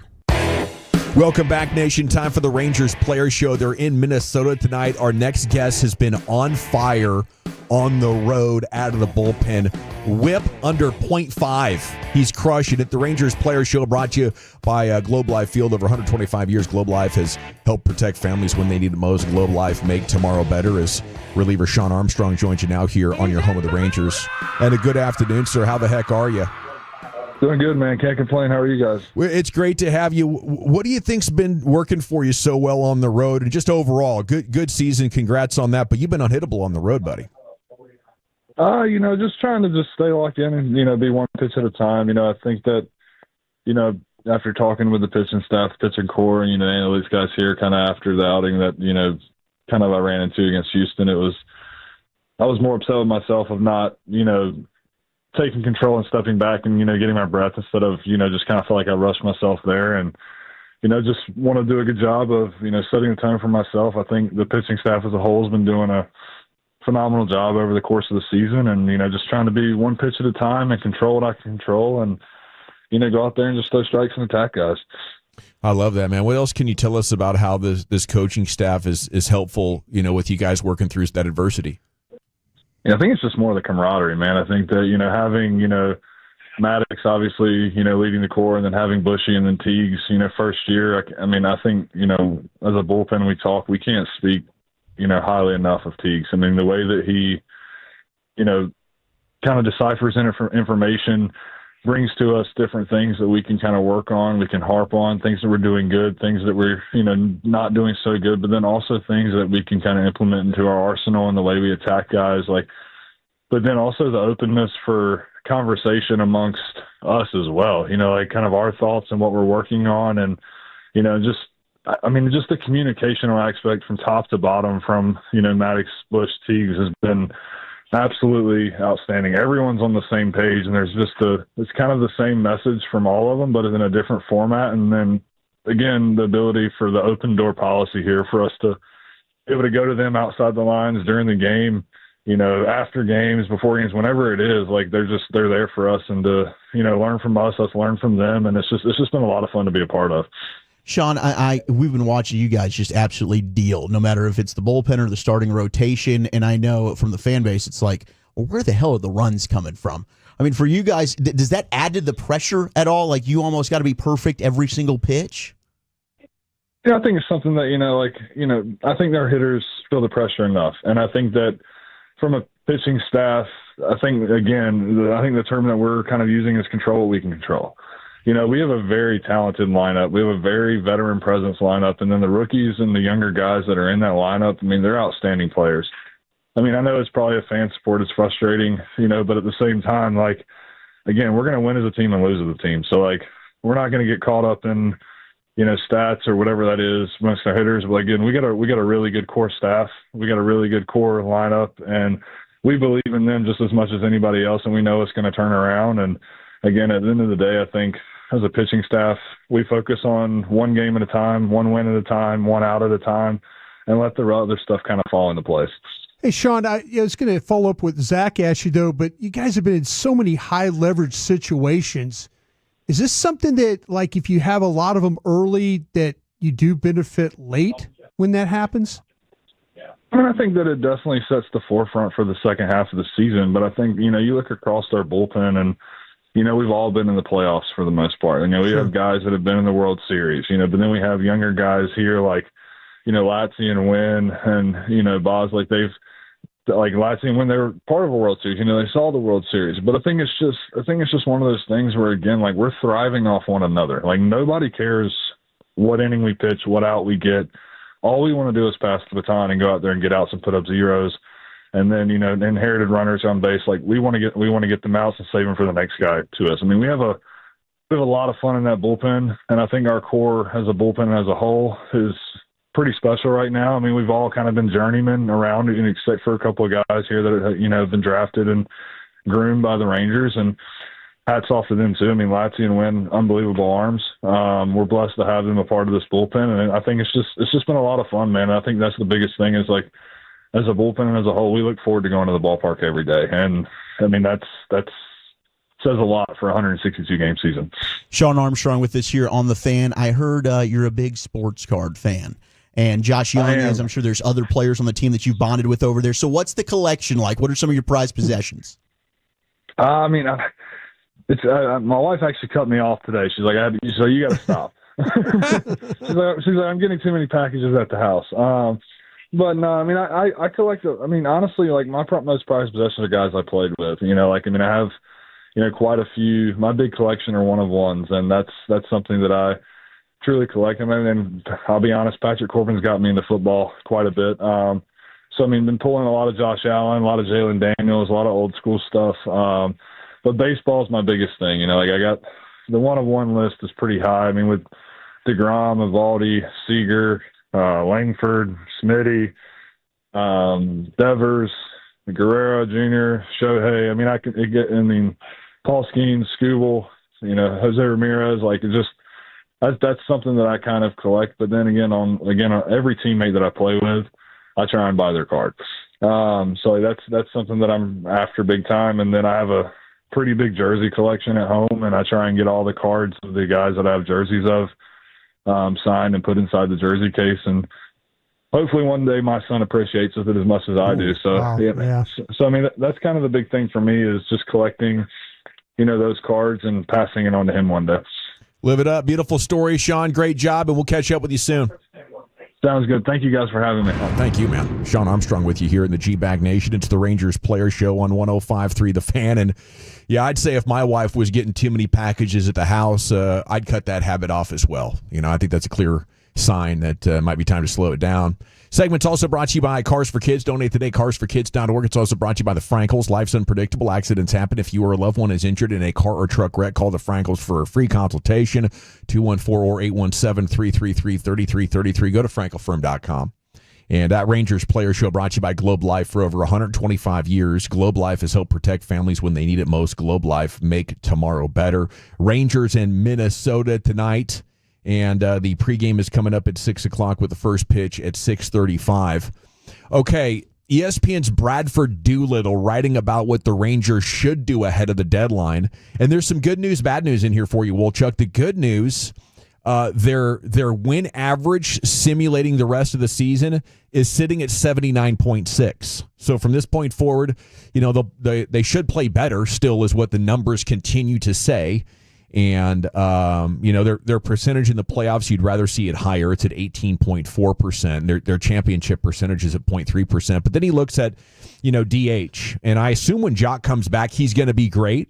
But, DH is the one spot where you're like, we got nothing locked in here.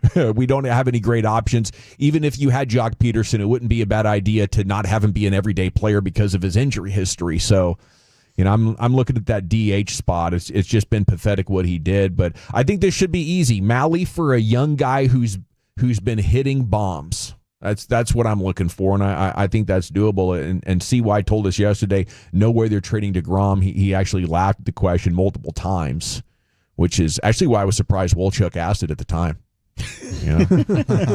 I know. I was stunned as well. I couldn't believe that even came out of my mouth. But yeah. Yeah, the Jock Peterson, you confident in him when he comes back? He kind of broke out of the bottom. Yeah, he was unlucky. I just don't know what to think. I can't say that I'm confident at all because I was confident in this lineup coming into the season. And unfortunately, that just hasn't necessarily come to fruition. Now, I did see MLB.com these are some trade candidates that are starting to get hot now, and I'm just looking specifically at bats. Like Eugenio Suarez is a name with the Diamondbacks that maybe is worth monitoring. Could they want a pitcher for Tyler Mahle? Would they be interested there because they just lost Corbin Burns with a torn UCL? So Suarez is a guy that could come in. He's got 25 ribbies. His OPS over the past 28 games, he's had 18 homers, 48 RBIs, and 812 OPS for the season. So that's not a bad bat if you want to add that there. And then another option could be with the Reds. Austin Hayes, who's an outfielder. The Reds signed him to a 1-year, $5 million deal. So he's got an option for next year. He does have a $1 million buyout, but he's a guy that's slashing over 300 right now. He's been getting on base. So if you, I'm just looking at possible bats here and guys that could end up being available. And if you're looking to move a guy like Mahle, maybe those are a couple of options for you. But I'm hopeful that Jock Peterson could come off the IL and hit the ground running. Speaking of hitting the ground running, we might have had the absolute robbery of the century last night. You guys see this Denzel Clark? Oh, does it every game. Oh, yeah. He's had like 3 of these this year. He had one where he hit the wall. They were playing in that Sacramento ballpark, which really has no padding in the outfield. And he hit that thing, and he's Spider-Man. Yeah, but that ball was probably a good 3 feet over the wall that and going down as he backhanded that thing. So they have this thing, the electric play of the week, and he's won it 2 weeks in a row. Yeah. And so last night he just won it again for a 3rd week in a row. Yeah. I mean, the only thing I've seen cooler is Bo Jackson actually running on the wall. I don't think anybody could ever beat that, but last night came close to tying it. Ed Werder tweeted, "This is a greatest catch of all time candidate," as he gets so high, and then I think he kicks up. Yeah. So actually his waist is at wall level, and then the body control to stop right there. Like, how do you not fly over the wall? But everything that he had to do over the course of 1 second to bring that in and come down with it was every bit as good as a George Pickens catch.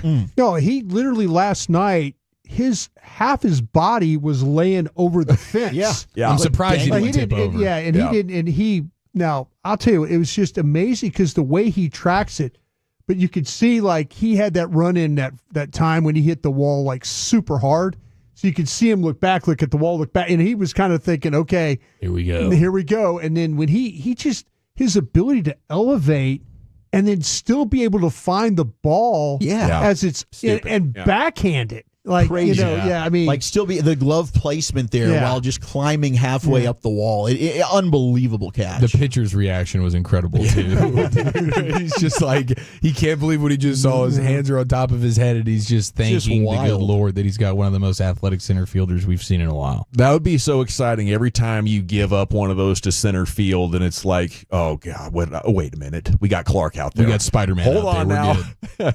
All righty, it is the G-Bag Nation here on 105.3 The Fan. Krusty's Corner's coming up next. Where are you taking us? Yeah, I've got some of our buddies' thoughts from the practice today. We'll go through some of them. We'll do that next. Okay, I want to chat about D&M Leasing with you, though, before we do anything else, because if you want or need a new vehicle...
has Lola V products? I got to remember that. Well, you know, they say in order to remember something, you have to forget something else. Okay, now that is a very cute haircut. That's like a little shag. I've never seen that before. Well, I mean, of course you have. So Rachel. Oh, is that your name? No, I mean, like your name. No, I'm Jen. My name's Jen. Right, but I just mean like this is your haircut. But that's hair on your head. I'm not saying this is your hair. Okay.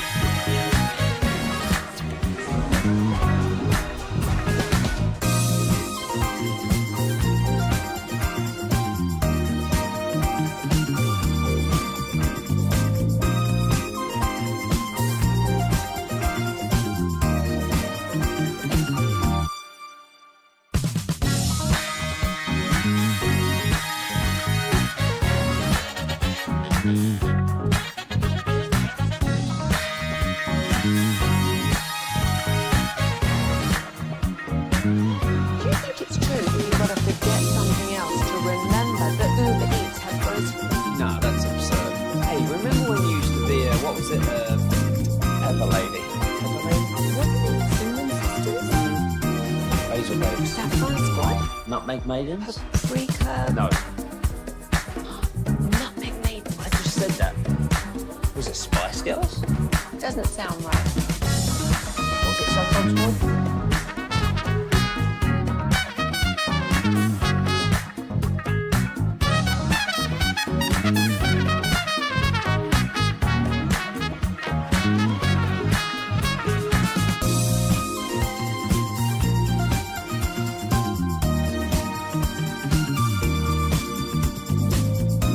fan.com/adopt.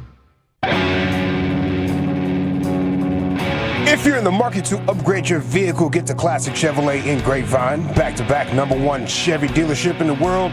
They've got more new Chevys than anyone in their all-price sale. Silverados, Tahoes, Blazers, Malibus, Equinox, and more. Visit ClassicChevrolet.com. This is Texas. This is Classic Chevrolet. Together, let's drive. Relax and enjoy the difference. Based on new Chevrolet registrations 2023 and 2024. Thank you very much, Lucius. It's the G-Bag Nation here on 105.3 The Fan. Time now for Krusty's Corner. Here he is, the king, Broadus. Thank you very much, General. Appreciate that. Thank you. Saw what you posted, something you and I did, or all of us did, right? Yeah, I posted your breakdown of Jair Alexander and why the Cowboys weren't going to be interested. I put that on my new YouTube channel. How about wow? How about wow? Yeah, it's How about wow? That's where I'm putting wow. all our Cowboys stuff. Yeah, good deal, man. I was like, man, I saw that. I was like, it is sometimes like things get clipped, and you're kind of like, oh, geez, what I do now, kind of a deal. I promise I'll always promote you in a good light. I was sometimes, like you say, you don't recognize, oh, okay, I see what we're doing here. Now, the AI brought us in the thumbnail. I didn't think was a perfect representation of you. That so was if you're hilarious. offended by it. Yeah. Looked like one of my favorite pastors ever who's no longer with us, Timothy Keller. I was like, wow, dude, this is hilarious. Jeez. Apparently, I needed to add more photos of you to get a better composite AI representation. That's the key. I should just send you a picture you could use. How about that? That'd be cool too. Would that be easier? But then I'd actually have to make the thumbnail. Oh, I've learned a lot about these thumbnails, by the way. You can do them because of I need to learn. Yeah, because of using them and stuff like that. And I kind of never thought you had to have them, but you have to have them. So it does. It's making a difference. Yeah, it does. It makes a difference. And how you set them up too is another thing. How you the pictures and then the little words. You always kind of have a question. Mm-hmm. You always have to have a question like, oh, but if I think people also if they don't they want to be able to well, wait a minute, you're changing stuff on me. People don't like it when you change things. Yeah. Like when you keep posting something, and I guarantee you, Vosh is probably listening right now, but we have this where we're doing it. We're trying. Let's see, because of what we're doing together, and some of the work that we're going to do, and let's try this thumbnail and all that. And he's kind of, well, I've been doing this for 10 years. He has, yeah. And here I am. Well, let's try it. And he's like, all right, I'm going to try it. I think he's just ready to tell me to go pound sand when, but we had a good rally. I mean, he has so many subscribers and loyal followers that it might not matter. But I think for anybody else, one of the things YouTube scores on is when your video thumbnail is in that feed, do people click on it? right? Mm-hmm. So they're actually rewarding clickbait, and then the trick becomes, can you make the content actually satisfy the click? I think that's the thing. That I've learned this.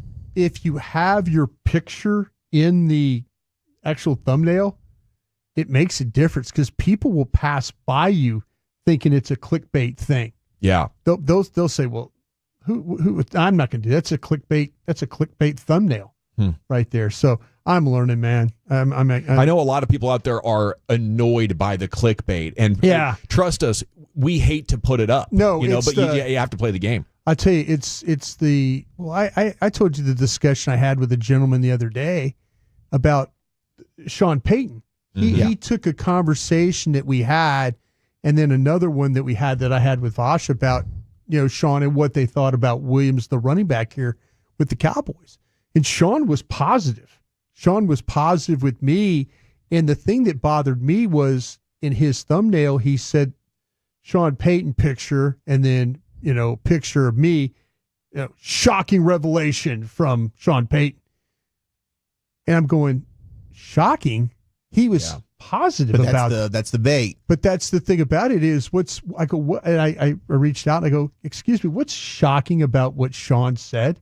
Yeah. And see, this is where I run into some problems is when stuff like that happens, and say it does get to Sean, he'll call me up and go, what the F are you doing? What did I say that was and now I have to explain. Well, hey, a Sean, friendship's at risk now. Like I'm trying to help people here, maybe educate them a little bit with like some of my sources. Talk to somebody, and I'm like, hey, well, let me see if this guy will tell me a little bit more about the player. Yeah, and then when it comes back, it's like, well, what are you doing, man? See, I think the right click there, or the right thumbnail there, is Insider Reacts. Yeah. That way you're not saying anything about what you said, but still providing some intrigue. The creator told me, he's like, well, I was trying to, he goes, I thought it was positive in what I promoted. I said, well, the word shocking doesn't describe really what he said. There's nothing shocking. He was trying to like educate us about what this guy was as a player.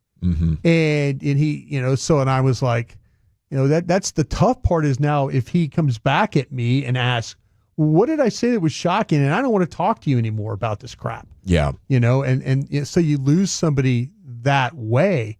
But I just was like, there's, like I say, to me, it's about the content. The guy actually said in his analysis, he agreed with, like he had talked about it before with Sean, or talked about what Sean said about the player. Like his own evaluation was third down back, blocks well, does this.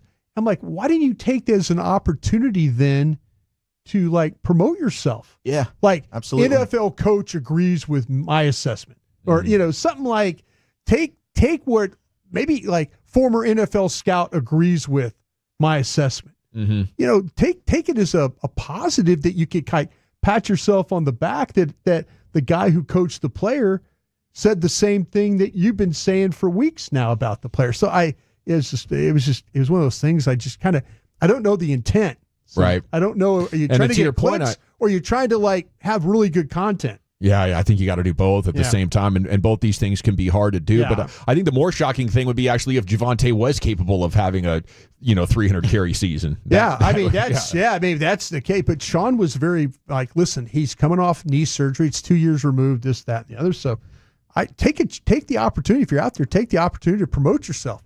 Absolutely. If you're saying all along, take that like, hey, look, his coach said this, and I've been telling you this for 2 weeks. I don't know. I just a little different point of attack, I guess. All right. Favorite guy, one of my favorite guys out there covering the team is Nick Harris out there with he's crushing, dude. Yeah. And Nick had some observations. Bobby did a really good job too with the observations. Really appreciate I trust me, I hate not being out there. I hate this. I mean, and I love my show, don't get me wrong, but I hate not being able to watch practice. And just some observations from Nick Harris. Bobby did mention about George Pickens. He said George Pickens hauled in 5 receptions during the team period on a variety of routes. One of the comeback routes completions against McQuamu was standout. That's the one Bobby was describing there. like a double move that got McQuamu there. McQuamu is an aggressive player, though. I can see why you can double move him. He's gonna, Izzy's gonna cheat on you. Yeah, he'll cheat it on you a little bit. Nick also said overall strong day for Dak. Went 17 for 19. A little Todd Archer here, like charting these things. Todd does this at training camp. 17 for 19 passing in the team periods and completed more balls along the sidelines than we've seen in these other practices. So 17 for 19 for Dak Prescott in the team periods.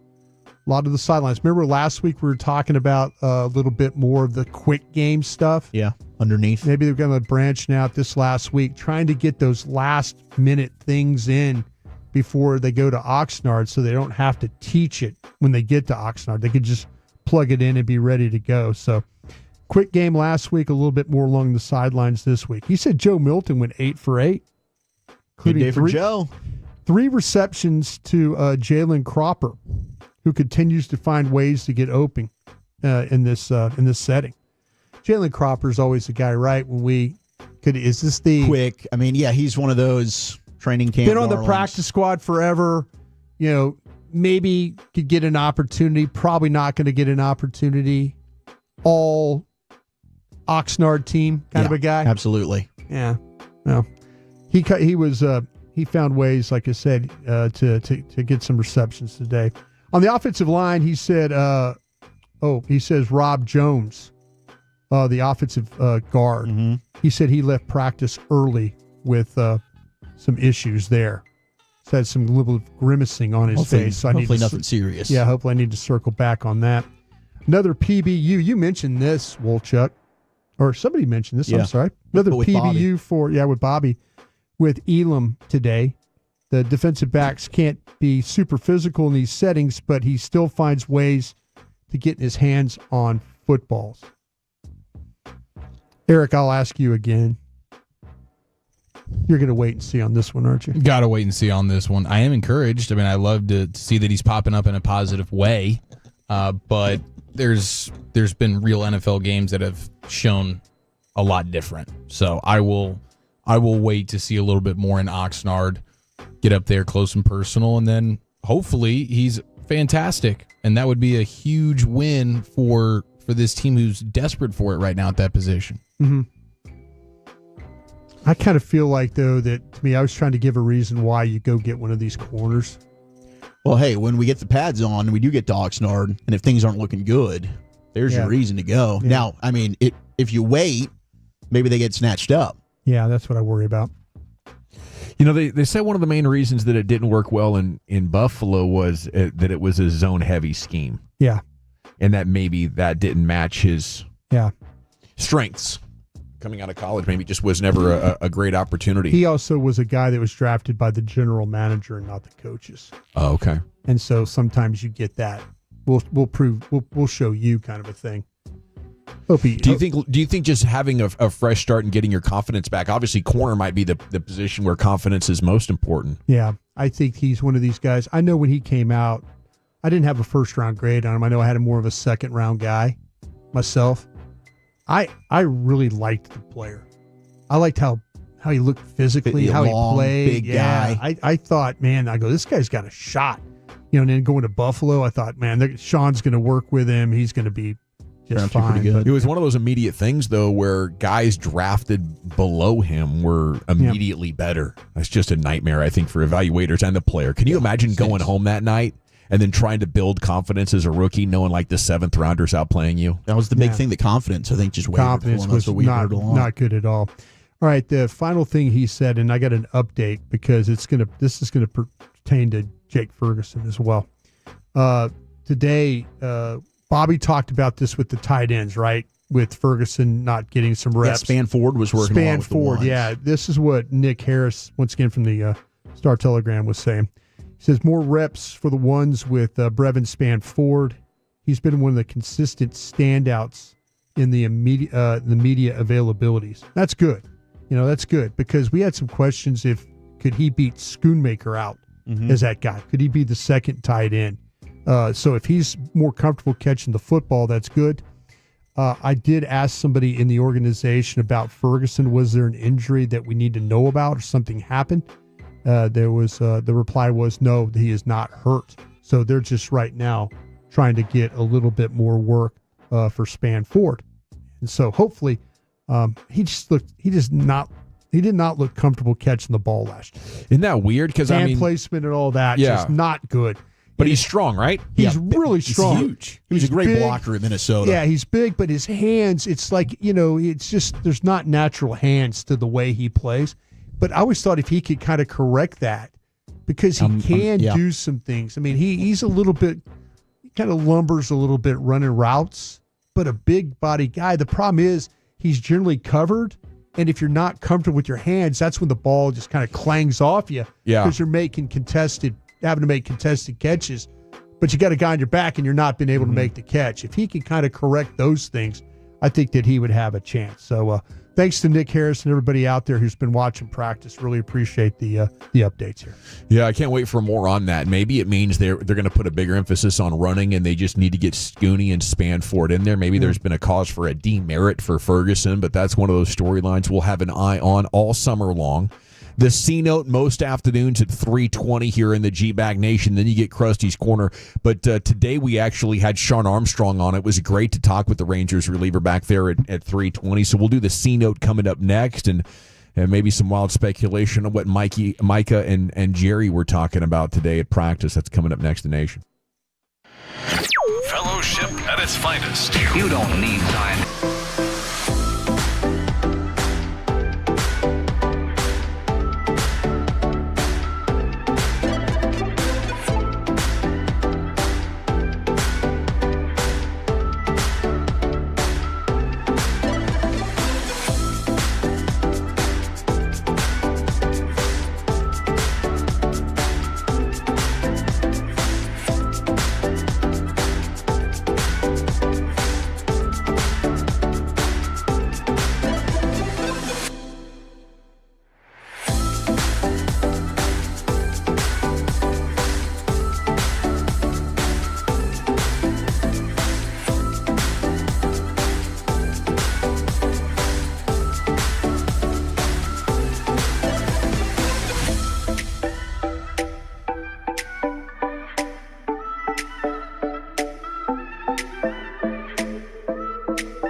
Driven by our D&M Leasing Studios, you're rolling with the G-Bag Nation on 105.3 The Fan. Here we go. It's hour number 3 of the G-Bag Nation on 105.3 The Fan. Hope you're having a fantastic day. The Cowboys news of the evening here on 105.3 The Fan. Almost every day at 3:20 we do it.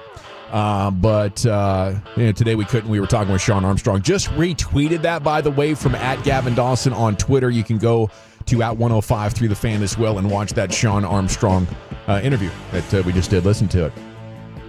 Odyssey app is down, is my understanding, for some devices. For some, yeah. So what you're going to want to do is get real familiar with YouTube. Coming over, hit that Dallas fan cam. So all kinds of great Cowboys content, and that's I think maybe going to be your new home.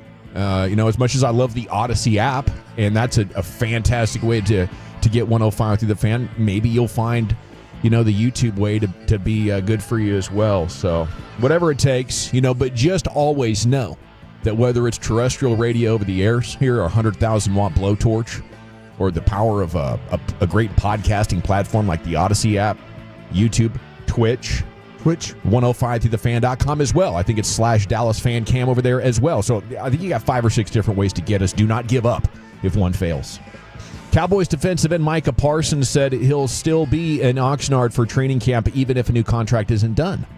Said, I'll be out there. Machota tweeting, he didn't say if he'll be on the field practicing, though. Parsons said he and Jerry Jones never discussed his contract during their lengthy talk today. That is fascinating.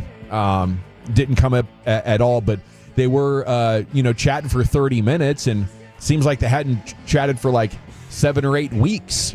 So I think this is one of those situations in negotiation where both parties are well informed, and neither wants to be the one to talk first to extend the olive branch, because that's going to be a sign of weakness. So if this deal is going to get done, I think it's Micah and his agent are going to have to go to Jerry and be like, hey, we're willing to do that one thing you said a while back. And if not, then I think this holdout's going to go deep into Oxnard. Are you hearing anything, Brian, on what do you think? I reached out, and usually when it comes to contract stuff, sometimes you get an answer, sometimes you don't. So I asked a pretty question. I'm not going to go in what I asked. I just was curious about something, but I think we're looking at a hold in. Yeah, this is one of those times. I think that Jerry was probably telling Micah, hey, I said this before, I think if it was a nuts and bolts, like Steven could probably better explain how things would look if we did this. If you can work with me on this, wake me up. And I thought he would do the same thing with Dak, but Dak just, Todd France and them got exactly what they wanted. But I think this is Jerry probably telling Micah that, hey, listen, we want you here. We want to do this, but can you work with us a little bit? Yeah. You cannot talk about the contract. You could talk about not the money aspect of the contract, but you could, or the amount of the money, but you could talk about, hey, this is what, I'm trying to do. And, maybe I understand what you're doing with your media stuff and all that. Maybe Jerry's kind of talking to him in a business sense. Yeah, a lot of stuff to talk about. Yeah, Man, I love your podcast. Yeah, well, hey, I see what you're doing. I got this huge platform here. Maybe I could help you down the road. Talking to him that way. But I think he was giving him that landman speech. I think he was talking to him about, hey, like life after football and what you can do. Yeah. And Micah's probably interested in those kinds of talks. Man, that'd be slick negotiating if at this opportunity, as Jerry Jones, you're not going to go talk to Micah about the agent. You're going to go like a soft sell on the value of being a longtime Cowboy. And then just go think about that for a while. We'll see you in Oxnard, sir. Yeah. But I think you talk about the extreme value that you do get with the Cowboys, and do you want to try to extract the max? I think if lurking behind that was the threat that we could actually trade you or not do a contract, that would be enough to get Micah to go home, pick up his phone, and say, "Hey, we're taking $38 million right now." Yeah, I don't think he threatens him. No, you don't have to. You just paint the picture. Yeah, but I think that Jerry had that talk with him today. Of like, listen, look what Aikman's done, look what Romo's done, look what everybody who's played here, who's had a we had Jalen Smith launching businesses. This guy couldn't even really play. Exactly. He's just kind of talking about like, hey, I'm like you, here I'm a billionaire, and this is how you want to get there. I want to help you with this. It's probably a life lessons question, a life lessons talk today more than anything. But I guess he's trying to sell to me the idea that there's bigger things for you than this contract if you really, really think about it. Yeah. And I bet you that's where Jerry kind of pointed out some things, because if you end up going to Tampa or some other place, anonymous, it's not going to be the same, man. You open up Pandora's box. You could go to a great franchise where all the eyes are on you. Yeah. And but easily that could flip. You could think you're going to the best team, and all of a sudden they're not any good, and you're stuck with nobody watching on national TV. Yeah. Right here, even if we have bad seasons, your brand is going to be 10 times better than anywhere else you could go play. It's funny, and I hope I'm not wrong saying this. I think Myles Garrett, he's sold out. Oh, I agree with you 100%. I think Myles Garrett said, you know what? I went in there, I huffed and I puffed, and I said, I don't want to be here anymore. And then they said, okay, we'll give you $40 million a year. Okay. I think Myles Garrett. 4 wins ain't so bad. I think Myles Garrett is going to go on in life. He's going to be a highly paid guy. They're going to talk about him when he's done in the Hall of Fame. And people are going to talk about what a great player. But Myles Garrett has gone to an organization or playing for an organization. It's not ever going to go to the Super Bowl. Not ever going to win a division. No, they're just not. He took the money instead of saying, you know what, I'm getting a little point. Like DeMarcus Ware said, I want to win a Super Bowl. I got to get the hell out of here. Yeah. The Cowboys basically did him a favor. Well, the Cowboys did him a favor. Yeah. But he knew, and he was able to go win a Super Bowl. Good for him. But Myles Garrett completely took the money here. It's not about winning for him anymore. No. It's about $40 million a year and setting things up to where he could build Tyson chicken coop if he wants. You know what I'm saying? That's what he does. He raises animals and stuff and has charitable things. I think they do giant warehouses. Yeah, that's what I'm saying. He could build the biggest made of chicken though, chicken right? coop he Definitely wants. made of chicken feathers. But I like I said, he definitely said, it's not about winning for me now. It's about just making as much money as I humanly can. Man, you came out hot today in the 2 o'clock talking about Von Miller. We were kicking it around yesterday. Did you go watch more film on him? Yeah, I did. That's why I did. I went. I think that to me, if you detect any of the slightest bit that Micah Parsons is going to hold out, don't wait around. Don't wait around. Be proactive here. Go sign Von Miller and find a way to make sure that you find a way to get the number of sacks that you're going to lose for a little bit with Micah Parsons. It's probably about 15 to 16 sacks, right? Probably that. So figure it out. Well, if he has his best year. Yeah. Get Mike, get Von Miller, get 6. By the way, they think they stole one in Ezra Raku. I think they did too. Talking to people in the I organization, thought he was going to go in the first round. They thought they are like super excited. I know Shadi talked about him today. Yeah, they love this guy. I was visiting some other people in the organization, and they were like, "Man, we stole one here." And so, hey, good for him. But piece together the number of sacks you're going to get from Micah Parsons, and that's what you got to do. So Von Miller, to me, I would be very proactive here and getting him and putting him as a part of this. Even if I thought that Micah Parsons was going to slightly hold out. If I'm the Cowboys, check this out, and I'm feeling good about my youngsters. If I can get Von Miller, now we can go into the season and negotiate properly. We're going to get enough pass rush. Mike is going to stay fresh. And if we can survive the first month or two of the season where the schedule is not that tough, he comes in fresh, our young guys get more reps. Maybe that could absolutely work out for the better, and I would be interested in bringing Von Miller in. I don't know if he's championship chasing or just wants to come home and play for the Star, but whatever Von Miller needs, I think 36 years old, he's one of those few guys. He'll play hard, and the thing you don't have to worry about Von Miller because what he lacks in maybe the burst that I was talking about, he makes up with the craftiness that players have. And a little more power than you were anticipating. I mean, he's got a little snap to him when you see him. Man, I'm watching Shohei Ohtani just throw the ball not even close to the plate right now. I get distracted. I'm sorry. Here we go. I'm sorry I get distracted here. Watching a little BP. But no, he's just trying to get back into throwing again. He's throwing like a guy that hits home runs. Every pitch he's thrown, there you go, that was a little bit better. But it's still a ball. He's thrown, everything has been in the front of the plate. No command with this guy, huh? Well, just a scrub. How much did they pay him? I'm just watching. I got distracted.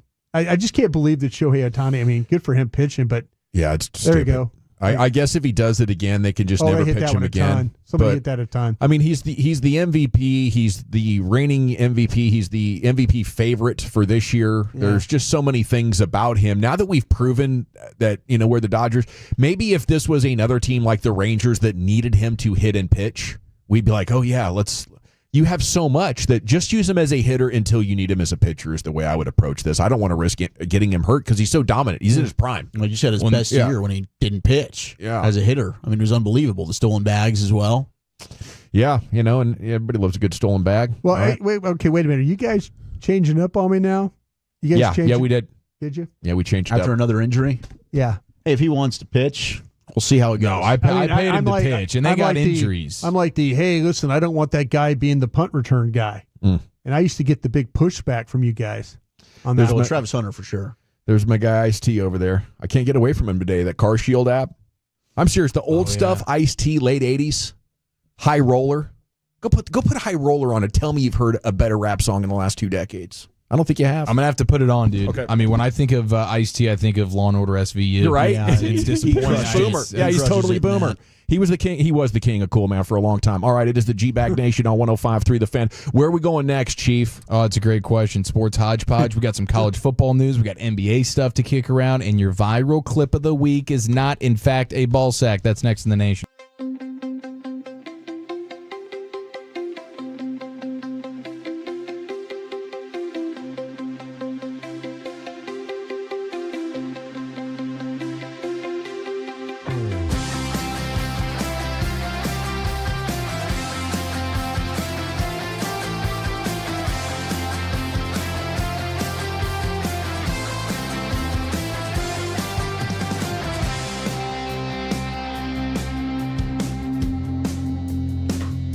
Images has Lola V products? I got to remember that. Well, you know, they say in order to remember something, you have to forget something else. Okay, now that is a very cute haircut. That's like a little shag. I've never seen it before. Well, I mean, of course you have. It's the Rachel. Oh, is that your name? No, I mean like your name. No, I'm Jen.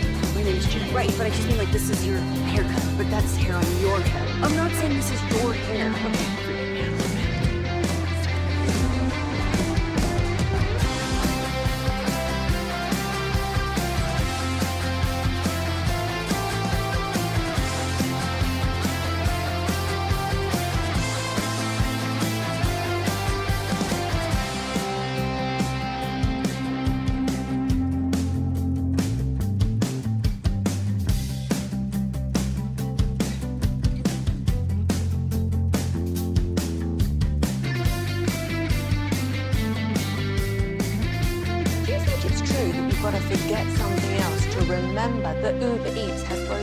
No, that's absurd. Hey, remember when you used to be a, what was it, Pepper Lady? Pepper Lady? Wasn't it Cinnamon Sisters? Basil Ladies. Saffron Squad? Nutmeg Maidens? Pre-club? No. Nutmeg Maid what? I just said that. Was it Spice Girls? Doesn't sound right. Was it Saffron Squad?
Yeah, buddy. Welcome back to the G-Bag Nation here on the Fan. Segment's brought to you by Cars for Kids. Donate today at carsforkids.org. And it's brought to you by the Frankels. If you've been injured in a car truck wreck, call the Frankels first, 214 or 817-333-3333. There's never an out-of-pocket cost. They only get paid when you win. The Frankels, the go-to car and truck wreck attorneys in Dallas. Here's the Chief. All right, sports hodgepodge. We start in the world of college football where, to no surprise, week 1 college game day, Columbus, Ohio, Texas, Ohio State collision course. It will be a celebration of Lee Corso's final show, back where he first made the headgear history in, I believe, 1996. First time he ever did it. He put the Buckeye on his head live from Columbus. Amazing. And that was the start of something extremely legendary. So that's going to be a fun farewell for old Lee Corso. I'm sure that'll be a very high-rated edition of College Game Day. I'll be looking forward to it. Week 1, I mean, history, Arch Manning, reigning champs. It's going to be incredible. The rematch of the Cotton Bowl. But the star of the show is old Lee Corso. Hey, can I ask you guys a real quick question? I don't know. What do you think, boys? I should have done this while in Krusty's Corner. All you are dads of girls. Yes. That is a true statement. Do you worry about what the NCAA has done with this money situation of paying athletes, where universities will be able to give money to, most of the money maybe to football programs, and take away like girls sports, that your daughters might not have the opportunity to participate because they're gonna pay, they'll give maybe all the money to football, a little money to basketball, and then everybody else. Does that mean no scholarships?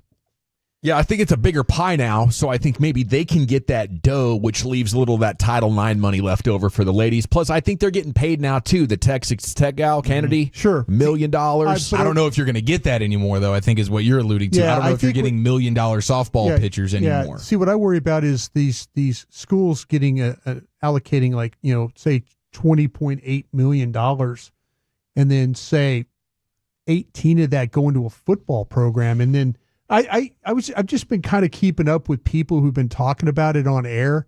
These people. Yeah. It gives me. I'm not a lawyer. I can't. But just listen to people talk about it. There's been a lot of sports, men and women's sports, that are going to suffer because of this. Well, I think they'll get the same amount of scholarships. They just won't enjoy the NIL money, because their brand, their recognition isn't as high. It is truly going to be an open market of supply and demand. Can you help my brand? Here's the money. And a few of the ladies are going to be there, which is more opportunity than they've ever had. I think it would be way worse if this was like my childhood of the 80s and 90s when everybody just disregarded women's sports as not being good enough to be worth the time. I don't want to see, because me being an SEC guy, I love seeing Texas win, or of Oklahoma, whoever, I like to see like the women's sports thrive. Please don't let them go away. Please don't let this just become, okay, it's all about football and it's all about, that, and we can't, I don't really know what the future holds with this thing. And the more I dig into it, the more I do have concerns about the Olympic sports, and a lot of unknown right now. But luckily, the ratings were just great for the College World Series and softball. So hopefully, as long as the interest level's there, hopefully we don't. But I want these ladies to have the opportunity to continue to make money, definitely, too, and not that all 18 million goes to football programs. Texas and Texas Tech drew 2.4 million viewers. That was Game 3 on ESPN. Yeah. Longhorns win the Natty, and it's the most watched college softball game ever. Yeah. So absolutely, well, Chuck, the ratings were pretty dang strong. I don't know if there's any causation, but it seems like women's sports have exploded in the NIL era. Yeah, but I hope because this whole thing is a new decision, a new frontier, and all that. And the more I try to learn about it, the more I have my concerns about some programs suffering because of it. I just don't want to see, I just don't want to see female athletes not get the opportunity. And I just wondered, as dads, I know younger daughters really hadn't considered it like as a negative, but maybe you're onto something there. Yeah, I don't know. I just hope that I hope that they don't give all the money to football. That's what I'm sorry, Eric. No, it's all good. It's a fair question. Everything's changing right now, isn't it? July 1st when everything will become official with all the different routes that they're going to take here, changing the landscape. Now, speaking of college football and some suffering going on, it looks like Deion Sanders has been going through some unspecified illness. He's dropped like 15 pounds. He hasn't done much media. He actually sat down, did a podcast appearance with Asante Samuel just the other day, and he talked there like, I haven't done anything in a while. He's like, I'm coming back. But he says what I'm dealing with right now is a whole nother level of whatever health issues you could imagine having. So I don't know what is going on. Certainly don't want to speculate what's going on. I'm assuming he's going to be fine. They're going to get back to Boulder. But certainly hope that he's okay. Not really sure exactly what the deal is, but he's clearly going through something right now, which is definitely a huge bummer. Game 2 of the NBA Finals, we know Game 1, the ratings were terrible. Well, how about this? Game 2. Also terrible. Least watched Game 2 since 2007. Yeah. Congratulations, Thunder Pacers. Just under 9 million viewers on ABC. That's tough sledding. ABC is where you go to get the good ratings. Everybody's got ABC. Everybody can tune in. Now, in the NBA right now, you had Brian Windhorst saying today the NBA offseason is going to happen faster than normal. He says Shams has cleared his calendar, and he's preparing to work his hardest around the draft. You're going to get your action very soon. So a lot of the player movement, especially if this is going to be more about trades than free agency, it's all going to be centered around this draft. So over the next 2 weeks, as we get to the June 25th draft night where Cooper Flagg becomes a Mav, gosh, that's going to be a lot of fun. There's also going to be some big-time player movement potentially going down, so that's exciting. Not going to have to wait till after July 4th or whatever, waiting for the big NBA news to drop. So I'm excited about that. I think the Kevin Durant stuff right now is the big one. We'll see. It doesn't look like Giannis. I mean, we had Bobby Marks on with us on Friday. He was saying doesn't feel like Giannis is going to be going anywhere, and that is what we're seeing left and right about Giannis just being. He's posting about being choosing gratitude always, and he's holding up his Bucks jersey. So I guess he's just ready to stick it out there. Or maybe this is all going to explode, maybe come deadline time, trade deadline time, when teams start getting a little bit more desperate, feeling like, oh, we can go win right now. Let's put a package together. Maybe you get a better deal if you're Milwaukee, not in the offseason, but at the deadline, I'm not totally sure.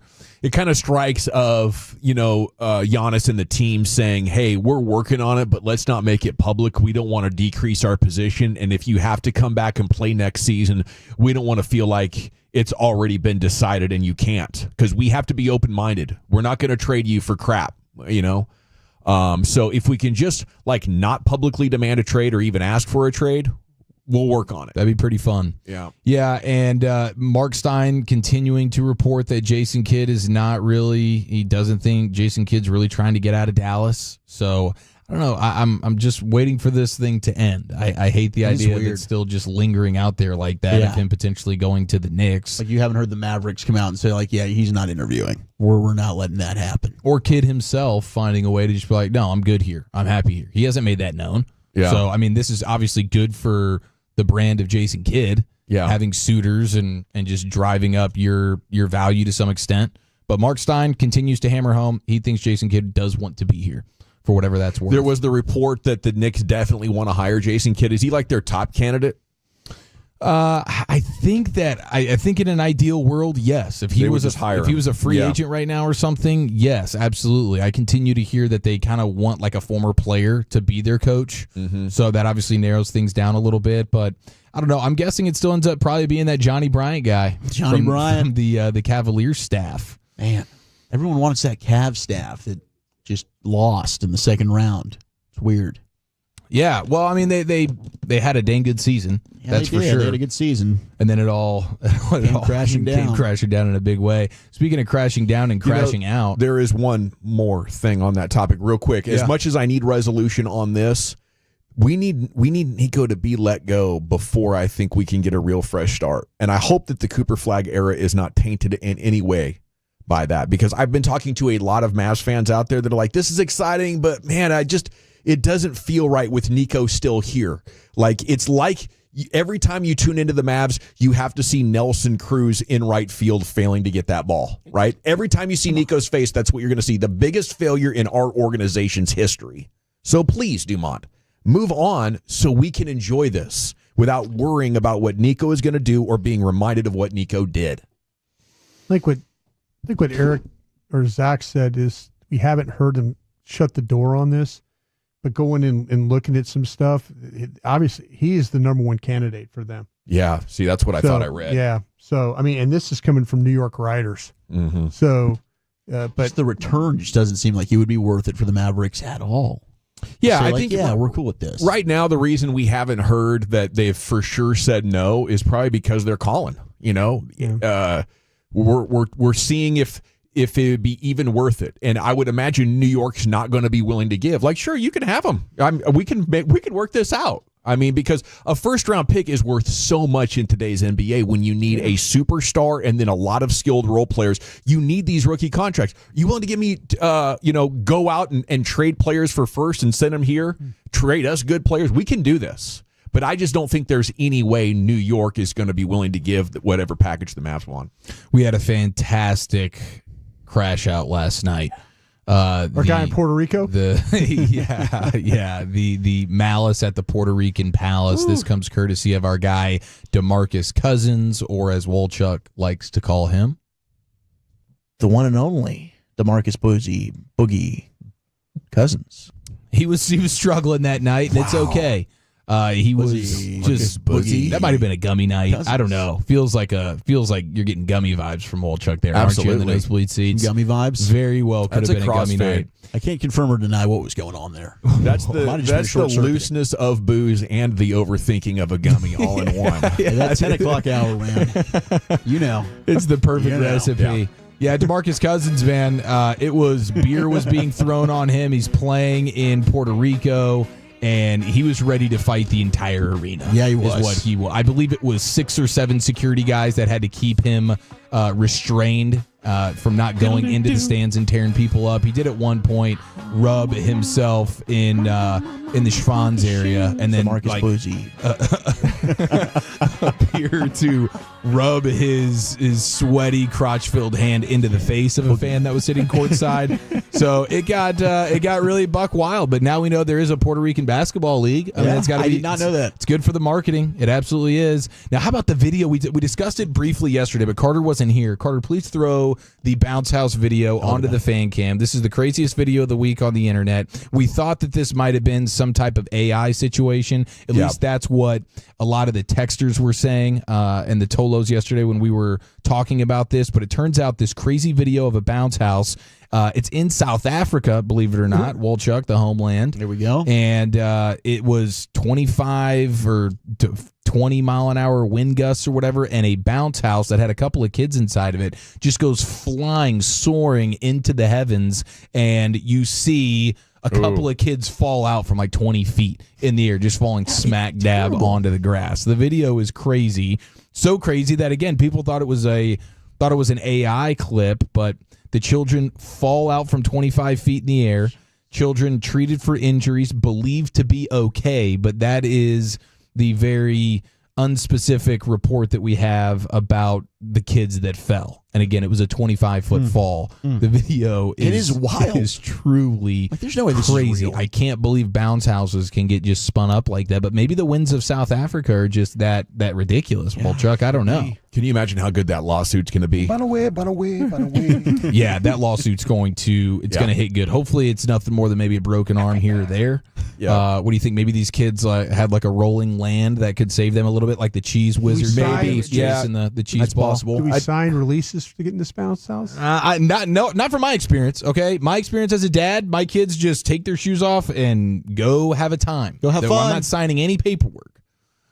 So next thing you know, you're flying in the air. Now, when you go to a trampoline park, you're signing. Yeah. You feel like you're at the doctor's office. Oh, yeah. They want to know everything about you. You're right. You probably clicked through something when you ordered Jump that. Street all the time. That thing. Oh man, you're asking for broken bones. Oh, at that place. He was concussed several times. Yeah. What if you went to a friend's house and he did ask you to sign this paperwork before you let your kids go play in my backyard? Sign this right here, man. You know, there's a Bernie Mac episode about that, and what you gonna do, huh? I think I would. I think you sign him. I'm gonna sign it. There's no way I'm gonna sue you. I mean, if you want me to sign it, that's weird, and we're going to be less friends after that. Really? Yeah. Oh, we're looking at like, man, I'm just trying to protect my castle. You know what I mean? I get it. I get it. And that's fine. We're just not that level of friends. We'll just never be family. Damn. You know, we just kind of know each other, and you like me, but you don't trust me. That's fine. You know, kind of don't trust you too. I'm also going to need to know the details of what's going on in this backyard. There you That go. is so ridiculous that we have to sign the NDA. Right. Okay. Or whatever it is, the waiver. Yeah, you said the NDA, right? Yeah. Collect the phone. Sign right here, play. No, sign right here, Playboy. Is this a freak off? What the hell is that? All white party. You got the wrong clothes on.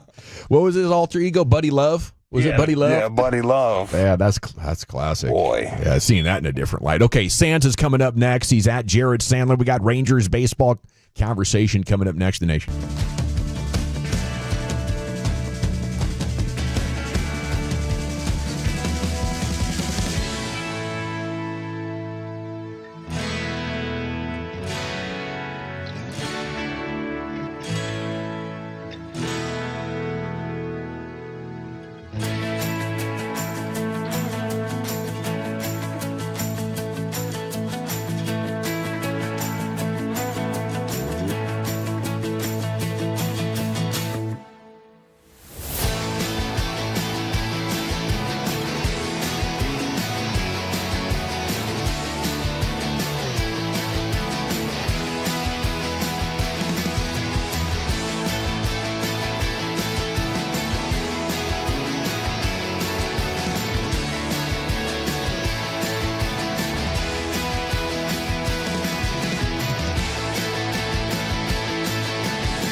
Uber Eats has Lola V products? I gotta remember that. Well, you know, they say in order to remember something, you have to forget something else. Okay, now that is a very cute haircut. That's like a little shag. I've never seen it before. Well, I mean, of course you have. So Rachel. Oh, is that your name? No, I mean like your name. No, I'm Jen. My name's Jen. Right, but I just mean like this is your haircut. But that's hair on your head. I'm not saying this is your hair. Okay,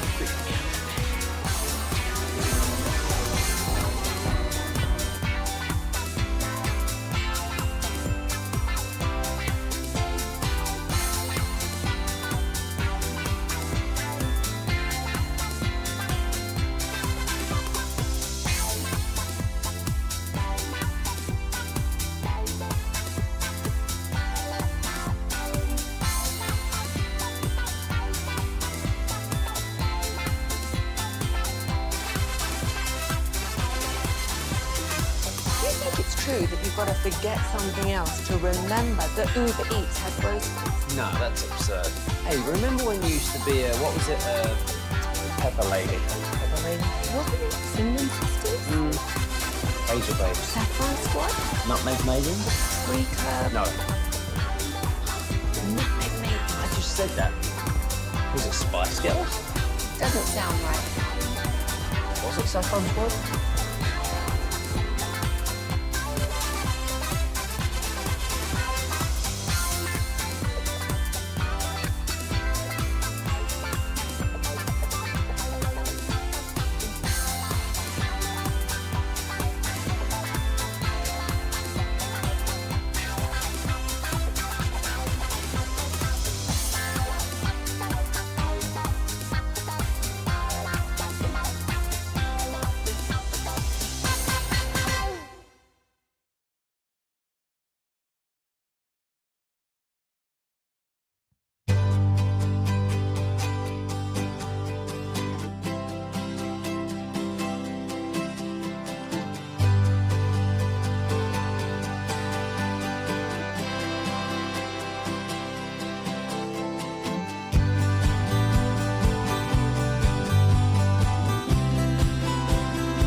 What's up, Tolos? It's Peyton of Sean and RJ, and I'm here to talk to you about our fan ambassador, Peyton, because of course you need more Peyton in your life. Peyton is an amazing dog that is great with other dogs and cats and is one chill customer, like me. You can check out Peyton and other fan ambassadors ready for adoption at 1053thefan.com/adopt. If you're in the market to upgrade your vehicle, get to Classic Chevrolet in Grapevine, back-to-back #1 Chevy dealership in the world. They've got more new Chevys than anyone, and they're all priced to sell. Silverados, Tahoes, Blazers, Malibus, Equinox, and more. Visit ClassicChevrolet.com.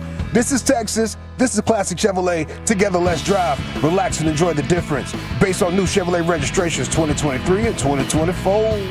Thank you, Lucius. It's the G-Bag Nation here on 105.3 The Fan. Segments brought to you by us, the G-Bag Nation. Thanks for making us part of your day.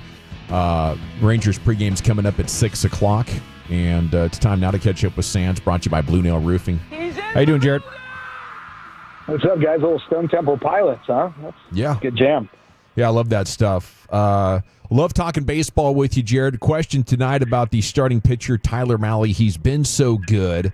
I'd love to have him for a playoff run, but what do you think the chances are that he gets traded before the deadline? I think it's, I don't know what percentage I would assign to that, but I definitely don't think it's out of the question, even if the Rangers are contending. Obviously, if they're going to take on the form of a seller, then, that's a no-brainer, right? He's an expiring deal. But I think you could see a situation where the Rangers try and trade a strength, strength for a strength, I guess, or, major league for major league trade with another team. With Gray and Bradford coming back with the depth that this rotation's demonstrated and the success they've had, I think, the reasons for doing that, first of all, would be maybe they're not so sure that the success that he has demonstrated is going to maintain, even if it let me backtrack.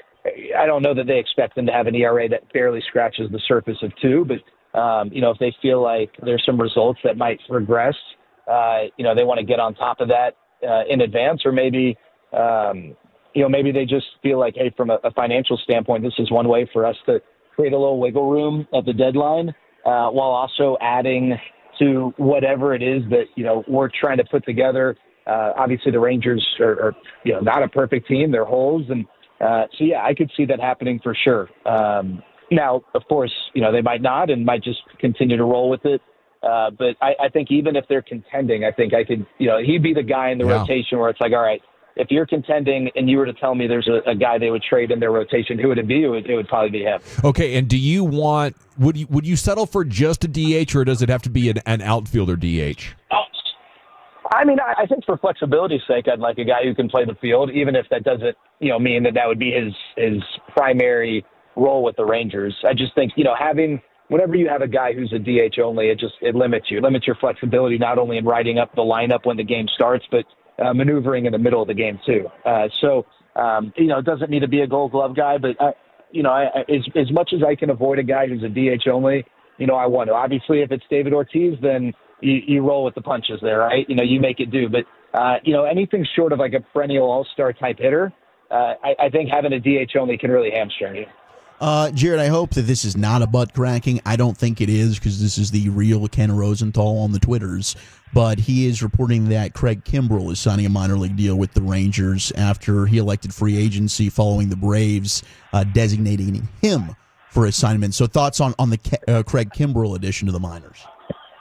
Yeah, if hypothetically that is in fact true. Hypothetically, of course. Yeah, I mean, why not, right? It's obvious that the Rangers, while in an odd way they do have bullpen depth, they're looking for guys that can help get, the final 9 outs. And maybe it's one of the guys they currently have, but they need someone else to bump them into that role to then fill their role, whatever it might be. So, worst case scenario, it doesn't work out, and no harm, no foul. It's a minor league deal. You're not, guaranteeing a 40-man spot, and financially speaking, I imagine, it's not going to be that expensive. And if it hits, it hits. If it doesn't, to me, it's a low, low risk, I guess high reward or mid-level reward. I don't know what his ceiling is, but he's obviously a guy who's had experience closing games out. The concern with him the last couple of years was that, he ran out of steam. That he was good in the first part of the year and then just didn't have the bullets or the gas tank to last. Obviously, the concerns were larger than that this year because he didn't even really have a built-in opportunity when the season started. But yeah, see how it works, see what he does, and maybe he's able to contribute to the ball club. And if it doesn't work out, then you move on. And like I said, no harm, no foul. Where are we at with the confidence? Wyatt Langford getting back going here. You had the extra day off. What have we been seeing from him? What is he not clicking on right now? I think with Wyatt, it seems like right now, and not to oversimplify, it's just getting on time with the fastball. It seems like he's had a tough time with that. There have been, some favorable counts. There have been some pitches that, kind of been in that zone where it's like, okay, when he's not even like on fire, when he's just kind of going normally, that he's gonna take advantage of that pitch. So I think the fastball is probably a big thing. Again, not to oversimplify it. I'm sure if you were to talk granularly, there are things, mechanics and approach related things that would come up. But I think for me, let's just simplify it. Hit the fastball, and I think he's going to be in a much better spot. Jared Sandler here with you in the G-Bag Nation 105.3. The Fan. Rangers baseball is coming up at 6 o'clock in Minnesota. What'd you make of Adolis Garcia's 4+ games in his return? Nice little hitting streak going, Jared. Yeah, no, he's looked good. I mean, I don't know if we're going to get 2023 Adolis. That would be great, and even if it's just for 6 weeks, I mean, I think that would be a big boon for this lineup. But yeah, he's looked good. There was one at bat. I think it was maybe the second game of that national series where he came up with first and second and nobody out. And the Rangers were in a position to maybe tack on and get some insurance, and he struck out, and it just wasn't a great at bat. It seemed like he threw away some pitches that really weren't close, and he's gonna have that from time to time, right? You're not going to totally get rid of that, but I think the next step for me with Adolis, and I say next step, it's not that he's conquered, whatever that first step is, but just situationally get back to being a guy that is going to be productive for you. And do what the game is asking him to do. Because, I don't know how much I believe in, the RBI stat is somewhat controversial. Some people will tell you that it's simply a product of your environment, that if you're hitting fourth in a good lineup, you're going to get RBIs, and if you're hitting ninth in the same lineup, your RBI figure is going to drop. And I think there's some truth to that, but I do think there are guys who situationally play the game. And because of that, they are going to consistently have higher RBI numbers than whatever their spot in the order would dictate. And when you go, on a 3-year run, is one of the most productive run producers in baseball, like Adolis did from 21 through 23, I think there's something to that, right? Because it's not like in 21 the Rangers were on this, had this great lineup. And it just seems like he doesn't have that as much anymore. Whether it's getting a hit with runner in scoring position and doing what the game says, or maybe moving guys over and having productive outs. That's what I'd like to see from Adolis. But I do think overall it does look better so far than it did, in the week or 2 weeks leading up to, his mental break, or however you want to characterize it. What does Minnesota do well? What's their best skill set as a team? Well, so, they're weird because they really haven't been super healthy, but, right now they've got Correa, Buxton, and Royce Lewis in their lineup. Those are three, high-level position players who just can't seem to stay on the field. But, one thing they've consistently done well is match up. They're a team that maybe on paper you look at them and you're like, I don't know.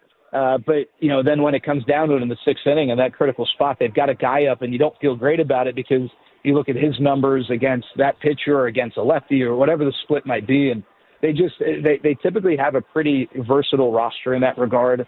I think Rocco Baldelli, he gets criticized here locally in Minnesota for maybe playing the game too much on paper. But at the end of the day, they typically are, they have a really competitive team. They're able to weather whatever injury storms they have to deal with. I don't love their bullpen. I wouldn't love to try and come back on their bullpen in 7th, 8th, and 9th innings. So, with Duran and Griffin Jacks, they got some really good relievers. But I just think for me in general, they match up about as well as any team, in the middle innings onward, both on the position player side with pinch hitters and then also in the bullpens. How's your Nana? Oh, thanks for asking. She's had second round of chemo last Friday, so I think we're a few days out and a little fatigued and a little nauseous. And I tell you, Broadus, she'd be doing a lot better if the Rangers could put up 10 runs. Which I know, man. I heard the other day she is a big time fan. Oh my gosh, yeah. I can't reveal some of the texts I get from her, but yeah, she's. I think she'd love 10 minutes, in a hitters meeting just to give her thoughts. I don't know that it would steer the Rangers in the right direction, unfortunately. But she'd give them a piece of her mind. But she's doing great. Thanks for asking, and hopefully we can get her a win. The Rangers have never scored 10 runs here at Target Field. Their high mark here is 9. So maybe they can turn that around and put up a 10 spot tonight. # do it for Nana. Let's go. That's right. Yeah. All right. Jared Sandler, brought to you by Blue Nail Roofing. Thanks for sharing, Jared. We'll catch up with you tomorrow. Go Rangers. All right, fellas. Go Rangers. Take care. Salute. Yeah, he is at Jared Sandler on Twitter. A must follow for Rangers fans everywhere. Well, Chuck, where are you taking us next? All right, it is a Toxic Tuesday. We've got some family NFL beef. And are these the best athletes in the world? That's next.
Leasing Studios. You're rolling with the G-Bag Nation on 105.3 The Fan. Here we go. Hour 4, G-Bag Nation, 105.3 The Fan. It's our fourth and final hour tonight. Actually, the Rangers are in Minnesota. Pregame's coming up at 6 o'clock. They're looking for 3 in a row.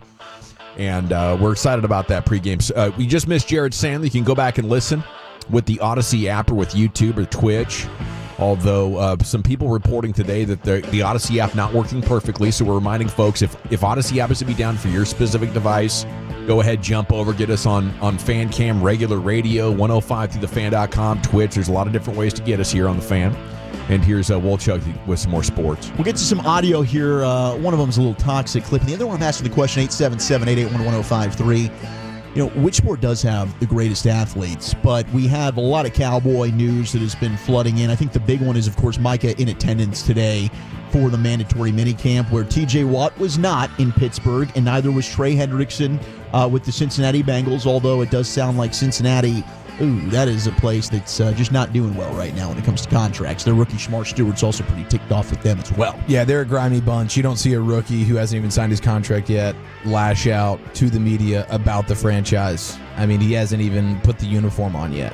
Pretty incredible what the Bengals do. Very much so. And then Micah also saying that he's going to be in Oxnard, even if a new contract is not done. Quote, I'll be out there. Now, he didn't say if he's going to be on the practice field. There's no way he'll be on the practice field. Him and Jerry did have a lengthy conversation, 25 to 30 minutes today, and our buddy Clarence Hill from DLLS has said again that Micah confirmed that he and Jerry had a meeting of the minds on contract numbers that both were comfortable with. He told Jones what he wanted, and Jones was amenable to it. He also told Jerry to call his agent to finalize the terms and the language, and that Jerry has yet to make the call. So that's according to Clarence. Nobody wants to budge first, dude. The Shark agent doesn't want to pick up the phone. And Jerry himself, we know how he feels about picking up the phone first. He who picks up the phone first has lost. So, I mean, I get that. So maybe Jerry doesn't believe that Micah, is just going to sign whatever they agreed to on a handshake. That doesn't seem right. Maybe that would chicken. That would go to my theory of Jerry doesn't want to sign it yet because he wants everybody talking about the Cowboys this summer. I can't do it yet. I can't call you yet. We still have a lot more engagement to get. We're about to get into a dead period here. Yeah, it'd have to be a month here after Thursday. That could be. Yeah. That could be. I mean, maybe. I hope this is like the Diggs deal where we got to camp and like pretty quickly that got done. And it's not like Dak where we waited till the day of the season and now everyone's reporting on opening day as you're getting ready to play the Browns. Oh, the Dak deal's done. Well, I hope so. And I'll tell you why. Micah, he is an incredible athlete, but at defensive end or edge, if you start to age in your late 20s, it's not a surprise. So you got to look at this like, if I don't hold out now, they're going to drag me out, and I might get 1-year deals next year, then a tag. Who knows how good I'm going to be? And while that would be a lot of money, it's not nearly the amount that that I'm worth, and I have no guarantee. If I go into any of these franchise tag years, am I going to continue to play as good? What if I only have 7 sacks? What if I'm kind of hurt back-to-back years and they're like, actually, we don't want to tag you? And I know I'm talking about the difference of $50 and $250 million, and to us, it doesn't seem like a big difference, but you got to maximize and extract your value from this business because it's going to do the same to you. Well, Mike also did say that I think it's important to be in the building, the knowledge of the defense, to understand what Flus and them are trying to do. Very dynamic scheme, and I'm pretty excited about it. It was the quote that Micah Parsons shared with the media. That's also courtesy of our buddies over at DLLS Cowboys. So I do love the way Mike is handling this so far. Like, kudos to him, man. I know we'll be critical, but I also want to be fair. And I think, him just being there is huge. There's 2 other big-time stars that say the same position that are not there right now, that are holding out. He doesn't have to be there, and I think all of us would understand, right? But he is, and he's showcasing, like, the importance of wanting to be around the guys. Last year we had this conversation, but I'm really, really proud and pleased of how Mike is handling it thus far. We'll see what happens at training camp. There's some players that don't need to practice that much to be great, and it's kind of great that they're not out there risking injury. As small as it is, that might be the perfect way for a lot of these guys to go through. We'll be here, we're culturing, we're meeting, we're learning what the coaches want, we're talking with the coaches, but I know I can show up week 1 and dominate my man with Micah. Let's get to some toxic stuff here. We got some beef going down on the Twitters. It's with one of our buddies, Tommy Arish, DallasCowboys.com. Oh no, he's not one to get into any fights. No, not dude. at all, man. Like I can't, and we're going to see Tommy later tonight. I can't wait to see Tommy. I bet he's going to be the best dressed at the table. He always is. Vach will be. You think Vach will? Oh, Vach is a showman. Vach has already told me he's going to. He's probably got something special. Yeah, he's going to way overdress. I don't know, man. Walchuk's pretty dressed up right now. They'll be wearing a suit, I'm sure. I considered it, but I didn't want to deal with that. Nobody could guard George Pickens today, wrote Tommy Yarish. Beat Israel Mukuamu on a nasty comeback route and had a couple more catches on the day, too. You can tell he and Dak are starting to get comfortable with one another. That was his first takeaway on a variety that he had from Cowboys. Who went after him? Izzy Mukuamu didn't like that he mentioned him by name. Oh, no. Izzy quote tweeted it and said, "Talk about how I've been locking up, too, since we started. First catch I gave up on him. Don't do that, Tommy." So Mukwamu's getting into the locker room and then typing in his name on Twitter to see what the reports indicate because he knows he got smoked on that play by he had George probably Pickens. a bad play and he wanted to see what the comments were. Yeah. So we're trying to prop up one guy, another guy feels disrespect a little bit. I like it. That's a chip on your shoulder. Tommy right? said, That's "No Jordan disrespect, stuff. just the rep that stood out from Pickens. All the best to you." Yeah. So I hope that see you in the locker room. Hope that everything's okay there. But hey, I mean, Bobby also called. I mean, I think everybody that was out there that watched the practice specifically said that play against Israel Mukuamu, it was no. Yeah, you're in a situation Looked good for Pickens. Tommy Yarish lives in that building, though. You know, he's DallasCowboys.com. The one thing that those players and coaches don't really understand is that Jerry Jones is totally okay with you going after the team. You know, and everybody feels like because you're .com that you should just be, you know. Oh, you're like, you need to defend them. You're our cheerleader. Yeah, exactly. And that's because that's probably how it is every other place. Derek Eagleton wants the absolute opposite of that cheerleading stuff. He's not a fan of that. He's like, hey, be fair, but tell it like it is. Man. And that's why I love Derek. Yeah. And that's why it's been so successful. Yeah. Absolutely. I mean, they're some of the best. They are the best, I think, in the NFL. Oh, there's absolutely, what they're putting out there. But it's a hard thing because you have to walk that balance of being fair and, you know, being critical and stuff like that. And those I'll tell you get some dirty looks from people in that organization when you walk by them and they know you're saying stuff about them. Be a bit awkward. Speaking of awkward, let's get to this between Golden Tate and Jalen Ramsey. Now, Golden was on the Bussin' with the Boys podcast, and I guess him and Jalen Ramsey have some bad blood between them, and it's in the family. They're keeping it in the family here, and here was Golden Tate explaining exactly what's going on here. You do have a story out there where you do come out like what's happening with Jalen Ramsey. So you guys have the backstory. Him and one of my twin sisters have 2 children together. They went to the same high school. They were together. I don't think my sister was done or treated the way she should have been treated. And when that happens, who you got to come see? You got to come see Big Bro. We get to the game and I'm like, I really don't know what's about to happen, but right away, like he's like overly jamming me. And I'm like, okay, this is how we're going to do. Knucklehead didn't block on this play right here that we're watching. Is that Deion Lewis? Yes. Oh, no. Yes. Deion. When you hit the ground, are you just saying, this mother? A damn postcard. I'm gonna be on a billboard. Yeah, that's a I'm gonna be on a billboard, right? And it didn't hurt. It wasn't even that bad of a hit. It's just the optics of it. It made you lifted me, bruh. Yeah. No, that's a get. And it wasn't even my fault. We all get got. But that situation, because of what you just told us, that f***ing sucks. Bruh, I got. Yeah. Wow, I'm looking at the play right now. Yeah, his lead blocker, I guess that was Deion Lewis. I mean, at what point do you blame the coach for having Deion Lewis be your lead blocker? He's a scat back. He looks a little bit like Darren Sproles. You got him out here lead blocking. That was when Ramsey was still an absolute savage. It's a great tackle, form tackle. Yeah. And then you're also trying to go out there and like stand up for your sister who you think was done wrong by this guy. Someone Story get this clip in front of, get this clip in front of Trayvon Diggs. That's a tough one. He just needs to sit there and watch this play over and over and over again. Well, you know Ramsey is This the is guy what that, football looks like. Man, Did he get his lick back? I don't think so. Doesn't sound like it. That really is That was the tough. only moment? That was it. Well, because now he's retired. I got you, sis. Yeah. We're going to see him on Sunday. So it's just bad. It's tough at the Thanksgiving dinner table, I'm sure, between those two.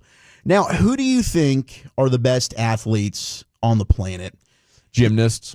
Gymnasts? Okay, I like that. Boxers. Boxers. And you know what? Yeah. Immediately when this question was posed, I thought like mixed martial artists or boxers. Because if you're anybody that's ever been in a fight, Like for 30 seconds, you're winded. It's the longest time ever. Oh my gosh. Man, damn, that was just 2 minutes. Wait a second, that was 10 seconds? We fought for 30 minutes, dog. It's crazy. Yeah, you're an Iron Man.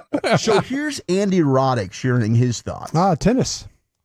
I think tennis players are the best athletes in the world. 5 hours and 40-something minutes on the biggest stages. You compare this to other sports. An NBA game is 48 minutes played in air conditioning where you have teammates, halftime, timeouts. To say one thing doesn't mean you're throwing shade at someone else. I'm celebrating and applauding one set of athletes. It's the most complete examination of an athlete that I can think of. You know, we used to get viewed as like, oh, you're soft like country club sport. I don't know that narrative exists. I don't know how you can watch and not say the athleticism on display is otherworldly. I think tennis players are the best athletes in the world. The more I watch it, the more I think it. Tell me why I'm wrong.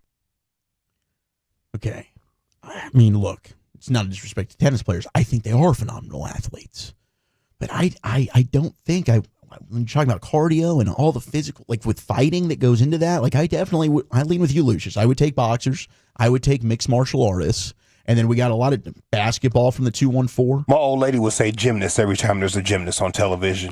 Yeah, I just don't know how hard that is. I mean, you're flying in the air. I tell you what, because in other sports, if you got a kid that can do gymnast things, that is almost every single time your best player. Give me the kid doing a backflip, that's the shortstop. There's no doubt about it in my mind. Every single time. And that is your center mid. So I think maybe those gymnasts do have a special a kind of athleticism that others can't tap into. Now, when you talk about though the pure speed and the power of some of these other sports, when you were talking about tennis, I can't understand what they do better than anybody else. You don't need better hand-eye coordination. That would be baseball. You have a giant racket. You know, you're hitting the ball. So I guess you're reacting and reaching to places. But you don't have to be faster or stronger. You do have to be in pretty good cardio, but not like a marathon guy, you know? So I don't think there's anything about the game of tennis. That sounded like actually an AI dude engagement farming. It did sound a little AI-ish. It did. Yeah. I mean, tennis is the sport that people like to play well into their old age. Thank you. Because it's just one of those sports that lends itself to being able to do that. There's not a ton of requirements athletically to still go out there and play a little bit. Yeah, like it's not disrespect to tennis, but I wouldn't go there. Like I just didn't think that. Well, he's putting the endurance on a pedestal, and the endurance. There is something to say about that. Some of these matches can go super long, and they're playing out in the heat, and I get that. But come on now, like what about Boss hockey? Man just walked behind you. He can't believe you guys are disrespecting his sport like that. I know him. Him and Sean Sharif can probably give us a solid argument. Well, can he come give in here? Come give us the tennis report. Make the argument here as we get the hockey hawk Gavin Spittle, and I would argue hockey. Hockey. Not only you're skating, plus I've got a stick in my hand, plus I'm getting hit. You're skating on razor blades. All right, tennis is very grueling on the body. Okay. Yeah, not to mention the cardio involved. When I played competitive tennis, my body weight was about 135 because that's how much it takes out of you. Not to mention the pulled hamstrings, the stretching. Hey, no disrespect. A lot of Pilates. You're a warrior for doing that, you know? But I mean, there's nothing about tennis that requires the most of anything in sport. I totally disagree. What is it's a whole body motion. Now, like the physical nature, I completely agree with you as far as like hits and stuff like that. Yeah, hockey, football, basketball. But we are talking about just pure athleticism. Yeah, the recreational tennis player is different than the competitive tennis player. Like the recreational player that just goes like, sorry, it's not on camera, but just goes like that. I agree with you. But you got to sweep it up, right? Well, you have to use your whole body if you want the force going into it. But were you a yeller like Monica Seles? Yes. Nice. Yeah, because I mean, you have to. Let's do a mock tennis match with Spitzy. No, you just breathe ASMR style. So, like, if I'm serving, like and I'm gonna serve, then I'm gonna let it out when I get up to the max. So, like, you guys know me, I'm not a big fella, but I got to put everything. So when I go, I'm gonna go because that's gonna let out the breathing. Mm-hmm. You're big where it counts, and that's the heart. No one's ever questioned that. Nobody's questioned that heart.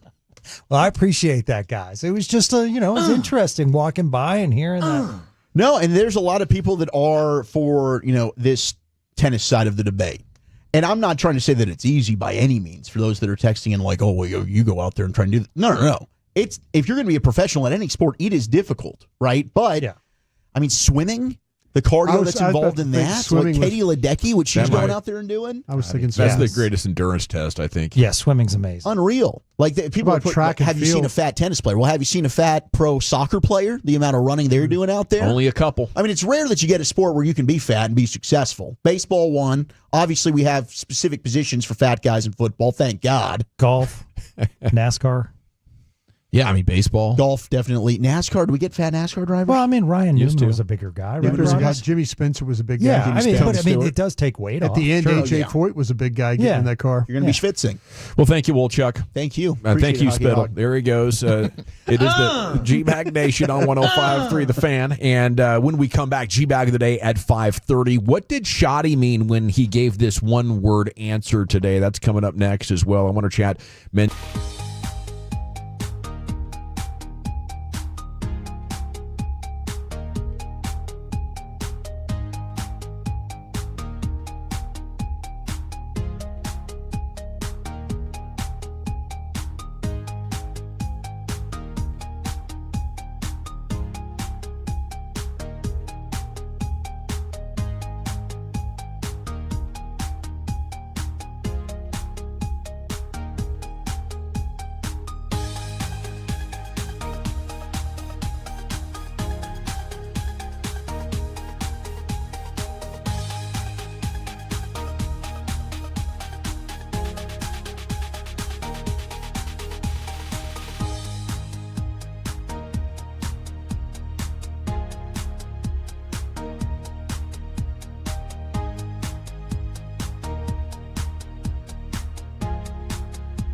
Has Lola V products? I gotta remember that. Well, you know, they say in order to remember something, you have to forget something else.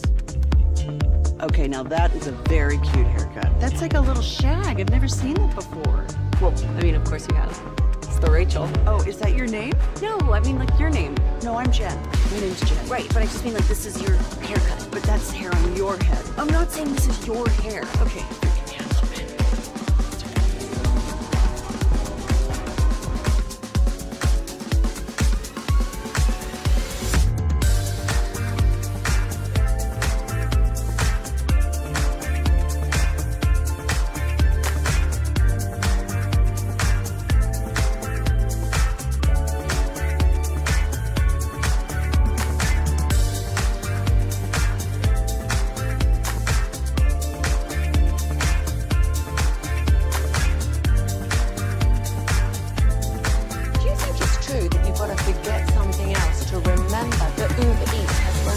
No, that's absurd. Hey, remember when you used to be a, what was it, Pepper Lady? Pepper Lady? Wasn't it Cinnamon Sisters? Basil Babes. Saffron Squad? Nutmeg Maidens? Paprika? No. Nutmeg Maidens. I just said that. Was it Spice Girls?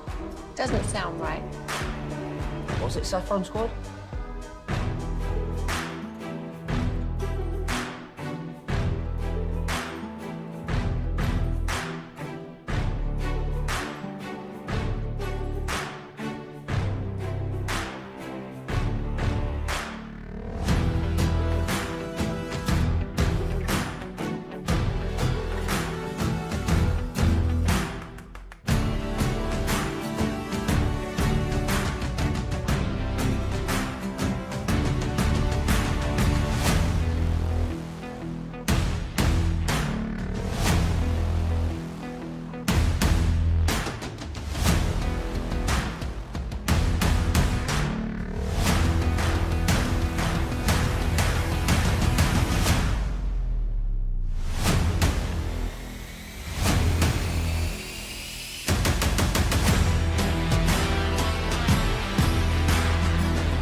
Welcome back, Nation. Hope you're having a great day. Let me give you a snapshot of what's happened in the world of sports. Rangers baseball's coming up at 6 o'clock. First pitch, 6:35. They're taking on the Minnesota Twins, and Tyler Mahle is on the hill, who could be trade bait.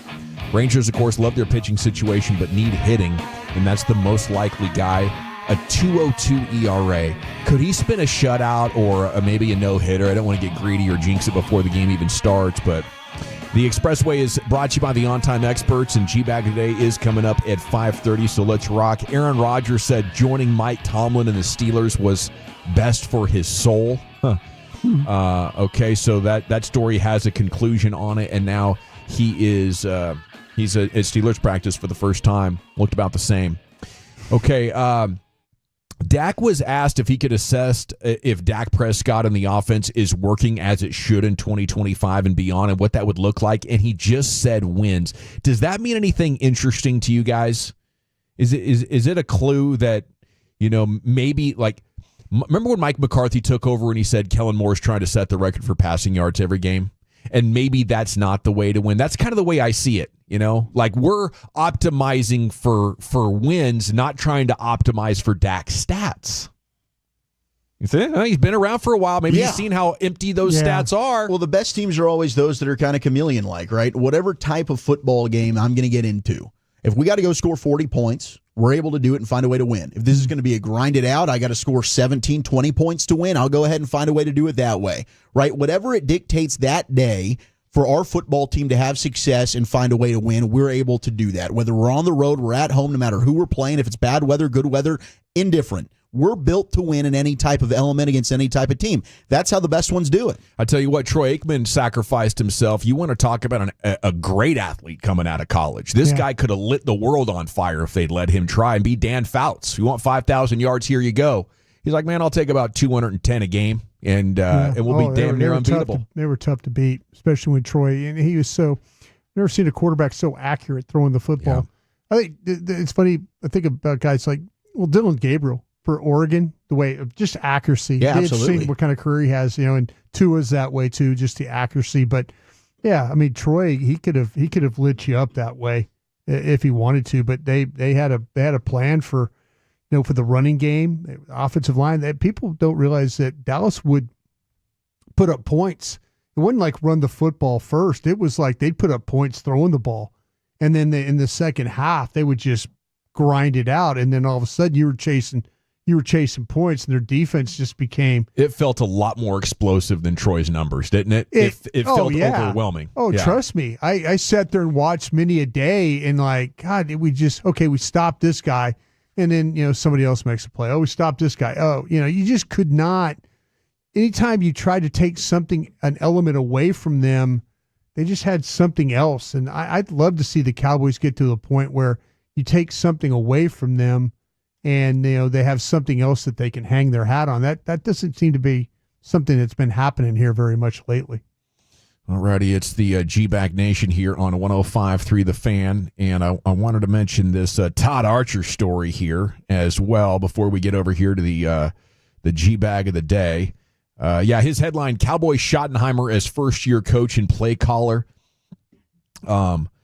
And there was a lot of interesting stuff, right? He has not called plays since 2020, but he does have the most recent experience. Adams and Riley haven't called plays at all, but that's the thing. Like, how are you going to handle it? This is clearly Schottenheimer's show, because now maybe head coach and play caller. Yeah, because you're right. You have now we'll see with Adams. His experience with the Cardinals and stuff like that. Is it something there? I just remember that Mike Holmgren used to do this with Andy Reid. He would tell Andy, like, he would get in a rut during the game, and he would tell Andy, he's like, Andy, take over, take a series here, take a couple of series, and let's see if we can get something going. That's respect, right? Yeah, there. And trust, and trust, yeah. And I don't know, does Brian Schottenheimer have the trust in his coaches to be able to hand over if things are going a little rough? Todd Archer wrote in the story, the guy that Schotty does trust above everybody else. The person is Ryan Fader. Feder, F-E-D-E-R. One of the holdovers from McCarthy's staff and assistant quarterbacks coach last year with game management responsibilities. He carries the game management coordinator title under Schottenheimer. Said he's a trusted advisor. He says, I think he does it as well as anybody in the business. On game day, you need one voice you're hearing because obviously these things happen at critical, intense moments and things like that. So to have the one voice be someone that you have complete confidence and trust in, it really does matter. It'll be really interesting to see if Shotty can remain that aw shucks great personality with the bullets flying and the pressure of getting the right play call in. That's the thing right now. Everything's coming up roses for him. Everybody's having fun and football's fun again and all that, but you'd better figure out how to win football games. All these other things that, slapping hands and playing ping pong and all that, man, they will quickly turn on you if you don't find a way to win football games. This dude worked for Pro Football Focus for a couple of years, worked for Over the Cap as well. But yeah, his job title is game management. Yeah, let's Brandon go Laurie be that guy from Blogging the Boys has a tweet out now if you want to go follow him at Brandon is right. But there's a clip from DallasCowboys.com where him and Ryan Feder are communicating before the 2-minute drill in practice. So it sounds like game management, like this guy's going to be hit absolutely. So this is your analytics guy that's running scripts and he's got computers up and he's advising Shotty like on Ernie what. Adams for Bill Belichick. I don't know this cat. I mean, I do not know this guy. I love the idea of it, though. Like just having a streamlined process with one guy who's able to be kind of thinking about that constantly while you're having to manage things on the sideline that are constant for you as well, getting plays in and everything. So I do like that. Okay, I like going into the Pimp Cup Master Control here. Time for the G-Bag of the day. Here's Lucius. Get it ready. Get it ready. This G-Bag of the day, we do it every weekday on the Fan here at 5:30-ish. Sometimes if the conversation is really good and juicy, you know what I'm talking about? Best way to end the show right here, this next 30 minutes. Okay, bro, that's okay. No pressure. No pressure. No, seriously, No pressure. I mean, we've done the 6 o'clock gig a couple of times. It's nice. I love going home feeling like, man, that was a good show today. Good.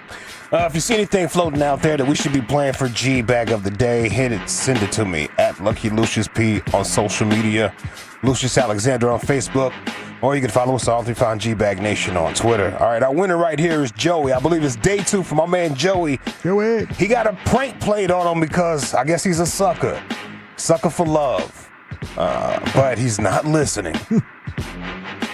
I'm about to go to the emergency room. What's wrong? My eyes. Your what? My eyes. What they doing? What they doing? When I close my KC. Oh no, I'm gonna go. I'm on my way home. When I close my KC. Oh man, I'm on my way to go. Oh man, I'm on my way. Man. Oh, Boy, did you call your daughter? Call your daughter? Joey. Huh? Listen to what I'm saying. I said when I close my KC. Oh, you motherfucker made me spin this whole truck around. Man. Who you got on the damn phone? Yeah, Texter said maybe he was looking for a reason to go home already. He was like, oh, yeah, not going to finish this task. I'm heading right home, babe. Oh, man, that's awesome. All right, let me see. I had a song lined up I wanted to play, but this has just been in my head since I've been in the gym today, bro. Little Poison Dog. Oh, talk dirty to me. Yeah. Look what the cat dragged in. Sounds like 7th grade. All right, let's go to this little, speaking of 7th grade, this little dude right here motivated himself through receiving a shot. Oh. He got a jab. He was scared of needles, but he motivated himself through this whole situation. Tears coming down his eyes. You can't see the tears, but you're going to hear him fighting through it. Shout out to this kid. You gotta stay very still for me, okay? Oh yeah, ow. Okay. What the heck, though? It's okay. Ready? Oh, grab his hand. heck yeah! Heck yeah! All right. Do Don't it. touch it. Here, let me hold my hand. Just Don't touch it. do it. Just do it. Okay, here we go. Yeah, boy, that's what I'm talking about. What? Okay, look Yay! at That's what I'm talking about. What are they giving him? Yeah. Aluminum and other crap. What are they giving him? He's grooving. He's grooving like they shoot it between his toes or something. What I'm talking about. Good. Okay, here we go. Yeah, boy, that's what I'm talking about. Yeah, boy, that's what I'm talking about. What are we giving this kid? That's what I'm talking about. I think his dad gave him a pep talk. Yeah. You get in there. I can't go with you, son. I know you're scared of it. You get in there and you say, that's what I'm talking about. I want some more. Yeah. Mm-hmm. You got this. Psych your mind out type of thing? Yeah. I try to talk. Mind over the body, kid. I mean, your kid's grown now, but you know what it's like? Those ages 5 to 8, they're like, I got to get a shot. Yeah. You know, they need a pep talk. Be a good gym partner, that kid. Yeah, he would. Do it. Okay, here we go. Yeah, boy, that's what I'm talking about. Yeah. Remember what Daddy said? That's what I'm talking about. Might have been some Dilaudid. Yeah, they're giving their kids something. What they do when you get surgery? Count to 10. Count backwards or whatever they tell you. Anything. You just don't remember it at all. It's a great experience. Yeah. Wow. Then you wake up.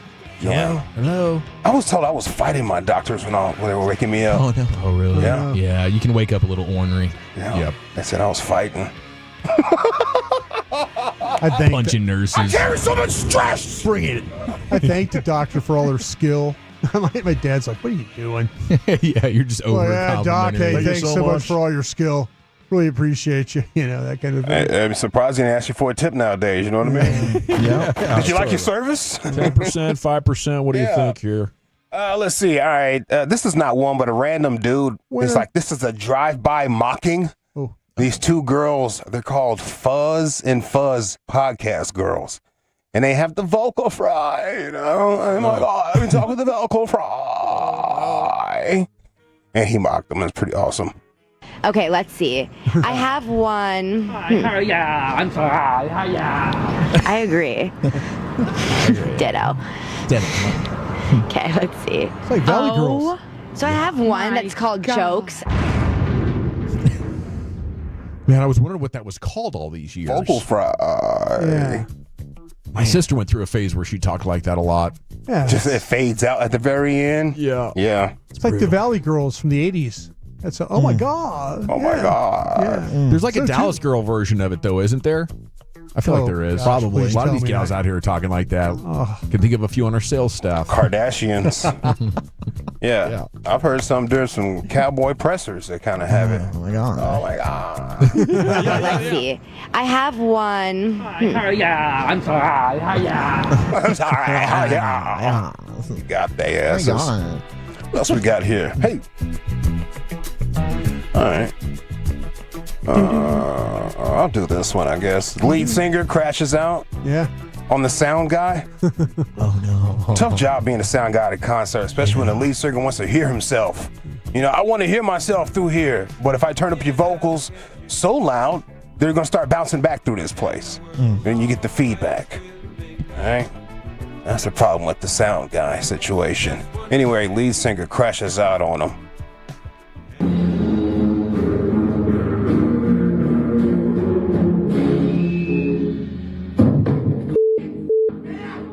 Stop it!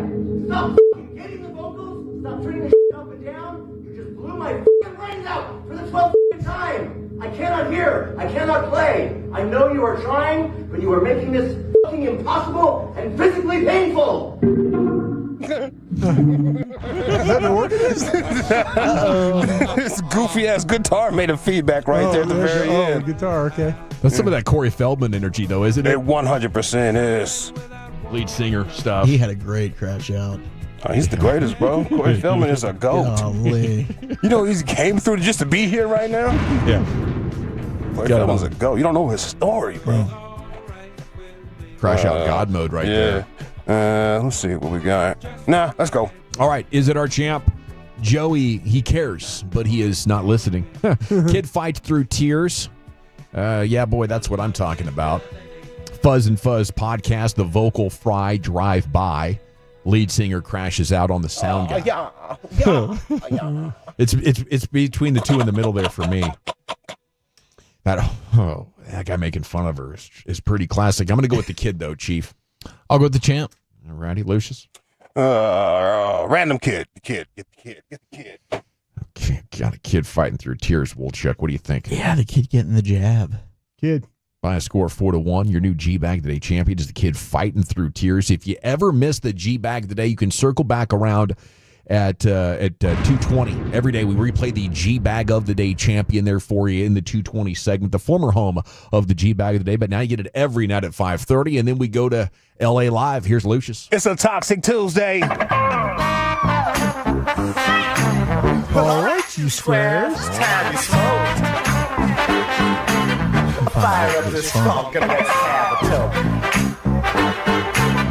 It'll make you dance to some of everything. Everybody get high. Stop it right now! We will stop this tournament! This is stupid! This is absolutely ridiculous! Get out of here! We will stop this tournament right now! We are adults, and this is ridiculous! It is a cornhole tournament fundraiser! Cut the crap! Fundraiser. Cut the crap! This is a cornhole tournament fundraiser. Must be some arguing going on there. Man, that's outstanding. This is ridiculous. Hey, this is LA Live for Tuesday, June 10th. 2025. It is a Toxic Tuesday here at LA Live. Welcome in first time, last time, and long time listeners. LA Live is sponsored by Greystone Roofing and Construction. That is greystone-roofing.com. Day number 5 for those protests in LA.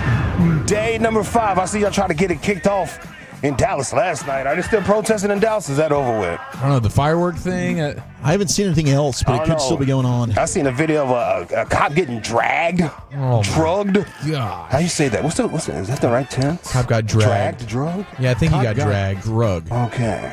I don't know, man. Drug around? Sounds painful. Yeah, day number 5 in LA for sure of the protesting of the ICE raids. National Guard and the Marines were activated.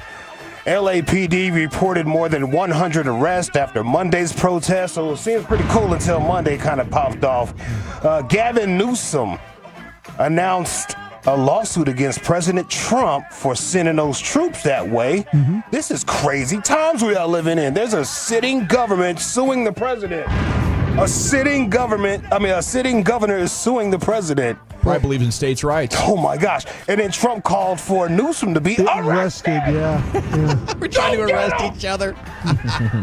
Political grandstanding. A president called for a governor to be arrested, a sitting governor to be arrested. See, that's wild. That's why I can't totally back anything this guy does, because when he took office, he said he was going to take the legal system out of politics and trying to arrest the other side of the aisle. You know? I'm a hustler, homie.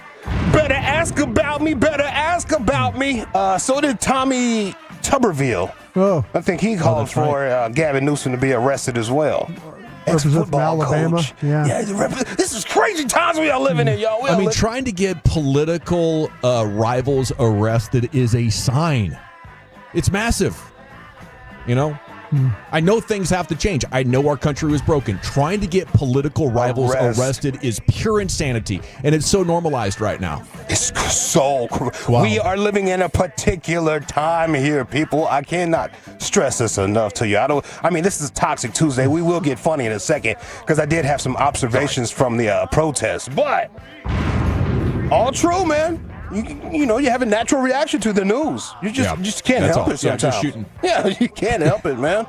I get it, though. Yeah, I had some observations. As for the protest itself, I've seen a dude throwing rocks, like chunks of rocks, at those Homeland Security vehicles. Yeah, they were beating them up. Oh, my God. All those police cars got They found trapped that in guy? Yeah.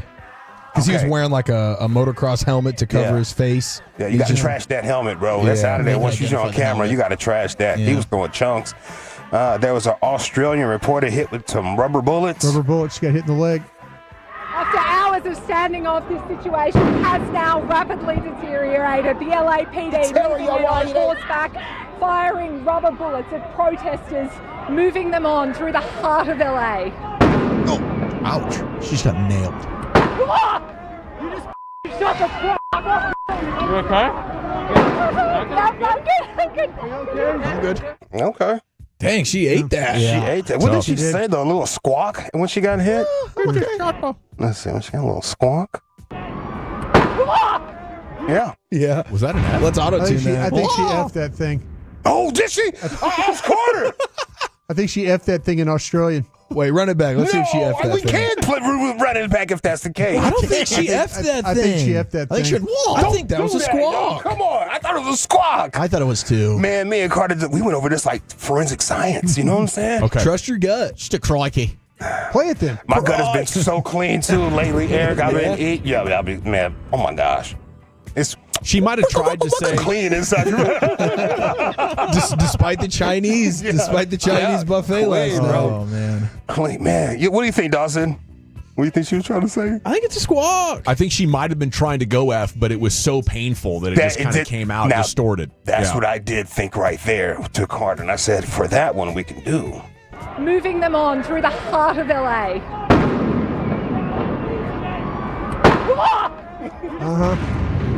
Yep. Whoa. Squawk, bro. Somebody's going to auto-tune that and go viral. Yeah. That's an Australian F-bomb. Yeah, did you see the video? It looks like the police officer just aimed his joint. Yeah. Now, we can't tell because he could be shooting at something behind her and accidentally got her. Who knows? But if you're looking at the video, I've seen people running up on police on horses. Yeah. With their bare hands, grabbing horses as the cops are on them. Oh, geez. With their bare hands. Man said, I'm stronger than the horse and the cop. Crazy. That is nuts, dude. Yeah, I see people that are trying to get in front of trucks that are just trying to drive through. Chicks getting run over because they're just getting in the way of trucks. I seen a chick getting ran over by a horse, a cop on a horse. And she also had like this baton, and she was waka, just tearing that lady up. Waka. From the top of the horse? While the horse is trampling while her. she's on top of the horse. Get your ass back. Get your ass back. These people are nuts. The movie The Patriot. It's pretty wild, man. Right from horseback. Yeah. Seeing some wild stuff. There was a CNN reporter detained. Uh-oh. He was up there trying to communicate with Laura Coates. He was trying to communicate with Laura Coates. Is this the guy who's Hispanic? I don't know. Laura Coates, she was supposed to be on Jeopardy. She was supposed to be the next Jeopardy host. Oh. Okay. Alex Trebek wanted her to get a shot. They never gave her a shot. She's brilliant. Remember that guy set himself on fire during like the Trump trials or whatever? Yeah. And she was breaking that thing down. Play by play. That's Laura Coates. Anyway, here's this guy getting detained. Flyers and posters saying CNN? it's time to Oh. escalate. Wait 1 second, It's John. time to- Hold on. Yeah, I want go ahead. to. Jason, what's going on? I hear you. Am I seeing Jason Carroll being? What happened, Jason? I am being detained. I'm being detained. Wow. Jason. I'm being detained. Get your hands off of me, sir. Sir. Good day, sir. There was a man on stilts out there. Remember yesterday I seen that guy with the Captain America whole outfit? Yeah, the shield and everything, huh? Yeah, there was a dude on stilts out there, and the cop just pushed him, bro. Just pushed him. Boy, that seems dangerous. You're in a very vulnerable position there. Yeah. That's honestly the last thing I would want to Take the baton, just hit the riding stilt. Oh my God, bro. Low man wins. You're not helping yourself. I'm not supposed to be seeing this stuff on my television. What a particular time we're living in. Yeah, my man said, I'm going to get the stilts out because they're protesting. They need me. And the cop just bumped him over, just gave him a little bop. Just a slow, long fall to the ground. Look at me and my stilts. I like people watching the officers there and like who they choose to go after because there's just so much chaos going on everywhere. They pick a random person and just wrap them up. Yeah, we can't get everybody, so I'm going to get this one, or that one. Yeah. They just wrap them up. Speaking of that, there was a dude out there. He got hit with some little tear gas. And you got to do like Portland did during their little situation they had, their protest. Yeah, I'm pretty sure there was, Dawson. a lot of protests out there in Portland. Yeah. But no, they had, what are those things that the people have in the morning? Flamethrowers? No, air blowers. Oh, okay. Leaf blowers. Leaf blowers. Yeah. Leaf blower. Yeah, thank you. Yeah, the people in Portland had the leaf blowers doing the. No, I got too much going on, really. Yeah. I'm juggling. I'm looking at the time like we got a bag time. We got to do this, and I'm trying to explain things. Got a lot going on. Yeah. And I'm concerned if I stink because I came straight